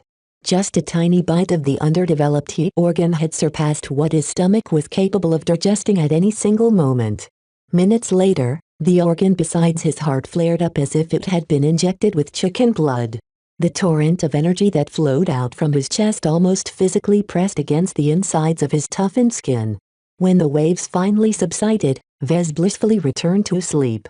After his 20th or something awakening, Vez woke up devoid of excessive hunger. His body had finally finished whatever Jutland had initially spurred on. His exposed flesh withstood the alien atmosphere without any signs of degradation. Though his body still generated a lot of energy, most of it threaded through his body in a circle and returned to the strange organ in his chest. When Jutland finally returned to check his body, he cackled maniacally. "Ha ha ha ha. You not only survived the process, but exceeded my expectations." "What did you do?" Vez asked weakly. Though the excessive energy invigorated his body, he had a hard time gaining control over it. It was as if the energy didn't belong to him but merely rented space in his body. Sporadically, it even showed signs of erupting, which Vez suspected would be really bad. Jutland grinned at the opportunity to brag. "I put in 27 years of focused research to use. My Jutland organ is carefully designed and grown to incorporate the best traits of a hexapod's heat organ. Meanwhile, the regulator I've implanted in your spine has spurred your body to renew itself along a modified genetic makeup. All of your cells down to your bone marrow have fully adapted, just as I intended. Did you change my genes? Of course. It's the only way I can force your body to transform with the failing tools I have on hand. Be glad that I found out that you took an initiating elixir. Without that gene boost as a primer, I would have never been able to spur your cells to swap their DNA so effortlessly. Vez recalled the M21 initiating elixir gifted by his master. He only received a small boost in attributes from the injection, but had been told that it only laid the groundwork for further gene boosts.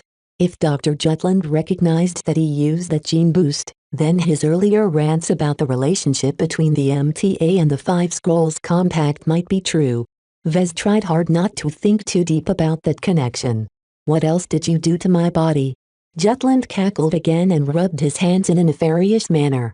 He rambled on a bit about the various enhancements he developed over the years. His Jutland organ formed his magnum opus, but he didn't limit his research on the humanized heat organ alone. Overall, Vez received two other major enhancements.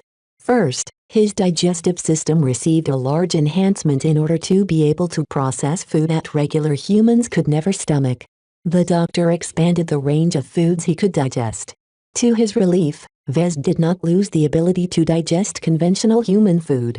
He hadn't lost any capabilities in that area. Instead, his digestive system became even more effective in extracting every possible nutrient out of everything he ate. Combined with the energy provided by his heat organ, Vez required a lot less food to make it through the day. Next, Jutland implanted a small growth next to his spine that initially directed the transformation of his genes. Now that his body adapted to his revamped genes, the regulator organ mainly functioned as his heat organ's central processor. For example, the energy cycle within his body had only come into being with the help of the regulator organ.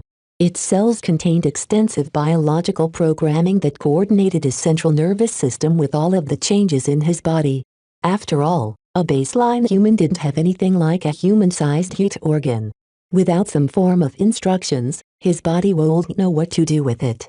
The regulator essentially augmented his baseline central nervous system like how his full stealth augment added a new function to his privacy shield.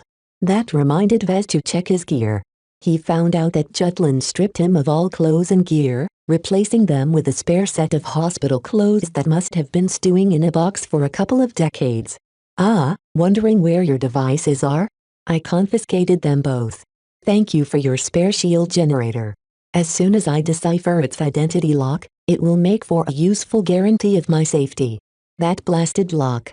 The latest system is too tricky. Vez already expected to be stripped of his shield generator when Jutland stumbled upon it. After all, without it, he'd be at the mercy of his deranged captor. He could only give up on that avenue. Instead, he focused on his comm. He had to get his hands on his system. What about my comm? What about it? I needed to redesign the chaos. Do you expect me to design a mech by drawing hexapod blood on the ground? Jutland waved his hand dismissively. I've salvaged a number of terminals from a couple of derelict workshops from the first expedition. Half of them still work, last I checked. Their processors have never been rated to endure this much radiation and corrosive air over time. Even if they still look functional, you can't trust them to produce reliable results. Then I'll commission the Thug Keller to steal a terminal from your current expedition. That won't do. The workshop runs on a vastly different software suite. I'm used to working with the software installed in my comm. Please give it back to me. Dr. Jutland uncharacteristically fell into silence. After a long consideration, he nodded and pulled out a familiar comm from his dirty lab coat and threw it onto Vez. Fine. But no more delays now. You've slept for 8 days straight now and your expedition is already halfway through its window. You'll start your work immediately. The news that Vez had intermittently slept over a stretch of 8 days affected him greatly. He already missed so much. A new sense of urgency washed over his mind, spurring him on to sit up from his cot. He slowly reached upwards, but his sudden movements disturbed his internal energy cycle. A large portion of energy escaped the cycle and traveled onwards until it smashed the front of his chest. The invisible impact forced a painful cough out of Vez. He heaved a bit and vomited out some blood. Reckless. Just because your body finished its transformation doesn't mean you've mastered your new source of energy. How can I control this rampant energy? You can't. Jutland cackled again. An unenlightened boor like you will never be able to master this higher form of energy. Instead, the cycle will continue to revolve your internal energy until its quantity surpasses the limits of your flesh. Am I dying? Everyone is dying, Vez. You are merely expiring faster than others because your body is eventually unable to process the vast amounts of energy from my Jutland organ. You'll blow up in a grand explosion that will spread your scattered flesh over many kilometers. Maybe you'll even break Mike's record. He. Jutland's insane behavior frightened Vez but also made him question why his thoughts and behavior still remained the same. Had Jutland improved his new organs and fixed the flaws? Don't think all of that energy will keep strengthening your body. Jutland ominously said after he recovered from his latest bout of giggling. The flesh is weak. Your only salvation lies in cultivating your soul. I predict you'll be bedridden for a few weeks. Don't bother moving away. Instead, start working on improving my steed. Dr. Jutland made some arrangements to his bed so that Vez could prop himself up into a somewhat comfortable seating position. He also threw a data chip at Vez that he could slot into his comm. I'm not a mech designer, but years of boredom have given me plenty of time to master a trivial scanner device. I've already included extensive scans of the chaos in that chip. Ignore the living tissue and focus on remedying its mechanical components. After Jutland finally left the hut, Vez tiredly smiled. Despite the ticking time bomb implanted in his body, he remained hopeful he could remedy the flaws in his body. He already achieved significant progress after Jutland had rambled about the soul. Even though he automatically dismissed the doctor's assertion, his beliefs gave Vez a clue on how to tackle his runaway energy cycle. Obviously, Vez couldn't rely on his body to sort the problem out itself. Even the regulator organ did nothing but impose a rudimentary cycle that extended his lifespan from a couple of hours to a couple of months. Vez didn't believe in the existence of the soul. Yet the idea prompted him to employ his mind. He instinctively sharpened his focus onto his Jutland organ, trying to impose his will on it. He treated it like he wanted to nurture the X factor onto a design. Strangely enough, it worked. His Jutland organ jerked a bit, and it took several minutes to figure out how he could dial down the overactive organ. The energy cycle slowly subsided from a raging torrent to a placid stream. It became much more bearable for his body, which enjoyed a reprieve for the first time in more than a week. He regained control over his body in rapid time, which broke Jutland's estimate that he required weeks of rest before he could even leave his bed. Now we're talking. Now that he managed to restore his mobility, Vez could finally cook up an escape plan. Earlier, Jutland ignorantly handed him back his comm. Not only did he regain access to the stealth augment, he also recovered the ability to access the system and its various marvels. Vez carefully pretended to be weak and tired and slowly activated his comm. Instead of opening his hidden mech designer system, he executed a mundane designer software. Who knew if Jutland kept some eyes on him? Vez had to be very careful in order to preserve his ability to escape. First, I'll have to master this abundant power reactor in my chest. Pseudoscience or not, Vez resolved to cure his body through his own efforts. He refused to entertain Jutland's delusions and his heretical faith that he could find salvation from these supposed immortal gods. Vez recalled two very pertinent quotes he learned from school that guided his resolve. First, any sufficiently advanced technology is indistinguishable from magic. Second, the weak believe in God while the strong seek to surpass his existence. Chapter 187 In Shambles. Vez currently likened his body to a balloon that steadily took in air without stop. His body could only hold a limited amount of energy. Even after Jutland directed his body to grow stronger, it had reached its limits, meaning that Vez eventually faced the possibility of bursting apart like a balloon with too much air.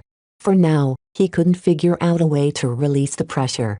The strange energy cycling inside his body consisted of a strange sort of energy that resembled a thick, permeable gas of some sorts. It was remarkably difficult to control and currently Vez had no way of siphoning a portion outwards. Therefore, the only way to relieve the problem was to slow down his overactive heat organ. Such a solution wouldn't work forever, as he merely delayed his eventual death, but he bought himself a lot of time. When Vez narrowed his concentration on corralling the heat organ, he estimated that the rate of accumulation had slowed down to a fifth of its former activity level. His active efforts also pulled the wind out of his internal energy cycle, which reduced the pressure it put onto his body. This allowed him to regain his mobility. I can't keep this up forever, though. It took a lot of effort to maintain his current level of concentration. Vez felt as if he had to maintain two trains of thoughts, one for the present and one dedicated to keeping his heat organ in check. Designing the Mark II, which employed 3 images, had been a bit more onerous. He estimated he could keep this up for 3 hours at a time before he needed to take a break. He also determined that he couldn't maintain his concentration when he slept, which potentially cut the effectiveness of this exercise by a third. This is merely a temporary fix. He'll find a more permanent one once it returned to civilization. At worst, he'd travel to the Titanium Garden and beg Master Olson to remove his newly implanted organs. Despite the awesome power they provided, it was useless if he couldn't control it. Vez constantly played with fire the longer he hosted this strange new energy. The door of the hut slammed open. An angry-looking Jutland saw that Vez hadn't done much of anything, as he still pretended to be suffering from enough energy. Get a grip. Your body isn't crippled to the point you're never able to move again. Get to work. Vez minutely shook his head. Despite all of his fanciful thoughts, he remained vulnerable to the whims of a madman. Let's see what's on the data chip. When Vez studied the contents of the data chip, he found the information to be partially complete. Much of the inner portions of the chaos remained obscured, as Jutland probably didn't intend to put all of his eggs in a single basket. Pity he didn't know that Vez already had a good look inside, courtesy of Lucky. Dr. Jutland made detailed scans of his Chimera mech mechanical components. In case of salvaged components, he also documented the racks from where he sloppily removed them. The chip even contained the precious notes of the initial mech designer. Parsing them proved to be a challenge for Vez. The mech designer mostly wrote down minuscule details and incomprehensible calculations that meant nothing without knowing the context. The mech designer never intended to present his notes to others, so he didn't bother to format them in a way that allowed other mech designers to pick up his torch. Puzzling through the schematic and documents yielded a little more understanding of the chaos. The mech designer not only mastered the humanoid form, but also knew his way around several beast shapes, including reptilian ones which the hexapod mostly resembled. Vez vaguely gleaned several insights about the peculiarities a reptilian form demanded. It's all about stability.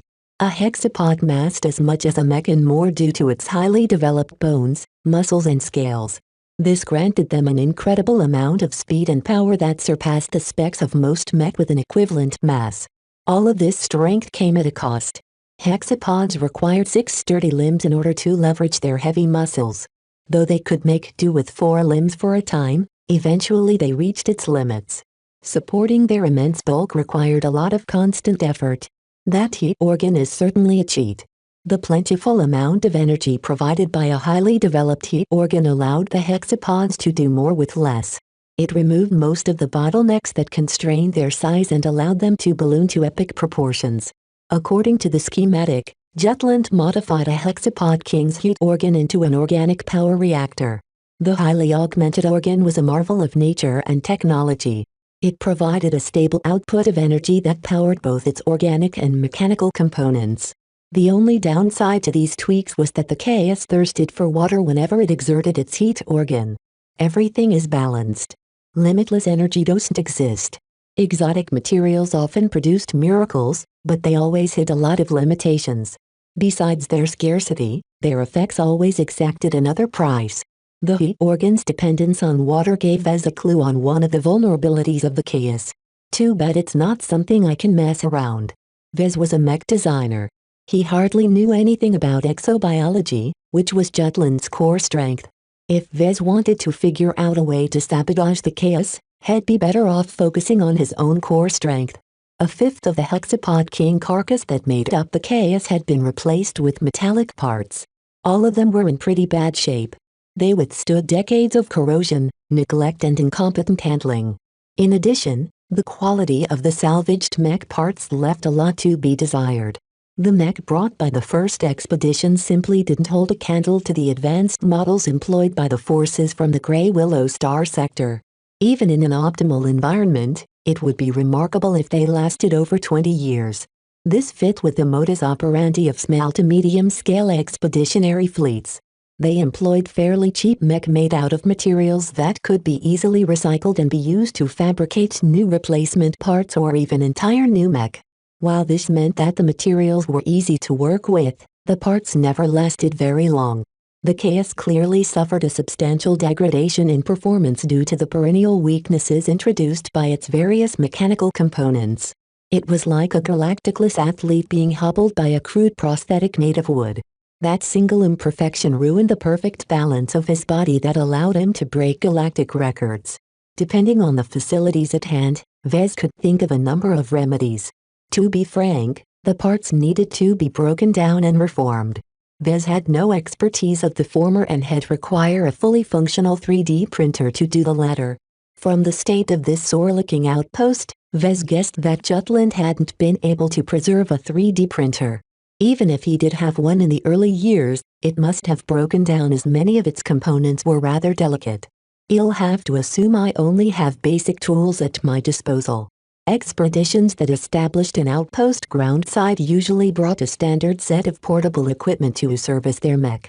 A compact autoforge was a step down from a 3D printer in that it couldn't fabricate precise components from a ready supply of raw materials.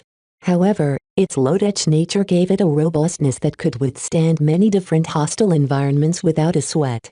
I don't know how to work an autoforge. He used to handle one when he studied mech design, but only to familiarize himself with its various functions. The much superior industrial 3D printers provided students with a much easier experience. Only the true hardcore metallurgists kept hanging around an autoforge in order to fine-tune the casting of alloys. Vez spent the rest of the day drawing up a preliminary overhaul of the chaos. He only touched up the most glaring weaknesses in order to placate Jutland. The next day, Vez woke up with his entire body aching lightly. He obviously lost control over his energy cycle somewhere in the night. Without his conscious direction, his heat organ went back to pumping his energy at full throttle. Jutland came by some time later. Good. You're awake again. You better show some work, or I'll feed you to my subjects. I've already drawn up a plan. Vez quickly replied, and proceeded to show his captor his meager efforts. HMPH. Considering the state of your body, you've made an adequate amount of progress. How soon until you finish a new design? That's difficult to say because I don't have a complete grip on the facilities you have on hand. Do you still possess a working 3D printer? I don't know. Let's take a look. It's your first day on the job, so you better familiarize yourself with your workplace. Haha. The doctor summoned a random juvenile hexapod and dumped Vez onto its back. Its coarse scales chafed against his skin, but Vez refrained from uttering a complaint. Ever since he started working on the doctor's long-awaited overhaul, Jutland hadn't exploded into anger very often. When the hexapod brought him to a shambling shack, Vez got to see the outpost's workshop. Well? What do you think? I've salvaged more than enough tools for you to work with. I've even hauled over a 3D printer for you. It looked abysmal. A broken 3D printer took up most of the space. From all of the rust and broken parts poking out of its massive shell, Vez directly wrote it off. As for the pile of handheld tools such as plasma cutters and welders, he briefly sorted them and found that maybe 1 in 4 still worked. At least the workshop held an autoforge. It exhibited sporadic signs of use. Jutland must have fumbled with it over the years as his chaos began falling apart and needed more mechanical replacements. The hexapod brought Vez over to the autoforge. He turned on its control terminal. It booted up at least. When Vez initiated its diagnostics, the terminal reported the state of the autoforge. While he didn't understand some of the readings, he noted that the machine largely held up despite the abuse it suffered over a period of 27 years. Your autoforge needs some work. It's not in the best shape. Then fix it. Vez bought some more time for himself with that trick. The diagnostics painted a worse picture than what actually went on, as the diagnostics reported all of its error reports up front. That gave the machine the illusion that it suffered under a mountain of issues. Jutland left the room to do his own things, but before he left he ordered the hexapod to stay put. While Vez didn't relish hanging on to the creature all day, it behaved noticeably docile under Jutland's influence. He probably didn't have to worry about it getting hungry and wanting to take a bite out of Vez. "You won't eat me, will you?" The stupid creature didn't even jerk at his question. Whatever. Now that Vez had a better picture on what he had to work with, he began to formulate an actual escape plan. After thinking through his options, he reluctantly gave up on running away on his own. From what he saw, a horde of juvenile hexapods guarded the cave and its surroundings. With only 5 minutes worth of stealth, Vez could never run away fast enough to escape Jutland's reach even if he sabotaged the chaos. He'd have to send a signal back to base camp asking for rescue. In order to send a strong enough signal that could penetrate the miasma of metallic particles and garbled radio spectrum, he'd have to get his hands on 2 different things. First, he had to get his hands on a transceiver. Fortunately, Jutland's data chip showed him that most of the derelict mechs still possessed their transceivers, though they weren't in the best shape. Vez could use the tools at hand to covertly bring them back online. Second, in order to penetrate the miasma, he required a massive amount of power, enough to short out the transceiver seconds after it sent out its message. Vez expected a lot more difficulty in getting his hands on a power source. The base obviously ran on Jutland's own internal energy, which he somehow converted to a stable current. The salvaged energy cells Jutland used as batteries must have also slowly degraded to the point where they frequently ran out of juice. Powering a high-strength transceiver would probably drain most of the energy cells all at once, alerting Jutland that Vez had done something sneaky. Once he came across the transceiver, there would be hell to pay. "You've got to find an alternate source of energy." Vez instinctively turned his attention inwards. His internal energy cycle continued to revolve inside his body. Could he figure out the trick Jutland used to draw out the strange energy in the form of electricity? Chapter 188 Opportunity. Vez spent the next couple of days pretending to be physically infirm while dragging his feet on the redesign of the chaos. Jutland frequently hounded him in his free time and made sure that Vez presented some progress. His job became vastly more complicated due to its dual nature as a mechanical and living machine. The huge Chimera mech incorporated a vast amount of living tissue that Jutland spent a lot of time trying to keep alive. The incomplete schematic included in the data chip only briefly mentioned the various functions of the strange organs inside the beast. In truth, Vez only partially directed his attention on the chaos. Most of its complexity lay in its living components. As for the mechanical parts, they mostly provided support, taking the place of bones and tissue that Jutland hadn't managed to save. They were simple to design but difficult to fabricate. The lacking facilities available in the cave forced Vez to be a little more creative in his designs. He had to take into account his meager proficiency with the Lodechwada forge. Whenever Jutland holed up in his lab to cook up his latest biological horror, Vez slacked off in his current duties and focused on his goal of upgrading a transceiver and providing it with a vast amount of power. Both of these challenges required a lot of effort to make any headway. Vez gained an opening when the doctor suddenly appeared alarmed and readied the chaos for action. The nerve of these outlanders. "I will be off for a while." Before he left, Jutland gave a stern warning for Vez to stay put. He called out even more hexapods and stationed them around the entrance and his most important labs. If Vez got anywhere near the creatures, they'd gobble him up without hesitation. The biolab practically turned into an impregnable fortress by the time the doctor finished his arrangements. Seeing the chaos come to life and emerge from the pool of water once again gave Vez a sense of majesty. Even devoid of actual life, the Chimera mech still provided him with a sense of dread. Each step elicited a minor earthquake. Its vast bulk forced the chaos to expend a mountain of energy which its modified heat organ provided in spades. It slowly crawled out of the cave like a dragon about to raid a village. Something serious must have happened that caused Jutland to bring out the big guns. Ever since he kidnapped Vez, Jutland had been content with keeping an eye on Vez while he holed up in his precious labs. Perhaps the expeditionary forces stumbled upon something important to Jutland. "I'm finally alone." Without the good doctor looking over his shoulders, Vez could accomplish a lot more things. He scoped out the outpost for the last few days and got a good measure on Dr. Jutland's security arrangements. The man generally disdained relying on technology. Everything high-tech had already degraded to the point of turning into scrap.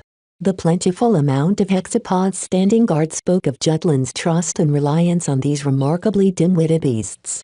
Though Vez still hadn't gotten a clue how Jutland directed the alien creatures. Still, no matter the control method, he doubted they worked like cameras, which meant that Vez had free reign of much of the outpost. Besides the biolabs and exit, Vez could walk everywhere as he pleased. In his boundless confidence, he judged that Vez should still be coping with his runaway internal energy cycle.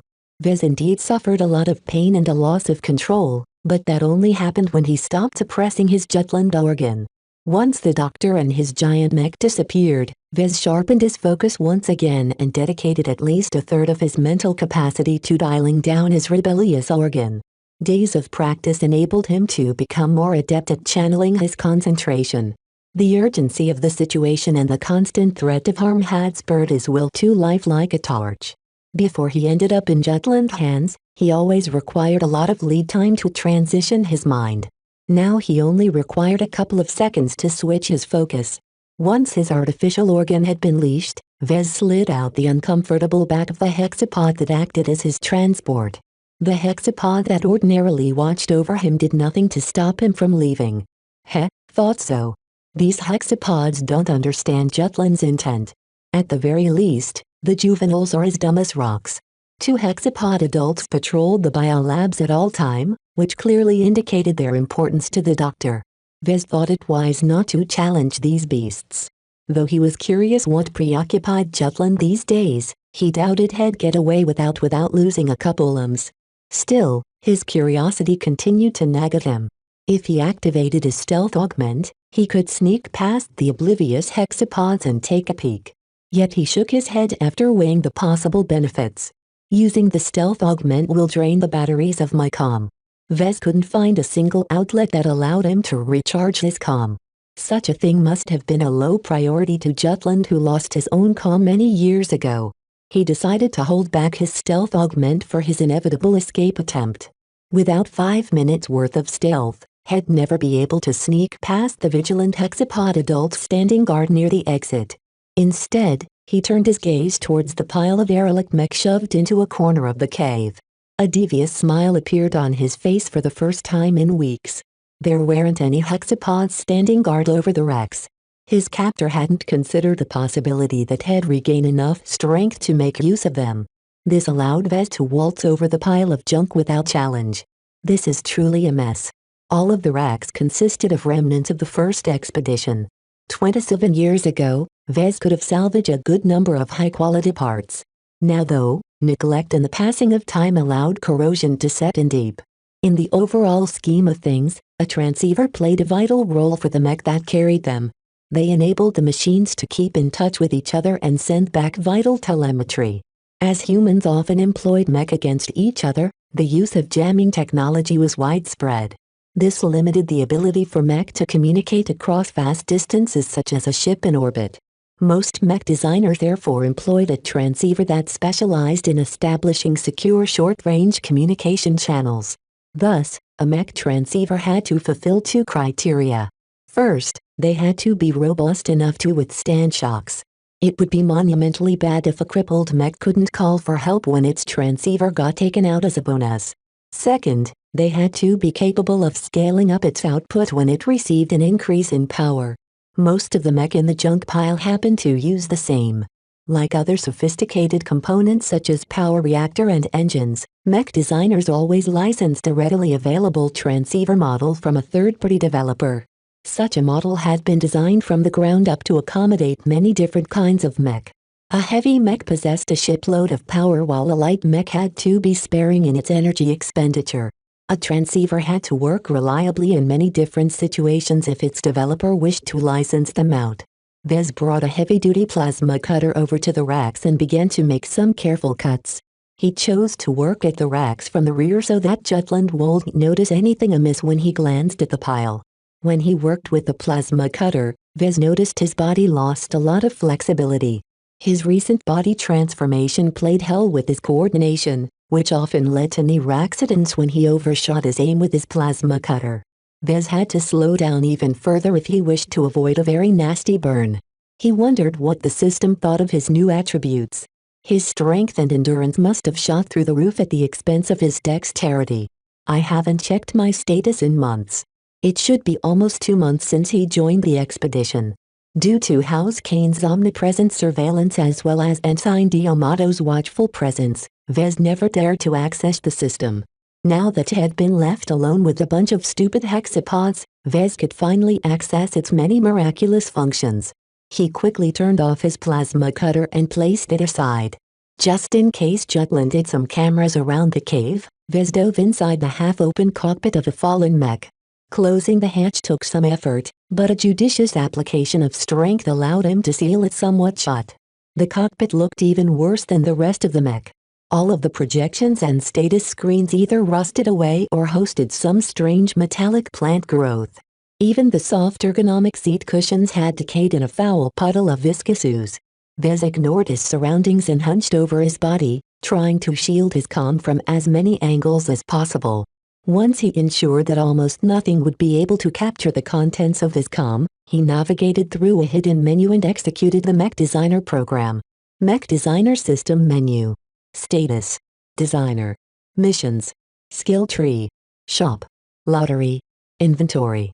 The familiar menu reassured him that he hadn't lost his most important tool in his career. The system accompanied him in his current rise as an apprentice mech designer. The difficulties he faced nowadays strained his current capabilities. Without the help of the system, Vez faced an uphill struggle if he wished to escape with his hide intact. First, he called up his status. Status.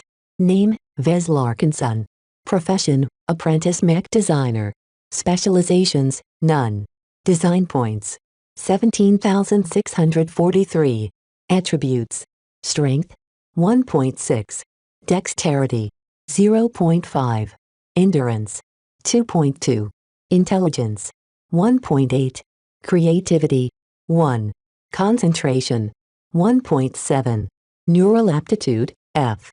Skills. Assembly, apprentice, 3D printer proficiency III, assembler proficiency III. Battle mechatronics, apprentice.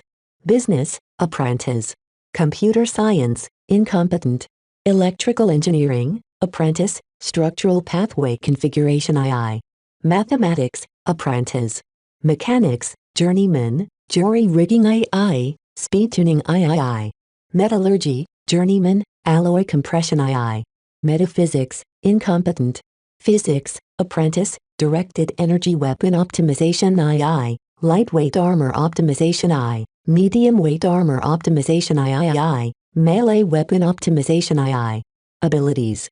Super Publish, available. Can be activated once a year.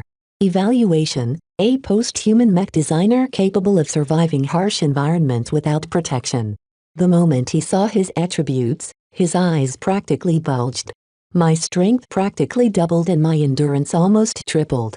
The last time he checked his status, his physical attributes all scored below average at 0.8.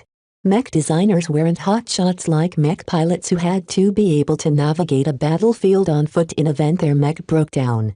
Thus, Vez always paid no attention to his lackluster fitness. Right now, Vez didn't know what to think. His strength and endurance rose to a ridiculous level to the point of throwing his balance out of whack. He even broke through the natural genetic limit of a human body by surpassing the barrier at a score of 2.0. As expected, all of the benefits came at the cost of dexterity. He definitely had to address this deficiency once he returned along with every other side effect. The system's status only summarized his attributes. They didn't list out his overall fitness nor all of the junk that Dr. Jutland stuffed inside his body. My DP hasn't grown by much. He muttered with disappointment. After thinking about it, Vez figured out the reasons. Had been absent from the market for 2 months. This pushed him out of the current news cycle, which severely impacted his brand awareness. Several other factors also limited the sales of his catalog. His earlier creations performed fairly bad compared to the most popular mech in their market segments. His later works could be piloted for free via the game centers that participated in the promotion spearheaded by his publicist Gavin. Only his most radical fans purchased the Young Blood or the Old Soul. The accessible and well-received Young Blood already capped out its DP contribution. so Vez earned nothing else from its sale. As for the Old Soul, its ambush sniper playstyle didn't appeal to the vast majority of young potentates who craved instant action. Well, it's not like I can squaff at 17,000 DP. I can do plenty of things with this amount. Chapter 189 Ingenuity. With around 17,000 DP in his name, Vez had to consider his purchases carefully. The greedy system charged an arm and a leg for a high-power transceiver or high-density energy cell, the latter of which also came without a charge. It'll be a waste to purchase an item from the shop except for attribute candies, he concluded. A side effect of his decreased dexterity strangely reset the prices for the equivalent candies. It seemed like such a great deal that Vez instantly bought 3 of them in order to regain his former level of coordination. Dexterity attribute candy. 500 design points. Dexterity attribute candy. 600 design points. Dexterity attribute candy. 700 design points. After swallowing the candies one after another, his body merely tingled for a couple of minutes before it finished its transformation. When he flexed his fingers, he nodded in satisfaction. His body hadn't changed much, but he regained his coordination, which helped him a lot when he worked with his tools. He retained 15,000 DP after his minor purchase. This sum wouldn't be enough to purchase a powerful item, but he had plenty to spare for handy skills and sub-skills. When he initially obtained the system, Vez spent a lot of DP on skills. Only later did he wake up to the fact that he needed to upgrade his attributes and his equipment as well, so he spent vast sums on the latter 2 categories to make up for his deficiencies. That doesn't mean I can neglect my skills. A mech designer relied on his knowledge and expertise to make a living. A powerful mind assisted him in advancing up the ranks, but what mattered now was what he could do with the resources and tools at hand. Their awful state made them very difficult to work with at his current level. Vez had only ever really worked with gear in their optimal or at least well-maintained state. Now that he had to work in dismal circumstances, he urgently required an upgrade in his capabilities. Otherwise, it will take too long to get a transceiver up and running. Vez didn't expect Jutland to return for a couple of days, but he'd be hard-pressed to complete his project by then without the convenience of a working 3D printer. The Audioforge worked great with large, uniform components but couldn't really fabricate any micro-components such as processors or chipboards. Salvaging incompetent. 1,000. Salvaging novice. 2,000. Salvaging apprentice. 4,000. Signals and communications incompetent. 200 DP. Signals and communications novice. 400 DP. Signals and communications apprentice. 800 DP. Jury rigging III. 600 DP. Vez added 2 major skills to his repertoire. The salvaging skill encompassed everything related to recovering parts from derelict mech. Purchasing the skill in succession dumped a large amount of knowledge into his head. While the cost of getting it up to apprentice level halved his available DP, his increase in capabilities made it up in spades. It urgently filled the gap in his knowledge on how to fully exploit the heaps of wrecks piled up in Jutland's cave. At least I won't be ruining anything I dig out now that I know how to recover them safely. Different from fundamental skills like physics or mechanics, Vez learned a large amount of practical knowledge instead of highly abstruse theories. Seasoned salvagers mostly learned on the job, and the system-granted skill offered him years' worth of experience in an instant. His entire perspective changed. Where once Vez saw a wreck, now he saw a hidden treasure ready to be unearthed. Even with all of the damage and corrosion, Vez could still recover millions of credits worth of materials and components. Even if he failed in his mech designer career, he could still earn a decent living among the raw and tumble world of salvaging. Heh! They earn a lot, but they're also exposed to a lot of danger. After all, not everyone appreciates a grave robber. The other skills spoke for themselves. Vez always gained a lot of use out of his jury rigging skill, which allowed him to apply unconventional solutions in case he lacked the ideal part for the job. Enhancing it brought him a wealth of insight that, among other things, increased his understanding of damaged parts and how to employ them despite their deficiencies. He also picked out some primers on signals and communications technology in order to avoid fumbling like a caveman when he tried to repair a transceiver. As a bonus, The skill also provided him with the good foundation on how to reduce mech emissions and enhance their stealth. Naturally, this benefit would only help him out later once he returned home. Status. Name, Vez Larkinson. Profession, apprentice mech designer. Specializations, none. Design points, 6,843. Attributes. Strength, 1.6. Dexterity, 0.8. Endurance, 2.2. Intelligence, 1.8. Creativity, 1. Concentration, 1.7. Neural aptitude, F. Skills. Assembly, apprentice, 3D printer proficiency III, assembler proficiency III. Battle mechatronics, apprentice. Business, apprentice. Computer science, incompetent. Electrical engineering, apprentice, structural pathway configuration II. Mathematics, apprentice. Mechanics, journeyman, jury rigging III, speed tuning III. Metallurgy, journeyman, alloy compression II. Metaphysics, incompetent. Physics, apprentice, directed energy weapon optimization II, lightweight armor optimization I, medium weight armor optimization III, melee weapon optimization II. Salvaging, apprentice. Signals and communications, apprentice. Abilities. Super Publish, available. Can be activated once a year. Evaluation, a post-human mech designer capable of surviving harsh environments without protection. Right now, Vez figured he gained the minimum amount of proficiency for his current project. His status page looked much better equipped to face his current crisis. A low-end transceiver isn't complicated in its functions. I should be able to salvage most of what I need from these wrecks. What else should I spend my 6,800 points on? Too bad the mech designer system only conveyed skills related to his primary profession. Vez could sorely use an upgrade in his ability to survive in an alien wilderness. He shifted his priority to the chaos.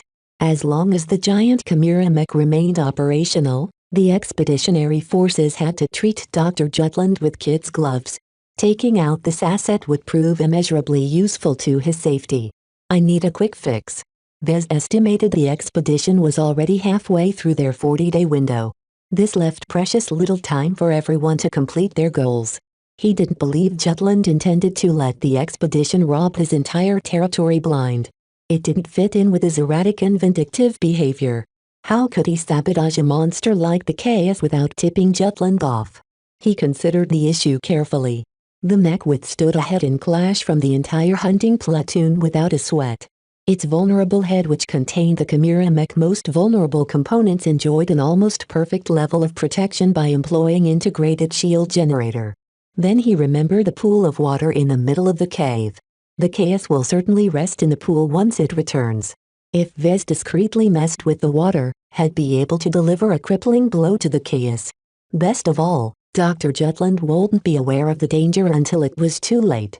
Yet, to do so without getting caught required a lot of thought. Dr. Jutland won't be easy to hoodwink. As much as Vez improved in most of his physical capabilities, he had no doubt that Jutland reserved the best for himself. Who knew how much work he had done on his smell, hearing and sight? Once he spotted something fishy in the water, the game was up and the Chaos remained fully functional. He'll just have to pick carefully and risk a try. To do nothing at all left the expedition open to retaliation from Jutland. While he didn't care too much about House Kane, their failure affected his own rewards from the Clifford Society. Vez had very limited options with his remaining budget. If he skimped on upgrading his skills, he'd be able to do more, but he didn't regret his earlier purchases. After all, without a working transceiver, he'd still be on his own. That reminds me, I still haven't figured out a way to convert my internal energy into a stable current. A powerful transceiver required a corresponding amount of power. The last few days, Vez frequently tried to manipulate his internal energy, but he came back with absolutely nothing. He found no way to exert any influence on the mysterious cycle of energy. No matter the method, be it physical or mental, the energy cycle behaved as it was aloof to the mortal plane. That didn't mean he became stuck. His salvaging skill conveniently provided him a lifeline by giving him the option to recover and perform basic repairs on a reasonably intact energy cell or power reactor. And if one reactor didn't suffice, then he could always string up a bunch of them with the help of his jury-rigging sub-skill. He left the issue of poisoning the water for later, as he still needed to consider his options carefully. Instead, he started working on salvaging what he needed from the pile of wrecks. Unlike before, Vez didn't opt for the crude option of cutting straight through a damaged mech frame. Instead, he approached the wreck like a salvager wishing to preserve as much of its value as possible by using various tricks to peel off the layers of armor and components in the way. He had to exert a lot of effort this way. Working without bots or a decent assembly system slowed him down a bit. However, the upside to his slow and methodical work was that he succeeded in removing a couple of decent-looking transceivers after a couple of hours. He also conveniently removed a couple of energy cells along the way, though he had less luck with the power reactor. These things are too heavy. He wiped his brow and stood back. Even his increase of strength meant nothing when it came to several tons of weight. He didn't even dare to attempt to bring it online. The absence of a power reactor as a moderating force meant that Vez had to pass another hurdle before he completed his setup. First things first, he worked on the transceiver. Having scavenged the same model over 4 different mech, he dismantled them all and reassembled a single copy from the best parts. Unlike a sophisticated industrial 3D printer, a low-end transceiver like this one didn't bother with employing restrictions. This saved him a lot of time and effort. Still, I'm not sure it will be able to handle the amount of power required to reach the base camp. Vez estimated that this cave should not be too far away from base camp, so he set an upper limit of 100 kilometers. That still exceeded the base parameters of his stock transceiver. Fortunately, he had a solution to this shortcoming. His newly signals and communications and upgraded jury-rigging skills enabled him to upgrade his transceiver's range while also boosting its ability to cope with a large influx of power. While his work had no chance of passing certification, it would work in a pinch. He worked through the night to tackle the power problem. If there was one thing his newly enhanced body improved, it was his ability to work through his night cycle without losing too much focus. In order to prevent the energy cells from short-circuiting his transceiver, he salvaged various components off the available power reactors.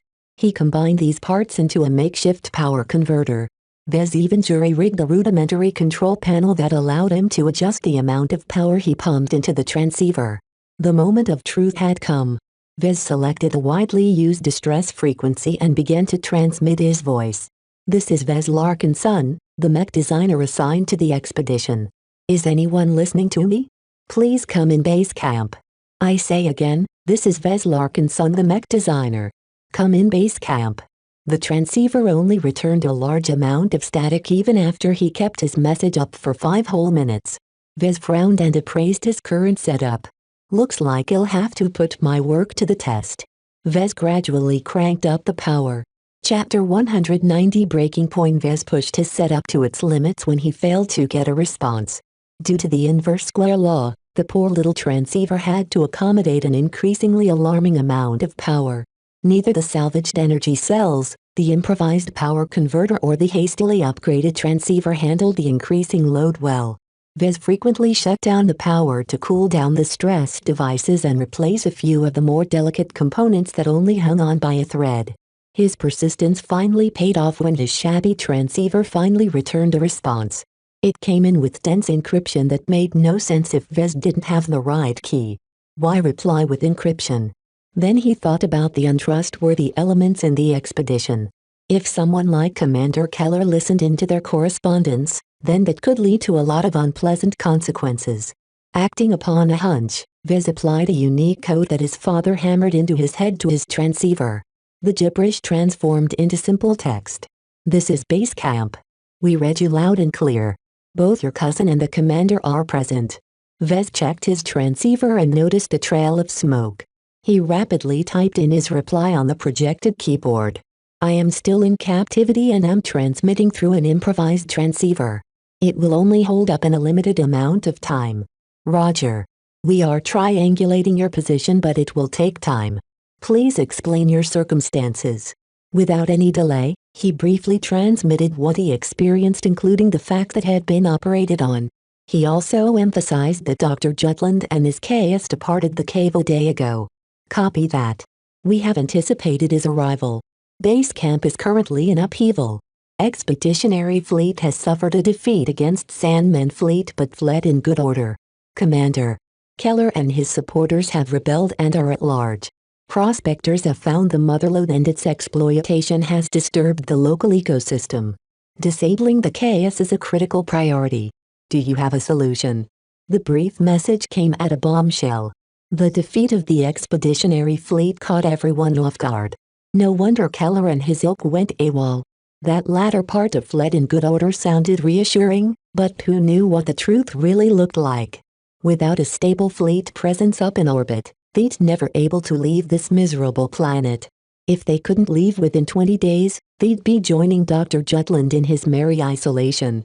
Forget about retaining your sanity, you'd run out of food, water and air long before the next 27-year lull arrived. As for the Motherlode, Vez figured that House Kane finally found the source of all the mana exurite spread throughout the jungle. An unimaginable amount of wealth should be locked away in this vein.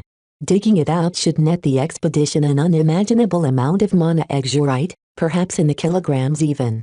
However, taking such a valuable source of mana exurite away would also devastate the local ecosystem and cut off Jutland's ambitions. He's just like an alien who can't do without a source of exotics. Cutting him off from mana exurite is like taking away the stimulants of a hardcore addict. Jutland will never be resigned to give up his source of bliss. Fortunately, House Kane took its security seriously, and with Vez warning them of the coming of the chaos, they'd be fully prepared to repel the monstrous mech. That reminded Vez of his data chip and the valuable schematics within. Please stand by while I transmit incomplete schematics of the chaos. Vez retrieved the data chip and inserted it into an open slot on his transceiver. After selecting the pertinent files, the device slowly transmitted its contents to base camp. Due to the great distance and the constant interference in the air, the transmission dragged on for minutes. We've received your transmission in full and are in the process of verifying its contents. Please stand by. His transceiver started to release a lot more smoke by now. It shouldn't be able to hold on for long. My transceiver is breaking up. I have only seconds left. Please send rescue to my transmission point. There are half-citizen adult hexapods and a score of juveniles under Jutland's thralls. No elder hexapod kings are present to my knowledge. If the chaos returns, I will attempt to sabotage it. Our manpower is short. We can only divert a limited amount of help. Your rescue will hinge on the success of your sabotage. Rescue party will abort its attempt in the event of failure. For a moment, Vez felt the need to slam his fist down the radio. House Kane practically pushed him into a corner and blatantly blackmailed him into disabling the chaos. Still, if they had to fend off Jutland, Keller and the native wildlife at the same time, it'd be a wonder if they could send out a squad of mech. Roger. I will await your rescue party. Out. His transceiver finally bit the dust before he received the final reply from base camp. He hastily put out the flames, then dismantled his entire setup before stashing his half-fried gear among the desolate pile of mech. After cleaning himself up, he left the junk pile and walked over the edge of the massive pool of water. A familiar juvenile hexapod padded over and croaked towards him as if he was a dog welcoming back his owner. Hey there, friend, he said and tentatively reached out a hand to rub its head. The hexapod barely noticed his touch. I guess you're nothing like a dog. The dim-witted creature acted more like a badly programmed bot than anything else. Vez wondered how Dr. Jutland managed to direct these creatures in the first place. Did he raise them from their infancy and conditioned them to obey him from the start? Had he fed them with a cocktail of drugs and slowly weaned away their instincts? Or did the crazy doctor use some mystical mind magic? The truth mattered little to him for now, as his rescue party could clean up the beasts themselves. Vez only had to figure out a way to cripple the chaos. He looked down the pool of water and tried hard not to smell the disgusting scent emanating from its murky depths. What can I purchase with my remaining points? His newly added insights into salvaging provided him with a couple of decent options. Sometimes, they had to bypass obstacles without resorting to heat-based cutters. The most sophisticated salvagers in the center of the galaxy employed highly advanced nanites. These microscopic bots not only ate through the toughest materials, but were also capable of limited self-replication. Sadly, the system store charged a ludicrous price for a thumbnail's worth of basic nanites. Even if he possessed the points to exchange them, his lack of expertise prevented him from employing them as he wished. A lower-tech solution to salvagers was the use of chemicals. They relied on various acids and the like to dissolve extremely hardy obstacles. Proper use of chemicals required a lot of foreknowledge on the kind of materials the salvagers expected to encounter. If you brought the wrong formula, you'd be liable to waste your time. It's a good thing I know exactly what kind of alloys the chaos is incorporated. He smirked. He couldn't do anything against the Chimera Mech resilient living tissue. Jutland spent a lot of time and resources to strengthen them against every possible form of damage, and they were already strong to begin with when the Hexapod King was still alive. Vez only aimed to weaken its mechanical replacement parts. He returned to the junkyard and found quiet corner to activate his system. He visited the store and sought out the chemicals that should be effective against the alloys incorporated in the fallen mech. Formula FDER 351. 25,000 design points. Formula HH 5,500,030F. 50,000 design points. Formula U22V77 Vol mention. 30,000 design points. Formula 22,256F. 5,000 design points. Of the handful of formulas that met his criteria, only one of them came close to his price range. As the most affordable chemical on the list, Formula 22,256F appeared to be a product designed to appeal to the cheapskates. It was highly unsafe and had a limited shelf life. It also came in a smaller container than the rest. Will it be enough to weaken the alloys? If Vez dumped the skinny vial into the giant pool of water, the chemical would spread out over a very wide volume. Still, despite its price, the chemical was very potent on its own. Vez even knew a couple of tricks that salvagers often used to give the formula some extra kick. He decisively purchased a vial from the store. It materialized in his hand, which he carefully stuffed in his pockets. It would be a disaster if he spilled it. Now that he possessed the main ingredient, he could get to work with adding some supplements.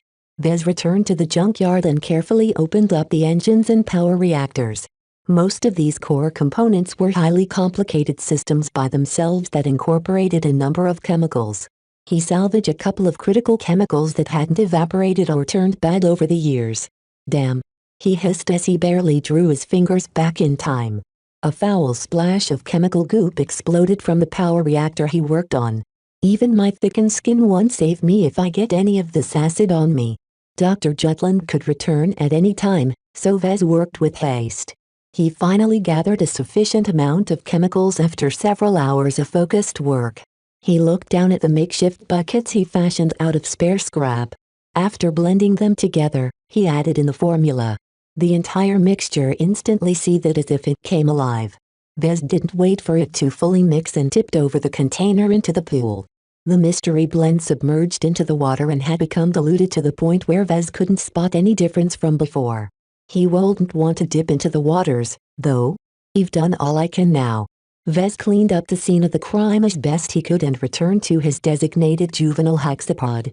He laid down on his ride and deliberately loosened his focus. With his reins loosened up, his Jutland organ hit back with a vengeance. The massive influx of energy destabilized his internal energy cycle and caused a lot of pain. He gritted his teeth and tried to deal with the problem without resorting to his mind. Vez only achieved a minimal amount of progress in this regard.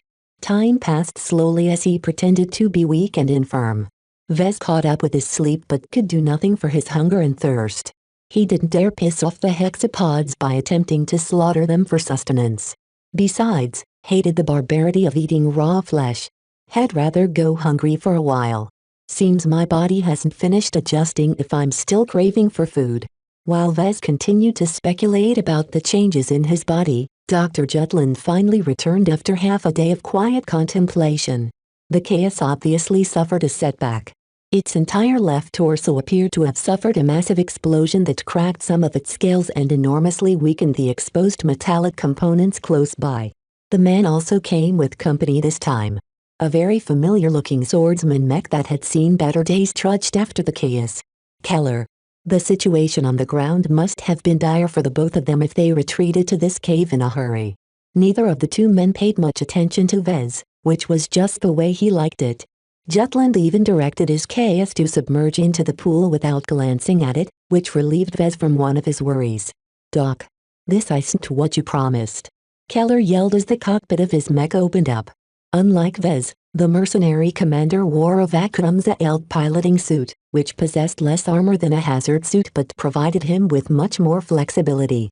It didn't avail him when Jutland pounced on him from a ludicrous distance with his massively enhanced body. The crazy doctor grasped Keller's neck and slammed him against the side of his cockpit. "Don't talk to me in that tone, little worm. I'm the one in charge, not you. If you and your men remained patient, we'd be able to attack the expeditionary forces from two separate fronts. You don't know my men. I couldn't get a lid on my men once they got wind of the main fleet's defeat.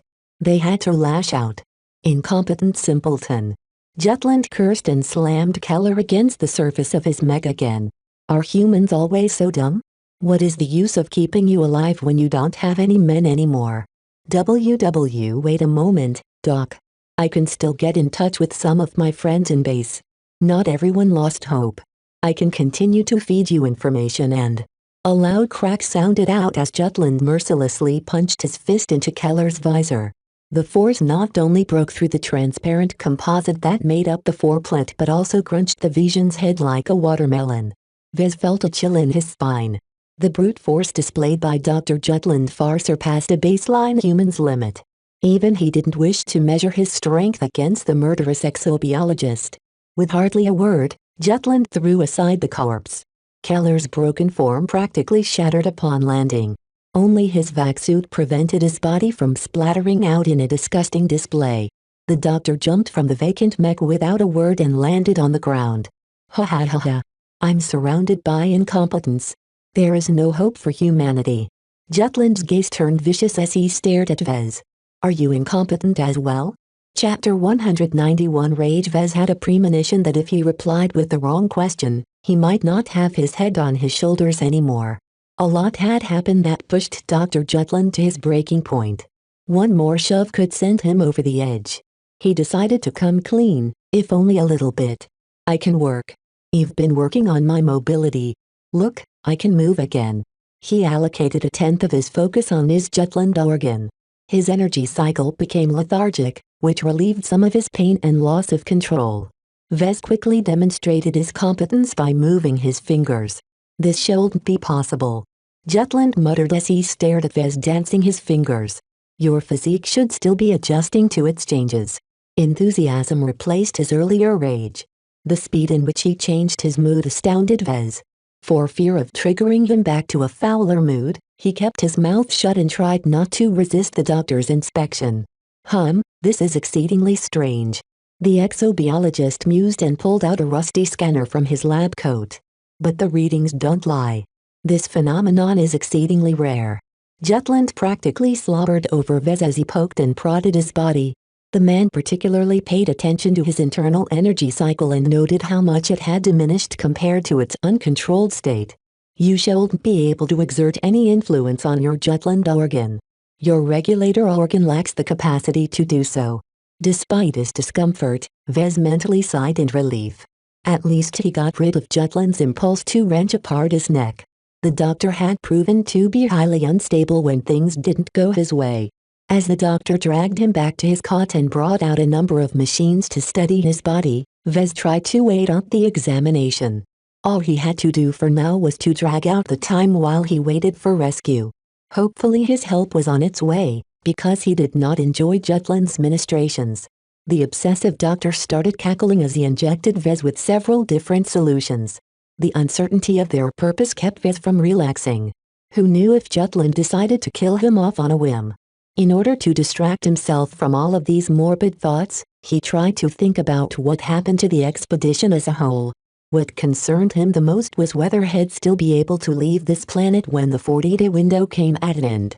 With the metallic storm on the surface of groaning IV starting to pick up again, the ground-side forces had scant little time left to leave this exotic but exceedingly dangerous planet. Without a fleet presence in orbit, they'd never get picked up. Still, Vez didn't entirely lose hope. A naval defeat rarely spelled the annihilation of all of the ships on the losing side. As long as the Ark Horizon herself retreated in good order, then the nucleus of the main fleet could still stage a comeback. In addition, Vez could also rely on getting picked up by the Barracuda. His corvette might have been seconded to House Kane, but the crew answered only to him. If Captain Silvestre could get his ship out of House Kane's leash, then she'd certainly attempt a pickup. Therefore, he still clung to hope. Even if the worst-case scenario happened, he still had a lifeline in the system. As long as he spent a couple of years pumping out designs, he'd be able to accumulate enough DP to purchase a long-range teleporter that could take him away without going through the murderous metallic storm clouds. The doctor eventually left him alone and returned to his biolabs. The reprieve allowed Vez to relax and prepare for his escape attempt. Depending on the effectiveness of the diluted chemicals, the chaos could still retain some of its functionality. Hopefully, the formula affected more than just the mechanical parts which mainly played a supporting role. The hours dragged on as Vez quietly waited for change. Just as he dozed off, a tiny prickle against his palm interrupted his rest. Something metallic brushed against his hands. Vez carefully grasped the object and raised it to his face. It turned out to be a tiny bot. His rescue party finally reached the cave. His heart started to pump faster as he grasped for hope. The bot extended a secure cable which Vez attached to his comm. It established a secure, short-range comm channel. "What is your current status? Are you in restraint?" Vez typed in his reply. "In captivity in a hut. There is no lock to the structure. I'm not restrained. Jutland thinks I'm infirm due to the implants he installed in my body, but that's not true. I can move if needed. Please detail Jutland's security arrangements." He emphasized that he only got a glimpse of what Jutland prepared. With his excellent memory, he noted all of the hexapods and their positions as well as described the various makeshift structures in the cave. He pointed out that Jutland cared the most about the biolabs. He also warned his rescuers that Jutland had long exceeded the standards of a baseline human. "Is he able to match blows with a mech? I'm not sure about that, but he is very fast. You won't be able to stop him if he's determined to run away. Your suggestions will be taken under advisement. The operation will begin as soon as we've verified your words and gathered more intelligence." The rescue party took extreme caution in their approach. After all, Dr. Jutland frequently defied expectations. Confronting him in one of his main hideouts would surely prompt him to reveal the trump cards he developed for many years now in preparation to confront the next expedition. The bot shut down the channel and floated away after retracting its cable. Vez guessed that his rescuers intended to go through the entire cave from top to bottom. Unfortunately, they underestimated Jutland's vigilance. "What is this? A bot? Mere rats seeking to gnaw my heels. Arise, my subjects." The hexapods that used to wander around like broken puppets turned savage. Even the little fellow next to Vez behaved as if someone snatched his dinner.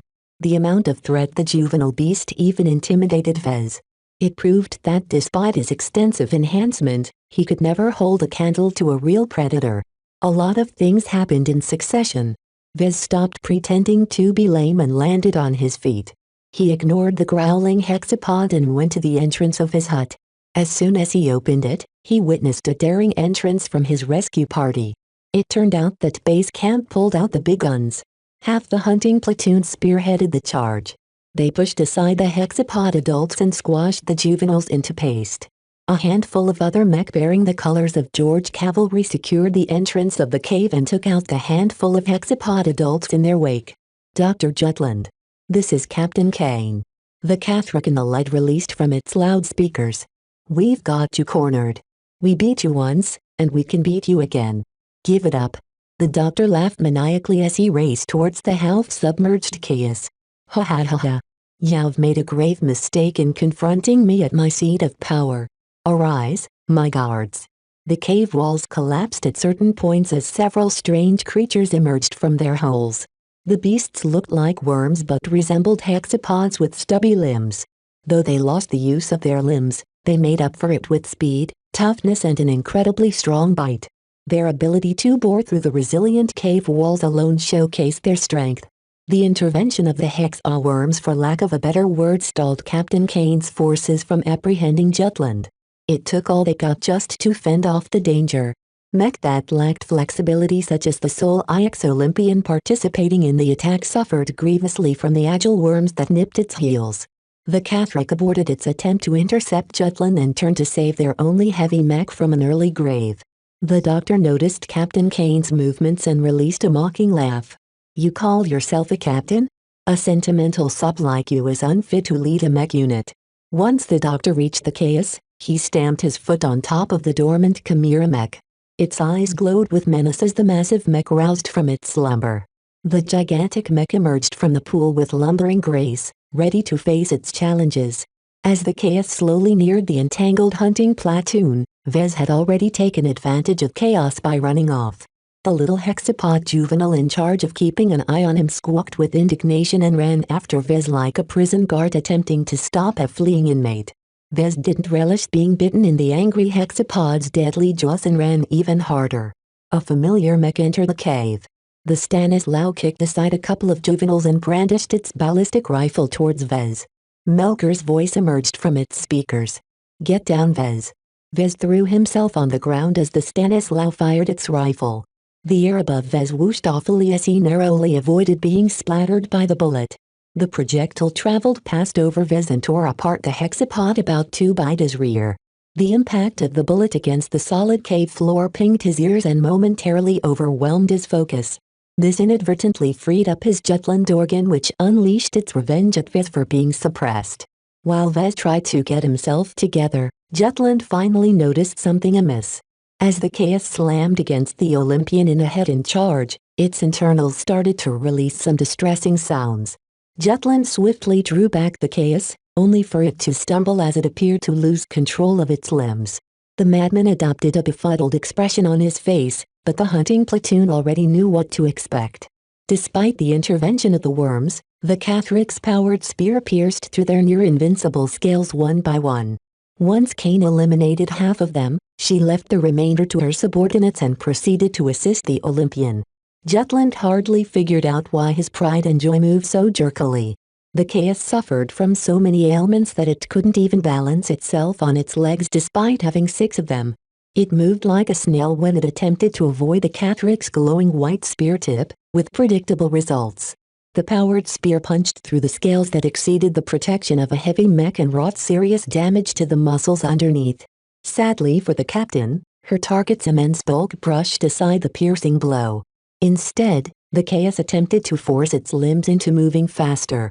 It even darted forward to bite the Cathric, but the highly advanced mech danced back well before its jaws came close. By this time, Jutland figured something out. He sniffed the air a couple of times. His face slowly soured. "Sabotage. It's you." His eyes honed in on Vez, who flopped helplessly on the ground. Jutland's stare somehow aggravated his impaired condition as his internal energy cycle shook erratically. "Even you betrayed me. After all I've done to strengthen your body, you would rather bite the hand that fed you. Perish then like the rest." Jutland ignored everything else and wordlessly directed the chaos to storm over to Vez. The Olympian tried to stand in their way, but Jutland retrieved his controller and activated his Chimera mech blue flame breath. Its jaws released much less flames from before, but they still posed such a threat that the pilot of the heavy mech instinctively dodged aside. Only the Cathric kept its cool. Captain Kane circled her mech around and expertly attacked some of the weak points pointed out by Vez when he transmitted the schematics of the chaos. While she inflicted serious damage, it took much more to cripple the huge mech. When the flame breath sputtered off, Jutland pressed another button on his controller. The chaos slowed down in its stride while its chest started to glow distressingly. The doctor finally unleashed one of its trump cards. Vez was afraid of this. The schematics on the data chip hadn't included the strange growths inside the chest of the chaos. Over the many days since he first got his hands on a recording of the interior, He continued to puzzle over its appearance and purpose. The only thing he provided he transmitted to base camp when he got in touch with them with his transceiver was that it looked like an oversized human brain. The artificial brain took up a prominent place within the chest of the chaos. It even enjoyed a direct connection to the Chimera Mech augmented heat organ. Now, a significant amount of power flowed from the heat organ to the strange oversized brain. Vez could even see its outline as the strange glow seemed capable of penetrating through all obstruction. A grin appeared on Dr. Jutland's face. "I command you to stop." An invisible wave of psychic energy blasted outwards from the artificial brain. Every mech and every hexapod in the cave suddenly halted their actions. Some of the mech even tipped over due to their precarious stances. No one could move. Vez got it worse than others. Jutland's words propagated through a vast and powerful psychic shockwave that burrowed straight into his mind and body. The strength of both turned against him, making it impossible for him to breathe or blink his eyes. Worse, the phenomenon showed no signs of subsiding. Everyone turned into fish on the chopping block while Jutland loudly laughed at the turn of events. "I have waited 27 years to wreak my revenge. Unenlightened beings like you will never be able to match my genius." Ha ha ha ha. Chapter 192 Culmination. Just as Jutland indulged in his triumph, the Cathric suddenly beeped in alarm. Its limbs moved stiffly as its pilot failed to respond. Detecting incapacitated pilot. Initiating contingency CAM-16. Autonomous control mode activated. Some of the other mech of the hunting platoon also started to move without any prompting from their pilots. From their awkward movements, Vez figured out that artificial intelligences had taken over their controls. It was a brilliant countermeasure against Jutland's psychic attack. Vez remembered that no such backups existed in the designs of the Olympian. Chief Ramirez must have taken his warnings seriously. "These primitive bots won't stop me." Jutland hissed and commanded the chaos forward. The smart intelligences that appropriated the mech finished off the hexapods first. Jutland's indiscriminate mental command affected not only humans but also the native wildlife. The AIS conveniently cleaned them up before the chaos lumbered over. Its extensive internal damage due to the corrosive chemicals Vez slipped inside the pool slowed down its gait, giving its opponents plenty of time. The massacre didn't even affect the raging madman. He continued to push the chaos onwards as if he helmed a spaceship about to crash into a moon. He disregarded every possible consequence as the AIS mastered the controls and formed to receive the charge. The chaos stopped in its tracks as its anemic charge failed to phase the prepared Olympian. The Volmers along with the Cathric had long positioned themselves at the flanks. As medium mech, they pounced on the briefly immobilized chaos like a pack of raptors. All of the AIS aimed at the weak points, as if they'd already been programmed with the relevant data. The chaos truly buckled this time as some of its weakened metal parts buckled under the force. However, a starved camel was still bigger than a horse. Even with all of its ailments, the chaos continued to hit back with slow but powerful attacks. It even managed to pull off a difficult feint and struck a Volmar square in the chest. This highlighted the faults of using AIS. They had obviously been implemented with haste, giving them very little time to master their respective mech, let alone develop a smooth routine that took full advantage of the strengths of their machines. Still, as bad as they currently performed, they rapidly learned their lessons. Their movements grew smoother over time, and they made less mistakes than in the first minute. The chaos became increasingly hard-pressed to fend off their coordinated attacks. If the hunting platoon fought against any other opponent, House Kane would hesitate giving up control of the mech to AIS. Yet they lucked out this time because as much as Jutland excelled in exobiology, he lacked the expertise to counter the use of AIS. Any competent force employed hackers and cybersecurity specialists that punished any widespread use of bots and AIS. Despite falling leeward, the doctor still urged his chaos to fight on. Neither side yielded. Now that the chaos became preoccupied in its battle against the AI-controlled mech, Vez gained a much-needed reprieve. Ever since his body became immobilized by the psychic attack, he started fighting back against the restriction keeping his mind and body imprisoned. It helped that while the restriction covered much of his mind, it focused predominantly on his subconscious. Somehow, it hadn't managed to get a good grip of his conscious mind, allowing him to nibble at the edges of the restriction. The more he freed up his conscious mind, the faster he got rid of his entanglement. He employed his newly freed up brain capacity to assisting his efforts to free his mind. Once Vez reached a tipping point, he outright broke his shackles, freeing his entire mind as well as his body in rapid succession. He gulped in some air as he breathed in and out. His heart pumped with fury and his Jutland organ roiled as if it hated being stopped. Vez quickly devoted his full concentration on suppressing the rebellious organ. He didn't wish to lay down on the ground any moment longer. A welcome arrival padded over to him then. Lucky greeted his owner with a relieved meow. As a purely mechanical creature, the psychic attack hadn't affected the gem cat at all. Lucky. It's good to see you again. Vez picked up the cat and affectionately hugged the pet. I'm going to need your claws for something important. Let's go. He turned around and instead of running for the exit, he rushed towards the biolabs. While Vez cherished his life quite a lot, he also possessed a burning curiosity of what Jutland had been cooking in his labs. What if the doctor prepared something even worse than the psychic attack? So with Lucky in tow, Vez reached the highly guarded lab area. Vez ignored frozen hexapods standing guard in front of the sturdy structures. He looked at the 3 structures and chose to begin with the smallest lab. With the help of Lucky's energy claws, they easily bypassed the lock. Damn, this is a dud.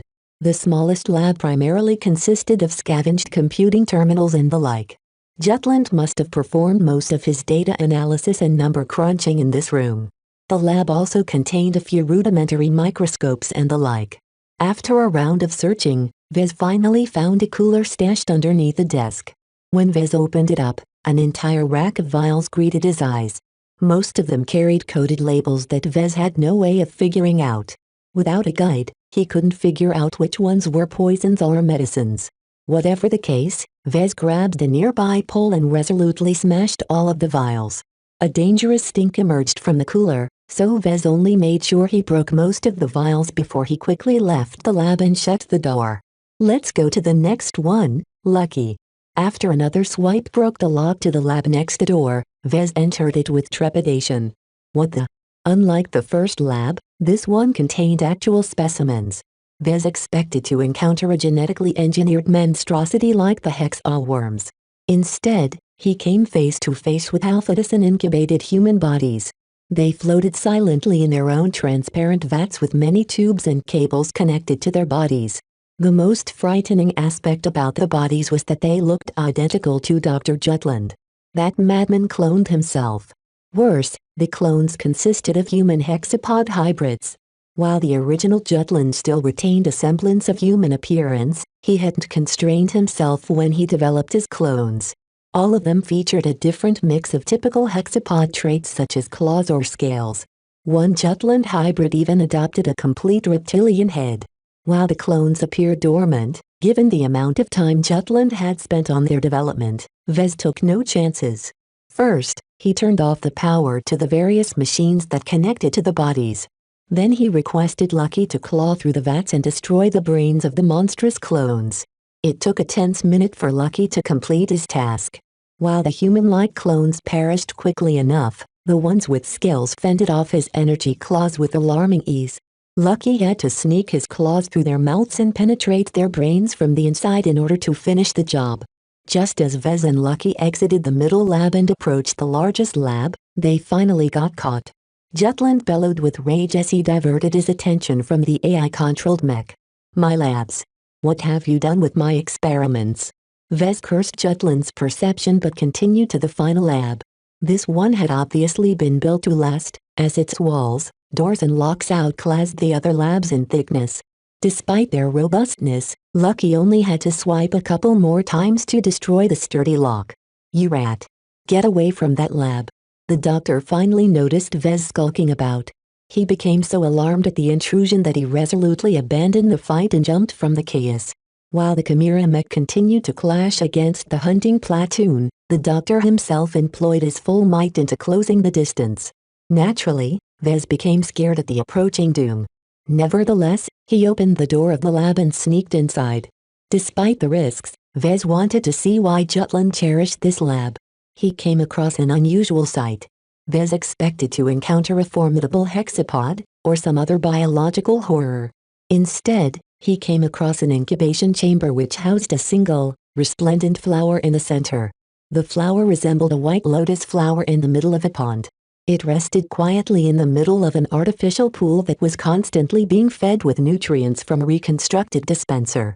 The size of the containers told him that the radiant flower had a voracious hunger for nutrients. Where did it all go? Vez couldn't figure it out really, but one thing was for sure, the scent it gave off instinctively roused his appetite. His entire body screamed that if he were to eat this carefully cultivated flower, he'd receive an unimaginable amount of benefits.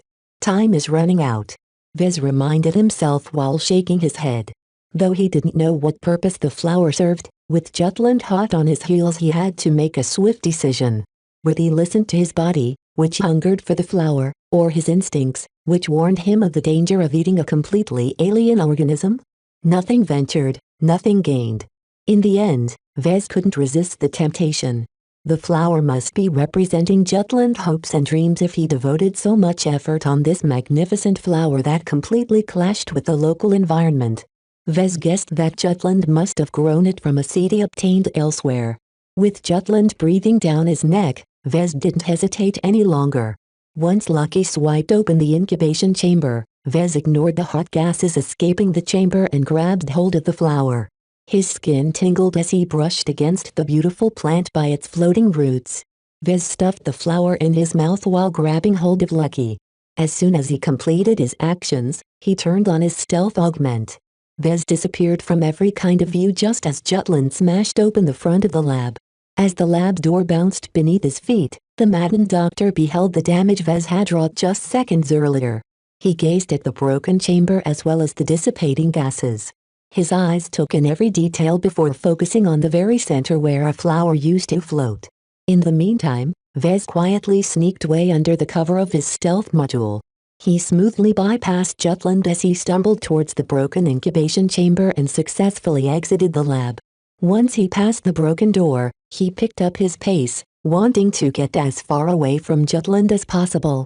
The flower already started to disintegrate in his stomach, turning into a strange kind of energy that resembled the one cycling through his body but with much higher potency.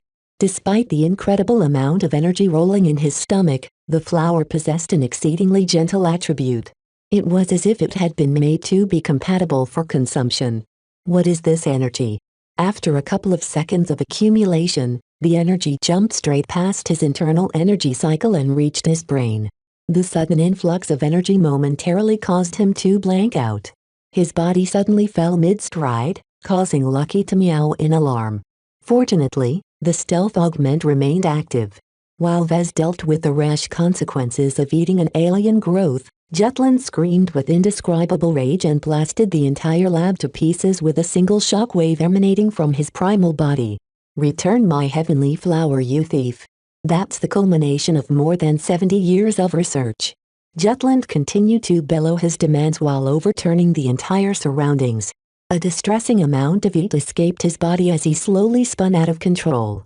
He completely disregarded his chaos, which slowly succumbed under the increasingly competent teamwork of the AI-controlled mech. Captain Kane even broke through the psychic shackles on her mind and body somehow. She took over from her awkward AI and brought her Cathric to its full potential. The spear-wielding elite mech danced around the increasingly burdened chaos while trying to dig through its scales in order to stop the giant glowing brain buried deep inside its chest. While the battle turned against the so-called king of the jungle, Vez slowly recovered from his impulse action. He didn't know whether he made a mistake by eating the flower, but much of its energy suddenly flowed inside a hole inside his brain. Where did it go? Once the energy disappeared from his body, Vez regained control over his body. For a moment, he thought the energy would fry his brains into ash. Never did he expect to see it disappear like water flowing down the drain. His rudimentary inspection of his body revealed no other changes. "I can't afford to dawdle any longer. You've got to go." Vez resumed his escape, passing by Melker's immobilized Stanislaw as he neared the exit. After suffering from several delays, his stealth augment only lasted for another minute. Vez had to get out of Jutland's sight or he'd have a post-human madman going for his head. Damn it, what heavenly flower. All of that energy instantly flushed away into another dimension. He guessed that the flower's potency ended up in one of the other dimensions besides the visible ones. Space-time only consisted of the 3 dimensions of space along with time, but scientists have long determined the existence of additional dimensions, mostly through their interaction with exotics. The flower must be an exceedingly precious growth nurtured with precious exotics then to possess its special characteristics. Vez therefore speculated that the flower was meant to nurture Jutland's supposed soul, but in actual fact it just dumped a huge load of energy inside a higher dimension that, as far as he knew, had nothing to do with the human body. Did I just throw away a priceless treasure into the trash? He idly wondered. As long as Jutland didn't get his hands on a power-up, Vez had done his job. Chapter 193 To challenge a mech. The amount of energy Dr. Jutland released surpassed anything Vez had ever witnessed. His body even glowed red from the sheer amount of heat leaking from his pores. He definitely pulled out all the stops this time. I shall destroy you all. He went after the biggest target, the Olympian. By now, the venerable heavy mech endured a lot of abuse. Not only did it engage the chaos in multiple engagements, it also had to deal with the consequences of running its systems at full tilt. Its overall performance already began to slide. Jutland clearly didn't care. He just wanted to pound the biggest mech to pieces. While he obviously couldn't fly, his ability to run and leap reached superhuman levels. Bang! He became so terrifying that when he slammed against the huge building-sized Olympian, the heavy knight actually stumbled back. A loud crunching sound accompanied the impact. Jutland actually wrenched away a couple of layers of armor. Is he challenging a mech with his body? Vez wondered as he kept running away now that his body became unburdened. This is impossible. Vez had never thought that he'd witness a phenomenon many people dreamed about. A human actually challenged a mech up front. More than that, he actually held the advantage. With his powerful body and his endless supply of energy, the crazy doctor exhibited both strength and speed. Jutland challenged everyone's perception on the primacy of mech by boldly treating the IX Olympian as his punching bag. After slamming his body against the shield for the 6th time, Jutland finally broke through all of its layers, causing the heavy object to splinter apart. The AI that controlled the heavy knight reacted poorly to this, having never been programmed to fight against a human-sized monstrosity. It treated the loss of its shield as a prompt to go on the offensive, and proceeded to foolishly attempt to kick Jutland with its agonizingly slow foot. Insignificant worm. Get out of my way. Jutland contemptuously growled with a deep, inhuman timbre. He drew his body inward before jumping straight at the center of the Olympian's chest. Bang! The high-powered collision dented the Olympian's incredibly durable armor. Even the chaos would be hard-pressed to do the same. Everyone present genuinely feared for their lives. A man with the power to challenge mech represented certain doom. If they didn't want to die, they had to do something about him. Stop it! Captain Kane yelled as her Catherick ceased to cripple the largely immobilized chaos and turned around to aid her beleaguered subordinate. Her entry changed the dynamic of the battle. As an agile spear wielder, the Catherick possessed just enough speed to keep up with Jutland's rapid movements. It helped that he merely possessed a lot of straight-line speed and couldn't easily change directions. Whenever Jutland charged forward, the Catherick brandished its powered spear in his path. Even maddened as he was now, he personally witnessed the weapon's power against the chaos. The glowing white spear tip tore straight through the Chimera mech scales.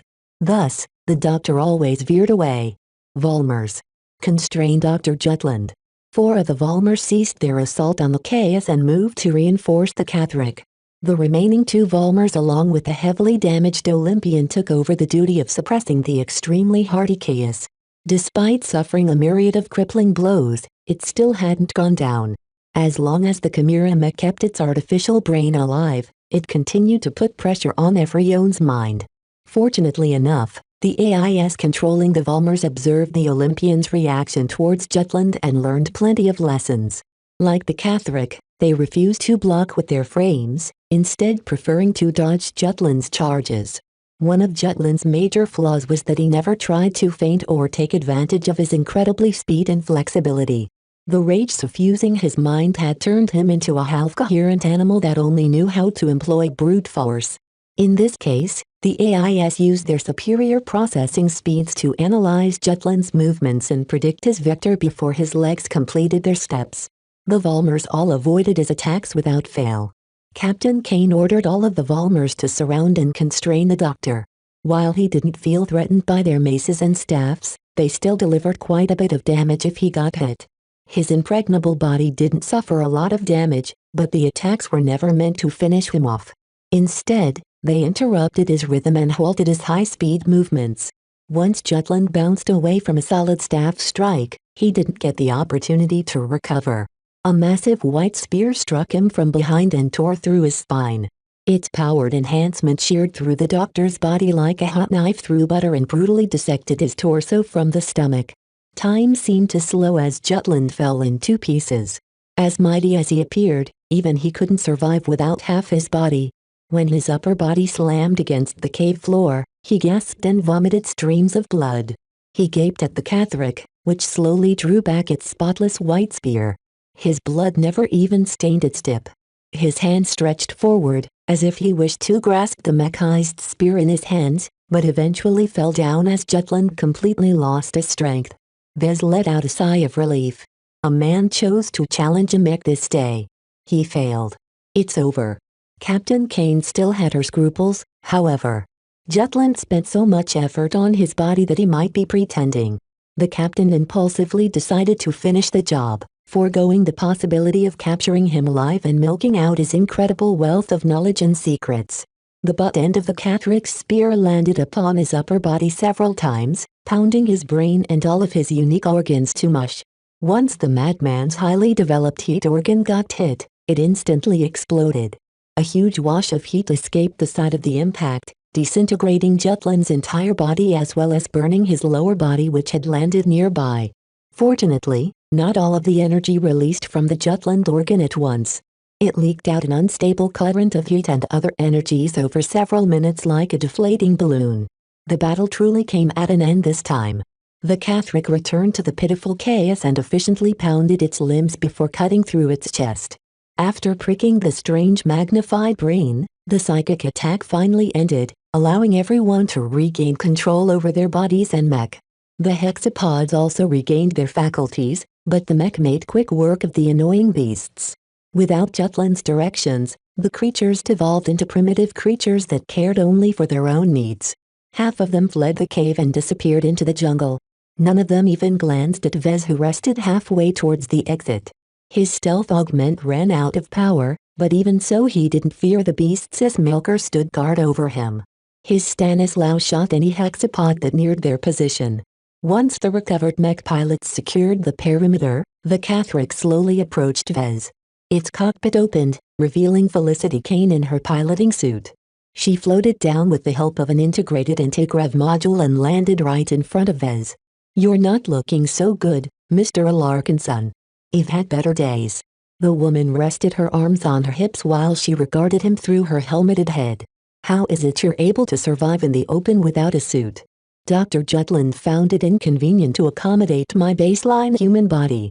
Whatever he did to his own body, he partially applied to my own. I'm not fully human anymore. Despite his gains, Vez genuinely sounded depressed. After all, a label of hybrid carried a certain stigma in human society. With so many alien species wishing to wipe out every human, no one dared to flaunt any obvious alien features. "This is going to be trouble," Captain Kane predicted. The aftermath of the rescue attempt proceeded quickly. Once Captain Kane sent back a mech to convey their victory, a horde of transports along with workers descended upon the cave. Chief Ramirez led a crowd of mech technicians that looked over the heavily damaged Olympian and the chaos. The former pretty much turned into a crippled machine, while the latter represented a bounty of exotic development. The scrapping of the Olympian pretty much turned into a sideshow compared to the Herculean effort of trying to haul the crippled chaos back to base camp. A couple of exobiologists also arrived at the cave. While Jutland hinted that it merely represented one of many outposts, the presence of the research labs proved otherwise. This must surely be his principal hideout. The exobiologists, along with the help of other experts, systematically dismantled and preserved Jutland's labs. House Kane made plentiful gains, to the point where Captain Kane behaved like a cat who got the canary. She frequently rubbed her palms as she stared at immobile chaos. They not only recovered a unique Chimera mech of immense power, they also recovered Jutland's damaged clones as well as reams of data, though Jutland encrypted all of it so it would take years to decipher their contents. As for Vez, his surprising transformation alarmed the exobiologists and the regular doctors. Dr. Mello took charge of his health and urged the expedition members to send them back to base camp. Thus, Vez got to return to a half-ruined base camp before the end of the day. The transport had to fight off several sporadic exobat waves along the way, though their escorts expertly beat off the opportunistic wildlife. "What happened here?" Vez asked from his floating medical bed. Dr. Mello insisted him to rest on the bed despite his protests that he was fine. She constantly studied the readings from the bed. She glanced at him with a distracted look. Once some of the mercenaries learned of the fleet's defeat, they responded with irrational violence. Keller's blades instigated a violent mutiny that inflicted many casualties, especially when he tried to storm the communications center. Commander Tregis ordered the destruction of all of our quantum entanglement nodes. That sounded especially bad. The quantum entanglement nodes represented the only form of contact between base camp and the rest of the galaxy. Without it, they could never get in touch with Lord Kane and the fleet, let alone anyone else. Mello guided his bed off the transport and into a treatment facility. Vez noticed that all of the rooms were occupied with wounded. To think that all of them suffered injuries from other humans instead of hexapods. "Do you think it's possible we might be stuck on Groaning Ivy after our 40-day window subsides?" The exobiologist shrugged. "It's not my job to care about these matters. In my opinion, the mutineers acted prematurely and gave in to their despair in vain. As long as the storms hasn't blocked our way out, there's still a chance we can make it out." Put in that way, the mercenaries indeed lashed out without proper consideration. Perhaps Commander Keller secretly fanned the flames and incited the more impulsive mercenaries to take action. Luckily, they failed, though House Kane paid a grievous price. Dr. Mello estimated that not more than 100 mech remained functional. Half of the base camp's defenses also got destroyed in the ensuing battle. No one was in a mood to hunt for hexapods any longer. Commander Tregis allocated most of his core forces to guarding what remained of their base camp. As for the mercenaries that remained loyal, they had mostly been sent out in batches to guard over the extraction of the motherlode. "How much wealth are we talking about here?" Mello pursed her lips. "It's not much of a secret, so there's no harm in telling you. The surveyors determined that the vein reaches about 50 meters below ground. The raw minerals contain lots of waste elements of little value, but the total amount of monoxyrite you can expect after processing them should yield around 7 kilograms. Vez adopted a dumbfounded expression when he heard the ludicrous figure. That should be enough monoxyrite to supply several CFA battle fleets. House Kane has made it big. That is only if they can recover it. Dr. Mello retorted gently. Remember, all of that monoxyrite will amount to nothing if we're unable to leave the planet. While Commander Tregis has promised me that House Kane is working on the problem, he hasn't provided any details. She had a very good point. Thinking about earning a windfall distracted Vez from the despairing fact that they probably couldn't expect to be picked up by the expeditionary fleet. What transports and shuttles the base camp had at its disposal would only be able to bring a limited amount of men and cargo into orbit. They were powerful, short-ranged craft meant to transfer cargo across planetary distances. They lacked the acceleration and fuel capacity to cross the star system, so they couldn't even take refuge in the Groaning system's other planets. More importantly, they didn't come with an expensive FTL drive, so they couldn't even limp back to civilized space. We're truly stuck. Vez concluded with a tone of finality. Chapter 194 Trapped. What struck Vez the most when Jutland made his last stand was that he completely became unhinged. His overwhelming rage at losing his flower pushed aside his devious intelligence and his admirable capacity for patience. If Jutland hadn't lost his rationality, he still had a chance to turn the tides. In the end, he lost to himself. All of his plans came to nothing due to a lack of self-control. Vez feared the same could happen to him. "So how's my brain, Doc?" "It appears to be fine," But that is only a preliminary assessment. Dr. Mello replied as she put him through the latest barrage of scans. She already took extensive samples of his blood and tissue. She even cut a tiny portion of his Jutland and regulator organs. It's too early to make a conclusion. Dr. Jutland's fascinating work have a myriad of wonderful effects. I can't even make sense of this new kind of energy. The exobiologist had never encountered this form of energy that could only be induced through special circumstances. It didn't show up on any existing scans and could only be perceived through the minute amount of heat it released as waste. This proved that it at least adhered to some of the rules that governed energy. So you can figure out a way to make it less destructive? No. She resolutely shook her head. We can't make any headway on this matter with the equipment we have on hand. It's better to focus on what we can do for now. Over the next couple of days, Dr. Mello along with some other specialists treated him like a patient and test subject depending on what struck their fancy. At least with Lucky hanging around, they shouldn't be reckless enough to do anything radical like cutting him open and removing all of his organs. The modifications made to his body represented something new to the scientists. They constantly learned something new every day, but even more remained out of reach. Dr. Jutland is a brilliant man, but he's also a paranoid man. Mello explained when Vez asked if he figured out his changes. Cyber specialists are still trying to crack his data chips, but it will take years to open them up. Meanwhile, we aren't making much progress deciphering the functions of your new organs either because Jutland has employed a form of biological encryption. The doctors did the best they could to map out his various improvements. They confirmed his suspicions that his flesh and bones had toughened up to an absurd level compared to an average human. The most remarkable aspect of Jutland's work was that he successfully transplanted the capacity to resist radiation damage from hexapods to humans. Not even the best gene therapy applied to the special forces of the Constance Grand Kingdom can match up to this level of enhancement.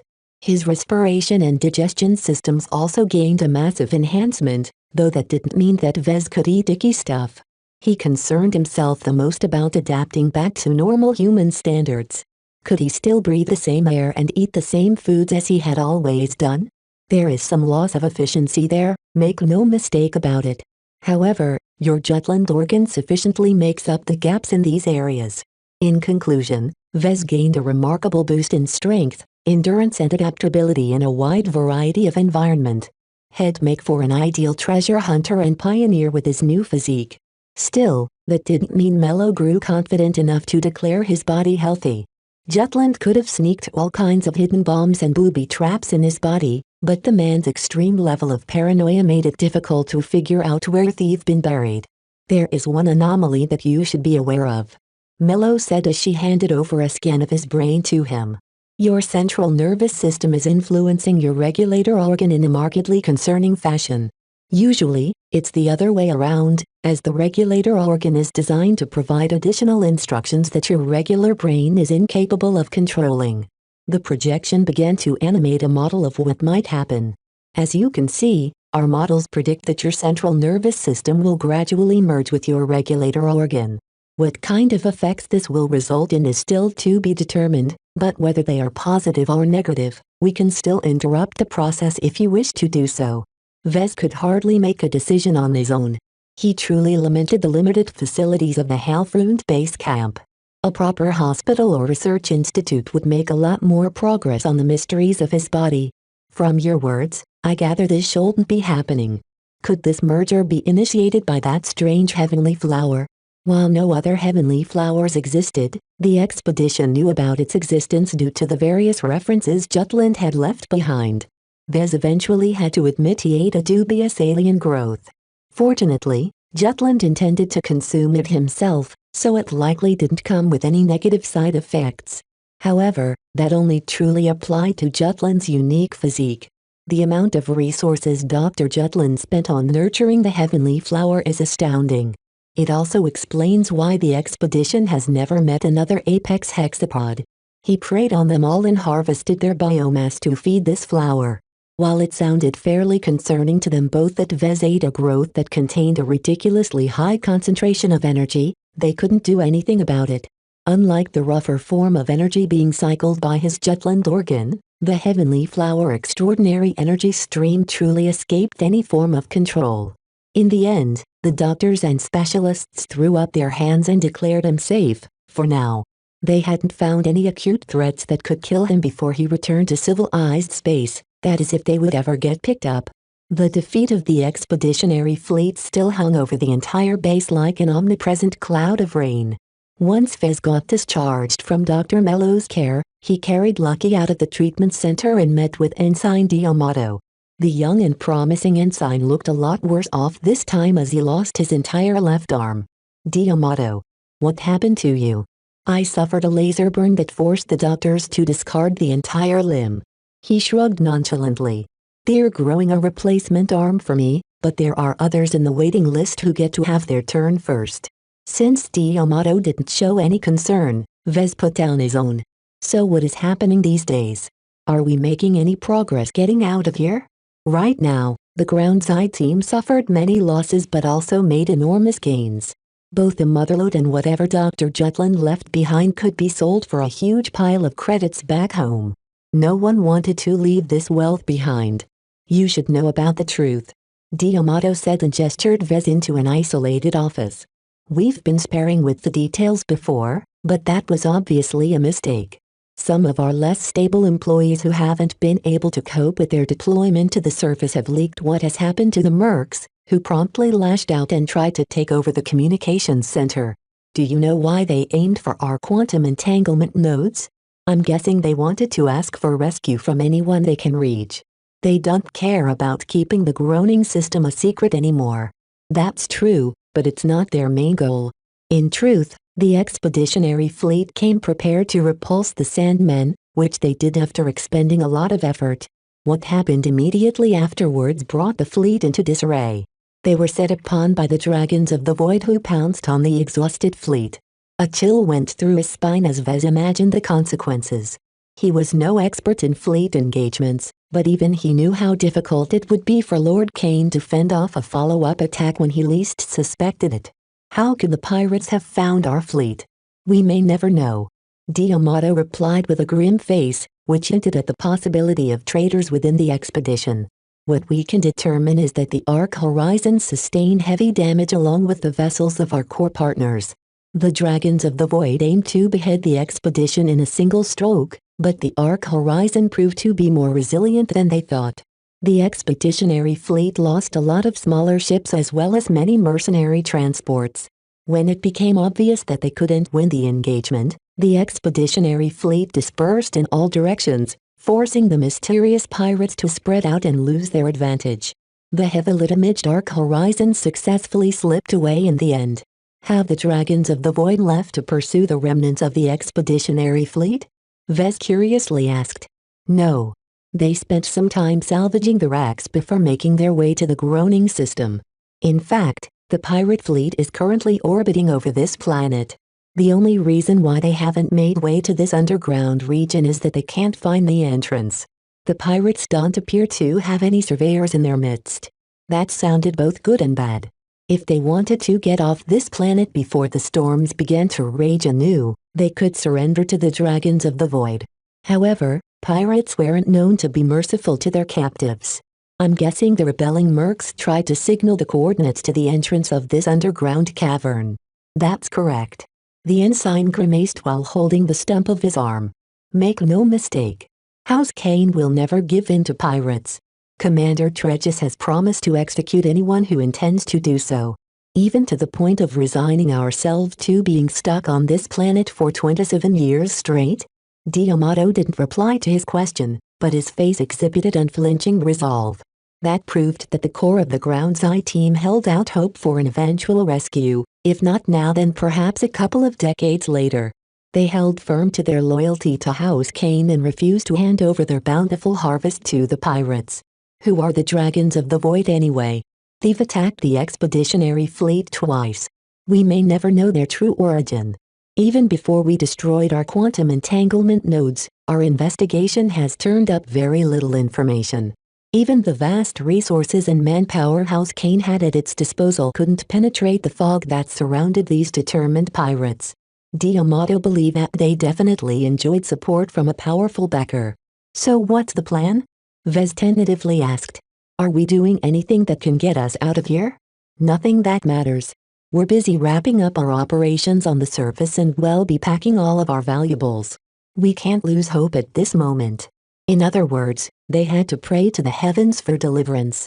Besides surrendering to the pirates, nothing else on hand could surmount the impossible problem of fleeing their grasp and transition out of the groaning system. The absence of FTL-capable ships alone halted any fanciful ideas. There's nothing else we can do but do our jobs and wait. As the final 10 days of their 40-day window loomed, Vez spent most of his time helping the maintenance department pack up their gear. They prioritized the recovery of their most valuable assets such as the chaos, and planned to leave behind everything that wasn't valuable but took up a huge amount of space, such as the prefab structures and walls. Vez half suspected that they were only doing make work in order to distract the men and women from giving in to their despair. Did Commander Tregis truly hope for rescue, or had he already resigned himself to an extensive stay on a hostile planet with limited resources? The entire predicament showcased their helplessness in the face of losing the backing of their fleet. As much as the age of mech revolved around groundside operations, the battle in space negated all of their efforts. The situation changed at the 30th event day. A new fleet entered the groaning system. Chapter 195 Control Is It Oz? Vez asked as he walked towards the inner base. It's doubtful. D'Amato replied as he tried to hurry up. His missing arm disrupted his coordination. From what little sensors we still have in place that are transmitting back their readings, the fleet is several times larger than the expeditionary fleet at its height. None of the incoming ships are broadcasting any identifiers that we can recognize either. Could there be a fourth party trying to ruin the third party's game? Or were the Sandmen up to no good? It's not the Sandmen, if that's what you're thinking. They're fairly distinctive even at a distance. They entered a command center after the guards verified their identities. These days, his contributions extended Vez a lot of privileges, including extended access of the base. He even got to meet Commander Tregis in person. The man looked as if he had aged a lot since the start of the expedition. Tregis wearily gestured Vez into his office.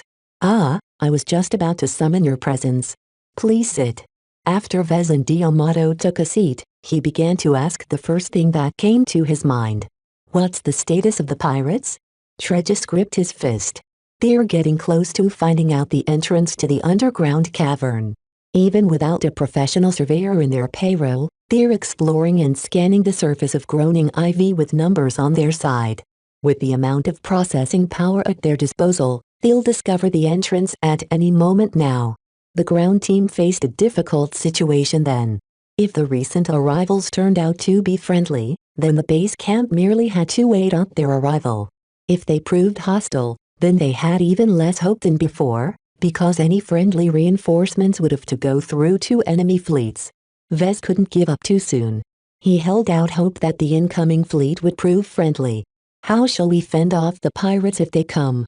We don't have a lot of assets left. In addition, all of our mech and mech pilots are worn out. According to the latest calculations, the unknown fleet is making good speed towards groaning IV. If the Dragons of the Void make a stand, then both fleets are projected to clash within 22 hours. A fleet engagement will drag on for several hours, though, so we'll have to hold out for around 30 hours. 30 hours sounded a lot. With the arrival of an unknown element, the pirates must be accelerating their efforts at finding the entrance to the lush metallic jungle underneath the surface of the planet. We'll have to do our best to fortify our position then. Tregis nodded. Our miners have already finished extracting the motherlode, so we can fully concentrate our defenses here. However, that still leaves us with an exhausted force. In truth, I've assigned some men to employ a radical solution to increase our defenses. What is it? Bringing back to Chaos Online. What? Vez widened his eyes as he heard the preposterous words coming from his mouth. That's impossible. That mech is a bed-lit imaged enigma and we don't even know how it works. Vez thought that Chief Ramirez and his men were in the process of dismantling the huge Chimera mech in order to make it easier to move. The base commander didn't deny his assertions. It's a long shot, but we should be prepared to employ every resource we have on hand. Our exobiologists and mech technicians are already at work trying to get the biological machine to work. They are still encountering problems with the control method. You should see if you can lend a hand. After Vez received his assignment, he left the office, but not before he got his shield generator back. Had been looking for the valuable life-saving device. Tregus told him that his men found it in a corner or something, but Vez knew they probably tried to appropriate it for themselves only to get defeated by its highly advanced locks. Once he stepped outside, he took a deep breath and sampled the local air. Ever since he got transformed, he didn't bother wearing a bulky hazard suit anymore. The things were nuisances as far as he was concerned, though he also drew a lot of weird looks. No other human could survive toxic atmosphere without a suit. It smells like death. With Diamato and Lucky in tow, Vez walked over to a beefed-up workshop and received a very firm security check before being allowed entry. The chaos obviously received a lot of care. A combination of workers from multiple disciplines crawled over the dormant monster. They worked on both its mechanical and biological components. Impressively enough, the workers made good headway with both. Replacing the worn-out alloy components with freshly fabricated ones required little brain power, though Vez found it regretful that they hadn't consulted him about it. After all, Jutland likely improvised the later additions, which caused the Chimera mech to become increasingly burdened. Still, that mattered little compared to the living components of the mech. A couple of exobiologists who Vez didn't recognize led a team of assistants in reviving and healing most of the damaged tissue. Compared to Dr. Jutland, they made a lot of progress by virtue of their collective intelligence and much better lab equipment. "Come over, Vez," Ramirez called while he looked over the giant mech from a ramp. When Vez climbed the ramp, he once again got a good glimpse of the Chimera mech primal majesty. This was truly a mech that ruled over all. The commander wanted to keep you out of it, but we're running out of time. This mech is nothing but a hunk of junk if we can't figure out its control method. Vez understood House Kane's desire to monopolize the inner workings of the chaos. The machine not only represented a unique fusion of the living and the mechanical, it also outperformed any other mech of its size. How did Dr. Jutland control the mech anyway? What kind of progress have you made? The maintenance chief shrugged his shoulders. You'll have to ask the exobiologists for the specifics, but in short they found some creepy stuff inside the head of this big thing. It looked like a brain of a mech pilot that's been tortured into staying alive. Well, we ripped it off as fast as possible and started working together to rewire the chaos into accepting the input of a standard cockpit. When Vez looked over the schematic of their progress, he found that they made some significant changes to the chaos. They stuffed a sturdy cockpit in the chest cavity that used to hold the giant psychic brain that Captain Kane punctured at the end of Jutland's final stand. The mech technicians worked together with the exobiologists to allow the cockpit's neural interface to connect with the nervous system of the chaos. "I'll be honest with you," Vez said after studying the schematics. "I don't have a clue how the neural interface works. This is out of my area of expertise." The Mech Trade Association posed very strict limits on the modification of a neural interface. It would be very easy to make the wrong decision that could end up frying a mech pilot's mind. Most mech designers opt to use a standard, off-the-shelf neural interface without any tweaks for that reason. No one else knows a thing either. Just take a look at it and see if you can knock it into place. With time running out, the base camp needed every asset ready to defend against invaders. Commander Tregus put a lot of hope into the chaos. The Chimera mech was a king among melee-oriented mech, possessing a perfect mix of speed, power and armor. Vez first approached the chest area that had been opened up to make way for a cockpit. An exobiologist stood next to it, racking his mind on the problem. "Hey, can you tell me what kind of issues you've encountered trying to get the neural interface to work?" "It's complicated," the man replied, but explained the issue in a simple way. "The chaos is not just a machine. It's also a living being. The remarkable thing about this Chimera mech is that it possesses its own subconscious that is able to decide whether to allow you to control it. Obviously, we're not Dr. Jutland, so it hasn't submitted to our control. The machine can't think." He already started to get a headache after hearing about the issue. This went way above anything he learned. Even though he founded the Living Mech Company, Vez never imagined working with actual living mech. We've tried to coerce the subconscious mind with various methods, but the chaos is an immense system derived from an apex hexapod. Nothing we have on hand can force it into surrender. The exobiologists also tried to use a softer approach, but the subconsciousness ignored any entreaties. The thing behaved like an ancient dragon sleeping atop a mound of gold. Without being able to wake it, they had no opportunity of negotiating with it for its coins.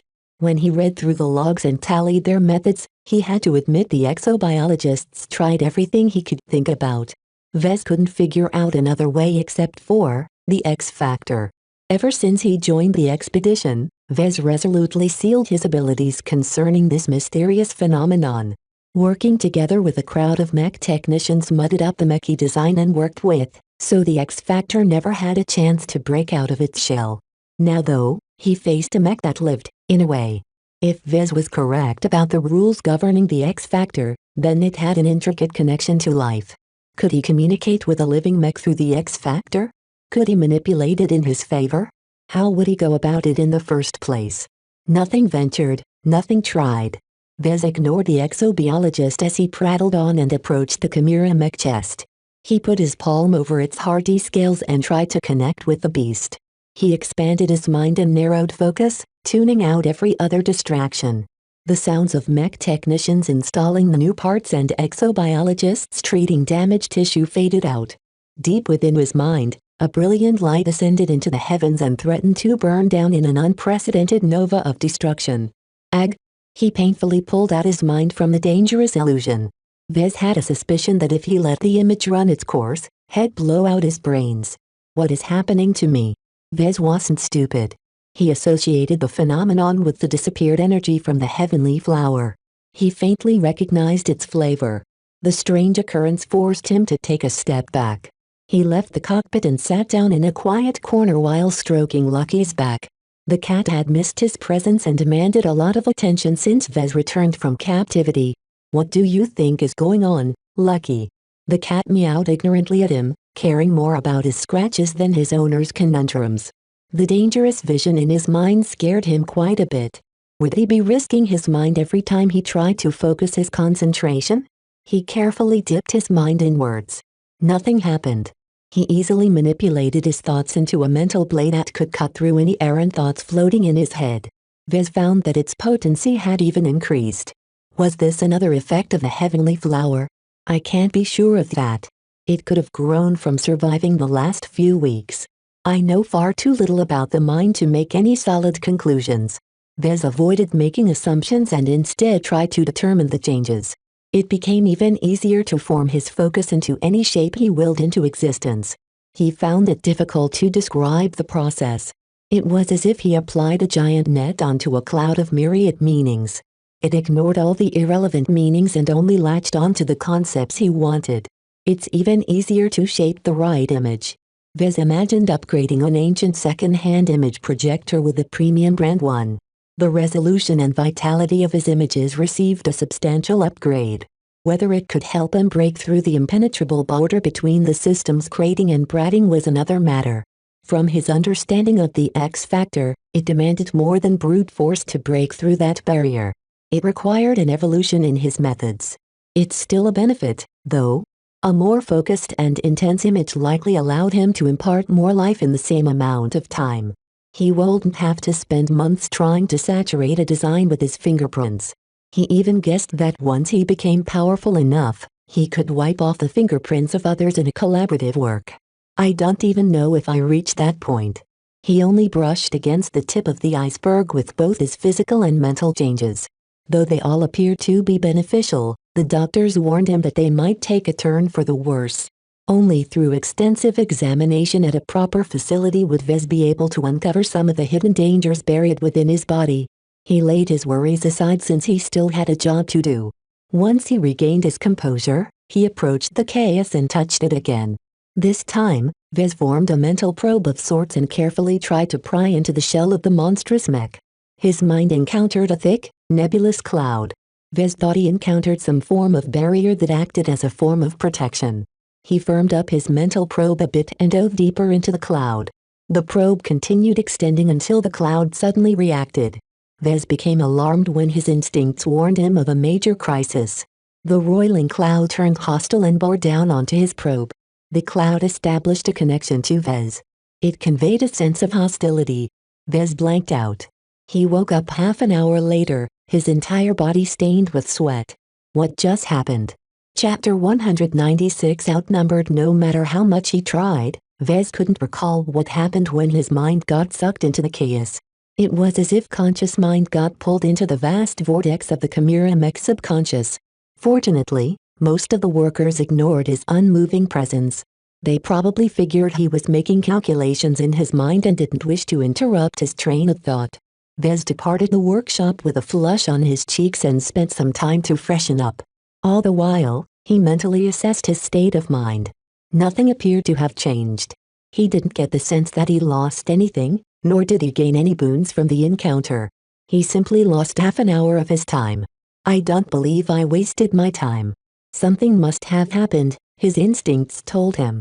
The uncertainty of what happened and whether it changed something in him gnawed at his nerves.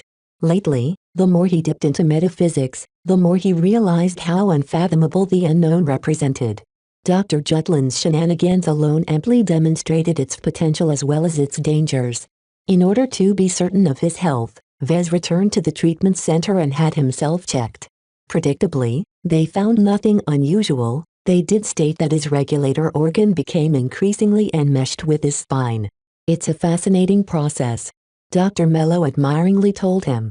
It's as if your body isn't content with these strange new additions and seeks to subsume them completely.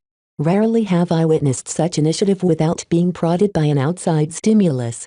From what I've learned of Jutland's research, the regulator organ is supposed to stay self-contained in the event he wishes to update an older organ for a better-performing one. What about my Jutland organ? There are no signs your body is merging it with anything else. It won't make sense to do so since it serves a unique role. Vez nodded in relief. That's good to hear. Despite the seemingly benign changes, Mello cautioned him about the consequences of deviating from the human norm. A different physique requires a different set of treatments. Standard medicines designed for baseline humans may react unpredictably when applied to cases such as yours. For example, a simple sleeping pill might make you drowsy for a second or put you in a coma. It's best to have a personal doctor on retainer who truly understands your body. He'd consider such luxuries later. After thanking Dr. Mello, Vez left the treatment center and returned to the workshop. The entire site buzzed with energy this time. Vez. Chief Ramirez called. I don't know how the scientists figured it out, but the chaos is actually responding to the cockpit now.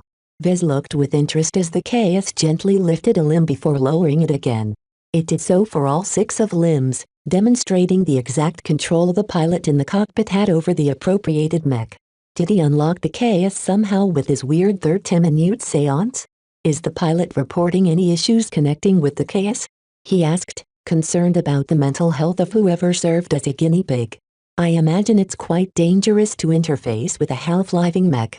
There are doctors monitoring his condition. As soon as they detect something amiss, they'll pull the plug. The chaos turned into a docile machine, seemingly willing to let the mech pilot take the lead. The neural interface connected the pilot to the mech without encountering any hindrance this time, but Vez still had his misgivings. It didn't make much sense for the subconsciousness buried deep to give in so suddenly. Still, if it ain't broke, don't fix it. Ramirez muttered. We only need to get it to work for a day at most. By the time it'll be clear if we're getting rescued or getting captured. They spent the next couple of hours undoing all of the damage the chaos suffered. While the exobiologists did an amazing job regenerating damaged tissue, the mech would never regain its full mobility. They had better luck plugging the gaps with machinery, though most of the times they went half-cocked due to lack of time. Vez shook his head as he supervised the installation of additional laser cannons on the flanks of the chaos. Imagine certifying this beast. The MTA would hate this mech. Their hasty modifications had rush job written all over it. Vez decided to add the laser cannons on a whim because the chaos possessed an abundance of power. They hadn't even been properly calibrated. Furthermore, They only put in a standard targeting system designed for humanoid mech for lack of anything better. Ensign D'Amato shook his head.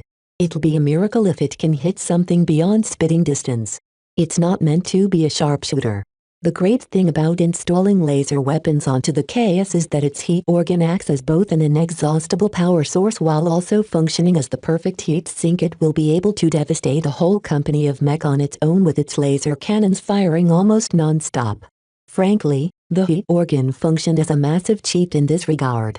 Ordinarily, directed energy weapons had no place in the hunt for hexapods, so the ground-side team only stocked a couple of lasers for contingency purposes. Their current crisis qualified as one.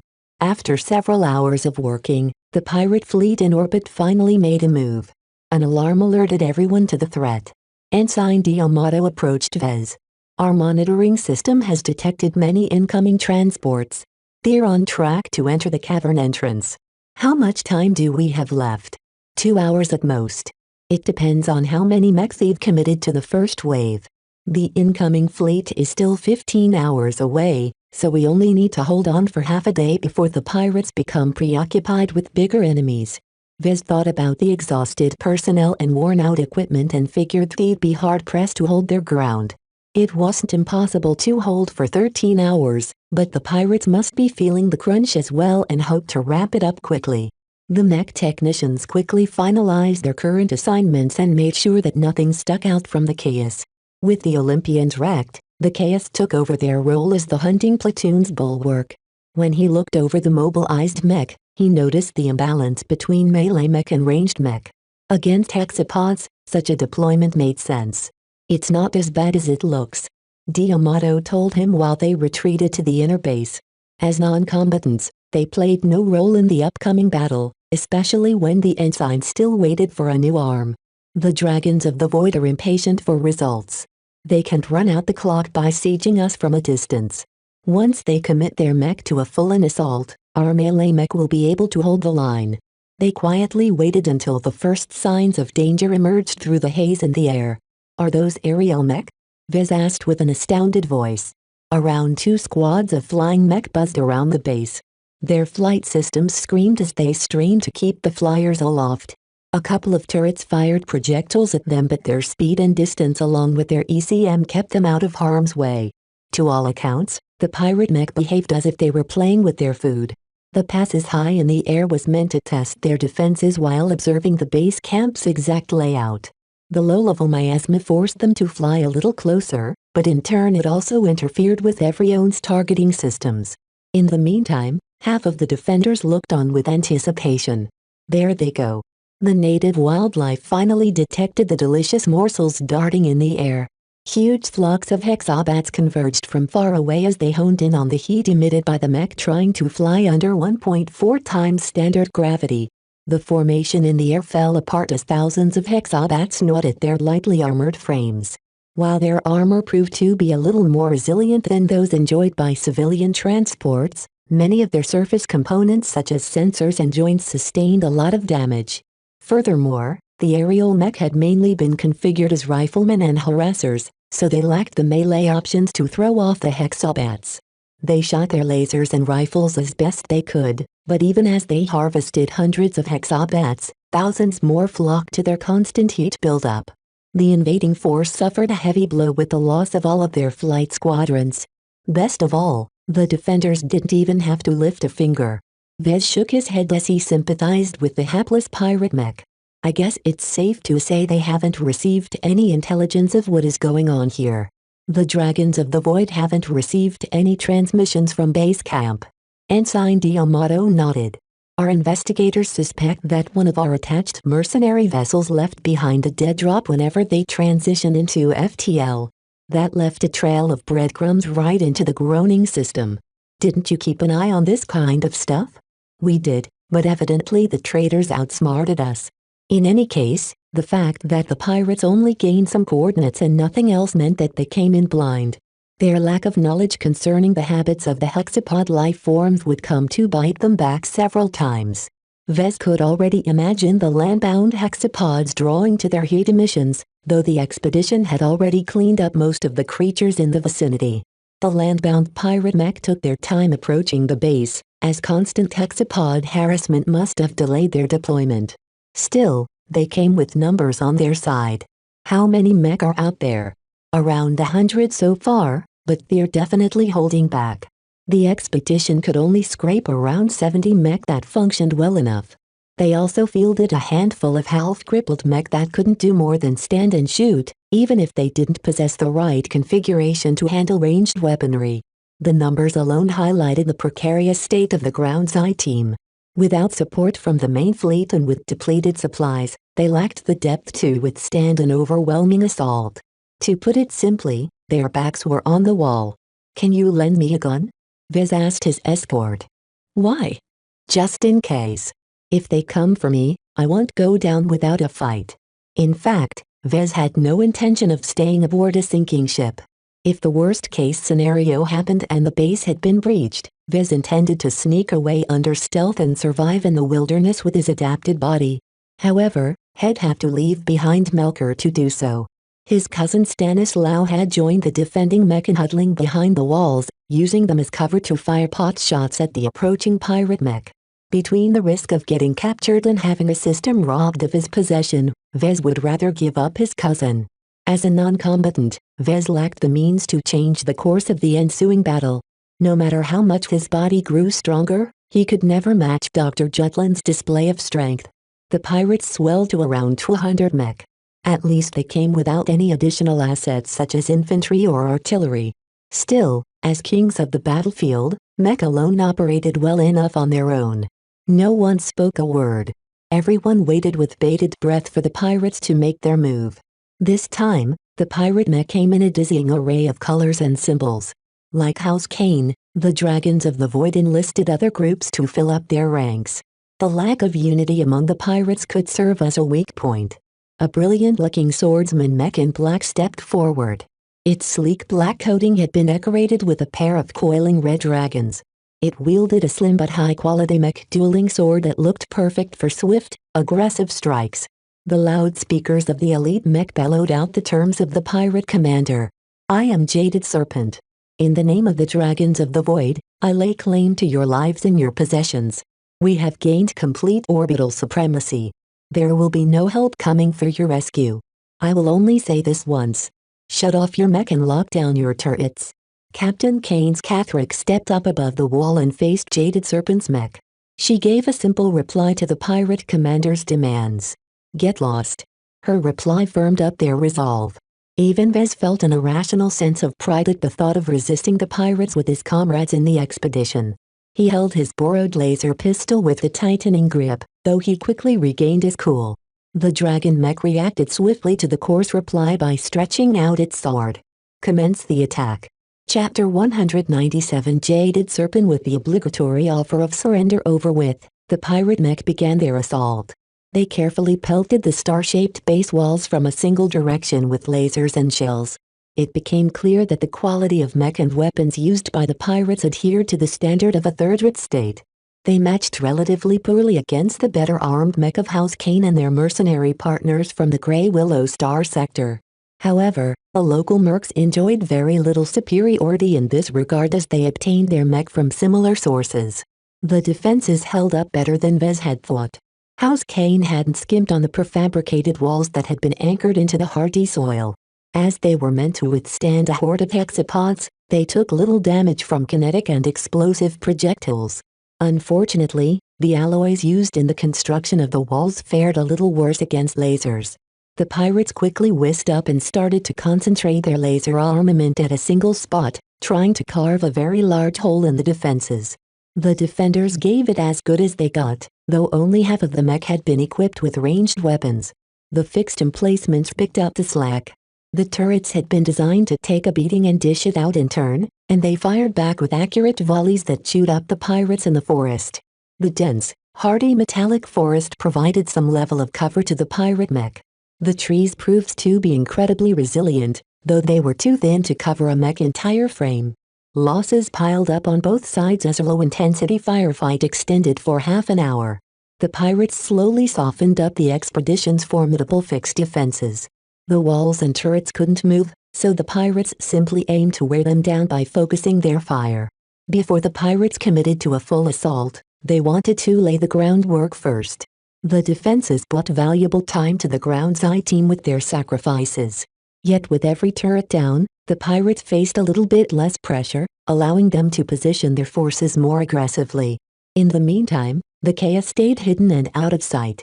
The partially repaired and improved Chimera mech had no place in this long-ranged firefight.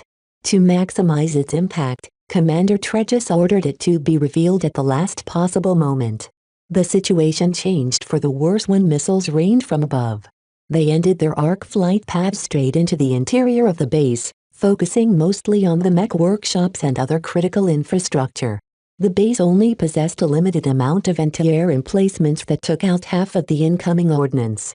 The rest impacted against the workshops with debilitating explosions that deformed their roofs but didn't manage to break through. Like the walls, the other prefab structures had been formed out of highly durable alloys that didn't lose out too much compared to those utilized in mech. Still, another volley of missiles arrived right after the first wave.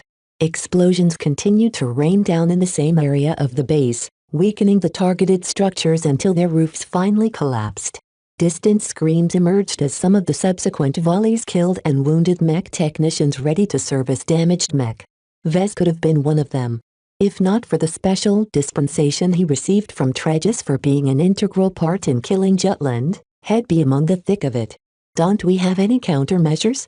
Missiles aren't useful against the hexapod, so we left them out of the defense plan. D'Amato explained. The base planners never took into account that we had to face a pirate invasion alone. The missiles continued to wreak havoc while the mech that launched them stayed far away. A couple of light mech acted as relays that sent back targeting data for them to focus their missiles on. The Empyreans harassed them with their extremely powerful railguns, but they had little effect against the agile mech. Something has to be done against those missiles. Vez screamed over the din as the missiles started to drift over their direction. He imagined that the pirates brought plenty ordnance in order to force the base into a quick surrender. Boom! A large explosion set off in the distance. The volleys of missiles suddenly cut off. A couple of nearby officers cheered. That's the hunting platoon at work. They succeeded in sneaking up on their artillery. Vez looked around and noticed that the Cathric had quietly disappeared from the walls. Captain Kane must have brought the Volmers along to strike at the artillery mech quickly before they could seek refuge from their guards. The Cathric and its fellow melee mech returned triumphantly a half-hour later. From the rumor mill, Vez heard that they not only took out the artillery mech, but also destroyed some of their spare supplies. It's a pity their transports are tightly guarded. They're holding back a solid number of mech to keep their escape route open. The removal of the artillery mech and the earlier mishap that had befallen the aerial mech had taken out a lot of options for the pirates. They ran out of tricks to pressure the base except for a straight and slugging match. A normal commander would have pulled back and given up the fight. The losses far outweighed the gains, unless they heard an inkling of the windfall the expedition earned so far. So many kilograms of monoxurite made plenty of people see red. In fact, Jaded Serpent even urged his mech to intensify the attack. Stop pussyfooting around. Get closer and disable all of the turrets. We won't be able to bypass the walls with them intact. As the champion of the pirates, his sleek black adorned with twin red dragons attracted a lot of fire. However, the pirate commander possessed a sly sense of evasion, managing to dart in and out of cover just in time to spoil the aim of the most heaviest guns arrayed against him. Sometimes his mech even dodged in a bewildering pattern that made Vez spin his eyes. That's the roulette spin. Not every advanced pilot knows how to perform that maneuver. The roulette spin could only be done with light and medium mech focused on agility and flexibility. The mech half spun into arcing paths that made it difficult to predict how far the mech moved and where it would orient itself next. It worked great against automated targeting systems and less skilled pilots, which happened to include most of the local mercs. That Jaded Serpent is a tough customer, an analyst remarked.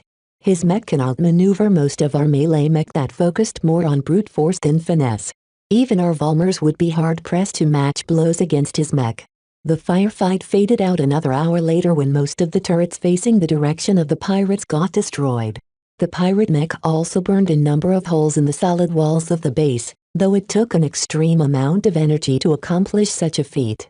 The pirate mech finally drew back to their landing site in order to replenish their ammunition and energy. "They'll be back soon," D'Amato noted with grim resignation. "Our base is not in good shape at the moment. It's going to get ugly once the Nifa fighting starts." With the temporary reprieve, the defending side took the opportunity to replenish their own mech. Mech technicians also received some of the mech that sustained damage, though the missile barrage destroyed most of their workshops. This forced them to perform rudimentary repairs in the field. Vez wanted to join them, but he knew his contribution wouldn't matter much at this point. The more complex repair jobs require time and facilities that the defenders didn't have anymore. Some of the mech pilots milling around looked agitated. Vez saw that quite a few bots and security personnel kept a very close eye on them. He imagined that some of the mercs would turn their coats in a heartbeat if they could. As Vez had helped with the maintenance of some of those mech, he knew the expedition also slipped in another safeguard. The mech technicians installed kill switches next to their control circuits that could instantly turn the mech off if they received a special signal. Such a function normally risked being exploited by their adversaries, but the trustworthiness of the local mercs left a lot to be desired, especially after some of them mutinied. House Kane basically trusted in their technological superiority over the pirates. So far, nothing has happened, so the pirates must not have brought any exceptional hackers. The pirates returned some time later. This time, they brought a few knights with hefty tower shields to take the lead. Jaded Serpent didn't waste any time. His dragon mech brandished its sword and extended it forward. Charge! Well over 100 different mech charged forward at the same time. They maintained a fairly dispersed formation in order to avoid bumping into each other, but they also kept up with their assigned squads. Vast clusters of mech converged around the numerous gaps in the walls with the shield bearers in front. The defending mech shot back with a vengeance, stopping some of the mech in their tracks but not enough to make a difference. The ranged mech finally received the order to fall back to the walls of the inner base. They fled the outer walls like rats jumping out of a leaking boat. The defenders finally showed their teeth when their melee mech met the incoming pirates. The shield bearers received special attention from the Cathric. Its powered spear darted forward like a loosened arrow as it bypassed the shield and hit the bearers in the flank. Their armor easily parted against the special spear, allowing it to deal catastrophic damage with each single hit. The pirates faltered for a moment as they witnessed Captain Kane's prowess. Her mech truly outmatched most machines. No one wished to take a step forward into the jaws of death that her mech represented. Until Jaded Serpent stepped forward with a swordsman mech. His sleek machine flourished its sword in preparation of a duel. "Your opponent is me." The other mech made way for the two elite mech and resumed their fighting at the other gaps. Every mech pilot adhered to the common convention of letting their leaders duel without interruption from others. Of course, this could only be maintained if both sides possessed somewhat equal strength. While the Dragons of the Void brought much greater numbers to bear, the defending side had the edge in terms of quality and training. Neither side wanted to risk the consequences of doing something rash. "Your name?" "Captain Felicia Kane of House Kane." "Ah yes, a direct scion of our visitors from the illustrious Constance Grand Kingdom." Jaded Serpent replied in a taunting tone. "You are far away from home, little miss. You will find no easy prey out here in the frontier. I can take on tough guys like you any day." The two mech began to clash after that. Both pilots showcased the full capabilities of their mech by dancing around their probing strikes. The Cathric had the advantage of reach. Captain Kane extended her spear very far but darted back as soon as the dragon mech stepped closer. The differences between the frames became clear after the first dozen clashes. The dragon mech turned out to be a deviously designed machine. It possessed a lot of leg strength that allowed Jaded Serpent to leap in any direction at any time. It reminded Vez of the old hoplite design he used as a basis for his popular Youngblood variant. The dragon mech possessed a very modern iteration of the system. In turn, the Cathric held a decisive edge in the quality of its weapon. When Jaded Serpent acted a bit too boldly, Captain Kane traded blows by taking the incoming sword chop with its shield while puncturing the dodging dragon mech in the side. The powered spear almost encountered no obstruction when it dug into the dragon's mech armor. Jaded Serpent immediately pulled his mech backwards and assessed the damage. That spear. That's a destroyer weapon. How did you get your hands on such a treasure? I'm friends with the Terrans. Captain Kane brashly responded as she went on the offensive in earnest. You'll be the first pirate scumbag you'll slay with this weapon. The dragon mech fell into leeward for a while as the Catherick pressured it backwards with unrelenting spear thrusts. With his perception, Vez saw that Captain Kane employed a precise, rhythmic pattern to her thrusts that unsettled Jaded Serpent. Enough. Dragon's Breath, deploy. The pirate leader turned the tide by activating a special feature on his mech. Hidden flamethrowers popped open around various points of the dragon mech and spat out small jets of highly flammable liquids at the Catherick. Captain Kane hadn't expected such a surprise. While the Catherick managed to disperse half of the jets with its dueling shield, the other half encountered no obstruction. Her spear-wielding mech quickly became engulfed in flames. No. Chapter 198 Unstoppable Jaded Serpent's personal steed appeared to be a pure swordsman mech. Even Vez got fooled by its appearance and dazzling performance that he never expected it to pop up miniature flame spitters. While the nefarious burning liquid stuck on the Catherick, Captain Kane quickly pulled back her mech and made a radical decision. She rolled the Catherick onto the ground, managing to brush aside most of the flames in the process. She proved her skill with that move. Her mech rolled across the ground for 3 revolutions without putting too much of the mech weight onto anything that couldn't bear the momentary pressure. Many lesser pilots failed to control their mech as good as she did and broke the arms or even the heads of their mech. The Catherick's armor system gained a large amount of ugly burn marks on its surface. It showcased its lack of strength against heat damage, of which nobody on the expedition expected to face on the ground. You're mine now. Jaded Serpent roared and drove his mech into a punishing offensive that forced the Catherick into straits. The flurry of blows prevented the white mech from regaining its balance. Vez wondered when Commander Tregis released the refurbished Chaos. Not yet. D'Amato said, shaking his head. The pirates still have too much fight in them. The Chaos is best used when they run out of steam. The goal is to shatter the exhausted pirates into pieces so that they can't form an effective raiding force anymore. Such a strategy required a lot of patience and sacrifice. Even now, many mercenary mechs started falling under the weight of numbers. Fortunately, most of their pilots managed to escape death by ejecting their cockpits. Even as they fell, the defenders stopped the pirate mech in their tracks. Half of the pirate mech consisted of cheap frontline mech with no heads and weapon barrels for arms.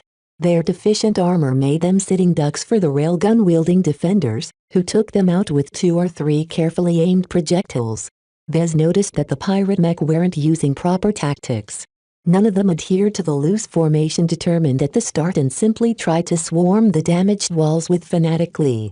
It reminded him of the first space battle between the expeditionary fleet and the harassing pirate fleet. The pilots of the pirate mech look like they're drugged and brainwashed. It's difficult to scrounge willing cannon fodder. Pirates can be some of the biggest cowards in the galaxy. They value their lives above loyalty and brotherhood. The Dragons of the Void certainly proved their ruthlessness by discarding so many lives in mech. With the mech pilots fighting without regard for their lives, their ferocity steadily overpowered the beleaguered defenders even with their technological superiority. In these fraught circumstances, one mercenary group took up the war banner and fought back with twice the grit. As one of House Kane's mercenary partners, Adilas Chosen had never really showed off their capabilities. Unlike George Cavalry and the Stray Phantoms which often saw action, the religious group largely remained in reserve. Their mech consisted of sturdy medium mech that might not be fast, but could take hit or two. They boldly wielded heavy flails that bashed aside the lighter mech in a single blow. Vez became impressed by the way they wielded the flails. The spiked alloy ball at the end of the chain always managed to pierce through a critical portion of the mech being struck.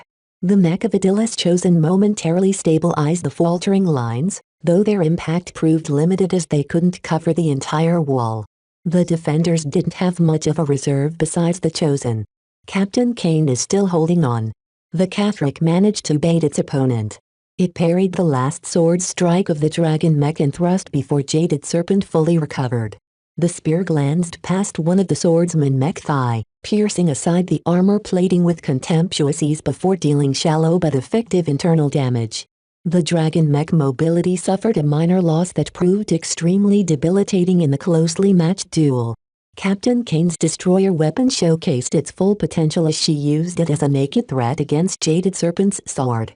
The pirate commander clearly wished to avoid the dreaded spear and made sure to leave his sword away from the spear's path.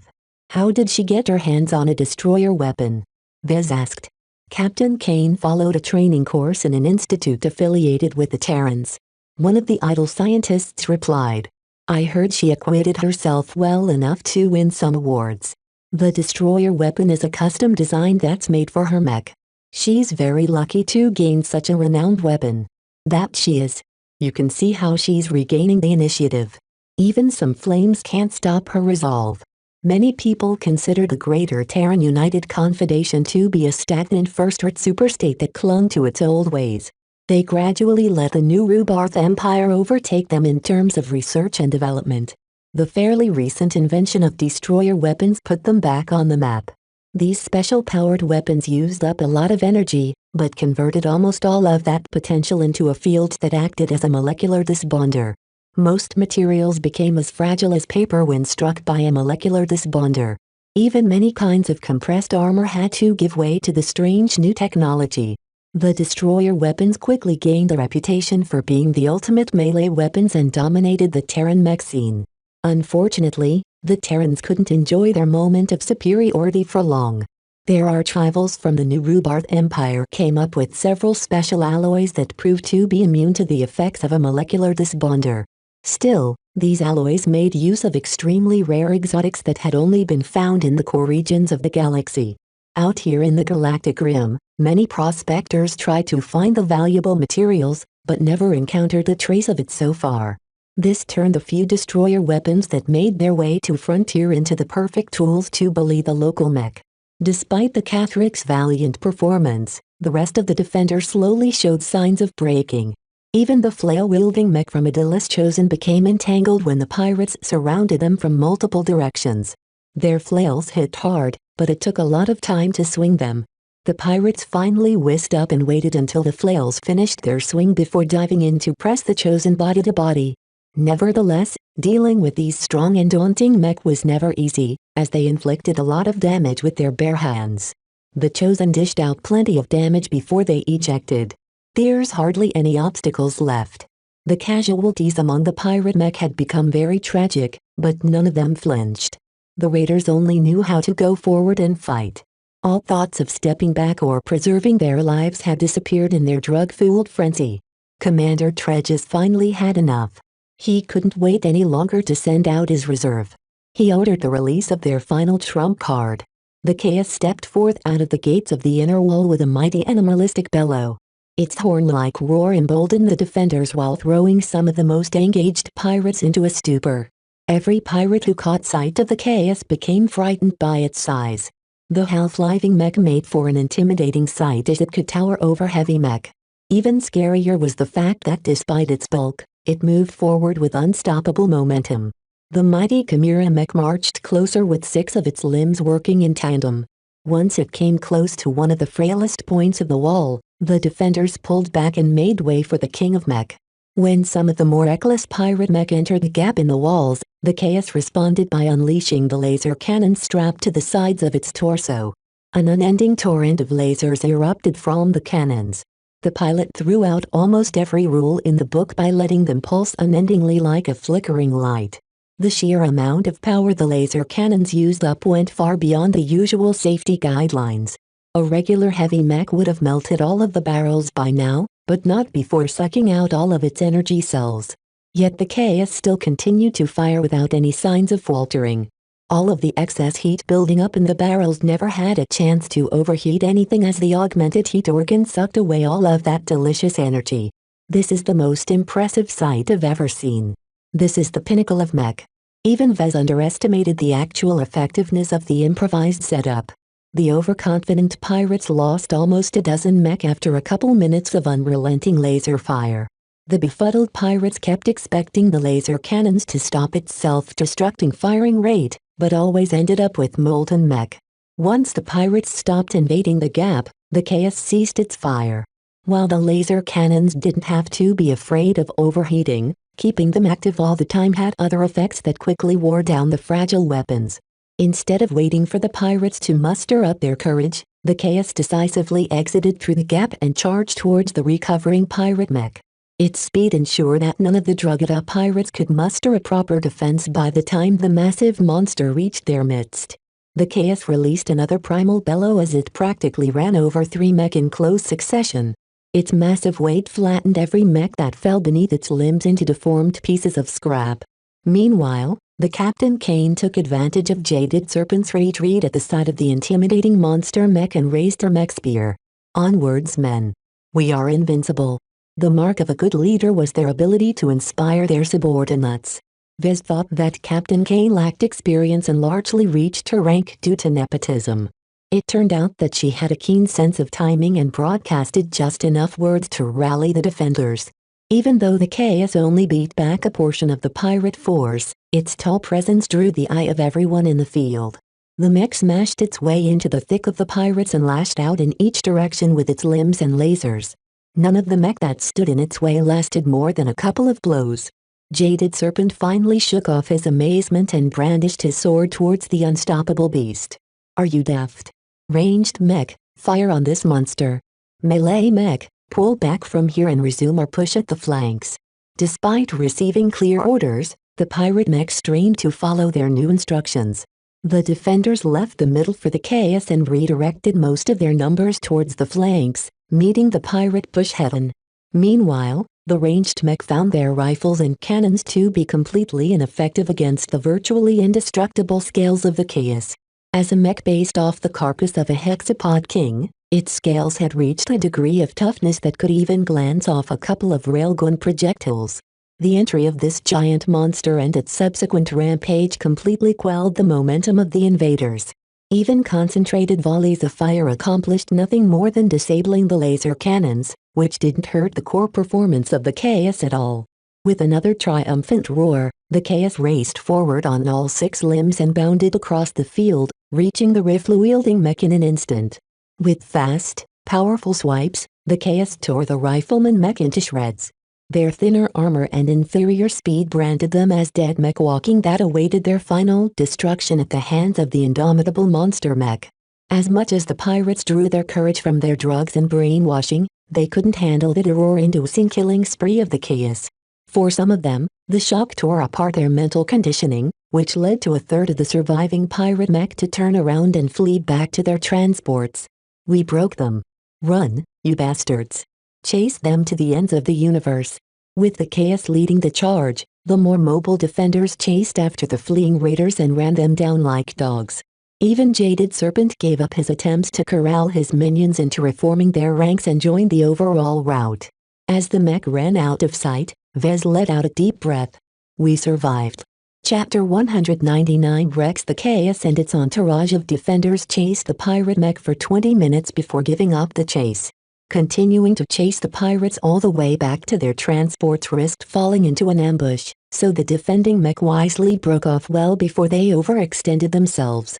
Great work. Everyone back in base cheered as the scouts reported that the surviving boarded their transports and lifted off. They completely gave up on the assault and cut their losses. Too bad we haven't caught that Jaded Serpent. We could have interrogated him about the goal of their senseless attacks. Certainly, the Dragons of the Void sacrificed a lot of ships and mech, only to receive nothing in return besides damaging House Kane. Vez reasoned that stopping House Kane and ruining their much-vaunted expedition must be one of their primary goals. In that regard, the mysterious pirate group achieved some successes, but not enough to make up for their losses. Vez eventually scratched his head. No regular pirate group will throw away so many assets for nothing. It's not their assets to begin with. Diamata replied. The Dragons of the Void obviously employed Petsis to do the heavy lifting for them. Don't forget that each time the battle went south, they always ran away the fastest. Even so, borrowed or not, losing so many ships and mech will hurt overall strength. they'll be much less capable of threatening their opponents after losing so much cannon fodder. The most frightening aspect about the Dragons of the Void was that they managed to indoctrinate so many pirate outfits. Why haven't they received any backlash over their unscrupulous use of mind-altering drugs? Ensign D'Amato smiled at him. Pirates aren't the smartest people in the bunch. Smaller gangs of pirates have a lot of trouble finding safe harbor among the stars. My guess is that the Dragons are secretly controlling several pirate harbors.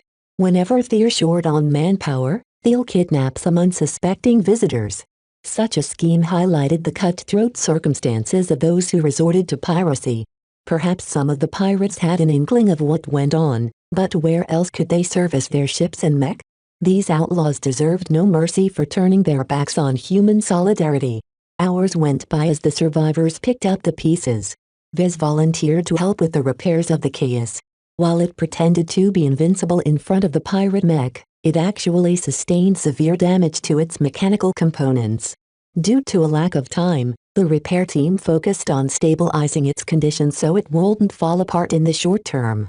Many other mech technicians crawled over the disabled mech that had been strewn across the battlefield and assessed whether they could still be fixed.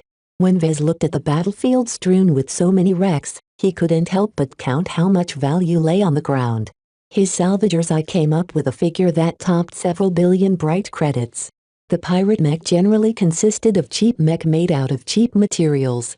The real treasure lay in the machines used by the forces from the Grey Willow Star sector. These high-quality mech employed valuable exotics throughout their frame that many manufacturers loved to use. Will we be able to recover all of this salvage? Maybe not. It depends on if the incoming fleet is friendly enough. Now that they're getting nearer, we've received more detailed readings. The mass readings are highly alarming, though we've also detected the presence of the Ark Horizon. For a time, the Ground's Eye team feared that their mothership had been captured. It took several suspenseful hours for them to receive a signal from Lord Jeremiah Kane himself. Commander Tregis decided to broadcast the transmission throughout the base. The old man appeared aged and tired on the projector. Fellow expedition members, it has been a trying time for you all.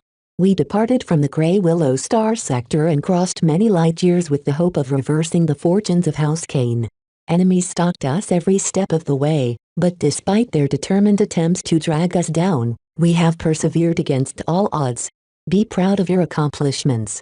His words had a very emotional effect on the men and women employed directly by House Kane. All of them possessed a strong sense of belonging to the venerable noble house. The message resonated less with external consultants like Vez. Lord Kane spent the next couple of minutes explaining what happened after that. After the expeditionary fleet finished off the Sandman incursion, they suffered a devastating loss when the Dragons of the Void sprung their ambush.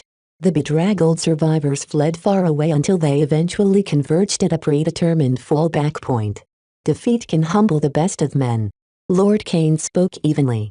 While I cannot change what has already happened, I can still change the outcome of this venture. Therefore, after much consideration, Eve decided to approach the Common Fleet Alliance for assistance. That explained the heavy fleet presence.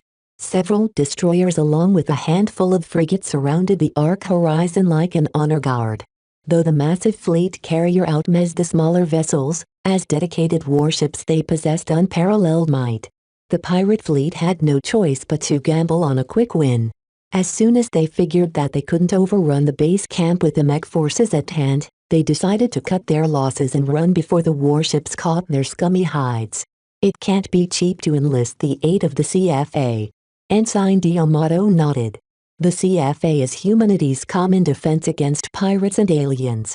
While they won't shirk their duty, they never rescue fortune seekers knocking on their door without taking a cut. Word came down from above what the price entailed. For the lowly price of guaranteeing the recovery of the Ground's Eye team, the CFA demanded 80% of all the expedition's mineral gains. House Kane had to forfeit much of the motherlode they painstakingly recovered from the alien wilderness. Furthermore, once the CFA received a summary of events on the ground, they also demanded the materials recovered from Dr. Jutland. This not only included the research materials and samples taken from his cave, but also the chaos itself. In the face of their domineering demands, House Kane could only act meekly and lower their heads. Vez winced as he heard the sordid details. Sounds like the CFA is the true winner of the expedition. They didn't even have to lift a finger to get their hands on all of that monoxurite. At least they left us with some crumbs. They could have demanded 99% of all of our gains. The expedition hauled in so many kilograms of monoxurite that everyone's eyes went green whenever they thought of it. Having to hand them over to their rescuers hurt a lot, but it was still better than being stranded forever on this strange and hostile planet. As D'Amato remarked, the CFA left them with 20% of a massive fortune. This ensured that House Kane still earned a very generous profit even with all of their losses taken into account. The CFA left us with some crumbs because they want to keep the requests coming. If they gain a reputation for being too outrageous in their demands, people will turn elsewhere for rescue. As the warships and the Ark Horizon slipped into orbit, a large number of transports and shuttles descended into the underground cavern. The abundant amount of heat emitted by the vessels attracted thousands of hexabats, but the well-prepared shuttlecraft peppered them with a vicious rain of projectiles. The Halfrund base camp received the new arrivals with trepidation and relief. While a few officers from House Kane arrived to assess the situation, most of the other transports belonged to the CFA. Armed spacers departed from the shuttles and transports and locked down the entire base. They herded every worker and mech pilot into a waiting transport vessel as if they couldn't get rid of them fast enough. What about our mech? We will recover your possessions later. Please enter the transports first. Against the strong arming of the CFA, no one could say a thing. They separated Vez from the rest once they found him. Mr. Larkinson, your presence is requested aboard the science vessel the Ramulus in order to treat your condition. Vez expected to be summoned by the CFA. Their clear interest in Dr. Jutland's research extended to the invasive procedures the madman performed on his body. As a living example of his work, the researchers attached to the CFA would never let him off. Can I have a word with my companions before I go? Make it fast. With that reprieve, Vez quickly turned around and slipped his comb around Lucky's collar before handing him to Melker. Take care of Lucky. Don't let him run around wherever he pleases. His cousin nodded at him. I'm familiar with his habits. I'll keep my eye on him. Assured that his cat and his comb would be kept out of the CFA's clutches, Vez turned to D'Amato. You've been a helpful watcher, Ensign. I learned a lot from you over these months. Likewise. I've always been a ship fanatic, but your work has opened my eyes to the intricate world of mech. Both of them gained something from the other through their long interaction with each other. While Vez never appreciated his presence, the engineer in training never obstructed him when he worked. This alone deserved a commendation. While Vez would have liked to say a few words to Chief Ramirez and Captain Kane, the impatient CFA spacers firmly pushed him onto a fast shuttle. Vez could instantly tell the shuttle was special. Vez had never seen one that had evidently been made out of compressed alloys. The sheer wealth put into this tiny craft showcased the organization's power and wealth. Once they loaded the shuttle with recovered research data, the vehicle took off with rapid speed. Vez looked out the view screen and estimated the shuttle flew at least 4 times as fast as the ones used by House Kane. They emerged from the underground cavern and reached orbit a very short time later. The shuttle zipped through space and entered the hangar bay of a large and peculiar-looking vessel studded with sensors. When Vez emerged from the shuttle, he looked around and found the hangar bay to be empty.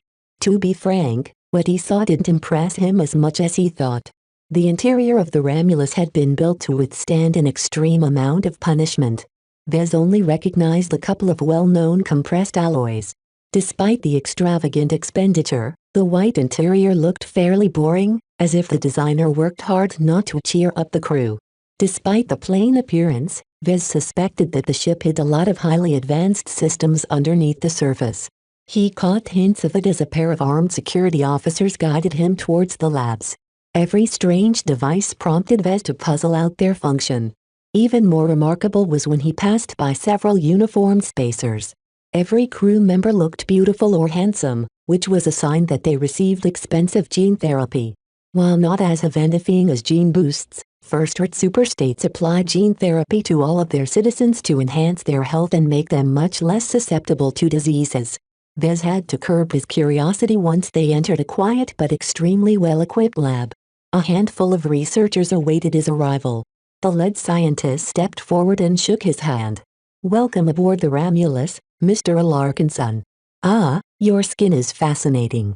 The researchers hadn't even introduced themselves before they crowded over his body with medical scanners in their hand. They took preliminary readings of his conditions and discussed their findings among themselves. "You'll be with us for a month, Mr. Alarkinson. I suggest you make yourself comfortable aboard the Romulus. We've prepared a complete examination that will allow us to get to the bottom of your new condition." Hopefully the researchers didn't forget to treat his ailments. Their ravenous desire to get to the bottom of his changed physique unnerved Vez in a way that reminded him of Jutland. At least his hosts were mindful enough to inform him that they didn't intend to keep him around forever. The CFA's contract with House Kane included a clause that ensured his safe return. Such an illustrious organization would never violate a contract that was already heavily in their favor. They were the good guys, after all. Chapter 200. To be human. What did it mean to be human? Vez asked himself this question many times on the trip back to civilized space. The researchers avidly studying each and every corner of his body hummed with excitement as they unfolded the secrets buried within. Vez had unquestionably departed from the standard of pure human. The transgalactic organizations maintained a strict definition of what fell under the human race, and Vez happened to get kicked out of the playground. In his daily life, Vez wouldn't be treated any differently. The Common Fleet Alliance's researchers reveal that certain levels of hybridization was a bit more common than usual in the upper echelons of society. "We are at war with aliens, but we envy them as well. The most sophisticated races possess various wondrous powers that we secretly covet. It's therefore not a crime against humanity to depart from the norm, because we know we can't stop people experimenting on themselves. The transgalactic organizations discourage the practice, but allows it to happen as long as the recipients remain discreet. They did not wish to encourage a culture where the masses became accustomed to radical modifications. The reason why we are wary of fusing alien genes into the human genome is that it often goes very wrong. From all reports, Dr. Jutland is a perfect example of why it isn't a good idea to go too far. While we can't determine the exact causes of his mood swings, his tireless efforts to inject himself with the strength of these hexapods has turned him into beast as well. The 27-year isolation also didn't help. Vez remarked. Personally, he wished that spending all those years alone pushed the doctor over the edge. In this case, Vez would likely keep his sanity then. While the researchers never felt inclined to share their results to Vez, they at least informed him that his new organs came with only a couple of traps. To eminent figures such as them who received some of the highest education in human society, Jutland's work appeared crude. Only the decades spent on mastering everything about the hexapods allowed him to form a working set of hybrid organs. Fortunately, the researchers possessed enough benevolence to fix the hidden dangers in his body. Although Vez could only take their word for it, he did feel a tiny bit better after he went through a number of operations. The tiny undercurrent of uneasy always felt through his developing sixth sense had faded out when he next woke up. "We adjusted your genes to a stabler level than before," a doctor said when he checked on his waking body. "Your body is still fairly strong, but you'll get to live longer than 50 standard years now." Like many humans, Vez would rather live longer than have an inhumanly strong body. Jutland thought otherwise, and look where that got him. A mech designer like Vez relied on his intellect to advance his career. At no point should he rely on his physical strength to make a living. In total, Vez spent roughly a month aboard the Romulus. The science vessel flew next to the damaged Dark Horizon.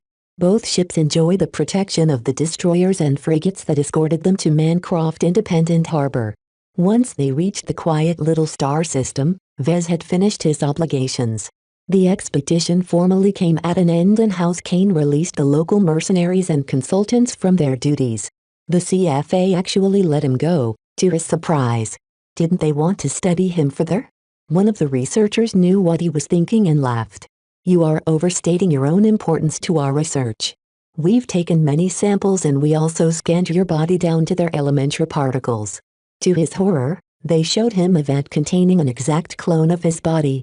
Seeing a duplicate of himself in the flesh provoked a minor existential crisis within his mind. Who was the actual Vez? Perhaps the researchers lied and put the real Vez in the vat. As I said, you're thinking too much. Fully adult clones are always lacking in their humanity. Even if we copy a person to an even more precise level, their clones always lack that spark that proves they are alive. It's the main reason why clones have not proliferated in our society. The clones basically end up as human-form computers that are incapable of appreciating art, expressing their creativity or feeling love. I see. Vez replied, and quickly calmed down. Once he tested his thoughts, he became more certain that he was the true Vez. So as long as I can prove I can deal with concepts that AIs could never understand, you'll be certain that I'm human. In any case, the researchers only cloned him so that they could study Jutland's work. Even if they desired to treat him like a lab rat, at least they'd be studying a gimped copy of himself. Better the poor sap than me. Vez tried hard not to think on what his clones had to endure throughout their short existence. In a legal sense, the clones lacked some of the traits that defined humanity, so no one bothered to give them any rights. Once a shuttle finally delivered him to the Barracuda, Vez finally felt relief at regaining some form of control over his life. Lots of people kept an eye on him for one reason or another these past few months. Vez did not enjoy the limits it imposed on his freedom. Welcome aboard, sir. Captain Silvestre greeted him with a neat salute. We've already established a route back to Cloudy Curtain. We can depart the Mancroft system whenever you're ready. Has Melker and the Stanislaw arrived on this ship? They've arrived a couple of hours ago. We haven't packed up the Stanislaw in case we meet any threats. You might not be aware, but the shipping lanes throughout the Komodo Star sector have deteriorated these past few months. Many interstellar vessels only travel in convoys at this point. It's too dangerous to set off on your own. That sounded fairly bad, and not because they risked encountering a pirate attack. With the expert navigation of his new crew, he was reasonably confident the Barracuda could avoid and outrun any potential ambush. No. The emergence of pirates meant that it became a lot harder to get access to critical materials Vez needed to build his mech. At the very least, Vez expected a sharp rise in costs. Understood. Vez nodded as he tried to estimate the ripples of the changing times. However, I intend to make a stop at Lemur before returning to the Bright Republic. Please set course to the Lemur system first. The Barracuda was his ship to begin with, so he could do whatever he wanted. Right now, Vez wished to pay a visit to his master and ask for help in studying his condition. The CFA never really bothered keeping Vez up to date with all of the details, so he hoped to borrow Master Olson's influence in making sure they hadn't messed up his body. In addition, Vez also planned to pay a visit to the Clifford Society's clubhouse on Lemur II. He didn't forget why he signed on to the expedition in the first place. 400 merits. I can buy almost anything with this much wealth. Even a single merit held significant value, because they allowed members access to some of the restricted books in the libraries. Having several hundred merits all at once meant that if Vez so decided, he could hole up in the Moon Library pretty much forever. I can't really do that without leaving my living mech corporation out to dry. It badly needs to expand its catalog of designs. Vez always planned to pave the way for him to design an original mech. By shaking himself loose from the restrictions revolving around designing variants of other people's work, he'd save billions upfront and a few 100,000 credits more with each mech sale. At the very least, I'll have to hire a hacker to unlock the restriction on my recovered Dortmund printer. Then, I'll have to purchase a high-quality alloy compressor and chemical treatment machine. The latter two machines allowed him to fabricate mech for the premium segment. While they demanded a higher standard of quality, they also boasted much higher profit margins, which would be of great help in a time when the cost of resources kept going up. Besides acquiring new machines, Vez also wanted to browse their library of component licenses. The Lemur Institute of Technology maintained a large network of mech designers and developers who both offered each other what they needed. He looked forward to see if he could pick up a bargain. As the Barracuda prepared to transition into FTL, Vez first caught up with his subordinates. First, he inquired Captain Silvestre on what his corvette experienced during his stay on Groaning IV. We stayed out of the fighting, if that's what you're concerned. We mainly acted as forward scouts that explored the star systems surrounding the groaning system in order to send back word of any incoming threats. When the expeditionary fleet suffered a defeat, the Barracuda received orders to stay behind and maintain her post. Nothing exciting happened to his ship, to his relief. Did you get into trouble with the liaison sent by House Kane? No, sir. He kept to himself and behaved cordially among us women. Security Officer Sippus made sure he didn't get the opportunity to access any restricted systems. Good. Continue onwards to Lemur. I don't mind if you splurge on the fuel, just get me there quickly. It's not advisable to travel outside of a convoy, sir. I highly suggest you wait and join a well-protected group of trade vessels. While she had a good point, she also boasted many times that his corvette could avoid and outrun any possible pirate ambushes. I'm short on time and I really need to get to my destination quickly. Sticking to a convoy means that we'll be shackled to the slowest ship in the group. The captain relented after Vez insisted. With that out of the way, he returned to his stateroom. Lucky lounged on his bed, but after he came in the cat jumped aside and greeted him with a rub. Hey there buddy. Eve missed you too. Vez said and picked up his mechanical cat. Have you produced a lot of gems yet? The cat meowed at him in an affirmative tone and padded over to a box filled with a couple of gems. Vez also found his cum among the jewels, which he quickly picked up and put over his wrist. Eve missed you too, system. After playing around with Lucky for a few minutes, Vez approached his desk and sat down behind his terminal. It had been a long time since he last checked in on his business. The first person he called was Carlos, who appeared on the projector after a few seconds. Vez. You're back on the grid. It's been rough out here, but I've survived. He replied with a smile. Is the workshop still intact? Nothing happened. It's business as usual around here. I've been churning out the silver label Mark IIs for over 3 months. Carlos laid out the numbers to him. He fabricated and delivered 17 Mark IIs, which largely adhered to the schedule Vez had laid out. Each Mark II sold for 28 million credits, but the cost of raw materials had also risen in recent times, so the average costs amount to around 19 million credits per mech. After deducting some of his costs such as his mech broker's cut, a living mech corporation earned an overall profit of 120 million credits. This was a generous sum of money, but Vez found it to be a little meager. Added up with what he saved in his piggy bank as well as his family's investment, Vez had around 668 million credits at his disposal. Such a vast sum of money dried up very fast if he started shopping around some decent component licenses. Vez nodded at Carlos while he continued to run the numbers in his mind. Continue on with your work. You did well with keeping up with a stable rate of production. Once I return, I'll make some changes to our working environment. After Vez signed off, he leaned back in his chair and considered his financial situation. He possessed decent sum of money and merits, but not enough. If he wanted to fulfill his dream of designing an original mech, he had to acquire a lot more money at the very least. I've learned a lot from my recent trip, and my skills have matured a bit. I should make use of my improved capabilities.